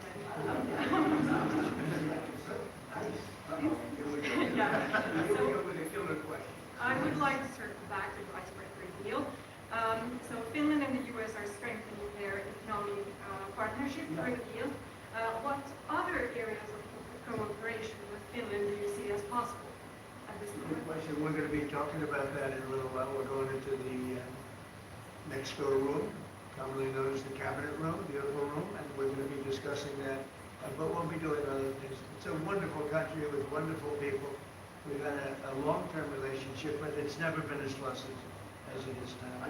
We'll be doing other things. We've been talking about a lot with the president. In two specific fields where I think Finland has strength. One is quantum and quantum computing. And we know that that is basically what gives food for thought for artificial intelligence. That's very important. The second one is actually networks. And you know that there are two sort of safe and trustworthy Western networks right now. One of them is Nokia, and the other one is Ericsson. And actually 70% of all broadband in the United States is Nokia. So one of the things that we could work on together is creating the 6G space through networks. And we actually, Nokia has 7,000 people working here in the United States and an American CEO. Okay, anybody else? What is the international state position for the Gaza? What does that look like? To be determined, really I think there's going to be a large group of people determining what it will be, a group of people funding it, very rich countries are going to be funding it. People want to see this work. It's going to work. It's absolutely going to work. And it starts, it's already started. We've signed, as you know, everybody's agreed. I think Monday is going to be a very big day, Monday, Tuesday, but it's going to be, depending on where you are, it's going to be a very big day. I think it's going to be a day of great celebration. I've never seen anything like it. The streets of so many countries right now, they're just roaring with love and with praise for the people that did this. And these are countries that the whole world came together. Even Iran, and I really thank them for it. Iran came out and said this is a good thing. It was a very good thing. So it was terrific. It's been a terrific experience for me. Thank you very much. Thank you.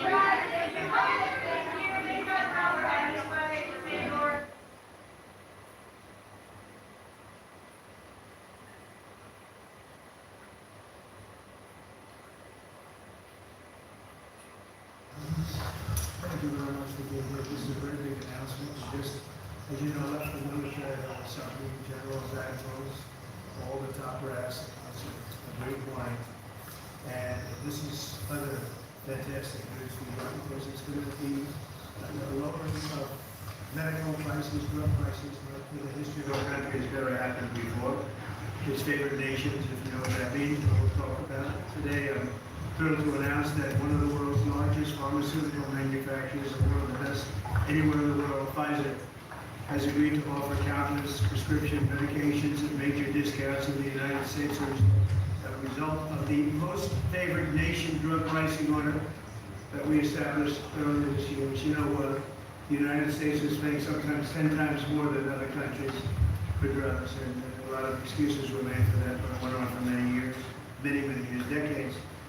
And it's not going on any longer. We're going to be paying the lowest price.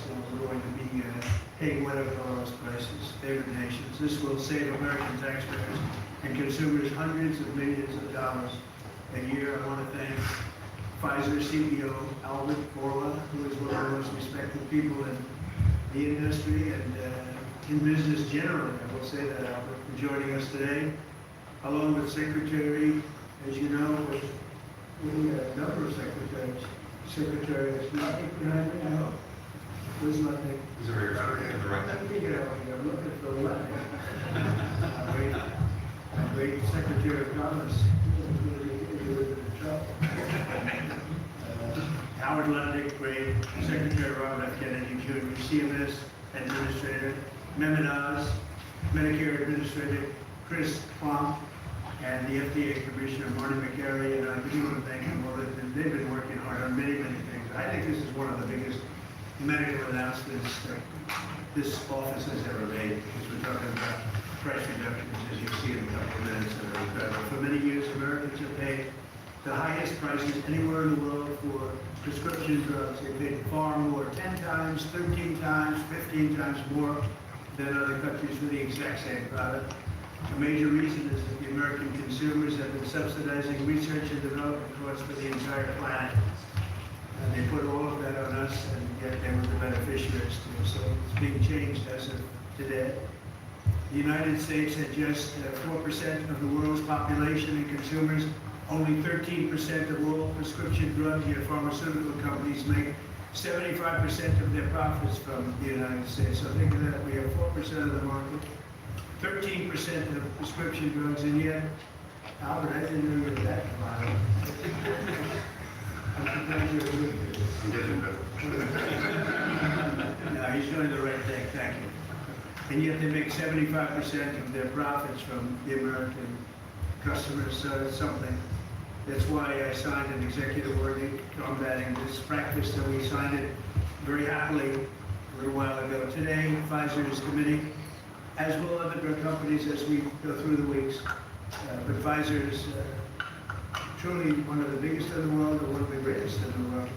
Today, Pfizer is committing to offer all of their prescription medications to Medicaid, and it will be at the most favored nation's prices. It's going to have a huge impact on bringing Medicaid costs down, like nothing else. I told you that in my first term, I was so proud of the fact that for the first time in 28 years, drug prices came down. And I had a news conference that I explained it was 1/10 of 1%, but it was down. And here we're talking about, in one case, over 1,000%. This is a critical step forward to our work and to improve health care and hardworking, low-income Americans, especially low-income Americans, who will be helped so greatly. In addition, Pfizer has agreed to provide some of their most popular current medications to all consumers at heavily discounted prices of anywhere between 50 and even 100%. And that's off the price. And in some cases, even more than that. These drugs will be available for direct purchase online at a website operated by the federal government. We're also announcing that moving forward, all new medications introduced by Pfizer to the American market will be sold at the reduced most favored nation cost. So we'll be paying essentially what other countries are paying, who have been much lower for many, many years. Furthermore, Pfizer will invest $70 billion to reshore domestic manufacturing facilities. In other words, they're going to bring a lot of their facilities to make their drugs and make what they make, their product. They're going to make it in the United States. I appreciate that $70 billion investment and fund research and development right here in America. We're working with other major pharmaceutical companies to secure similar agreements. Everyone understands that the status quo where Americans pay more for drugs, prescription drugs, and they pay more than foreign countries who take advantage of us in many other ways, although not so many anymore. I think we've pretty well got that stopped, right? I think so. We've stopped that, but they took advantage of a lot of other precedents, that I can tell you. But we're making this pay to be very unacceptable, what they've done in the past. That's why my administration is also taking historic action to investigate the unfair and discriminatory trade practices of other countries that extort our pharmaceutical makers to shift costs onto the American consumer. They say, no, give us a price, a very low price, and just charge the American consumer, charge it to the U.S. The United States is done subsidizing the health care of the rest of the world. It's a big thing. I can't tell you how big this is. And I was all set to go on the first term, but then you had the COVID, and we had to focus on that. But I said, I want to get back here still, because this is, you're talking about 14, 15, 1600% reductions in some cases. But by taking this bold step, we're ending the era of global price gouging at the expense of American families, and we're making America healthy again, which is our little theme for the people behind me. And I want to just ask Secretary Kennedy to come up, and we'll start, and we'll go through it with Oz and Klopp and Bourla and McCary, and we'll go through it, and if you have any questions. But this is a really big announcement. This is something that most people said was not doable. And other countries are going along because we told them that if you don't go along, you know, they didn't have to go along, but if they didn't go along, we were going to put extra tariffs on those countries, and we were going to charge them the amount of money that they should be paying for the reduction in costs. So I think we had a pretty good negotiating position. So Bobby, I'd like you to speak about this, and what a great job, and thank you very much. Mr. President, I want to start by thanking a couple of people who aren't up here, Theo Merkel, Dr. Heidi Overton, who played key roles in this negotiation and helped make this happen. And also Irma Hernandez, who's not up here, but John Brook and Chris Klump, who were the people who were negotiating, in some cases, I think, including last night, 24 hours without any sleep. This would not have happened without President Trump's leadership. I told my son last night, we're all under secrecy about this, but I told my son late last night, a 27-year-old son, Connor, who's a very liberal Democrat, I told him this was happening, and he just paused for a minute and he said, "Thank you, Dad, I'm so proud of you." Because this is something Democrats have wanted for 20 years, Republicans have wanted for 20 years. Everybody said they're going to do it. Nobody has even taken a step towards doing it. And the reason was because it was such a daunting task. And, you know, even all of the negotiators, you see, I also want to thank Howard Lutnick. This would not have happened without him. But even all of the negotiators here and all the people on HHS and at the White House team, all we could see was all the reasons that this couldn't happen. Everybody had tried, nobody could make it happen. And it was President Trump alone who, with his doggedness, his persistence, he saw this clearly in a way that none of us other, in its most simplest terms. Why are we spending more on this country than any other country? Why are we spending 75% of the revenues that come to the pharmaceutical industry? We're doing all the research, and everybody else is riding on our slipstream. And President Trump, I would say, harangued and harassed us to make this happen. I was getting calls at 11:30, 12 o'clock at night. "Oh, are you asleep? And you got to get MFN done." And at one point, Dr. Oz told me I can't take the president's calls anymore. Because I have a lot of reasons, my wife has a lot of reasons to say to me about different things that happen in my life. Doesn't that give you anxiety? And I say, I don't get anxiety. This gave me anxiety. Oh, thank you, President Trump. It would not have happened without your leadership. This is real leadership. It's a president who has a vision and makes that vision happen. And I can't think of any other president of the United States who could have done this in our history. I'm very grateful to you. This is an extraordinary benefit. The American people, thank you for your vision, President Trump, your bold action, your unwavering commitment to health and well-being of the American people.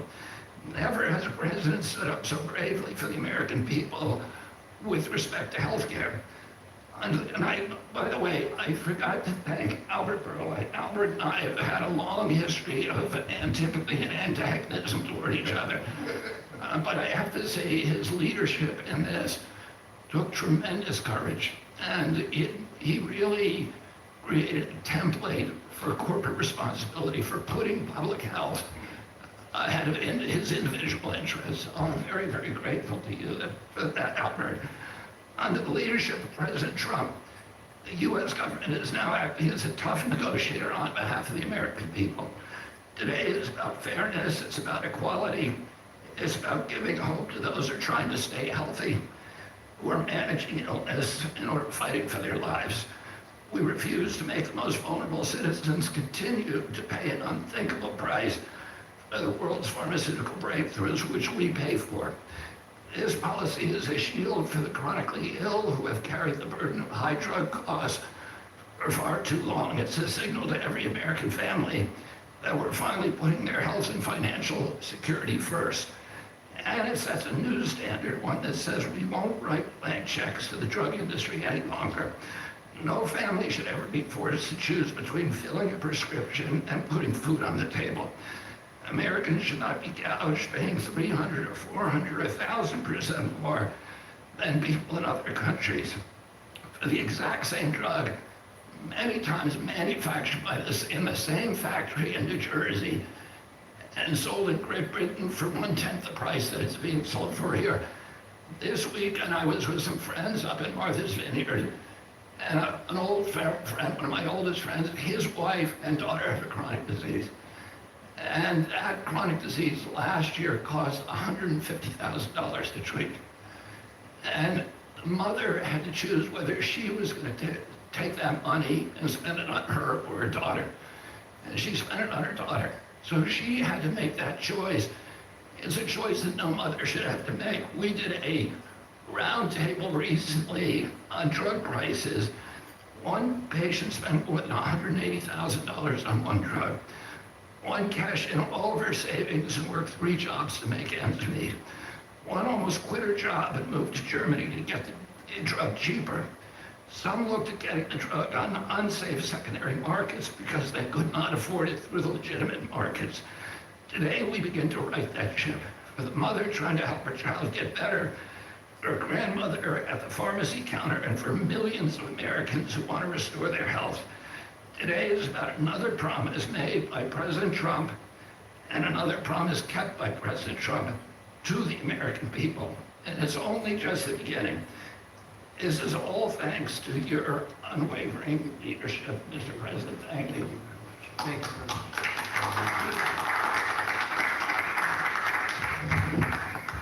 you. There is a fine line between vision and hallucination. People have to follow you for it to be a vision. And President Trump, you made a lot of people follow you on an idea that most people thought was not possible, even remotely. And when we have that shared vision, and I'll speak to some of the people who are involved in this process because it was an incredible effort that gave me great pride to serve in this administration. And the fact that it did not leak is also an issue of pride for us because these are tough challenges. And Albert Bourla looks very calm up here and cat-like, but he's ferocious when you get him in a negotiating room. This is true for all the pharmaceutical companies that we are negotiating with. And Secretary Kennedy, my son Oliver, who I told about this deal as I was walking over here, is a Republican. And you know what he said? Thank you for making us proud. Because it's not just a Democratic problem, it's a Republican problem. This has not happened before. And it took a crusader like President Trump, with the support of Secretary Kennedy, Secretary Lutnick, I see the Vice President's here as well, just an unwavering, dogged pursuit of change. And now I have to admit that I know the President has me on speed dial, and most of the time when he would call me, as Secretary Kennedy alluded to, it was about MFN, and he always had reasons why we needed to go faster, why people were being hurt today, because we're allowing the kinds of pricing that had been tolerated for so many decades in America. The time of the day didn't matter, the day of the week didn't matter, and that's how the president was functioning. This was such an important part of what he saw as his legacy, which is why it brings such pride to all of us up here and many others to deliver it.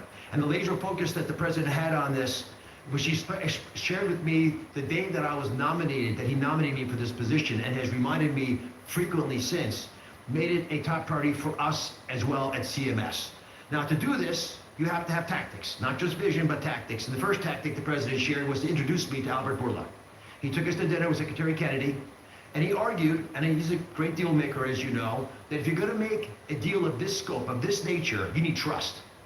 So the president lit the kindling, he got the embers going, but he needed us to nurture that beginning of a fire so that it would blaze into what today we can announce as the grand deal, one of the greatest ever, certainly in the space of pharmaceuticals. I gained the respect, Albert, and I'll tell you why, in particular. It was because he recognized the dangerous problems facing so many Americans, that they had to choose between taking medications prescribed by their doctor that could be life-saving, or shopping at the grocery store, paying for their kids a fundamentally important need that would be squeezed out because they couldn't compromise on drugs, or often worse, they compromise on the drugs. 1/3 of all prescriptions are not filled in the pharmacy because of this. We talked through the winter, we talked through the spring, we talked through the summer, and we got nowhere. We stalled. The industry is powerful, they're important, they have smart people. There's no reason for them to give the numbers that the president is articulating today. And you see these numbers on the charts around us. These are massive wins for the American people.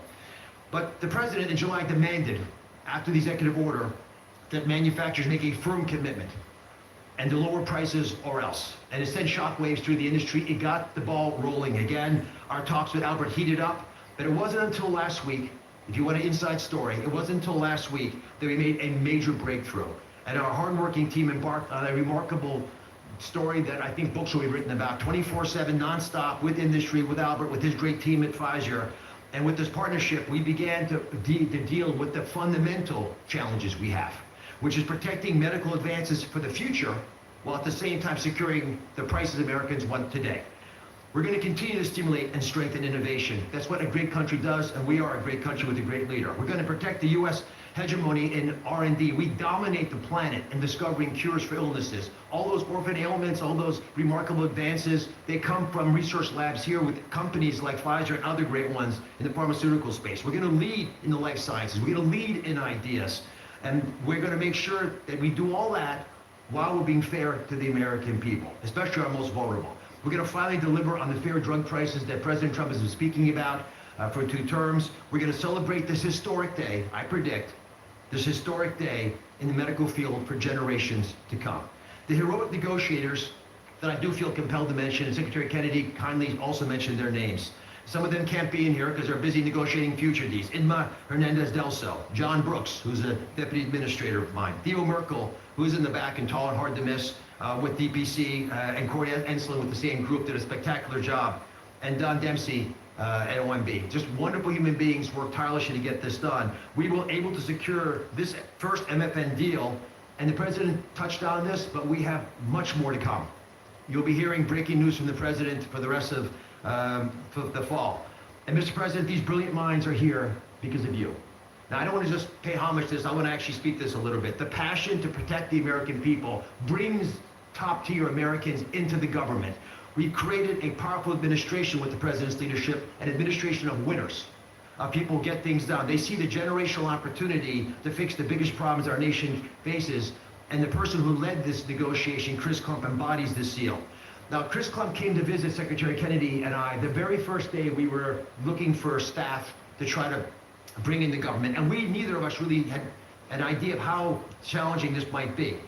And he came to the interview, and we knew that he'd built a business that was worth several $100 million. And the secretary, very poker-faced as he tends to be, looked at him and said, "Are you willing to give it all up and move your family to Washington?" A young family, 4 young children, beautiful wife. "Are you willing to come across the country and serve our nation, serve this president, to ensure vital programs like Medicare, which he runs, will keep our seniors healthy for years to come?" He gave it all up, like so many have in this administration, passionate to follow the president's lead and serve under Secretary Kennedy. And for those of you at home who are watching, and I hope there are quite a few, I think this shows just how cool a place it is to work, is in this government. And I take great pride in handing the ball to Chris. Chris, tell the American people what they have won, thanks to your passionate ability to deliver on President Trump's promise.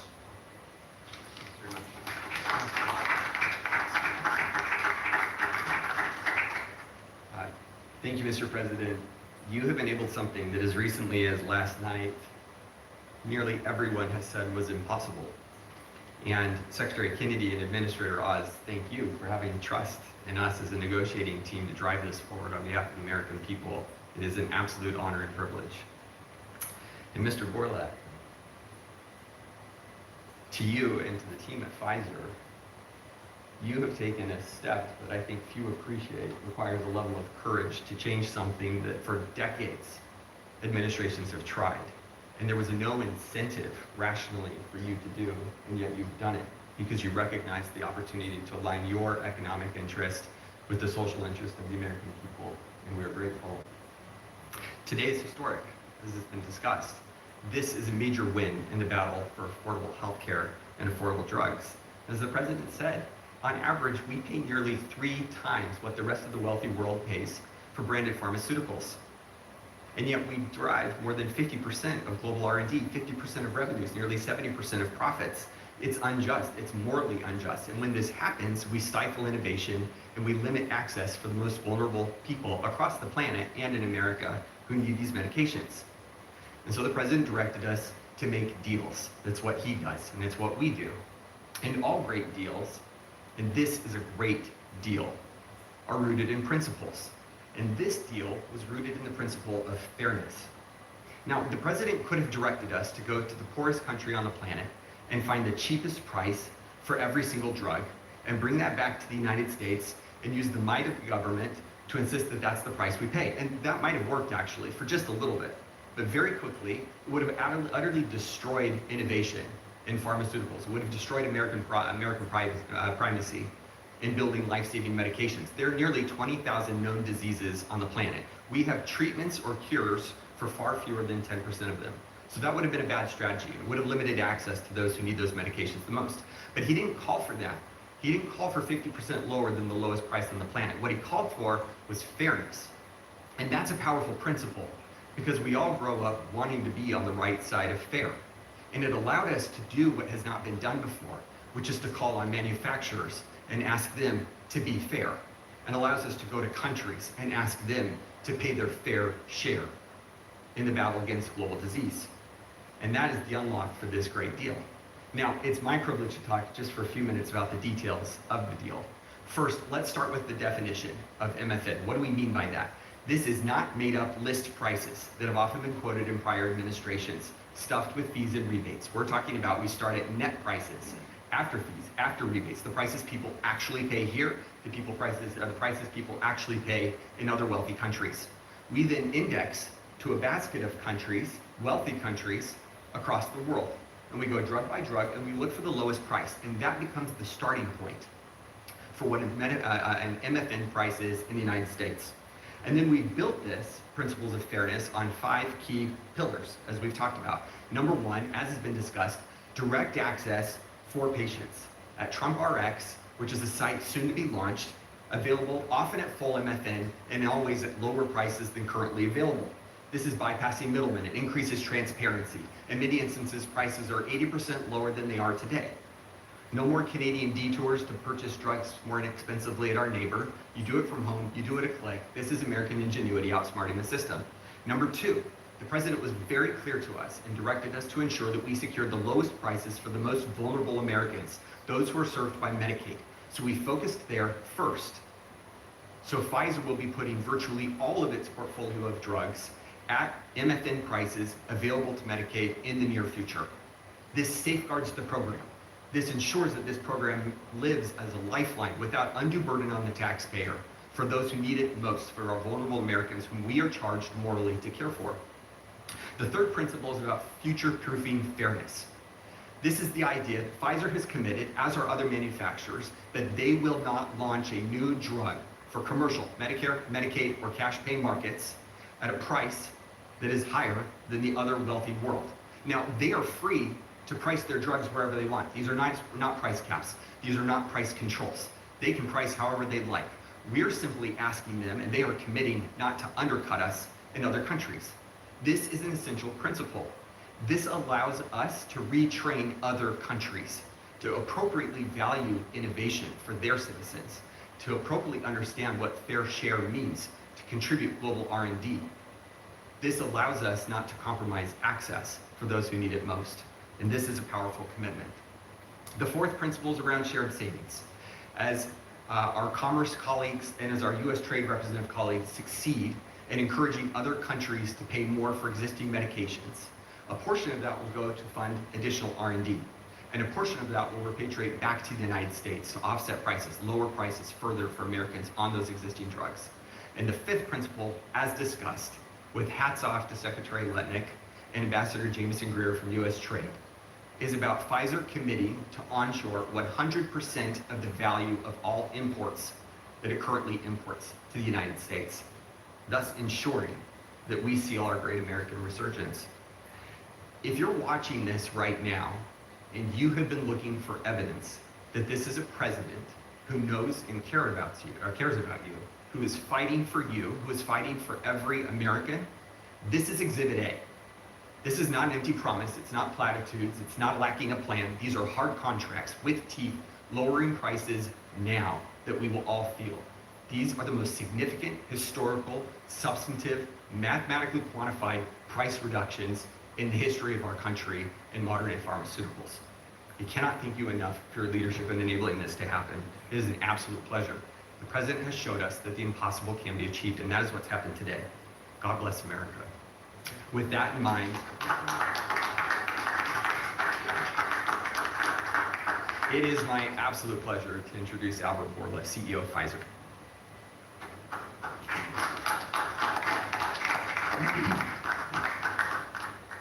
Mr. President, what an honor to be here today in this office to announce a landmark agreement. I think it's an historic day. Is this the coldest office? He has a beautiful office, but the Oval is the coolest, right? What do you think? I think by far. and I have seen other presidents' offices, there's nothing like that. It's good office. Yeah. So it's an historic day because I think today we are turning the tide and we are reversing an unfair situation. For years, other rich nations refused to pay the fair share for the medical innovation, and as a result, Americans had to assume disproportional cost on their shoulders. This situation, we all knew, is not sustainable. The situation is a situation that many wanted to change, but no one could. This is changing today with this agreement. In July, the President sent to me and other heads of pharmaceutical companies a letter, and over there he articulated 4 specific requests.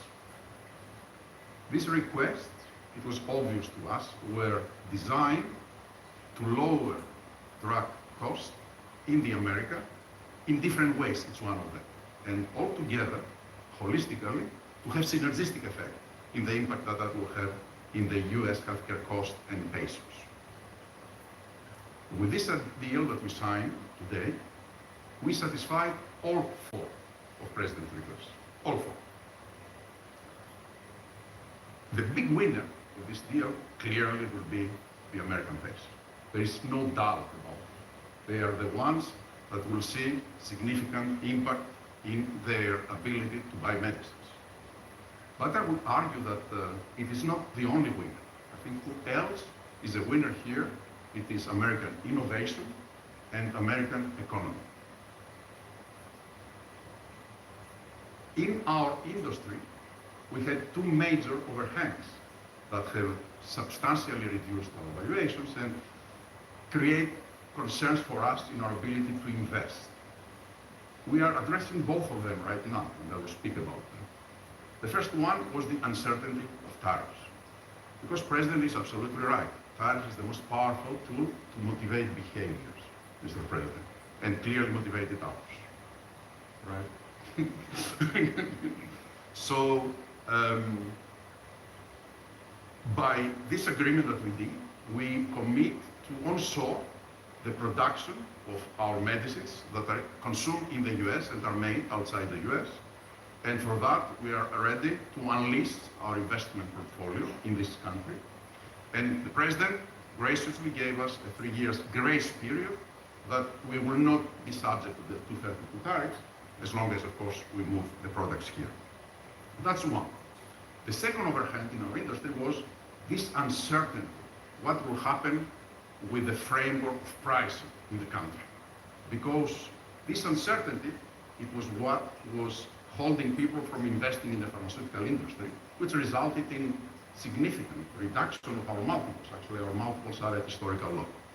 Well, now we have clarity about what is the framework for the US pricing.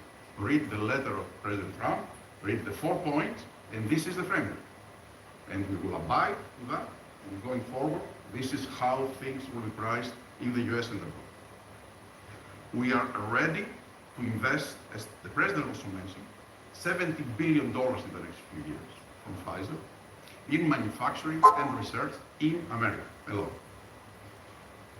I really think this is an historical moment because also I can put that behind us and focus on the things that I want to spend my time. Cancer treatments, to bring better obesity medicines, to bring better vaccines, to bring things that people value. And thank you for allowing us to do that. I want to thank Secretary, your leadership helped us to put that together. You are the mastermind of everything, and without the brilliant way that you designed the whole thing, we wouldn't be able to make it happen. But we're even more brilliant because you had someone in your team that he was the driving force behind everything. And I don't have words to thank you for your integrity, and it is what you have said. We created trust from day one, and that was the most important thing that allowed us to be able to pull very difficult negotiations.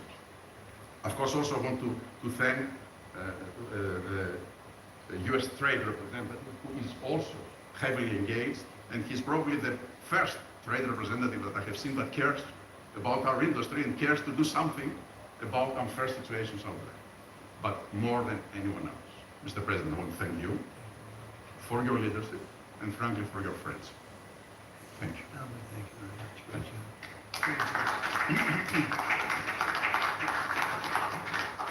Thank you, Mr. President. The growth of drug spending, that is, the increase in drug pricing, is the fastest and biggest increasing area of healthcare spending. So today's announcement has incredible implications for healthcare spending in the United States. And today marks the beginning of the end of the Great American Ripoff. And it also marks the beginning of the end of a great American tragedy, something I've seen as a physician at the bedside. Patients getting spun up into a financial rage, doing GoFundMe campaigns online, sending repeat reminders, asking people to donate, getting their churches to pass the offering plate from pew to pew, Sunday after Sunday, to try to get enough money to pay for a drug in the United States, a drug that's 5 or 10 times more expensive than the same drug in France or Germany or the UK. People get spun up and it's a tragedy. Having cancer is hard enough. Getting spun up into a financial rage in order to try to get the money to pay for treatment makes it so much harder. 37% of people who go through cancer care say in the end that the financial toxicity makes them want to avoid or delay care in the future. That is, they're done with it. They're done with the system. That's how toxic financial toxicity can be. And for what? For what? So the US can finance the R&D of the world? Well, that ends today, thanks to President Trump. So we want to see R&D. We want to see American pharmaceutical companies thrive. We want to see pharmaceutical companies that do business and manufacture in the United States thrive. At the FDA, we're doing our part. If you're going to equalize your price to that of other wealthy countries, we're not talking about Zimbabwe, we're talking about Germany, France, UK, Japan, other wealthy countries, the OECD countries. If you equalize your price, then we're going to put your future applications at the front of the line. A voucher to get a review in weeks has a market street value of about $500 million because every day is money when it comes to getting a drug approved. And so if you meet one of the president's national priorities stated very clearly, moving manufacturing to the United States, meeting a large unmet public health need, or equalizing your prices. We're the largest purchasers of drugs. We deserve the best prices. And so we're going to do our part. And if a generic company makes their drug in the United States, that application is going to move to the front of the line as well. And if you're going to build a plant in the United States, our FDA inspectors will walk through that plant during the construction phase, something never done before, so that it's ready on day one. So thank you, Mr. President, for your leadership. They said it couldn't be done, and here we are.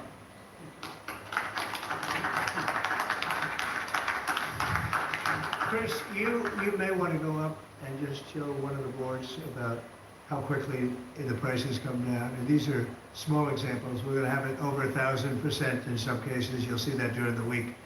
But we just picked out 4 at random, and you see the kind of numbers. Bobby and maybe Albert, good. We get 4 examples, but I want to be totally clear. These are not the only 4 examples. And as the President mentioned, this is not the only agreement. It is the first. It's a historic agreement. There are many to come, and we're excited to talk about them. And that means hundreds and hundreds of drugs. We are not exaggerating when we talk about reductions of up to 80%. We give you 4 examples here. One for dermatitis. New price, adenosine, results in 80% reduction to what's available today. One of those with osteoporosis, 85%. Migraines that affect so many Americans, 50% reductions. Rheumatoid arthritis, something my mother struggled with, 40% reductions. This is about access. This is about ensuring that Americans have access to life-saving medications. These are real prices. These are net prices. They're not made up. They're not funny numbers.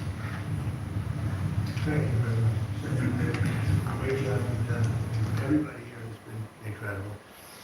We've been standing here talking about the Make America Healthy Again a lot lately, and I think our meeting the other day was excellent on a thing called Tylenol. That was a very important meeting. I think that was a very important meeting. And this, in terms of pricing, it's going to be great for Medicare, Medicaid, Social Security is going to be great for everything because your medicine costs are coming way down.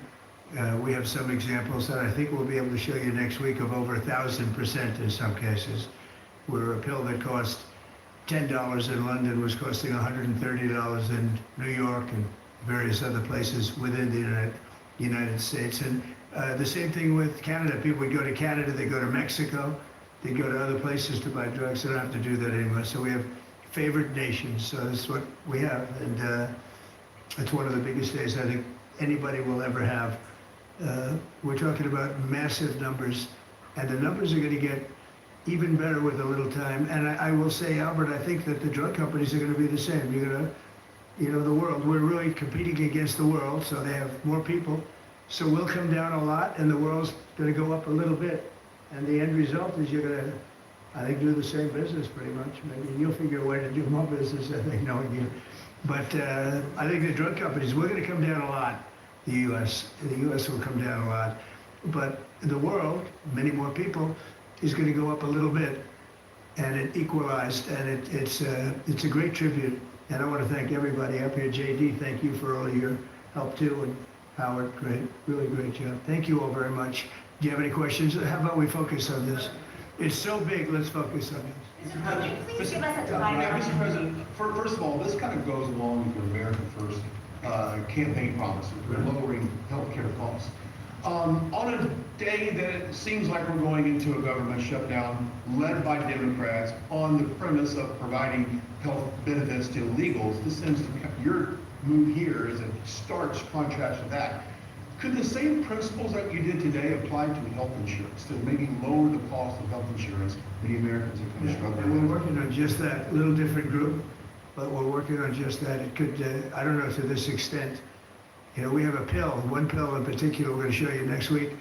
It sells for $10 in other countries and $137 in the U.S. And that's coming down now to probably $15 or $18. They'll go up to 18. I think that's pretty much right, Albert. It's not you, but they'll go up to 18, and we'll come down from 135 or whatever down to 18. I mean, that's a massive number. Remember, I was the one that held a news conference because I lowered drug prices by 1/4%.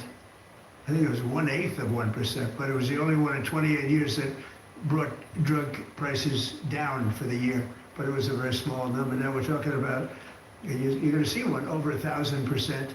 And look at these numbers. So, and this has a big impact, even on the discussion that we'll have with Chuck Schumer, who was here yesterday, along with a very nice gentleman who I didn't really know. You know what you're talking about. The two of them came, and we had a good discussion, and we're going to see what happens. We're going to see what happens, but this has a huge impact on that because these numbers are going to bring Medicaid. We talk about Obamacare. Obamacare is a failure. Obamacare is not good. It's there, but relative to other healthcare programs, it's in the lower 20%. It's not good.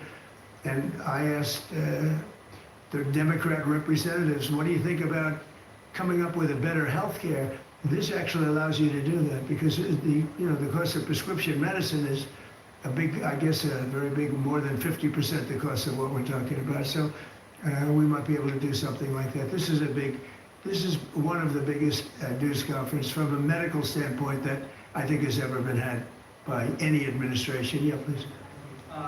I'm curious, where are the other companies other than Pfizer? Are you expecting them to come? They're all with us. And I was honored to have Albert be the first. He's done a fantastic job with, as you know, with the COVID. He did a fantastic job with a lot of things. He's a leader, and Pfizer is right at the top. You know, it's there. Eli Lilly has been fantastic also, your friend, my friend.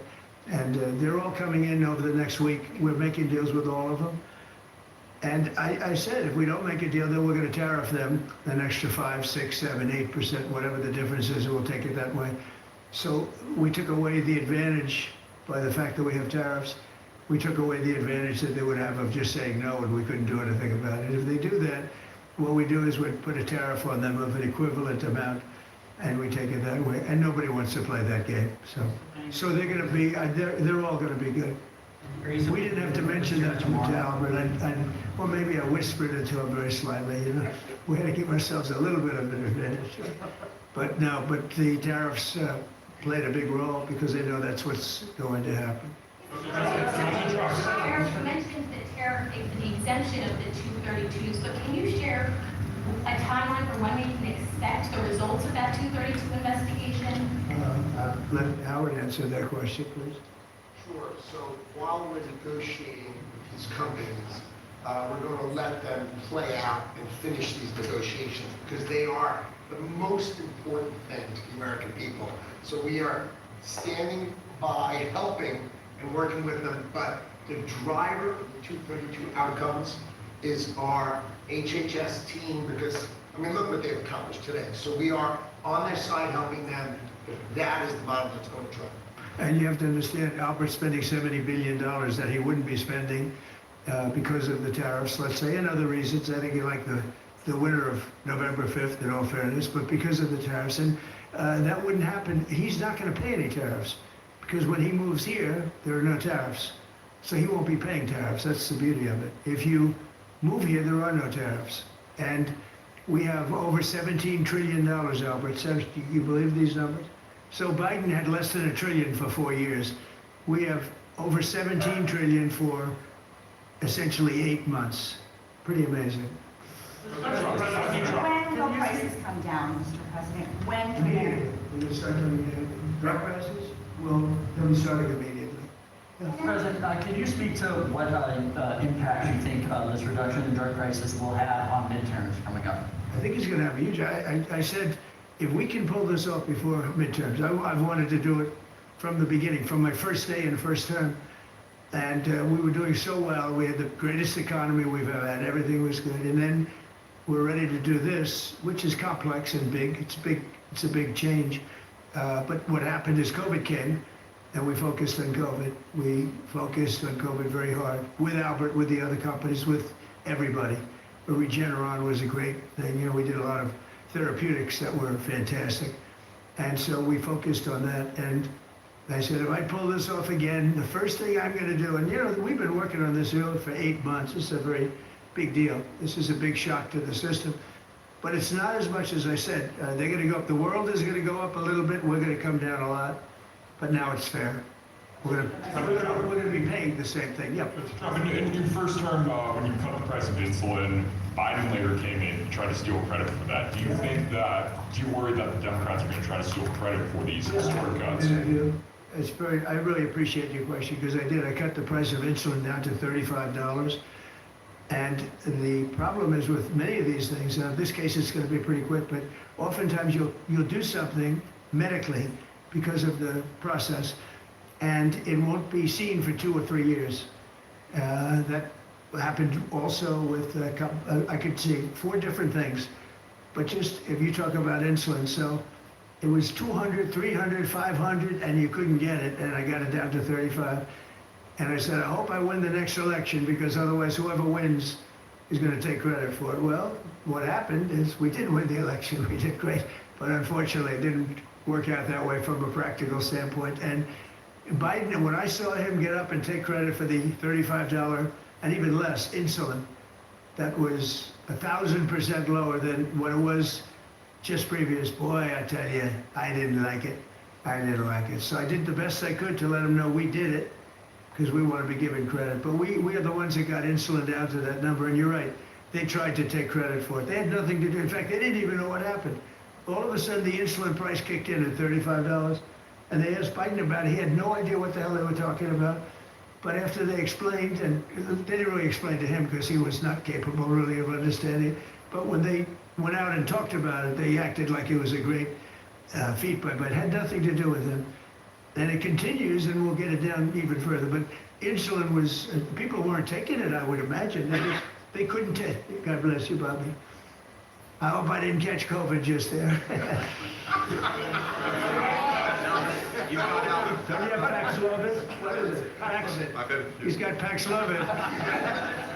Give me a Paxlovid immediately. Nancy Pelosi is ignoring what you're doing for the American people. She's going after your administration for cutting taxpayer-funded healthcare for illegal aliens. Last night, Nancy Pelosi, she went on NBC last night, dropped a bunch of F-bombs, told Republicans to go F themselves. Has she lost her mind?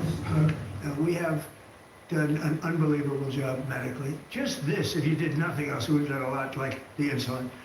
But just this, nobody can ever catch this. This is the biggest price reduction times, maybe 10 times, 15 times, than has ever been given before. And this is going to have a huge impact. You know, as I said, Obamacare is not a good thing. It's been bad. And I'd like to make it better. I told them, I spoke to a lot of people, a lot of Democrats recently. I said, why don't we change it? We can make Obamacare much better. We could come up with a new system that would be much better, less expensive for the people and better.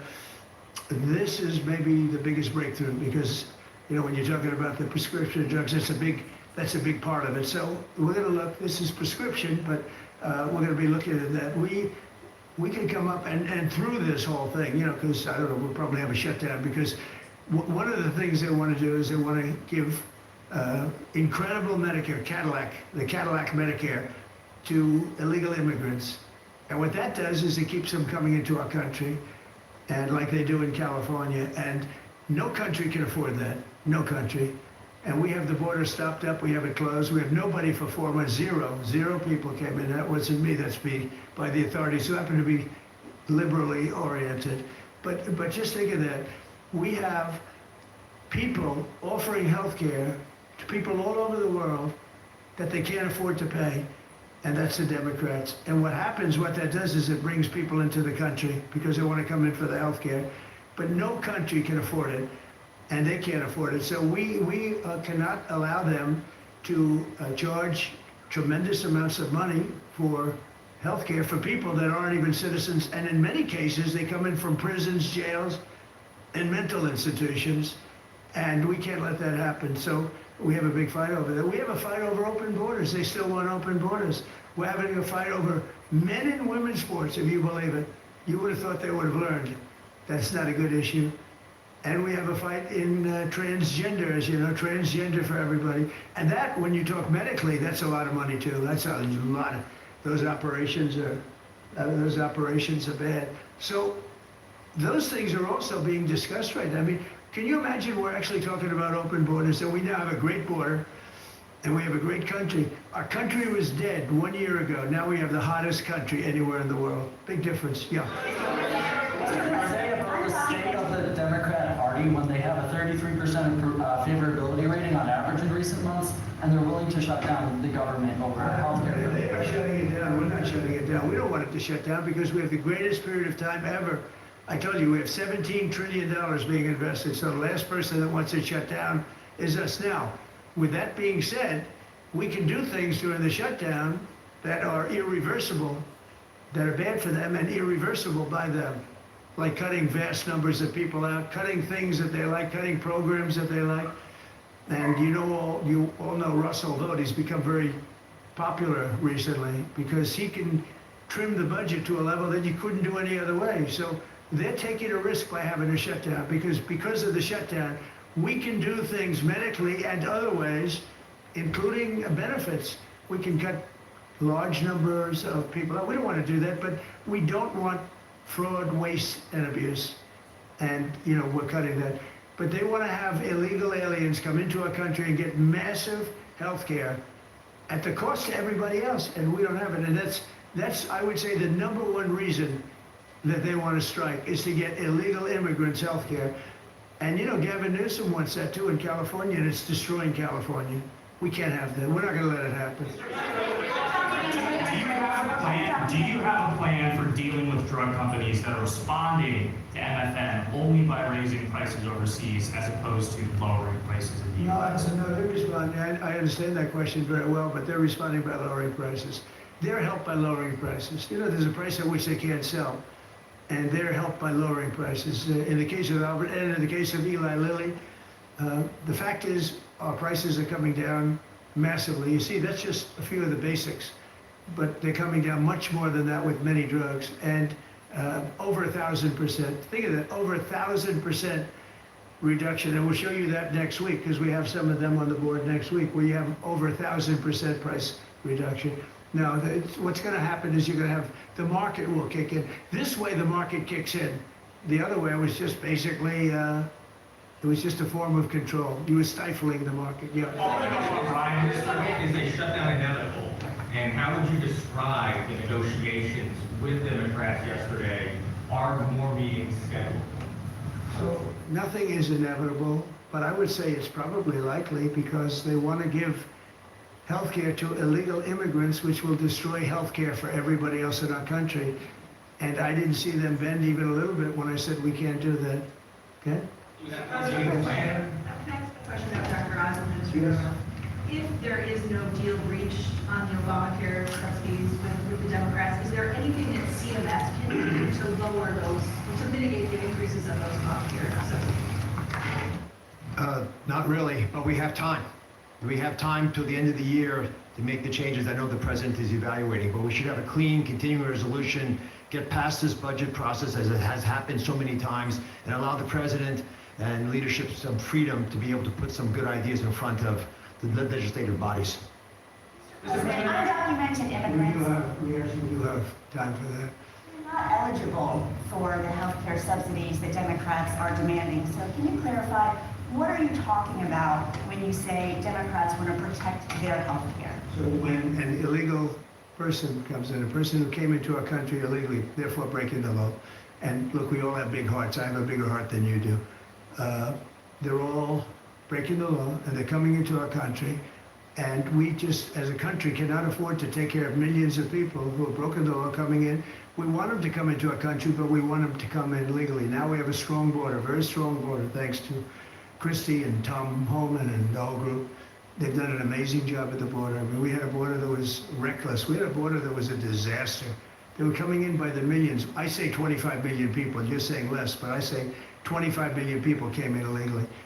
And no system can take care of the health care of all of those people that came in. Now, a lot of them have gone out. We have over 11,000 murderers. We got many of them out. Many of those people have been taken out of the country, brought back to where they came from. In some cases, put in prison because they're so dangerous. We don't want to take them out. We have to watch them. We don't want them coming back. But if you look at what's happened in Washington, D.C. right now, it is such a place. I just drove through it. And it's clean and nice and beautiful, and people are walking around and they're not afraid of being mugged. We haven't had murders. We haven't had anything happen in a long time. It took us 12 days to make it very good. It took us 20 days to make it beautiful. And now we're going to Memphis. But I think we should always keep a presence here, because if we don't keep a presence, it's going to come back never like it was, because we got rid of 1,700 career criminals. You know what that is? One career criminal can give you a lousy reputation for danger, because they commit many crimes a day in some cases. But Washington, D.C. is an unbelievable example of what can happen. And now we're going, as you know, to Memphis, which was very similar to Washington, very dangerous. And we're there. and we're working along very well with the governor, the mayor of, a lot of these Democrat mayors. You know, what they don't want to have us do well, because if we do well, it makes them look bad, and they shouldn't feel that way. If I were a Democrat and I was a governor or mayor, I'd be calling Trump. I'd say, get your troops over here, just help, because the mayor of Washington is getting a lot of credit for what we did. You know, a lot of credit. But the beauty is, isn't it nice? Seriously, you walk down the street, you're not going to be mugged. You're not going to be hit. We had a meeting about 3-4 months ago, and I was saying to the media, how many of you people have been threatened or mugged or accosted during your walk to the White House? And they said, we don't walk to the White House anymore. But the answer was, remember, Brian, that almost everybody's, oh, look at this guy. They even attacked this big, strong guy, right? Didn't you get attacked? Did you? But yeah, just take a look at the other guy, right? What happened to the other guy? I don't know. Those other guys are pretty tough. They're tough with a gun in their hand, right? And yeah, you were hit pretty hard. But almost everybody was. And now, nobody. Anybody been accosted? Hey guys, been streaming all day, doing all kind of things. 9-hour stream. I kind of try to go 10, but I'm a couple minutes short. But yeah, I really enjoyed doing the stream today. Studied all day, made some food, listened to all the different section of the stream. First and foremost, guys, I just want to thank you guys. I appreciate every single one of you guys for tuning in, hitting up the comment section, subscribing to the channel. But it's that time of the night where I think I'm gonna have to go to bed because I gotta be at school at a hospital tomorrow. So with that said, guys, I'm gonna end the stream right here. I do apologize, but it's time to get some quiet in the house so I can go to sleep. But I appreciate every single one of you guys. Thank you guys for tuning in. Thank you guys for making me almost 17,000 strong. I do this 2 times a week, 2 to 3 times a week. So I'll probably jump back again on maybe Thursday. So if you guys want to tune in again, definitely check it out on Thursday. Check it out on Wednesday. No, tomorrow's Tuesday, Wednesday. So Wednesday we're gonna do it again. And with that said, guys, have a wonderful, wonderful evening. May God bless all of you. May God bless the Republic, and may God bless our leaders. All right. With that said, guys, have a good night. Thank you.